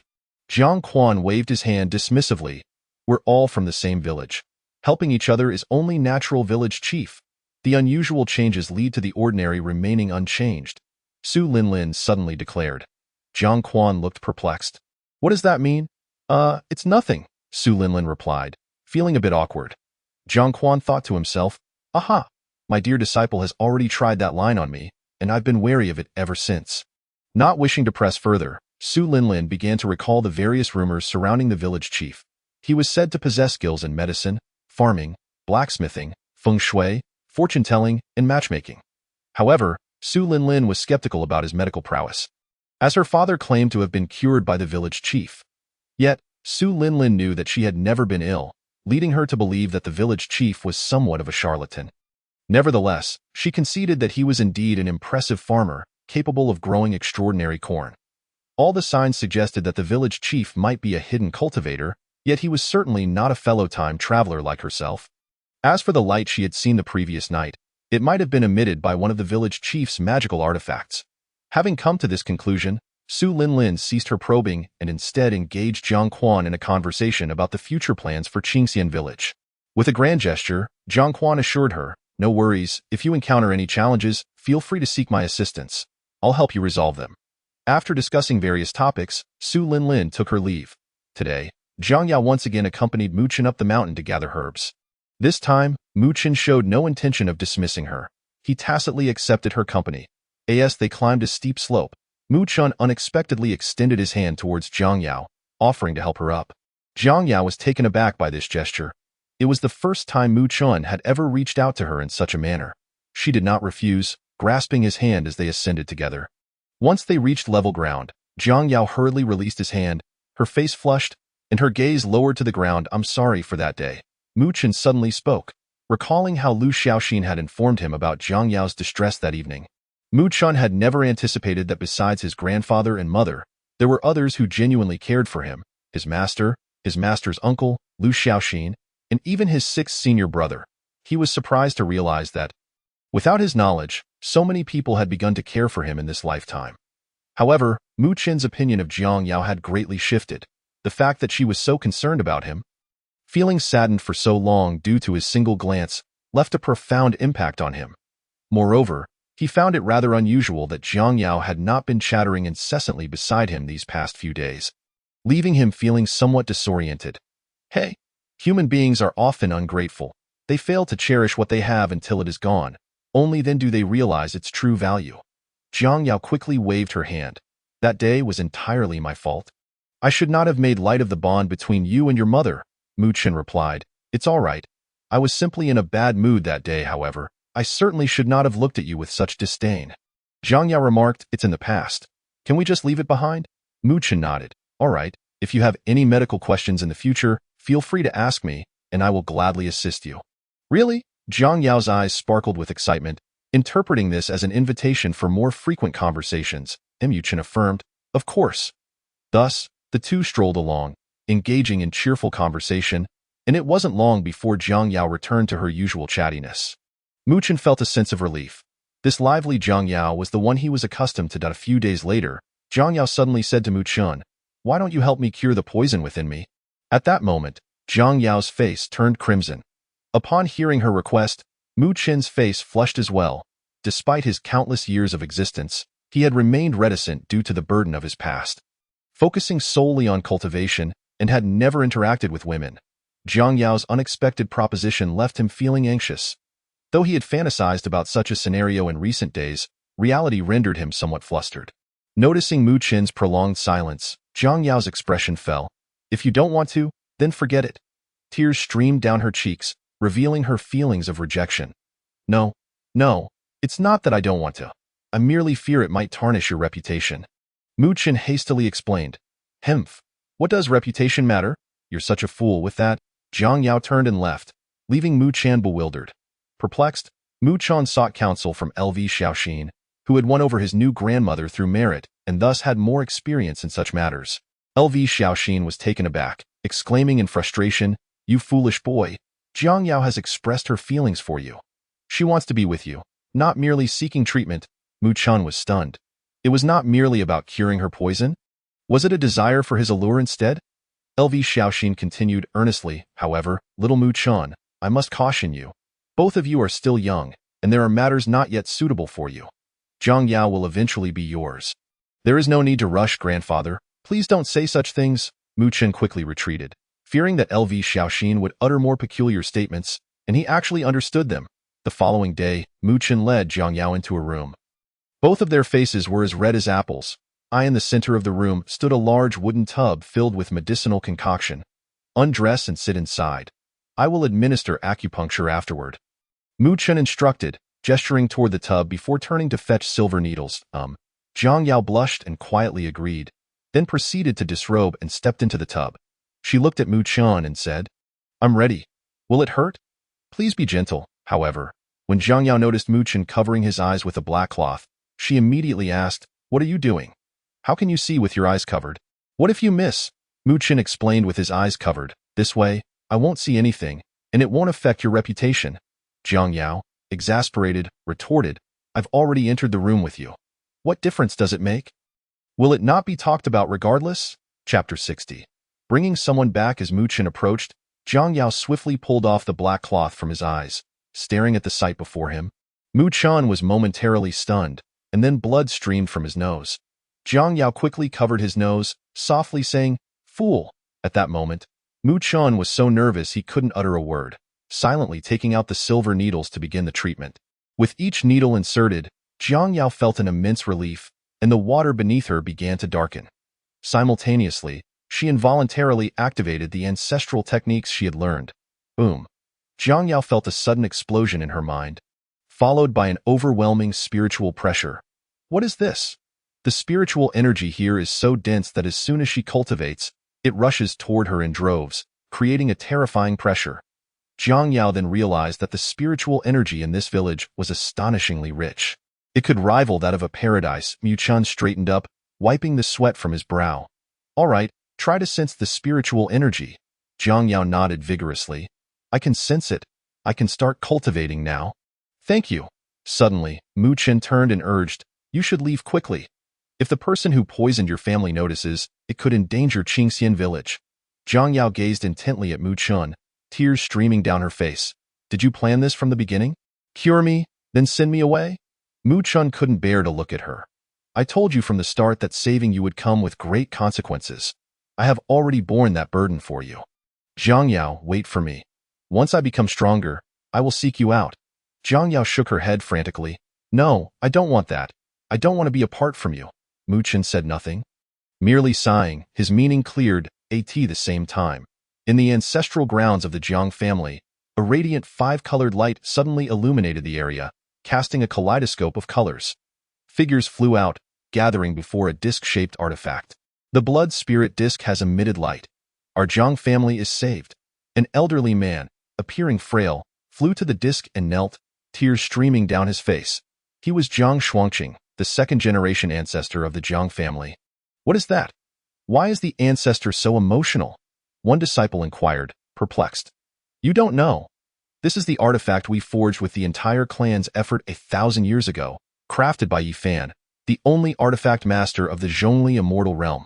Another explained, An artifact? It must be impressive, someone marveled. Yet another shook their head. Its power is not as formidable, but it possesses unfathomable abilities. What abilities? The first disciple asked again. This artifact is linked to the bloodline of the Jiang family. It can monitor all blood descendants. Once it detects any Jiang family member capable of cultivation, it will immediately emit a radiant light. Then, we only need to bring them back, and through the artifact, we can assimilate the entire family's bloodline, thus lifting the curse that has plagued the Jiang family. The disciple recounted. Memories flooded back of how the Jiang family had struggled against the poison that had plagued them, hindering the new generation's cultivation and affecting even the elders, preventing them from making progress. Eventually, the Jiang family, risking enmity with the Chen family, sought out Master Yi Fan. At that time, Master Yi Fan declared he couldn't help, as he only forged artifacts and did not heal ailments. However, he proposed a solution, to forge a special artifact to monitor the Jiang family's bloodlines. Once a member with immunity to the poison was found, the artifact could purify the entire bloodline. Thus, the Jiang family invested centuries of effort into crafting this artifact, which became their sole hope. Now that the artifact was glowing, it signified the emergence of a cultivable bloodline. They only needed to bring the individual back to assimilate the bloodlines. Set sail, bring the person back. Jiang Shuangqing commanded with a wave of his hand. Instantly, a massive flying vessel ascended into the sky. Jiang Shuangqing was the first to leap aboard, followed by 7 or 8 other elder ancestors. The vessel roared to life, accelerating rapidly, and in the blink of an eye, it vanished into the horizon. Below, a group of Jiang family members gazed skyward, silently wishing for the ancestors' success. 2 days later, Mu Chun continued his routine of gathering herbs. Mu Chun. Look, there's another medicinal herb, Jiang Yao exclaimed, skipping toward a patch in the woods. Mu Qian hurried over and, upon inspection, confirmed it to be true. He quickly dug it up with a hoe and tossed it into his backpack. Ultimately, Jiang Yao did not leave, partly due to her insistence to stay, and partly because she claimed she would wait for Su Linlin to finish before departing together. Mu Chun, feeling there was no other option, allowed her to remain, secretly hoping she would stay. Curious about Mu Chun's backpack, Jiang Yao inquired, "Why does it seem like your backpack is never full?" I will take the herbs out when I get home," Mu Chun offered a casual excuse. During this time, Mu Chun truly understood the incredible nature of the backpack his master had given him. The interior space was vast beyond measure and automatically absorbed the abundant spiritual energy from the surroundings. Most astonishingly, the rate of spatial flow within was 50 times that of the outside world. The medicinal herbs he had initially gathered had already matured and begun to reproduce. Moreover, through the nurturing of spiritual energy, most of them had transformed into spiritual herbs. Mu Chun. Recently I started cultivating and realized that your village is quite extraordinary. The spiritual energy here is particularly dense. It truly is a paradise. Jiang Yao continued to inquire. Mu Chun scratched his head. I suppose it is. All of this was crafted from scratch by his master, far surpassing any paradise. Are you a healer? Jiang Yao suddenly asked. Healer? Mu Chun replied. Mu Chun was momentarily stunned, as vivid flashes of his master's instructions surged through his mind. The interconnectedness of all paths, the potential for sanctity within each, had long troubled him in his pursuit of alchemy. Yet, he pondered, could the art of medicine not yield effects akin to those of elixirs? In that instant, a profound understanding dawned upon Mu Chun. Clarity enveloped him, and no longer would he be ensnared by the obsession of alchemical creation. He resolved to forge ahead upon the path of healing. With this thought, excitement surged within Mu Chun, prompting him to embrace Jiang Yao and steal a kiss. Jiang Yao, taken aback by his sudden affection, froze, her face flushing crimson, a hue that extended to her neck. "What are you doing?" she exclaimed, pushing him away while covering her blushing face. "Thank you, Jiang Yao, for reminding me. I have attained enlightenment," Mu Chun declared. Jiang Yao, momentarily bewildered by his words, felt a swell of joy for him. The two resumed their herb gathering, with Jiang Yao joining Mu Chun in the task. Unbeknownst to them, they had strayed beyond the confines of Qingxian village. The meager hills surrounding the village had limited their options. The herbs above had already been harvested by Mu Chun days prior, thus necessitating their venture into the outer mountains. After several hours, Mu Chun wiped the sweat from his brow and stated, "It is time for us to return." "All right," Jiang Yao nodded. Just then, a rumbling sound echoed from the distant sky. Both turned their gazes upward, only to behold a colossal flying vessel hurtling towards them at an astonishing speed. Arriving before them in the blink of an eye, on the deck of the massive ship stood several elders, casting a lofty gaze upon Mu Chun and Jiang Yao.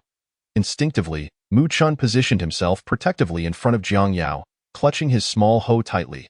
Jiang Yao gazed at Mu Chun's back, entranced. "Who among you is of the Jiang family?" inquired Jiang Shuangqing, his eyes fixed upon the two. Mu Chun's heart sank at the implication. Could it be that the enemies of the Jiang family had come to confront them? This was all too swift. Jiang Yao stepped forward. My name is Jiang Yao. Then you shall accompany us," Jiang Shuangqing commanded. Mu Chun interjected. "If there are matters to discuss, let them be directed at me. There is no need to trouble a young girl." Jiang Shuangqing raised an eyebrow, then seemed to recollect something. "Forgive me for not introducing myself. I am Jiang Shuangqing, the elder of the Jiang family, here to escort Jiang Yao back to the ancestral land." "I will not go." Jiang Yao shook her head, her gaze fixed on Mu Chun. "Jiang Yao, you bear the weight of the Jiang family's revival. Only you can lift the bloodline curse, and you must return. Moreover, you are destined to become the saintess of the Jiang family." What many in the Jiang family were unaware of was that the mystical artifact held another ability. The first to lift the curse would catalyze the evolution of the Jiang bloodline, gathering the fortune and talents of the entire family upon themselves, thus bestowing them with the gifts of a celestial being. Therefore, Jiang Yao was to be the future and hope of the Jiang family. Jiang Yao, upon hearing this, fell into deep contemplation. The moral coercion was overwhelming, leaving her no grounds for rebuttal, no reasons to decline. Yet, she truly did not wish to part from Mu Chun. The joy she experienced while foraging herbs with him in the mountains had been unparalleled. The most fulfilling and unforgettable period of her life. Ultimately, Jiang Yao acquiesced. If she could indeed unravel the Jiang family's bloodline curse, then she must depart. She looked at Mu Chun, tears brimming in her eyes. Mu Chun, promise me you'll come find me. Mu Chun clenched his fists. I will seek you out once I have grown strong. However, Mu Chun did not easily trust them. He pulled Jiang Yao behind him and addressed the group aboard the vessel. You claim to be of the Jiang family. What proof do you have? Fearing that they might be impostors seeking to harm them, Mu Chun remained vigilant. Jiang Shuangqing, without hesitation, produced a gleaming token inscribed with the character for Jiang. Mu Chun was taken aback, recognizing its authenticity. He had seen it in a previous life. It possessed a unique resonance, and had it not been held by a member of the Jiang family, it would have self-destructed. Mu Chun's grip on Jiang Yao slackened involuntarily. Jiang Shuangqing turned to Jiang Yao. Come, we must leave. Jiang Yao turned back repeatedly, tears in her eyes. Mu Chun, remember to come find me. She then boarded the vessel. As it began to move, Jiang Shuangqing glanced at Mu Chun. Young man, I advise you to forget Jiang Yao. She is destined to be the future saintess of the Jiang family. A fate beyond your reach. Mu Chun defiantly raised his head. I will strive for what I desire. I do not require your guidance. Humph. Ingrate, disrespectful, Jiang Shuangqing retorted, unleashing a surge of energy, pressing it down upon Mu Chun. Biffed. Mu Chun spat a mouthful of blood, his energy waning. Suddenly, the backpack on his back and the hoe in his hand began to tremble, as if something within sought to break free. Yet, in an instant, they stilled, as if suppressed by an unseen force. With a flick of his wrist, Jiang Shuangqing activated the vessel, which surged forth with a thunderous roar, propelling them into the distance. However, abruptly, the entire vessel froze in mid-air. As if time itself had come to a standstill, Jiang Shuangqing was taken aback, hastily exiting to the vessel's forefront, only to discover a golden-haired dog lounging in the air, its eyes still shut. Yet, the aura emanating from it was suffocating. Jiang Shuangqing's heart raced in alarm as he bowed respectfully.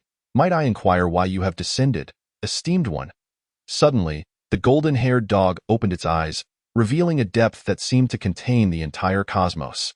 It spoke human words. You take the child away, but seek to harm him.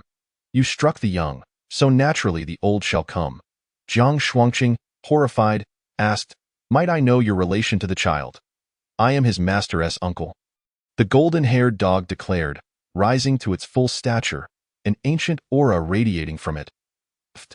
Jiang Shuangqing was overwhelmed by this presence, coughing blood and collapsing upon the vessel, while his bodily functions betrayed him. The others, save for Jiang Yao, fared no better, all sprawled on the deck, incapacitated. The golden-haired dog stood upright, its muscles rippling, stretching its limbs. It has been ages since I last moved with that. The golden-haired dog soared into the vessel. Ah, please spare us, esteemed one. We acknowledge our mistakes, they pleaded, disrespectful. You dare speak to my disciple while seated upon this wretched vessel, looking down from on high. Have you forgotten your manners and your cultivation pursuits? You have all regressed into mere curs, the dog chastised as it struck them. Please spare us. My disciple healed your Jiang family of their poison, yet you sought to harm him. You are even worse than dogs. The golden-haired dog continued. The elders of the Jiang family were stunned. The poison had indeed been cured by that child, not by some miraculous intervention. This had been a dilemma plaguing the Jiang family for millennia, one that even the greatest cultivators had failed to resolve, yet this child had managed to do so. Boom. Suddenly, the entire vessel shattered, scattering into fragments that rained down. Thud, thud, thud. The elders of the Jiang family landed heavily upon the ground, each nursing bruises. Only Jiang Yao landed softly, still in a daze, questioning her identity and surroundings. bewildered by the sight of a golden-haired dog thrashing the Jiang family elders and obliterating the vessel. The golden-haired dog hovered in the air. Begone with that, it vanished without a trace. From a distance, Mu Chun witnessed the scene. A warm feeling enveloping him. In this life, he felt an overwhelming sense of happiness. His uncle cared deeply for him. The Jiang elders, bruised and battered upon the ground, cast resentful glances at Jiang Shuangqing. You should have simply escorted Jiang Yao without any fuss. Why did you have to intimidate them first? Now, they have a terrifying master backing them, and this was merely the uncle. The master has yet to make an appearance, and above all, they are protective of their own. Jiang Shuangqing lay on the ground, dazed and bruised, staring blankly at the sky. As a cultivator who had crossed tribulations, he could not fail to notice the gazes of his companions, yet he could only feign ignorance at that moment. One thought echoed in his mind. I am such a fool. He should have simply escorted Jiang Yao without complication. Why create a display of power? Yet he had not anticipated that this seemingly unremarkable herb-gathering child, appearing as a mere villager with a cultivation level of merely 5 layers of qi refinement, was supported by such a formidable presence. At last, he understood. There are always greater powers beyond what one perceives. Once the pain subsided, the Jiang elders slowly rose, recovering from their injuries. Meanwhile, Jiang Yao remained lost in thought, her gaze fixed on Mu Qian in the distance, her heart tumultuous with waves of realization. No wonder he could so effortlessly discern the poison afflicting her and heal it. His master was indeed an extraordinary being. Chapter 62. The 8th brother's secret hamburger. Once they had regained their composure, Jiang Shuangqing and the other elders stood up, their spirits deflated. They dared not look towards Mu Qian, hastily conjuring their treasures. As Jiang Shuangqing pulled the still-dazed Jiang Yao with him, they vanished into the sky amidst a flash of brilliance. After watching them depart, Mu Qian turned back towards Qingxian village and the courtyard of Jiangquan. He glanced at the small figure of Lai beneath the grape trellis. Your protectiveness is misguided. They must grow through their own trials. Lai responded, I fear that Ho and Backpack may retaliate, and they would be left with their lives in peril. Moreover, I worry that if the master intervenes, he may dismantle the Jiang family altogether. In that case, Jiang Yao may come to resent Mu Qian. Jiang Quan, upon hearing this, couldn't help but touch his nose, as if he were pondering the truth of the matter. The following morning, Zhou Yi was greeted by a long-awaited heap of chicken dung. While he was joyfully absorbing it, he suddenly sensed someone entering. It was a small boy, around 15 or 16 years of age, wielding a hoe and wearing a straw hat, with skin as dark as night. Beside him followed a large black ox. Zhou Yi could distinctly feel the overwhelming presence emanating from both the boy and the ox. There was an undeniable strength about them, an almost absurd level of power. Shortly thereafter, another youth arrived, also donning a straw hat but holding a small hoe and carrying a basket on his back. This boy exuded a less formidable aura, yet he radiated a unique charm that resembled the distinct essence of the small dark-skinned boy. Upon entering, the youth immediately knelt before the golden retriever resting beneath the grapevine, saying, Master Uncle, thank you. The golden retriever merely opened its eyes to acknowledge the boy with a nod before closing them again. Disregarding him thereafter, the boy rose and bowed once more to the golden retriever. The reason everyone had gathered today was that Jiang Quan was officially accepting Lu Kechuan as his disciple. Conducting the initiation ceremony. At this moment, Lu Kechuan had already prepared hot water and tea, eagerly awaiting Jiang Quan's arrival. Before long, Jiang Quan emerged, dressed formally, as he always did for such ceremonies, a gesture of respect towards his disciples and a reflection of his own dignity as their master. He took his seat beneath the grape trellis, while his other disciples, Mu Qian and Xiao Haizi, stood by. Lu Kechuan first performed a respectful bow, then presented tea to Jiang Quan. After taking a sip, Jiang Quan remarked, with you joining, my disciples now number 9. The eldest, Yi Fan. The second, Hu Ba. The 6th, Kai Xiuxiu. The 7th, Mu Chun. The 8th, Zhou Yi, and you are the 9th. Before Lu Kechuan could respond, Xiao Haizi interjected. Master, when did you take on the 8th junior brother? I have never seen him before.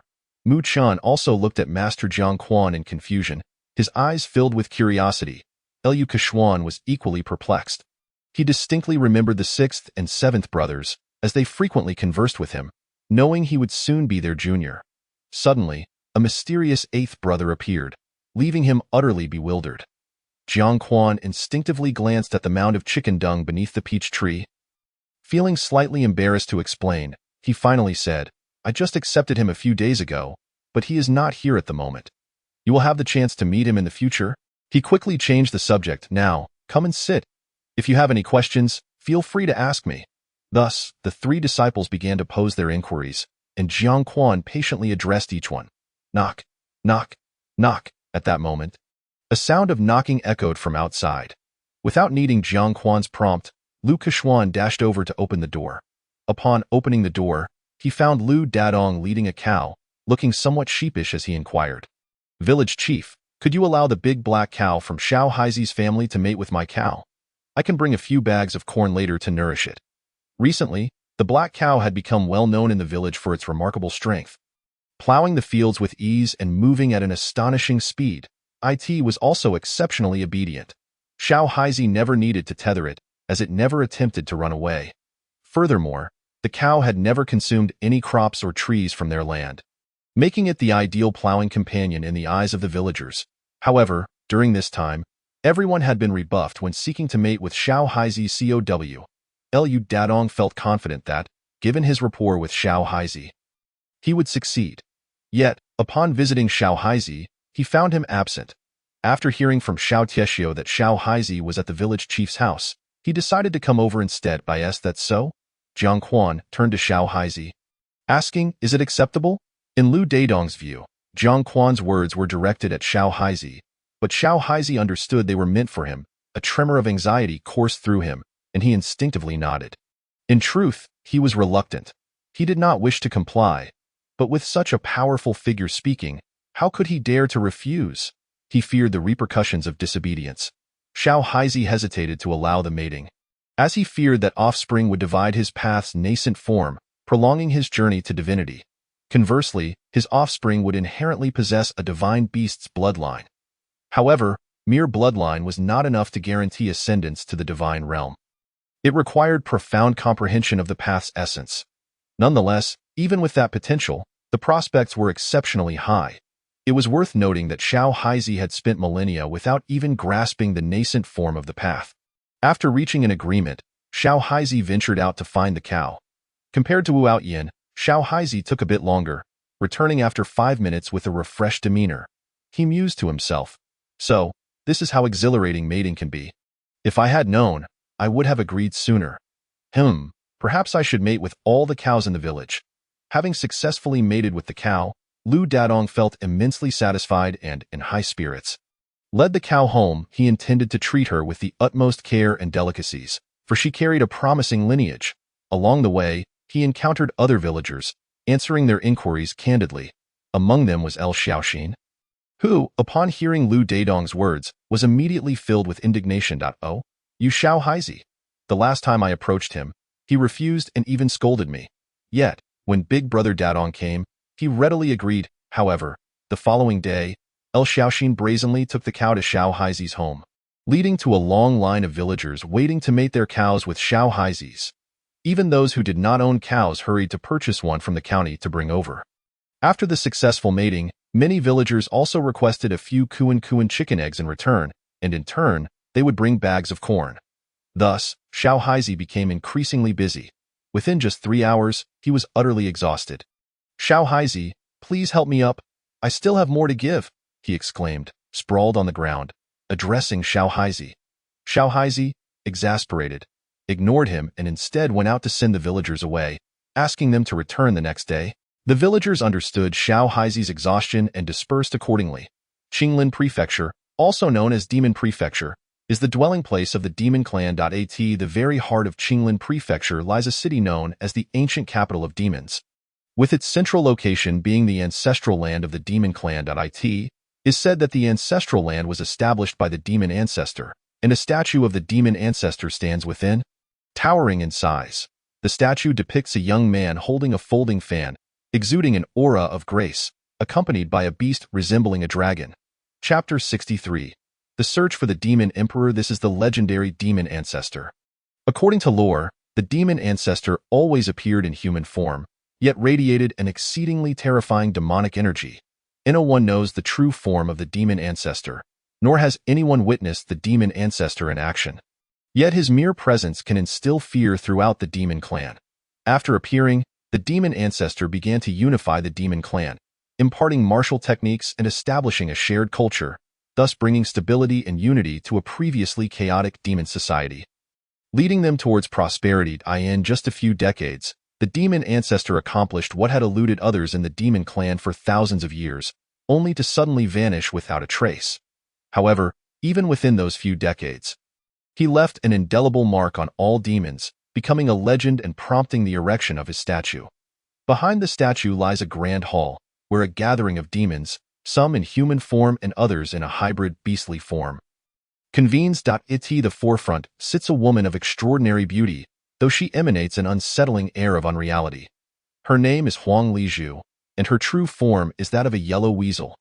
The patriarch of the Fireworm clan had recently broken through to the tribulation phase, and their clan, which possessed a strong sense of collective identity, had long coveted the inheritance of the demon ancestor.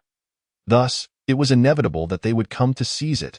With a sigh, Huang Lizhu lamented, "We cannot afford to let this opportunity slip away." Upon hearing this, the others couldn't help but sigh as well, for there was no real inheritance of the demon ancestor. If it existed, it had surely been taken by the demon emperor. Yet, they knew that arguing with the patriarch of the Fireworm clan would be futile. He would not believe them and would resort to various means to extract information, ultimately leading to their demise. Humph! If only the demon emperor were here, the Fireworm clan would not dare to act so recklessly, grumbled one of the burly demons with a bear-like head. Huang Lizhu sighed again, lamenting how deeply the demon emperor had become ensnared in his quest for the demon ancestor 2,000 years ago. Perhaps we should send Xiao Hongli to search for the demon emperor.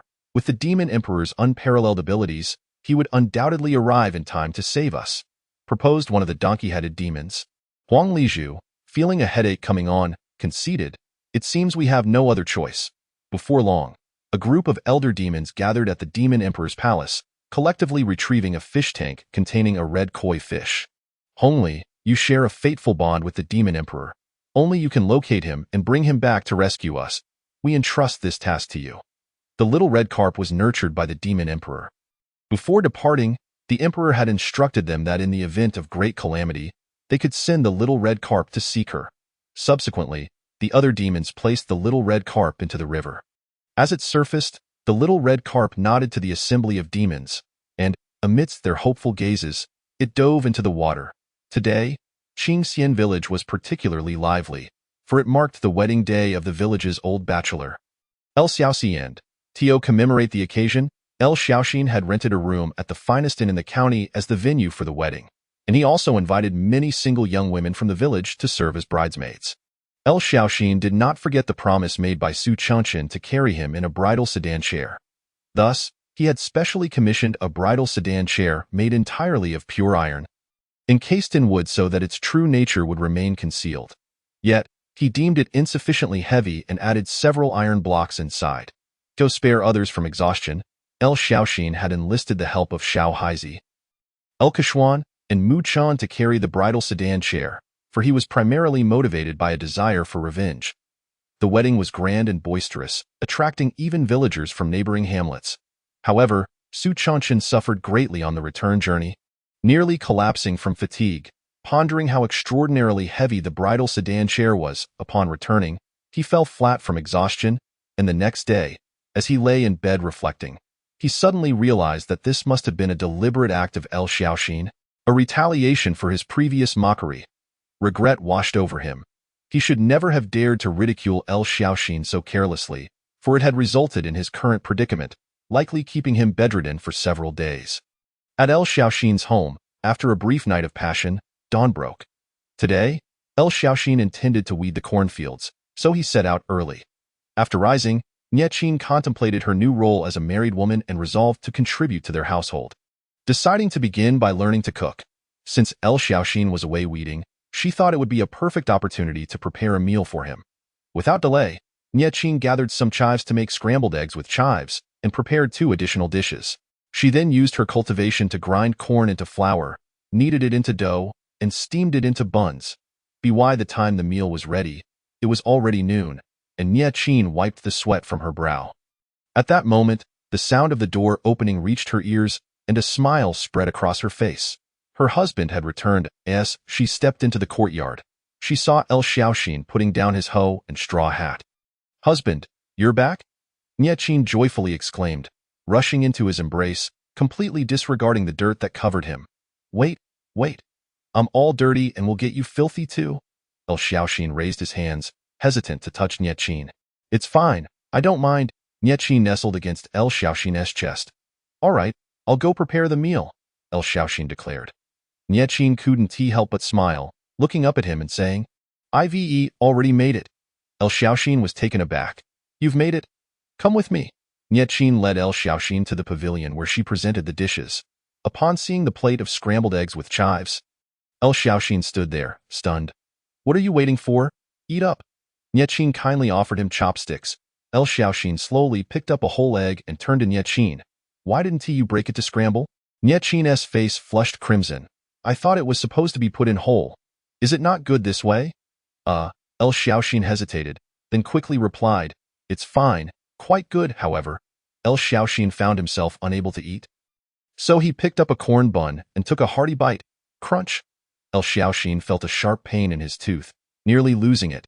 Yet the corn bun remained unscathed. Bewildered, he struck the bun against the stone table. Bang! The stone table shattered while the corn bun remained intact. Next, El Xiaoxin grabbed a kitchen knife, but the result was the same. The knife became warped, but the bun remained unharmed.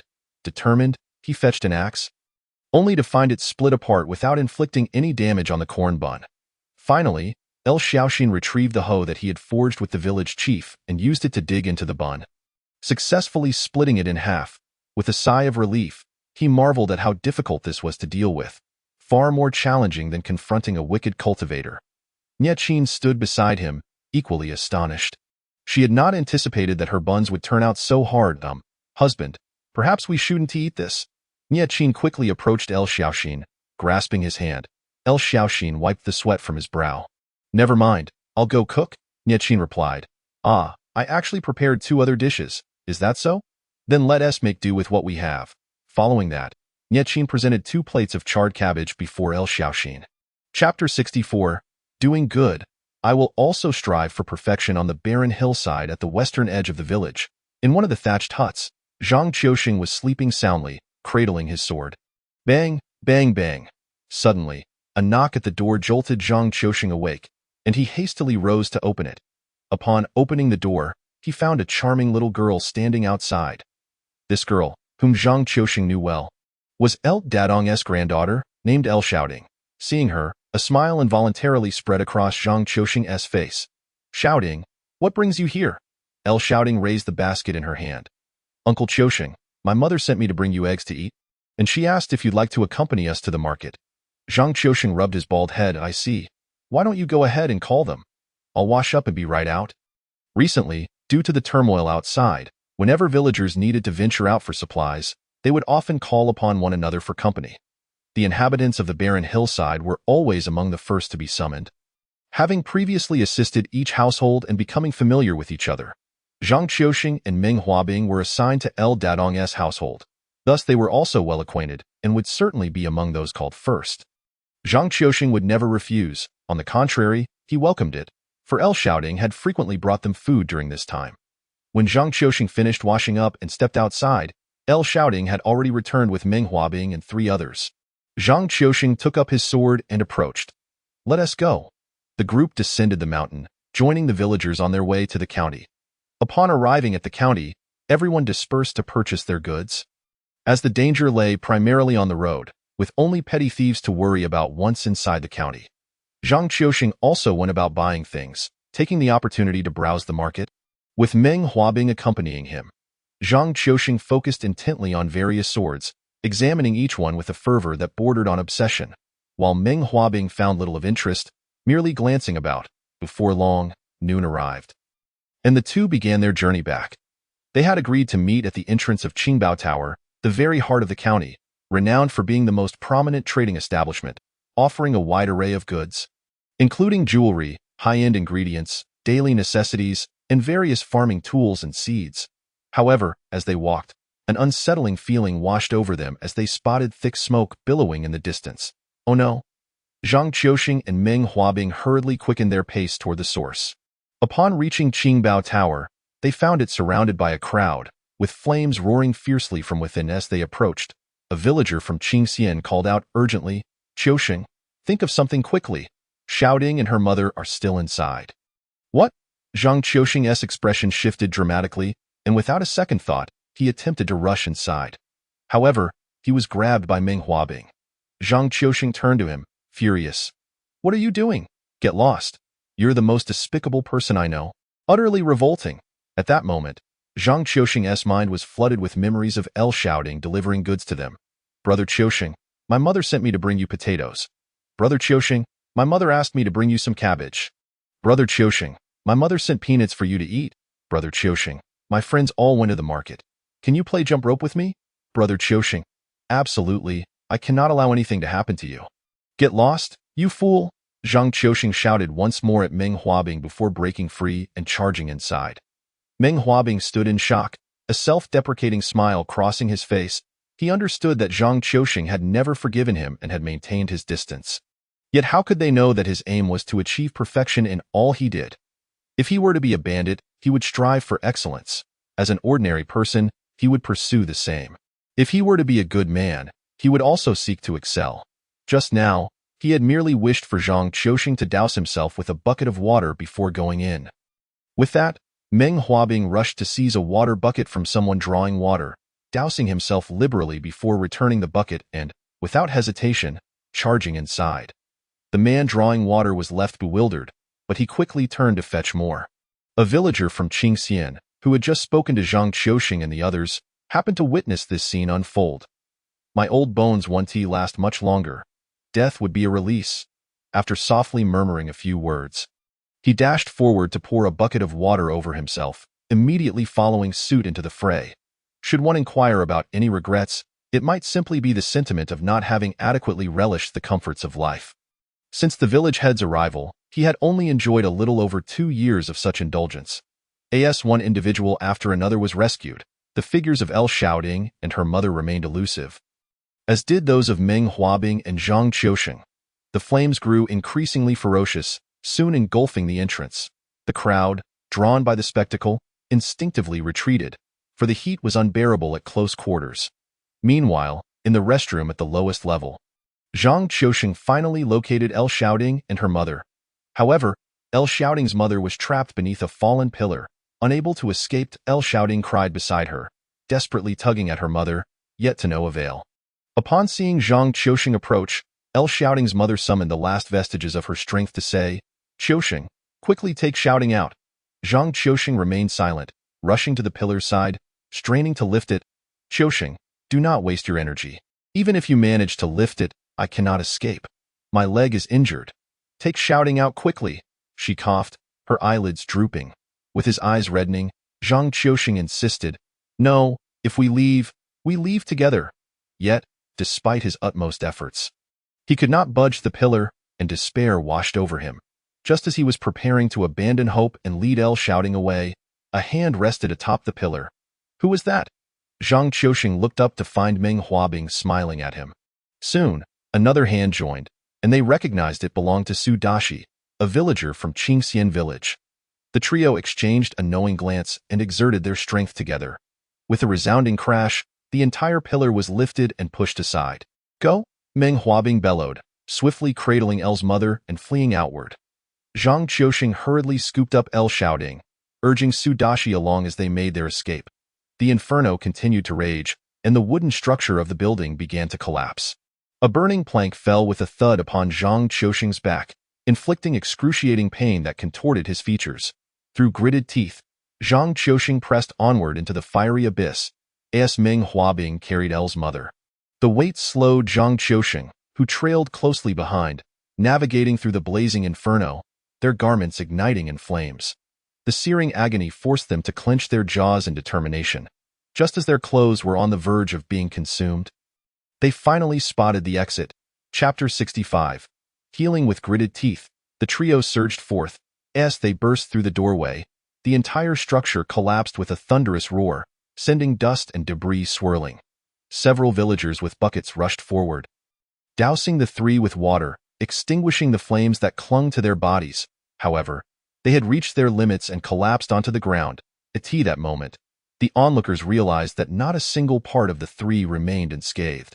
Their bodies were charred black, with many areas of skin already cracked. El Shouting crawled out from Zhang Qiusheng's protective embrace, as he had shielded her from the flames.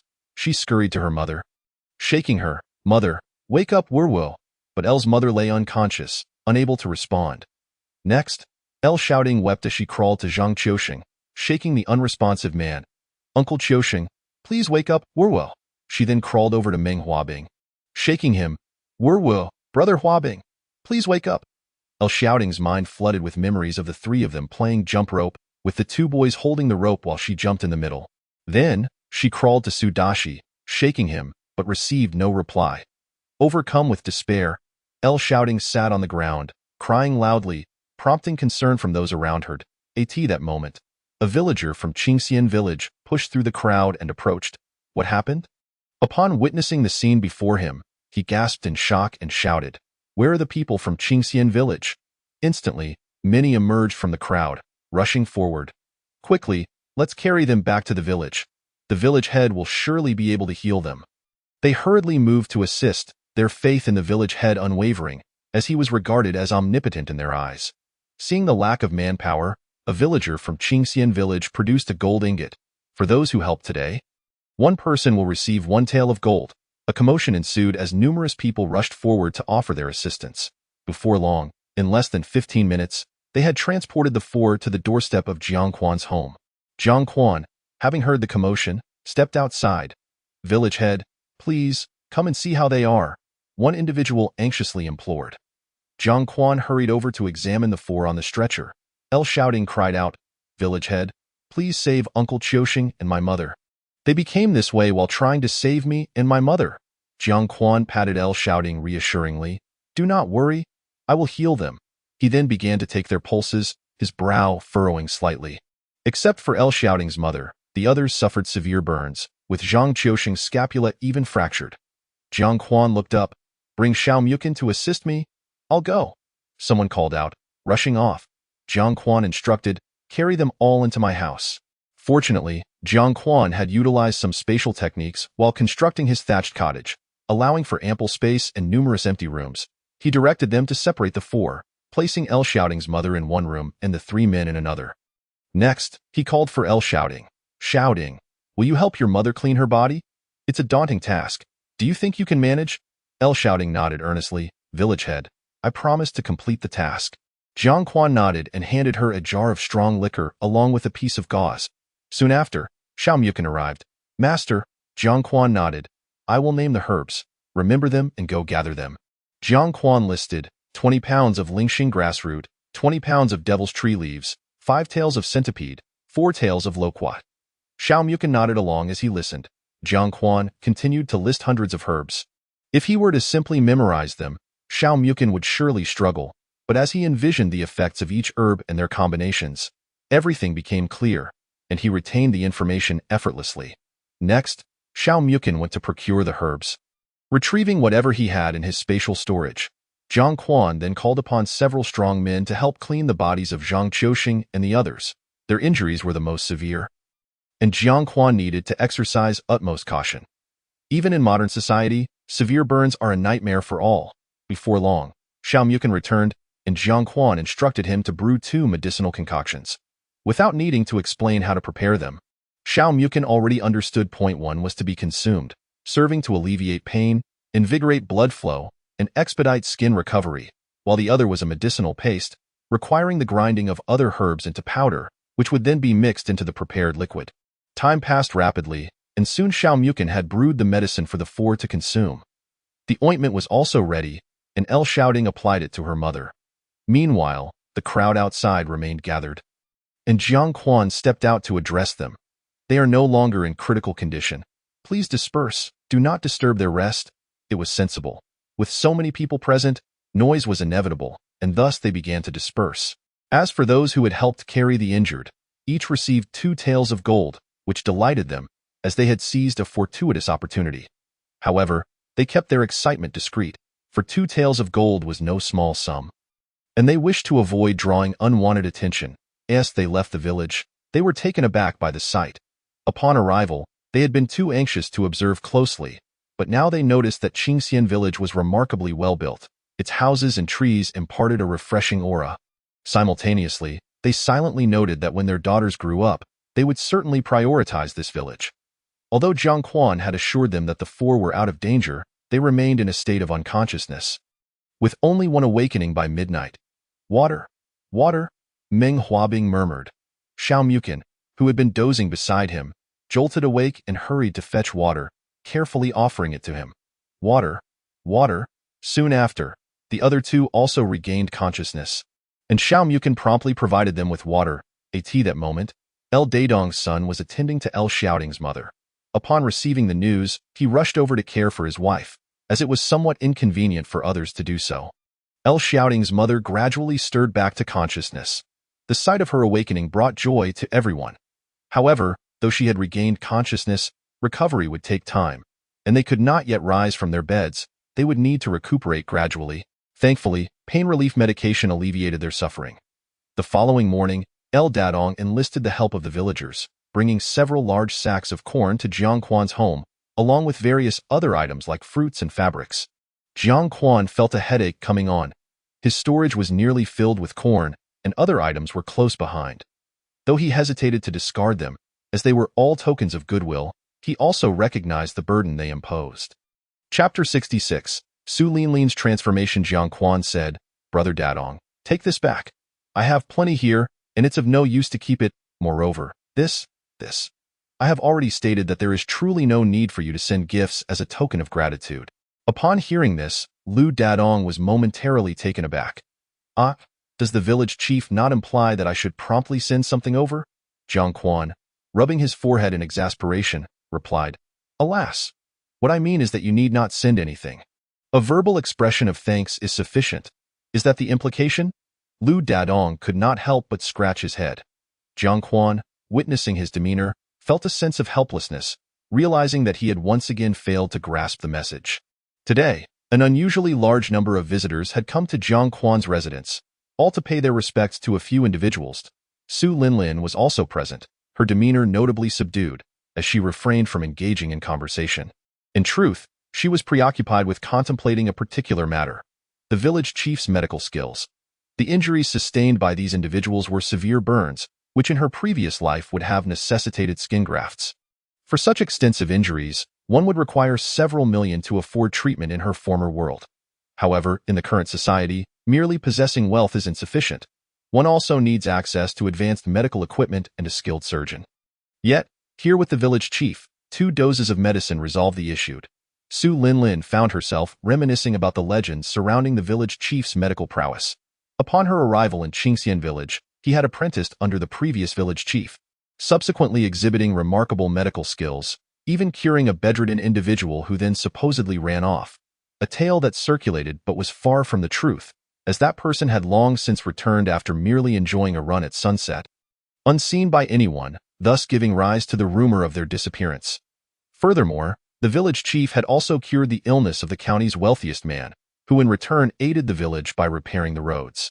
Including her son, Mukin, who had also been taught by the village chief, his reputation had grown to that of a renowned healer among the villagers and surrounding areas. Indeed, Su Linlin understood that in the eyes of ordinary folk, a divine physician is simply a highly skilled doctor, yet her son Mukin's abilities were undeniably commendable. Thus, the village chief's medical expertise was indeed exceptional, and perhaps she had misjudged him in the past. It is possible that he could have treated my previous incarnation, but due to my crossing over, that opportunity was lost? With such thoughts, Su Linlin felt a pang of guilt, not only towards her former self, but also towards Jiang Quan. Shaking her head, she decided to set aside her musings and seek out Xiao Haizi, planning to address matters once those individuals had recovered. In fact, Su Linlin's primary purpose for returning this time was the spiritual fruits on Xiao Haizi's mountain. Indeed, she recognized them as spiritual fruits. Prior to her departure, she had inspected them, though they had not yet ripened at that time. However, she had silently noted their trunk and leaf characteristics. Her reasoning was simple. If the corn cultivated by Xiao Haizi was extraordinary, surely the fruit trees he had intentionally planted would be anything but mundane.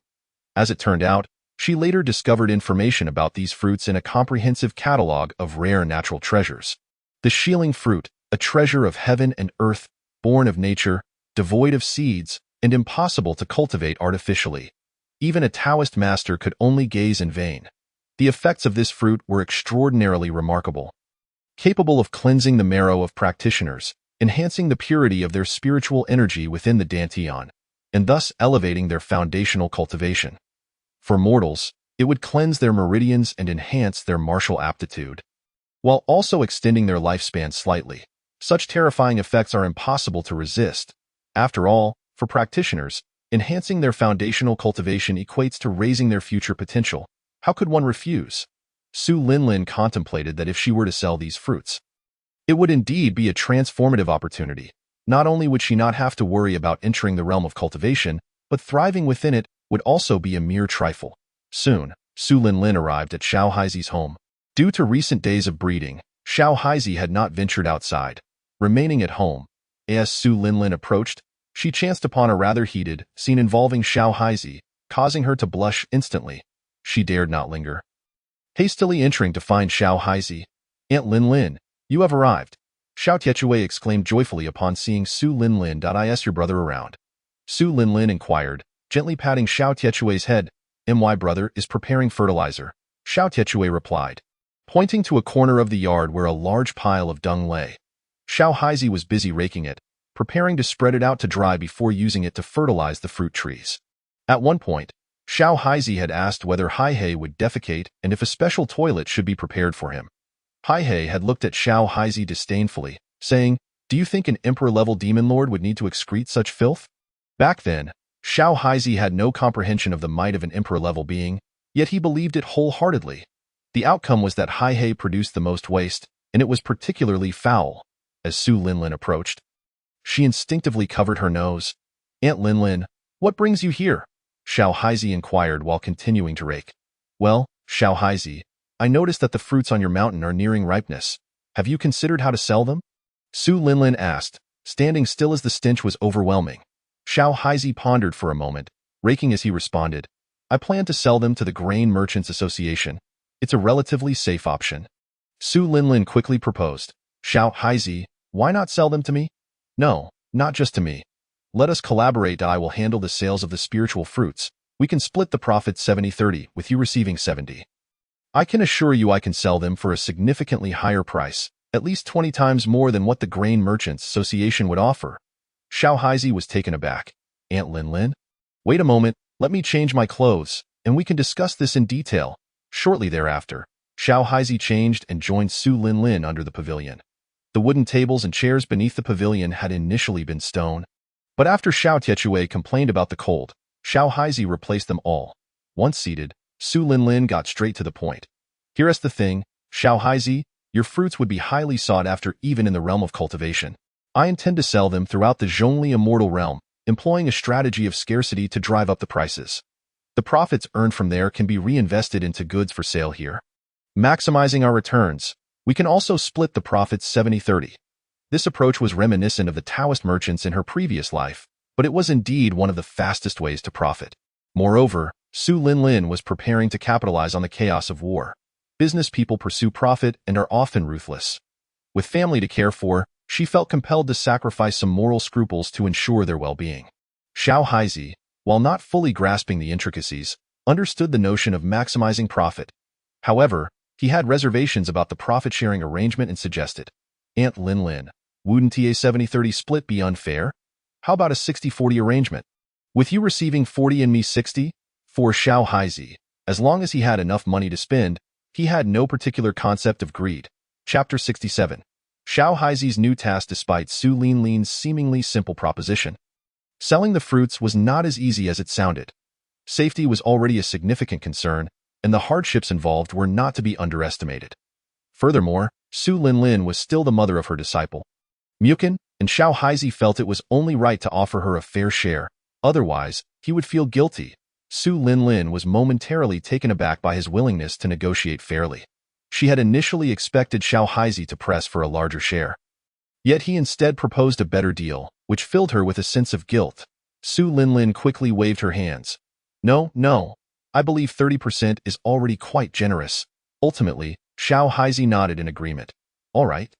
In a couple of days, the fruits will begin to ripen, and we can start harvesting then. Excellent, Su Linlin replied as she got up in the afternoon.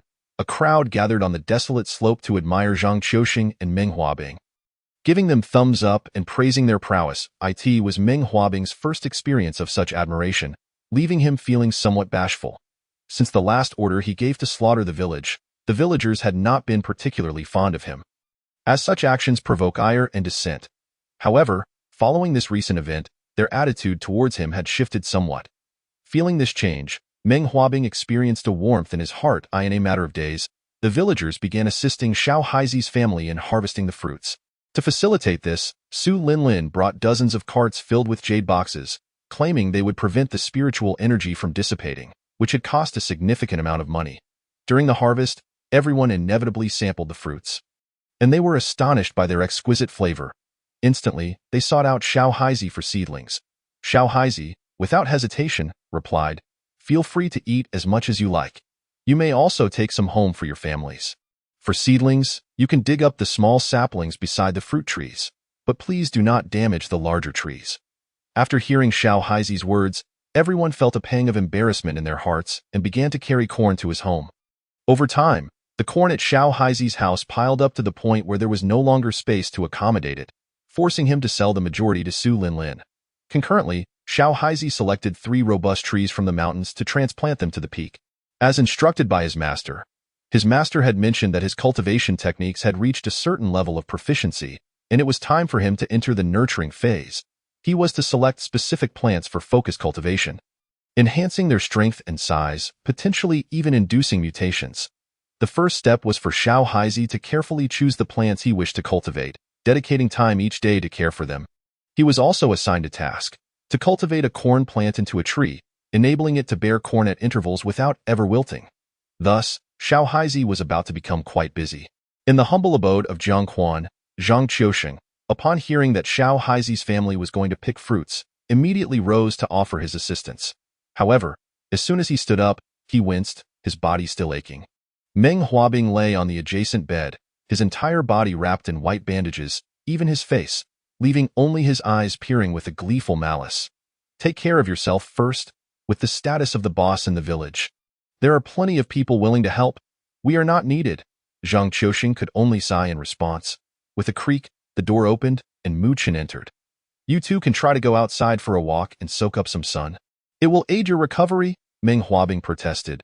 "But every movement causes us pain." Mu Chen reassured them. "It's all right. You are recovering well, just endure it for a bit." After contemplating, the two bore the pain and stepped outside. At that moment, Su Dashi had already settled outside, reclining in a lounge chair, sipping tea while basking in the sun, looking utterly relaxed. Upon hearing the commotion, Su Dashi lifted the bandage covering his eyes and glanced at the two. "At last. You two have decided to come out. You're such big lads, yet you're afraid of a little pain." Zhang Qiuxing and Meng Huabing blushed at his words. Su Dashi could hardly endure the confinement of the house. Hence he had come out for some fresh air. "Come sit over here. There's only one lounge chair at home, so I gave it to the old man Dashi." At that moment, a voice from afar drew their attention. They turned to see a young man sitting under a grape trellis. The youth was holding a wooden comb, grooming a black hen perched on a stone table. What baffled the two was that the hen sat rigidly, seemingly frightened yet unable to move, as if it possessed human-like emotions. "What a beautiful hen! Its feathers are simply like those in a painting," Zhang Qiuxing exclaimed. Meng Huabing, however, felt indifferent and hurried over. Having spent some time in Qingxian village, they recognized that this individual was their boss and the second-in-command's master, also the village chief, a person of remarkable significance. The two sat down next to Jiang Quan, their every movement eliciting sharp gasps of pain. Once seated, they dared not speak, merely fixating on Jiang Quan as he groomed the hen. Soon, Jiang Quan finished grooming. The hen, now adorned with glossy black feathers styled into a center parting, looked exceptionally refined. Jiang Quan then tied 2 white ribbons around the hen's neck, nodding in satisfaction. Suddenly, a shadow flitted by, followed by the sound of brother, brother, brother. 3 seconds later, a proud rooster strutted back, feeling invigorated, reflecting, I must say. This little black hen's attire gives me quite the feeling. It's truly a unique experience. The elder truly understands my taste. Jiang Quan looked on in exasperation, speechless. He then turned to Meng Huabing and Zhang Qiuxing. You two have been in Qingxian village for a while now, right? Are you settling in well? Both Zhang Qiuxing and Meng Huabing nodded simultaneously, but the action caused them pain, making them grimace. The conversation flowed, and throughout, they discovered that the village chief was remarkably easy to get along with. His eloquence always refreshing. The topic inevitably turned to their past as bandits. The explanation was rather simple. They were once ordinary farmers, but due to recent calamities, their crops failed, and illness claimed their family members, leading them to join the ranks of refugees. Ultimately, driven by hunger, they organized a group to turn to banditry, only to be caught on their first attempt. However, they now felt that being caught was of little consequence. Here they enjoyed ample food, warm clothing, and shelter, living off their labor. Jiang Quan nodded, acknowledging that they were not inherently malicious individuals and had not committed any significant wrongs thus far. Chapter 68. Wait a moment. I will come over and deal with you, Jiang Quan proposed. Given the recent unrest outside, the safety of the villagers during their travels is indeed a pressing concern. Once you have fully recovered, I will take you under my wing to form a militia for Qingxian village, dedicated to ensuring the safety of our villagers. He then directed his gaze to Xiao Haizi. Old 6. You will teach them to practice Kuan Quan. Get everyone trained up as soon as possible. Yes, master, Xiao Haizi quickly replied. Does this mean we will become as formidable as the boss in the future? Zhang Qiuxing asked, his eyes filled with longing. Jiang Quan took a sip of tea. Perhaps. Meng Huabing hesitated, then spoke. Actually, I wish to learn some skills, preferably ones that can help me survive in turbulent times. I do not want to live a life of helplessness again, Jiang Quan nodded. That is a commendable aspiration. Here is the plan. Aside from practicing Kuan Quan, make time to study with Xiao Keshuan. Meng Huabing was taken aback. Study? What use is that? Jiang Quan glanced at him. If you think it's useless, you need not attend, Meng Huabing hurriedly replied. No, I will definitely come. He was not foolish. Learning from this village chief, regardless of the subject, would undoubtedly equip him with formidable skills for the future. I want to join too. Zhang Qiuxing chimed in eagerly. After Su Linlin gathered the fruits, she departed, with Mu Chan and several villagers coming to bid her farewell. Mu Chan had already informed Su Linlin about Jiang Yao's situation. She understood the peculiarities of the Jiang family and refrained from commenting. However, to ensure the safety of the Shilingua, Su Linlin had specially contacted the Jiang family, hoping to hire some cultivators as protection in exchange for the Shilingua, and they were already on their way. Unbeknownst to Su Linlin, the Jiang family took this matter very seriously, dispatching 3 tribulation-crossing ancestors to assist.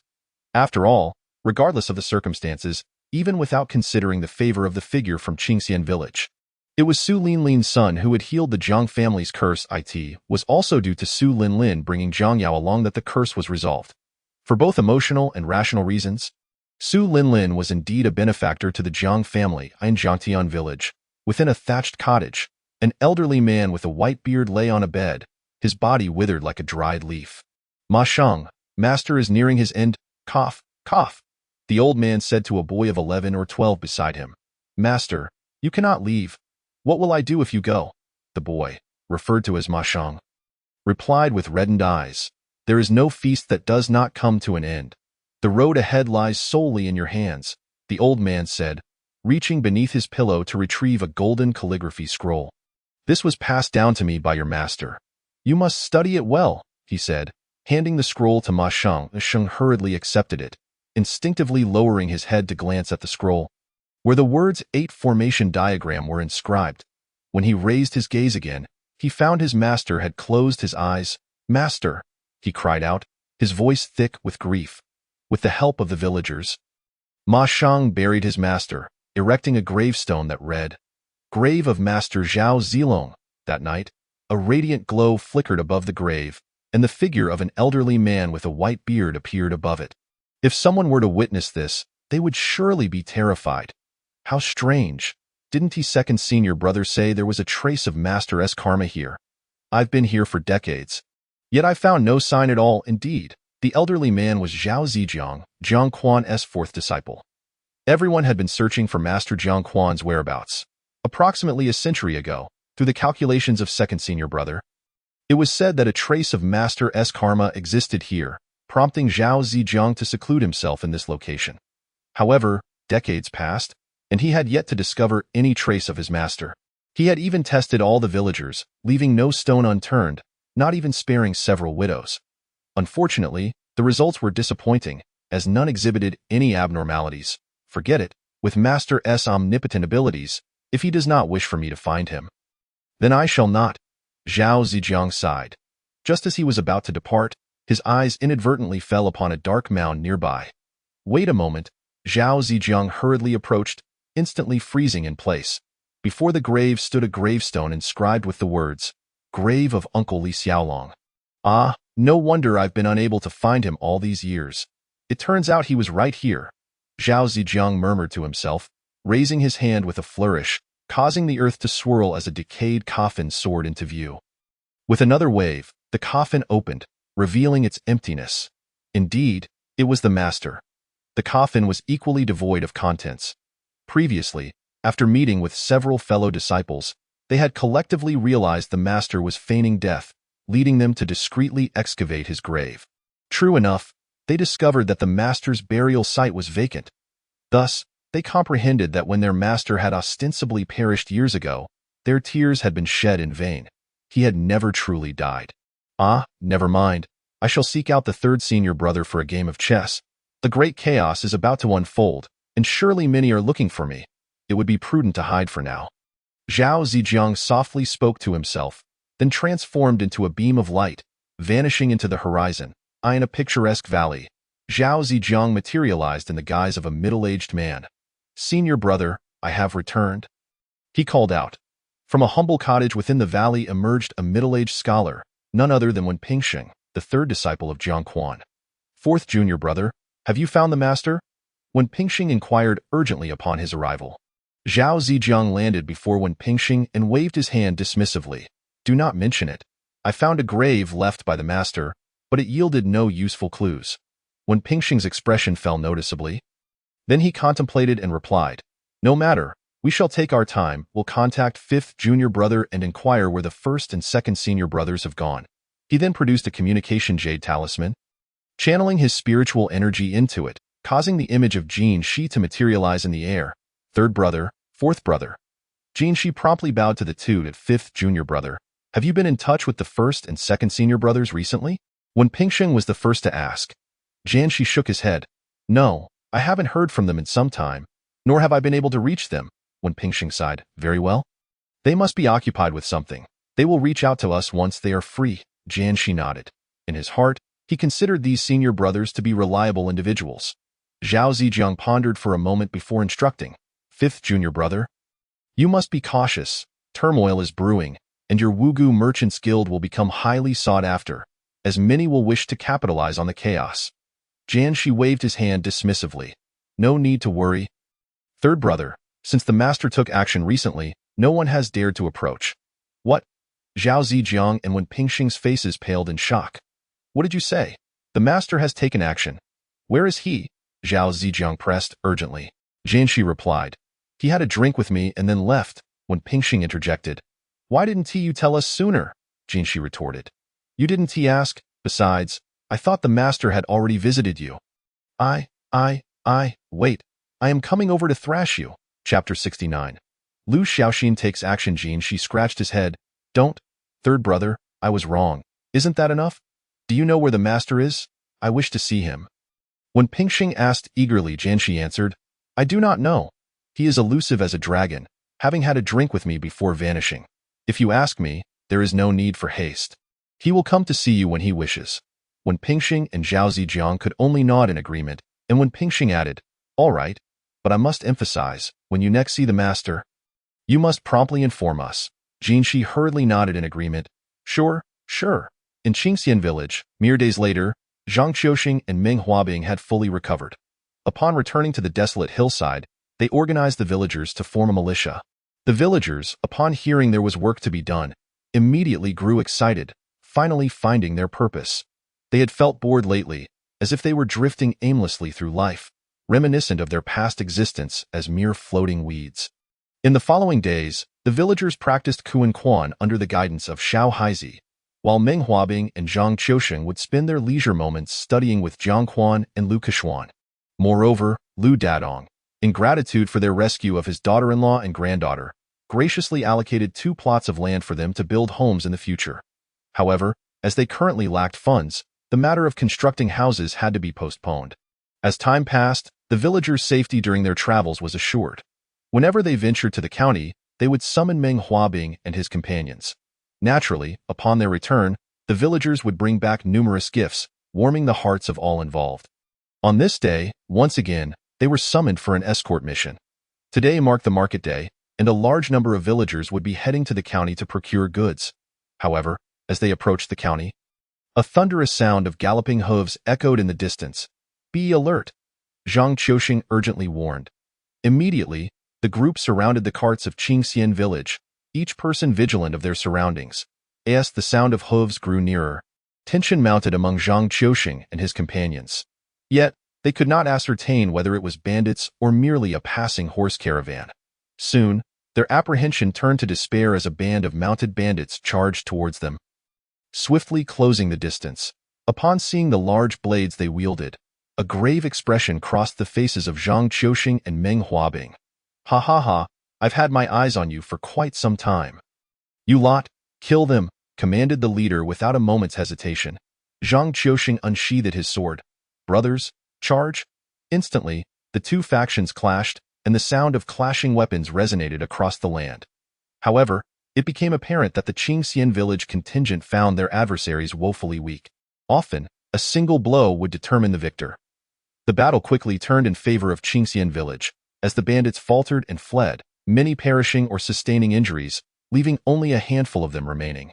Witnessing this, the bandit leader's face turned pale as he hollered to his comrades, "Celestial Master, save us! Ha ha ha, you can't even handle this small number and yet aspire to cultivate immortality? Truly pathetic," a voice echoed from the woods. In the next moment, a figure soared towards them, appearing before the group in an instant. "Celestial Master, save us!" the bandit leader implored, disregarding the mocking tone of the newcomer. He was unwilling to see his hard-earned crew annihilated and placed all his hopes on this celestial being. "Very well, I shall intervene this time, but upon my return, I will require 2 young maidens to assist me in my cultivation. Can you fulfill this request?" "Absolutely, absolutely, I guarantee it," the bandit leader hastily nodded. The celestial figure nodded with satisfaction. "Good, then I shall take action with that." He produced a yellow talisman inscribed with black ink and, with a swift motion, hurled it towards Zhang Qiusheng and the others. The yellow talisman flew swiftly, cutting through the air with a whistling sound, and just as it neared Zhang Qiusheng and his companions, it ignited, transforming into a fireball hurtling towards them. Zhang Qiusheng raised his sword to defend, while Meng Huabing brandished his knife. However, to their astonishment, the fireball possessed tremendous force. Even before it exploded, its sheer momentum forced them to retreat. Moreover, they were horrified to discover that the intense heat of the fireball ignited their garments, eliciting familiar searing pain that made them grimace. Boom! The fireball detonated, sending them and several others crashing to the ground, their bodies charred. Struggling, they lifted their heads to behold the nonchalant figure standing before them. A wave of helplessness washing over them. Is this the might of a celestial being? Such terrifying magic left them utterly defenseless. The others standing nearby also turned ashen, while Zhang Qiusheng and Meng Huabing wore expressions of bitterness. They had never anticipated that they would be unable to fulfill even such a simple task as escorting the villagers, and within mere days, they found themselves embroiled in a major crisis. At this moment, they were filled with an overwhelming sense of guilt, both towards the villagers of Qingxian and towards the village chief, feeling they had let down their expectations. "What are you doing?" Just then, a voice rang out. Everyone turned to see a man in his 30s, carrying a backpack, leading an exceptionally beautiful woman towards them. Oddly enough, 2 fluffy chicks perched on the man's shoulders, one gray and the other black and white. Upon seeing the duo approach, Zhang Qiuxing's expression shifted to one of urgency as he shouted, "Uncle Xiaoxin, run!" Indeed, the newcomers were none other than Lu Xiaoxin and Ye Qin. They were en route to the market, initially intending to accompany the main group, but due to Ye Qin's late rise and lengthy preparations, they had missed the departure. Zhang Qiuxing and his companions recognized Lu Xiaoxin, having often heard their leader refer to him as Uncle Xiaoxin, and thus they followed suit. However, Lu Xiaoxin showed no reaction to Zhang Qiuxing's warning, leisurely pulling Ye Qin along as they approached. The bandit leader's companions' eyes lit up upon seeing Ye Qin. What a beautiful woman! If she were to become my furnace, it would be absolutely delightful. Upon hearing this, Lu Xiaoxin's expression darkened. What did you just say? Ha ha ha, you are not worthy to speak to me, Dai. The man laughed heartily, pulling out another yellow talisman and hurling it towards Lu Xiaoxian. Lu Xiaoxin slowly released Ye Qin's hand, and like a wild stallion breaking free, he surged forward, raising his fist to meet the incoming yellow talisman. And thus, the confrontation escalated. With a thunderous roar, the yellow talisman was sent flying by Lu Xiaoxin's powerful punch, landing in the distant forest, where it erupted in a brilliant explosion. Chapter 70. After consuming a person, he simply departed. The onlooker's expression shifted dramatically at this sight. What kind of physical resilience is this, capable of sending his fireball talisman flying? It is worth noting that even he would not dare to take it head-on. Meanwhile, Meng Huabing and his companions were utterly astonished. They had always believed Lu Xiaoxin to be an unremarkable villager, only to find themselves utterly taken aback. They could not have anticipated that Lu Xiaoxin was a formidable individual capable of dispatching spells with a single punch. At that moment, a man beside the bandit chief suddenly turned and dashed towards the forest behind. His mind was consumed by a singular thought: to flee, as far as possible, confronted with someone capable of intercepting spells with bare hands. He felt no inclination to resist. It was precisely this tendency to flee in the face of danger that had allowed him to survive in the realm of cultivation for so many years. Wanting to escape, Lu Xiaoxin cast a glance and then swiftly pursued, his speed far surpassing that of the fleeing man. The man glanced back in terror and hastily shattered a blue talisman. Instantly, the talisman transformed into a surge of azure energy, enveloping his legs and significantly enhancing his speed. Observing this, Lu Xiaoxin executed a grand leap, soaring into the air and gliding towards the man with astonishing velocity. In the blink of an eye, Lu Xiaoxin was already behind him, delivering a powerful kick. With a resounding thud, the man let out a pained cry, hurtling away and crashing into several large trees before finally coming to a stop. With a crack and a thunderous crash, a massive tree snapped in two, collapsing and pinning the man beneath it. Lu Xiaoxin approached, dragging him out from under the tree like a dead dog, and promptly delivered a resounding slap to his face. How audacious! You want my wife? Run! Lu Xiaoxin relentlessly slapped the man, leaving him dazed and disoriented. Senior, I was wrong. Spare me! The man pleaded desperately as he was hoisted aloft. Lu Xiaoxin, uninterested in further conversation, dragged him into the forest, unleashing a flurry of punches and kicks. The woods echoed with the sounds of his anguished cries, instilling fear in all who heard it, particularly the bandits and their chief, who trembled in terror but found themselves unable to flee, their legs weak and their bowels loose. Finally, a harrowing scream pierced the air, and shortly thereafter, Lu Xiaoxin emerged. Are you all accomplices of his? Lu Xiaoxin inquired, directing his gaze at the group of bandits and their leader. The bandit chief quickly waved his hands. No, senior, we do not know him. Is that so? Lu Xiaoxin responded thoughtfully, stroking his chin. He then turned to the uninjured individuals and commanded, dispose of them, to prevent them from causing harm in the future. Yes, Uncle Xiaoxin. One person replied respectfully, and a group of them advanced to collect the bandits' weapons. Senior, spare me, one bandit exclaimed, his face paling as he fell to his knees, while others turned to flee into the forest. The bandit chief, however, scowled and charged toward the approaching figures with his weapon drawn. With a crash, Lu Xiaoxin swiftly sidestepped and delivered a punch, sending the bandit chief flying into a tree, shattering the trunk and leaving him lifeless. Lu Xiaoxin then entered the woods, where a cacophony of screams erupted. Moments later, he emerged, having dealt with all within. The remaining individuals were likewise dragged into the forest to meet their end. Subsequently, Lu Xiaoxin departed with Ye Qin, also taking along villagers heading to the market. The villagers unanimously praised Lu Xiaoxin, expressing their intention to carry corn to his home in gratitude, to which he repeatedly declined. Nie Qin watched the scene with a sense of pride swelling within her heart. Meanwhile, those remaining helped carry the injured Meng Huabing back to the village chief's home for treatment. Thus, Meng Huabing and Zhang Qiuxing found themselves once again at Jiang Quan's residence, in a dense thicket. There flowed a clear river, its waters gurgling melodiously. By the riverbank, two disheveled boys, appearing around 12 or 13 years of age, were washing themselves. One boy wrung out a white garment and hung it on a nearby bush, then picked up a large knife to wash it in the water. "Where are we?" the other boy suddenly asked as he washed the knife. The first boy turned and replied, "I don't know either." "Your Highness." The boy referred to as Your Highness instantly erupted in frustration, shouting, "Lin Yuanqing, you are the military strategist appointed by my father. How can you be so clueless?" "I am not a strategist. I am a bodyguard. I do not study literature, but rather the art of the sword. I prefer to resolve issues swiftly rather than dilly-dally like those strategists. When faced with dilemmas, I cut through them. When confronted with chaos, I strike decisively," Lin Yuanqing said, brandishing the large knife. The boy referred to as Your Highness fell silent. How is it that Uncle Lin, a third-ranking strategist of the Jian Kingdom, could raise such a son? Lin Yuanqing muttered in response, "You are hailed as a genius of near-demonic intellect in Jian Kingdom, yet it was only through my swordsmanship that you escaped. Had I not trained in martial arts, who would have protected you?"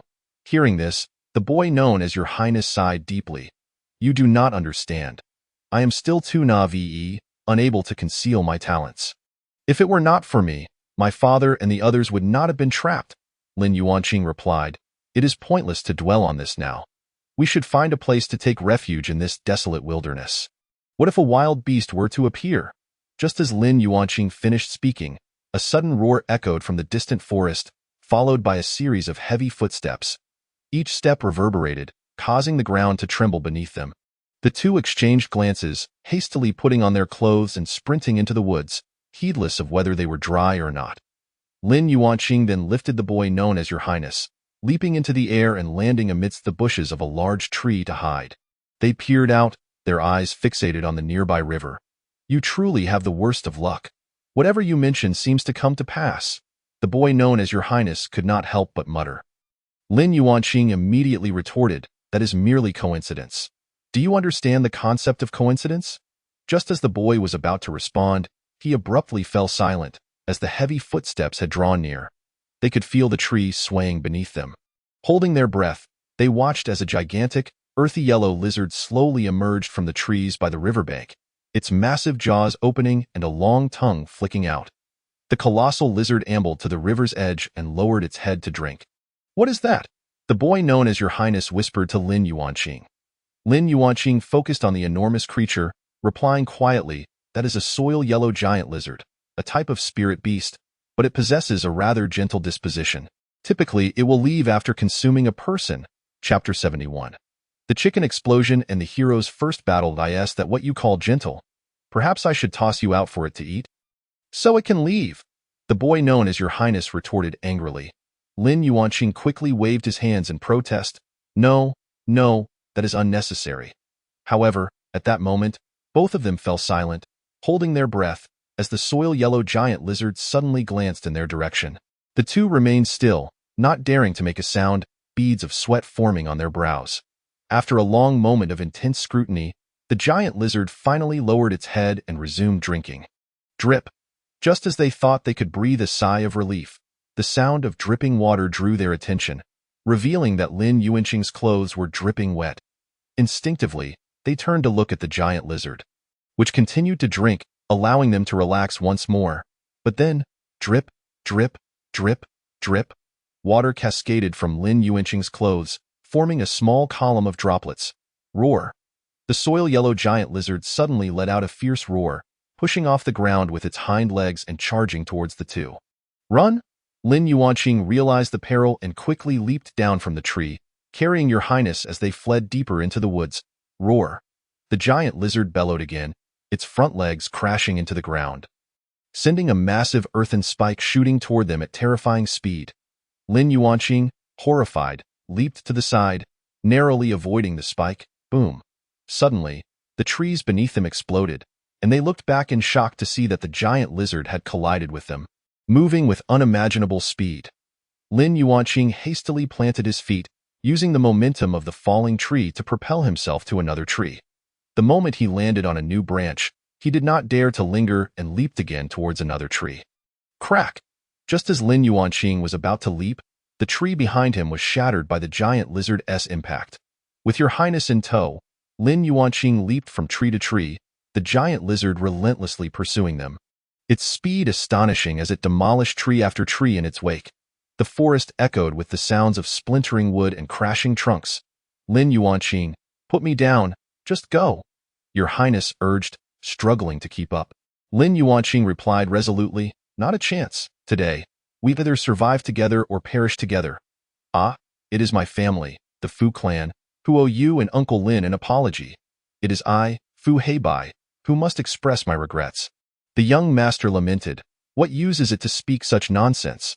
We must quickly devise a solution. Fu Heibai, raising his hands in surrender, replied, what can I possibly do? I am not skilled in martial arts. Lin Yuanqing, feeling helpless, could only accelerate further. Suddenly, a massive earthen spike hurtled towards them. Lin Yuanqing hurried to evade, but was still a moment too late. With a sickening thud, the enormous spike embedded itself in Lin Yuanqing's shoulder. Blood gushing forth. Sweat poured from Lin Yuanqing's forehead in agony, yet he dared not pause for even a moment, gritting his teeth and continuing to hasten. Witnessing this, Fu Heibai's eyes turned red with urgency as he shouted, Lin Yuanqing, put me down. I command you to release me and run. Lin Yuanqing retorted, I shall not heed your command. Before leaving, my father instructed me to ensure your safety at all costs, unless it is my life that is forfeit. Fu Heibai insisted, I command you to let me go. Lin Yuanqing gritted his teeth and declared, I will not. In the courtyard of Jiangquan, Old Bai suddenly drifted to Jiang Chuan's side, exclaiming, little Heibai is in danger. Master, will you not intervene? Jiangquan sighed, there is no need, I have calculated. His life is intertwined with mine, and he should be able to resolve this, albeit with some suffering. Old Bai replied, since you are unconcerned, I shall return to my game. Wu Outyin, let us battle for another 300 rounds. Wu Outyin, hearing this, retorted defiantly, come on, I fear you not. This time, I have devised a new technique, named after my ancestors' wings, the hand of God. Thus, the two commenced their duel. Yet, Jiangquan remained uneasy, calculating once more, and this time, he breathed a sigh of relief. Meanwhile, amidst the dense forest, Lin Yuanqing, bearing a large blade, had his left hand soaked in blood, hanging limply at his side, while his shoulder continued to bleed profusely. His right hand clutched Fu Heibai as he soared through the air, yet his speed had evidently diminished significantly. After all, carrying Fu Heibai for so long had drained him of considerable strength. At that moment, Lin Yuanqing faltered slightly, and from behind, a massive yellow earth lizard charged forward with alarming speed. Crash, snap. Lin Yuanqing distinctly heard the sound of bones fracturing in his back, followed by an overwhelming wave of pain that rendered him momentarily dazed. The tremendous force propelled the two of them forward, shattering several trees in their path, as both of them bled profusely, their bones undoubtedly broken in numerous places. Suddenly, the path ahead widened, as they soared through the air. They found themselves thrust onto a large road, where a group of people stood, startled by this unexpected spectacle, gaping in astonishment at them. Thud, thud.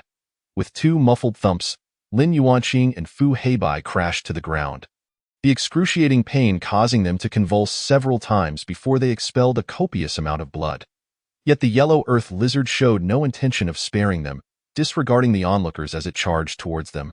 Lin Yuanqing struggled to rise but found himself utterly drained of strength, clearly having sustained numerous fractures, and ultimately could only lie helplessly on the ground. Fu Heibai, too, wished to rise but found himself in the same predicament. Devoid of any energy, just as the two prepared to resign themselves to despair, a voice rang out.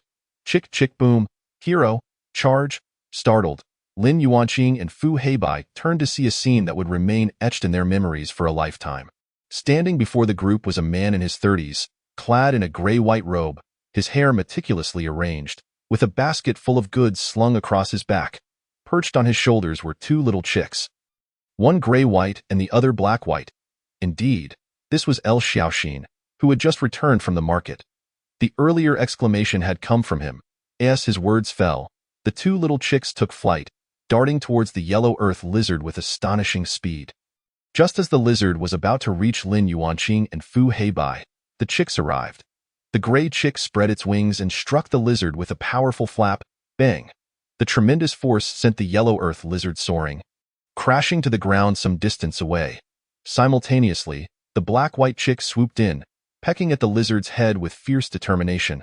With a sickening squelch, the lizard's head was punctured, crimson mingling with a white fluid that erupted forth. The yellow earth lizard twisted and writhed, attempting to resist, but it was futile. The other chick joined in, and together, they unleashed a flurry of strikes upon the lizard's head. Only when the lizard lay still did the two chicks cease their assault. Returning to perch on El Xiaoxin's shoulder, Chapter 72. Rescue. Both Lin Yuanqing and Fu Heibai were left in a state of shock. What sort of chicks were these? They had narrowly escaped death at the jaws of the yellow earth lizard. And Lin Yuanqing, despite his martial prowess, recognized that he was no match for such a formidable spirit beast. This was precisely why he had not considered confronting the lizard head-on, opting instead to flee with Fu Heibai. Yet, in the face of such a terrifying creature, those seemingly ordinary chicks had proven to be utterly fearsome. Moreover, it was not only Lin Yuanqing and Fu Heibai who were astonished. Nie Qin and the villagers of Qingxian village were equally mesmerized. Nie Qin had always assumed that the two chicks were merely ordinary creatures and that El Xiaoxin's care for them stemmed from his kindness. However, witnessing this scene, she realized that these chicks were far from ordinary. They were, in fact, spirit beasts capable of easily subduing a formidable foe. The villagers of Qingxian were similarly astounded.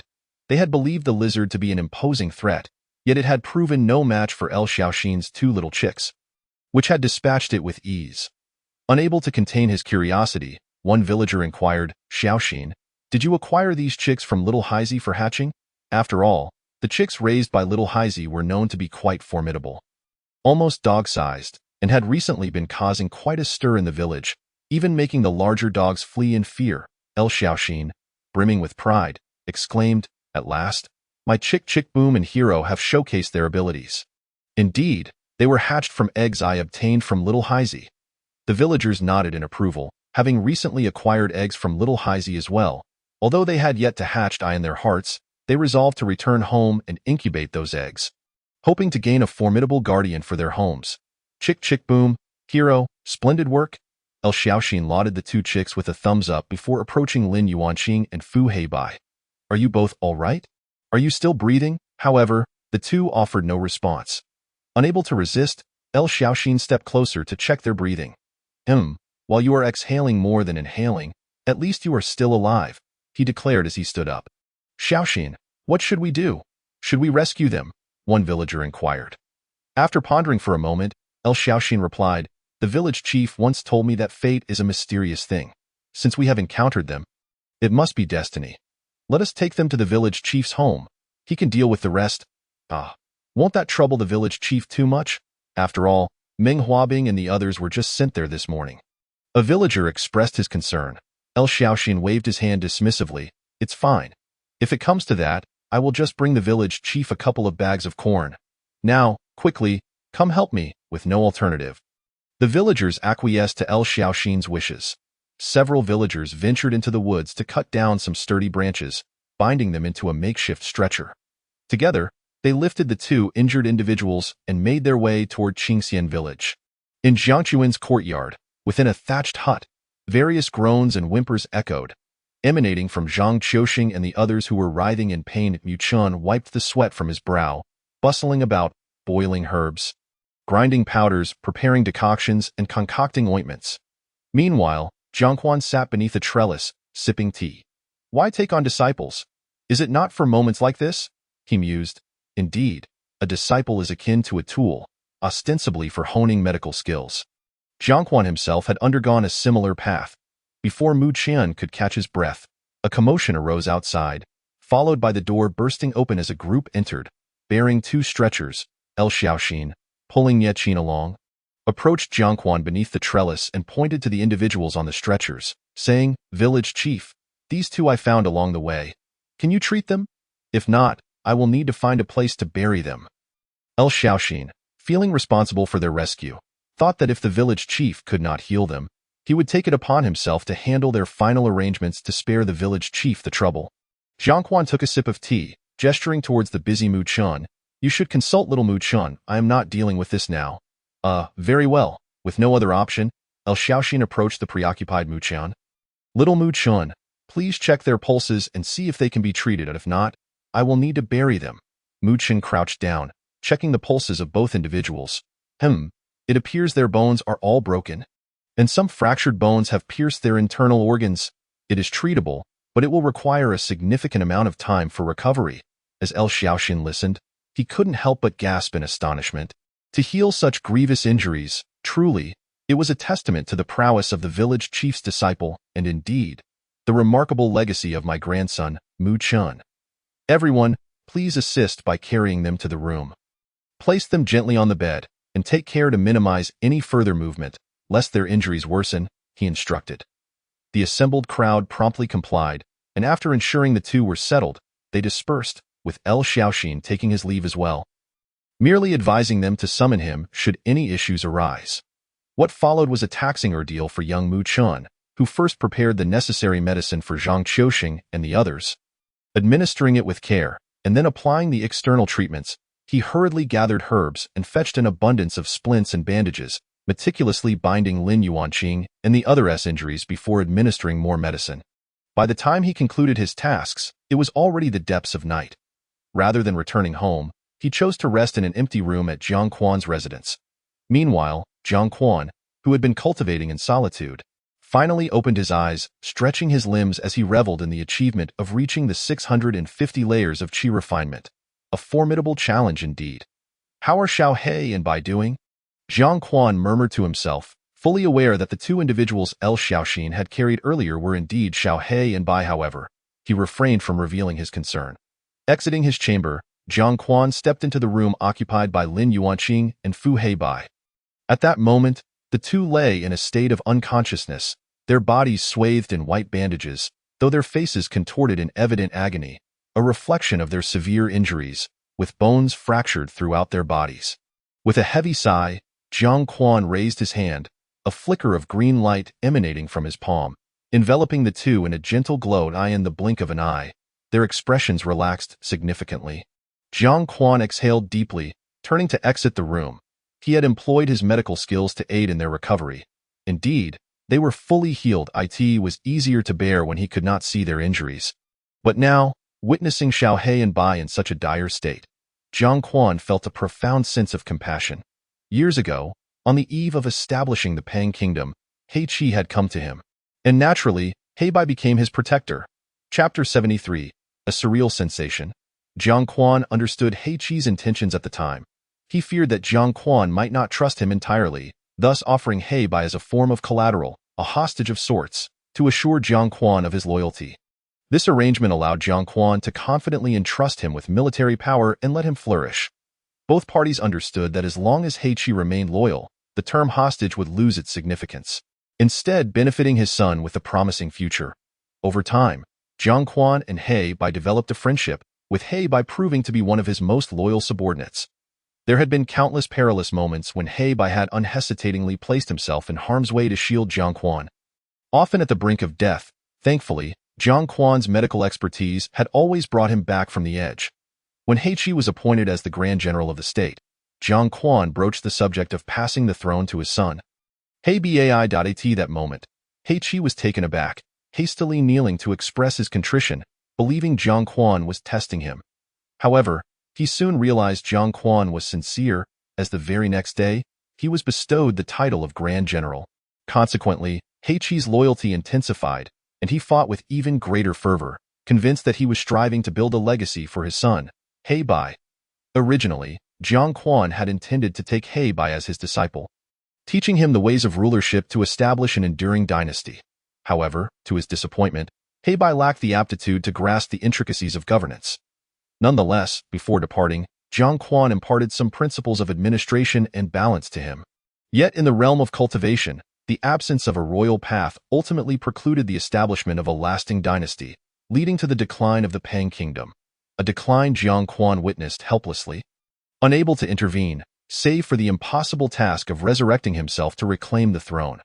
Thus, Jiang Quan felt a deep sense of guilt towards He Bai, and perhaps a lingering remorse for the fate of the Pang kingdom. The following morning, Lin Yuanqing gradually stirred from his slumber. "Where am I?" he pondered, instinctively reaching to touch his aching forehead, only to discover that his entire arm was enveloped in white bandages. Lin Yuanqing mused, glancing down, only to realize that he was entirely swathed in gauze. "Right? Where is the young master?" He suddenly recalled Fu He Bai, dismissing concerns about the bandages. Turning, he saw Fu He Bai lying on the adjacent bed, similarly wrapped in white bandages, with wide eyes fixed upon him. "Young master, are you all right? How do you feel?" Lin Yuanqing inquired urgently. Fu He Bai could only emit a muffled sound. "What are you saying?" Lin Yuanqing asked, puzzled. "Is your mouth injured and you can't speak?" Fu He Bai pointed at his mouth, repeating his muffled sounds. "Don't worry. We'll talk when your mouth is better." Lin Yuanqing reassured him. Fu He Bai's eyes widened with urgency as he emitted more muffled sounds. But unable to endure Lin Yuanqing's incessant chatter, he struggled to sit up, laboriously unwrapping the bandages that bound his mouth. "Are you foolish? I'm saying my mouth is wrapped up. I can't speak." Lin Yuanqing scratched his head in realization. "Ah, is that so? I thought your tongue was bitten off by the earth-yellow giant lizard." "No worries, young master. If your tongue is gone, I will speak for you. Whatever you wish to say, I shall convey it. And if you wish to kiss someone, I shall do that too. Be quiet," Fu He Bai retorted. "If you have time to say such things, let us first ascertain where we are." Lin Yuanqing fell silent, rubbing his head. "We may have been rescued, of course," Fu He Bai scoffed. "Otherwise, you should be in the belly of that lizard right now." He recalled that just before losing consciousness, he had seen two little chicks swiftly dispatch the earth-yellow giant lizard. Surmising that their savior must be the owner of those chicks, at that moment, a young boy pushed the door open and entered. "You're awake?" Fu He Bai, disregarding the bandages adorning his body, hastily rose to bow. "Young master, you have my gratitude for saving us. I am Fu He Bai, and this is Lin Yuanqing." Mu Chan returned the salute, and no need for such formalities. "I am Mu Chan." However, after returning the gesture, Mu Chan suddenly sensed something amiss. He hurried forward to grasp Fu He Bai's wrist, checking his pulse. His expression shifted to one of astonishment. "All healed, completely healed." Fu He Bai stared in confusion. "Young master, what do you mean?" Mu Chan looked up and inquired. "Do you have any idea how many days you have been recuperating?" Fu He Bai and Lin Yuanqing exchanged glances, shaking their heads in unison. They truly had no concept of how long they had been unconscious, only remembering the two chicks before their memories faded. Mu Chan extended a finger point one day. "You fully recovered in just one day?" "What?" Fu He Bai and Lin Yuanqing exclaimed in disbelief. While they were unsure of the duration of their unconsciousness, they were acutely aware of the severity of their injuries. Surely several bones had been broken, and such wounds would typically require a year or more to heal, often leaving debilitating aftereffects. Lin Yuanqing instinctively moved, exclaiming, "Hey, I truly feel nothing at all. Young master, you're not deceiving us, are you? We healed from such severe injuries in just a day?" Mu Chan instinctively glanced outside before turning back. "Absolutely true." Fu He Bai and Lin Yuanqing fell deep into contemplation, reflecting on the bizarre occurrences they had encountered in the past days. First the earth-yellow giant lizard, then the two chicks that had killed it, and now the miraculous healing of their grievous injuries within a day. They felt a sense of surrealism washing over them. After mulling it over for a while without resolution, they decided to put it aside and promptly unwrap the bandages from their bodies, donning their own clothes instead. Mu Chan suggested, "Since you both are well now, how about stepping outside for some fresh air? It would be beneficial for your recovery." Fu He Bai quickly bowed. "Young master, we troubled you." Mu Chan replied, "Not at all, but this is my master's home, so please be mindful of etiquette." Fu He Bai was taken aback. The young master's mentor? Observing his demeanor and confident mannerisms, coupled with his medical skills, Fu He Bai speculated that the mentor might be a reclusive divine healer. This would explain how their serious injuries had been healed overnight, most likely due to the intervention of this young master's mentor. As for the reasons behind this healing, that remained a mystery. Subsequently, Fu Heibai and Lin Yuanqing followed Mu Chun out of the room. Upon stepping outside, they were astounded by the beauty of the courtyard, which resembled a paradise. Their gaze was involuntarily drawn to a young man standing in the yard. Clad in white, holding a slender wooden staff, exuding an inexplicable sense of pressure. Chapter 74. A blade shattering the void eye in the distance. Beneath the grape trellis, a standoff unfolded between a person and a chick. Meanwhile, Zhang Qiuxing and the others, wrapped in bandages, sat nearby, also observing Jiang Quan with curiosity about what the village chief was up to. Noticing the gathering, Lin Yuanqing and Fu Heibai instinctively moved closer.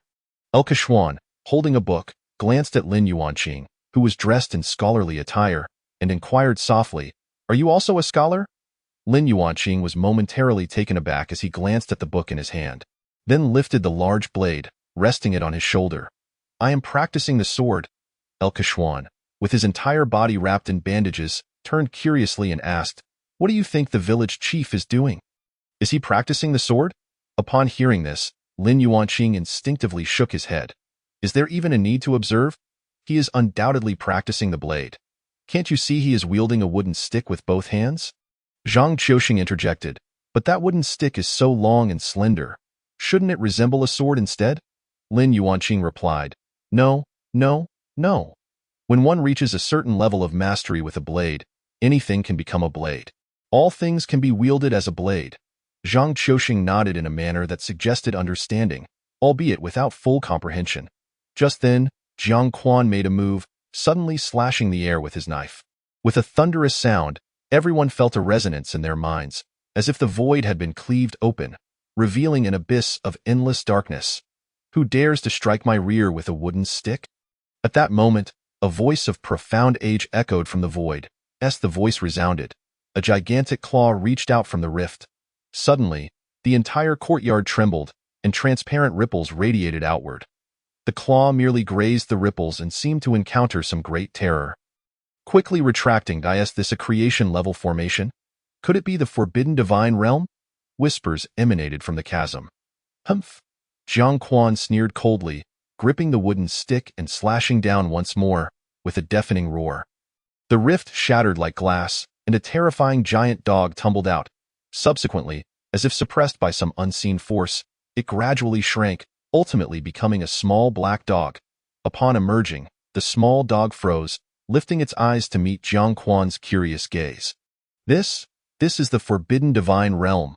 I'm finished. I must return. I must leave." The small black dog, panic-stricken, frantically scratched at the void with its front paws, desperate to tear through and escape. Yet, the void seemed constrained by some force.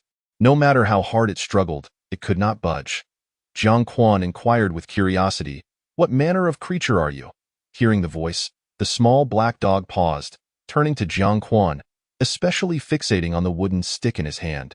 Its pupils dilating in shock. The small black dog hastily lowered its head. "Senior, I am called Go Luo, and I belong to the Void Celestial Dog Clan." Jiang Quan replied, "I see. Do you require my assistance to return?" Go Luo responded, "Ah? Would that not be too much trouble for you, senior?" Jiang Quan replied, "If it's troublesome, then forget it." Go Luo exclaimed, "Ah?" Before it could continue, a shadow suddenly lunged at Jiang Quan, wrapping around his leg. "Senior, please teach me your sword techniques, the kind that just split the void." Jiang Quan struggled momentarily, then turned to Lin Yuanqing. "What is your name?" Lin Yuanqing introduced himself. "Senior, I am Lin Yuanqing. Lin of Lin Yuanqing, Yuan of Lin Yuanqing, and Qing of Lin Yuanqing." Jiang Quan was at a loss for words. "You are quite humorous. If you wish to learn, stay here for now. If you can pass the assessment, I will teach you." As Jiang Quan turned to head towards the grape trellis, he spoke. Lin Yuanqing hurriedly followed. "Really, senior? You're not deceiving me?" Jiang Quan replied without turning back. "Not deceiving you." Instantly, Lin Yuanqing, feeling satisfied, stopped in his tracks and proudly approached Fu Heibai. "Apologies, young master, but I must stay to learn from the senior." "You will have to continue on your own." Fu Heibai was taken aback. "Oh, but we promised to never part. We agreed that you would protect me for life. Am I to be abandoned like this?" After contemplating, Fu Heibai declared, "In that case, I shall accompany you, even if it means risking my life." Lin Yuanqing was momentarily stunned. Was he not supposed to persuade him to stay? Then he would refuse, followed by an emotional appeal, and eventually, he would use his persuasive skills to convince him to remain? Why was the script not being followed? In truth, Fu Heibai's intentions were straightforward. Given the situation, it was likely that their injuries had been healed by this esteemed senior, and he wished to find an opportunity to repay the debt of gratitude before departing. Moreover, they had just escaped from the imperial city, and for the time being, they were unsure of where to go. It would be better to stay and observe for a while. Additionally, if Lin Yuanqing could learn some skills from this senior, it would indeed be a great advantage. At this moment, Zhang Qiuxing and the others finally realized that the village chief was an extraordinary recluse of immense power, with a surprisingly gentle temperament. However, Zhang Qiuxing felt a tinge of regret. If only the senior used a sword, learning even a single move would surely allow him to dominate the martial world, in contrast to Zhang Qiuxing's disappointment. Meng Huabing's eyes sparkled with excitement. Perhaps he could learn something from this esteemed figure that would prove invaluable for a lifetime. Go Luo stood in place, at a loss for what to do for a moment, then began to sense his surroundings carefully. Suddenly, he was taken aback and muttered to himself, "Wait, this formation is not the forbidden divine formation. This is not the forbidden divine realm." Go Luo hurriedly dashed towards the grape trellis.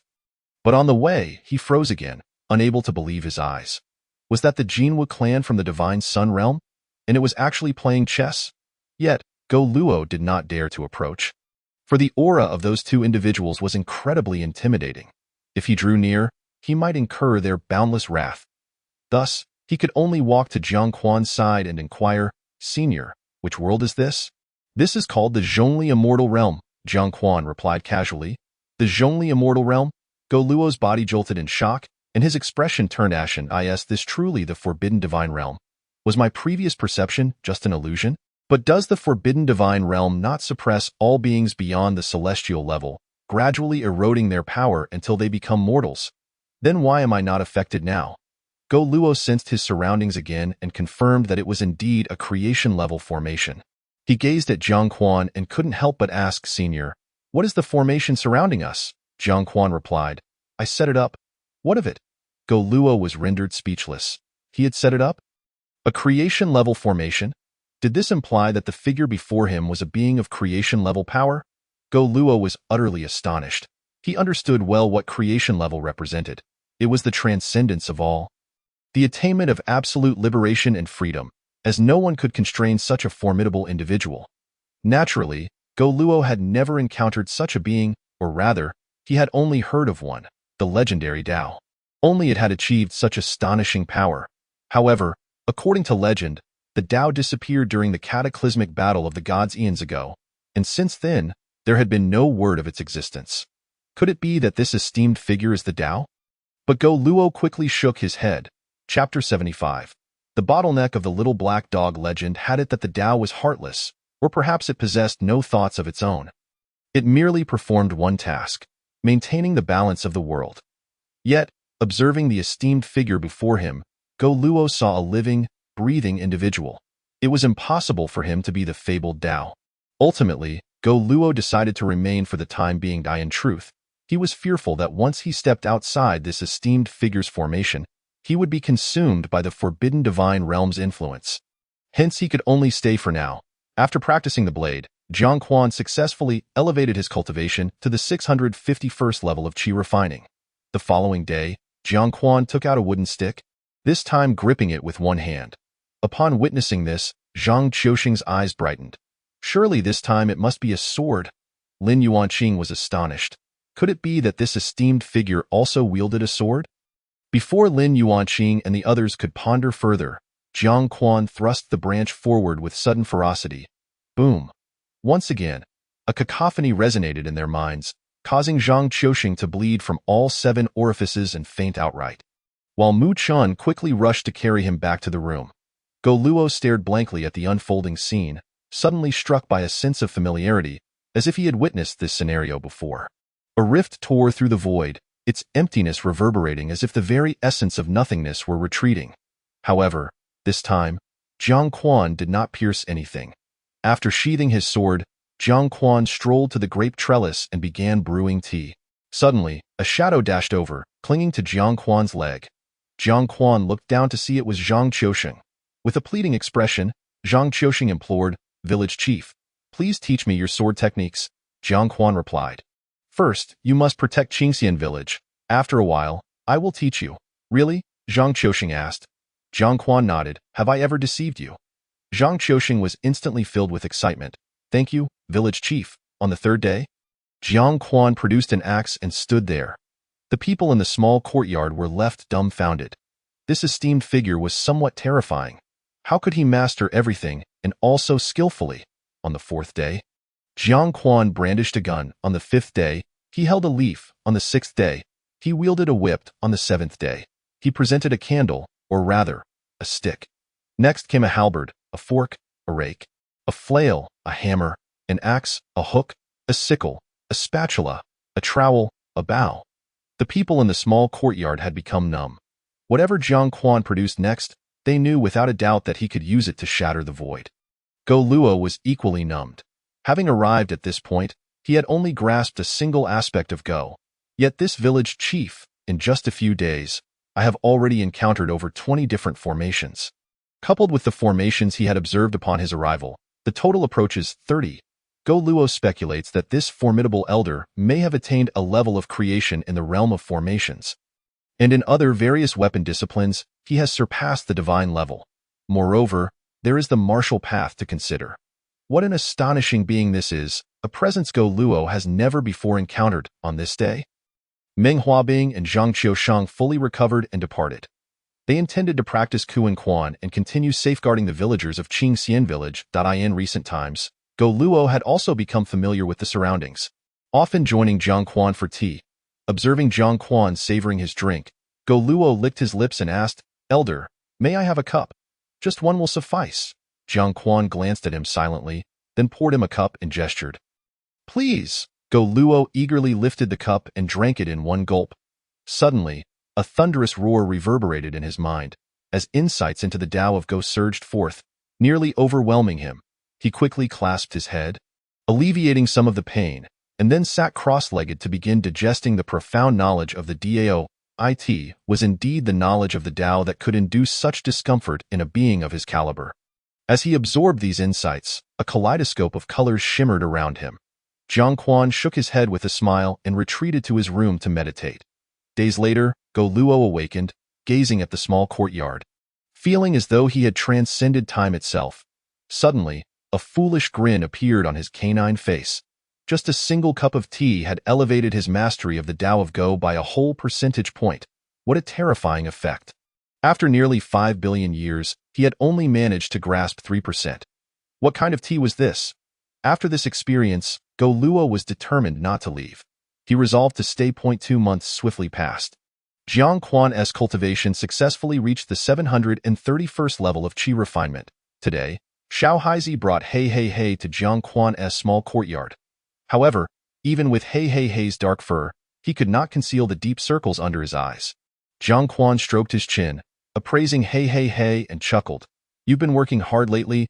Hey, master. "It's not hard at all. In fact, it's quite enjoyable." Hey replied earnestly. That moment, Go Luo, who had been resting beneath the grape trellis, suddenly opened his eyes, perplexed by the fact that this large black bull could speak. Could it also be a divine-level being? In truth, once beasts reach the foundation-building stage in cultivation, they can typically articulate human speech. However, this was the elder's courtyard. Go Luo instinctively felt that only beings at the divine level were worthy of being here. His gaze then fell on the golden-haired dog lounging under the grapevines. He had noticed it shortly after his arrival and sensed a soul-binding pressure emanating from it. Such a phenomenon could only indicate one thing. That creature was suppressing itself entirely, possessing at least ancient divine-level strength. As for the black hen that wandered about, although it had yet to reach the divine level, it exhibited the embryonic form of the Tao, and with proper growth, achieving divinity would merely be a matter of time. Indeed, when Go Luo looked at the large black bull, he discerned a swirling green embryonic form of the Tao about it, signifying that it was a divine beast. "Master." Xiao Haizi first bowed to Jiang Quan and then, upon Jiang Quan's gesture, took a seat beside him. "Have you encountered any difficulties?" Jiang Quan inquired. "Master, I have followed your instructions diligently. The 3 fruit trees and the village trees are thriving under my care. However, I have made no progress with the type of corn you mentioned. It feels as if something is obstructing me, Xiao Haizi lamented. Jiang Quan nodded. Indeed, it is a bottleneck. You must break through it to achieve progress. Xiao Haizi had indeed reached the Grandmaster level in his planting skills. Advancing further to become a Dao Master was a challenging leap that required unique insights from him. Master, what should I do? Xiao Haizi asked. Well, why not examine the bamboo? It will surely be of assistance to you, bamboo. Xiao Haizi was taken aback, then stood and bowed. Thank you for your guidance, master. Just as he was about to lead Hey away, Jiang Quan called after him. No need to rush. Have a cup of tea before you leave. Xiao Haizi instinctively nodded and sat down. Chapter 76. The Canine Rascal, Lin Yuanqing. After Xiao Haizi sat, Jiang Quan poured him a cup. Xiao Haizi drank it all in one go, then immediately rose to take Hey away. Jiang Quan could only smile wryly. Ah, this lad, in the blink of an eye. He noticed Go Luo eagerly watching with his tongue outstretched. Jiang Quan asked, Do you wish to drink? Go Luo nodded vigorously, his desire unmistakable in his eyes. Elder, I do. Jiang Quan pointed at the stone table. You know this is quite precious. Why not take a look at the village's little female dogs? In truth, the tea was of little rarity, as there were over 90 plants in the space that could be harvested daily. Go Luo exclaimed, Ah, Elder, are you suggesting that I? Jiang Quan did not respond but waved his hand dismissively. Look at you, over 50 billion years old and yet without a wife or offspring. I am soft-hearted. I cannot bear to see others lonely. Take a stroll in the village and see if there are any suitable female dogs. Leave some descendants. Otherwise, you shall be too lonely in the future. Go Luo was taken aback. Realizing that this elder wished for him to procreate in the village, Jiang Quan sighed. If you are unwilling, so be it. Go Luo hurriedly nodded. I am willing, elder. I am wholeheartedly willing. Naturally, even though procreation would consume his mastery of the Tao, with this tea, he could return at any time. How could he refuse? Jiang Quan rose. Very well, then off you go. Go Luo hesitated. Elder, about that tea. Without turning back, Jiang Quan waved his hand. Everything on the table is yours. Upon hearing this, Go Luo's eyes sparkled with joy, and he climbed onto the table to embrace the teapot, feeling as if he were floating. Just then, a shadow loomed over Go Luo. He looked up and was shocked to see Lin Yuanqing. Instantly becoming wary, Aren't you supposed to be studying? What are you doing here? Indeed, Lin Yuanqing was studying. He felt deceived. The elder had promised to teach him sword techniques, yet he was made to read books daily, even being accompanied by Fu Heibai. Moreover, the elder had warned that should he fail the examination, he would be denied the opportunity to learn sword techniques. This had tormented Lin Yuanqing, who had taken up martial arts precisely because he despised studying. Now, he found himself forced to learn. Little black dog, Lin Yuanqing explained, you see, that teapot belongs to the elder. If you drink directly from it, you might dirty it, and the elder would turn you into dog stew. Go Luo instinctively glanced at the cup he had previously used, now resting beneath the stone table, covered in dust. Fine. The elder has deemed me unworthy. Go Luo thought, but he bore no ill will. For the elder's strength was indeed formidable. What should I do then? Go Luo asked instinctively. Lin Yuanqing pointed at the teapot. Here is the plan. I will pour it into your cup, and then you can drink from it. That way, everything will be fine. Go Luo nodded in agreement, relinquishing the teapot and watching Lin Yuanqing closely. Lin Yuanqing approached, lifted the teapot, and began pouring for Go Luo. All right, the cup is nearly full, Go Luo exclaimed. Fearing an overflow and quickly urged, Stop. Lin Yuanqing paused, then hurry and drink. But tea is best savored slowly. Otherwise, you won't appreciate the flavor, and that would be such a waste. Go Luo nodded in agreement, disregarding the dirtiness of the cup, and lowered his head to drink, thinking to himself that this fellow was truly agreeable, a good soul. A tea the same time. Go Luo took Lin Yuanqing's advice and began to savor the tea. To his astonishment, the flavor was divine. However, suddenly, Go Luo heard a gurgling sound and thought, I'm drinking slowly, so how can it make that noise? Oh no. He quickly looked up and was dumbfounded. Lin Yuanqing had raised the teapot, and tea was flowing continuously from the spout into Lin Yuanqing's mouth, the gurgling sound emanating from his throat. Dog rascal, Stop at once. Go Luo's eyes turned red, and he lunged at Lin Yuanqing. But by then, the teapot was empty, and Lin Yuanqing tossed it to the approaching Go Luo. Here you go. See how petty you are. Go Luo quickly caught the teapot, realizing that if it broke, he would truly be turned into stew. However, upon raising his eyes again, he found that Lin Yuanqing had already fled, accompanied by his cackling laughter. Go Luo, distressed, grasped the teapot and attempted to pour, but not a single drop emerged. Once more, Go Luo's eyes turned red. Dog rascal, you shall pay with your life. He charged toward Lin Yuanqing, swiftly closing the distance, and lifted a paw to strike down. Lin Yuanqing screamed, pinned against the wall, blood trickling from the corner of his mouth, yet he continued to cackle. That moment, Fu Heibai rushed forward, bowing to Go Luo. Elder Go, my brother is ignorant. Please do not hold it against him. With that, he turned to Lin Yuanqing, quickly apologized to the elder. Lin Yuanqing could only rise to his feet and say, Senior, I was in the wrong. I promise to repay you in the future. Go Luo nodded slightly in acknowledgement. Remember to return it to me, Hemph. After saying this, Go Luo turned to leave, but he caught a faint murmur from Lin Yuanqing. Next time, I won't hold back. Go Luo couldn't be bothered to respond, but he couldn't help but label Lin Yuanqing as a rascal, even more shameless than a dog. Fu Heibai helped Lin Yuanqing to his feet, a puzzled expression crossing his face as he asked, What were you thinking? Did you provoke him for no reason? Are you not afraid he might eliminate you with a single misstep? Lin Yuanqing retorted, You wouldn't understand, young master. Think about it. That dog senior was carved from the void. His strength must be extraordinarily terrifying. If even he is tempted by the tea, how simple could it be? Fu Heibai nodded slightly, acknowledging the truth of Lin Yuanqing's words. Lin Yuanqing continued, If that tea is of great benefit to the dog senior, how could it possibly lack effectiveness for us? Fu Heibai's eyes brightened with each word, pondering, Why didn't I think of that? I should have schemed for it. Indeed, the effects of that tea were remarkable. Subsequently, Lin Yuanqing studied as if aided by divine intervention, retaining information effortlessly and making connections with ease. Fu Heibai and Lu Kequan looked on with envy, thinking that they must find a way to acquire some the next day.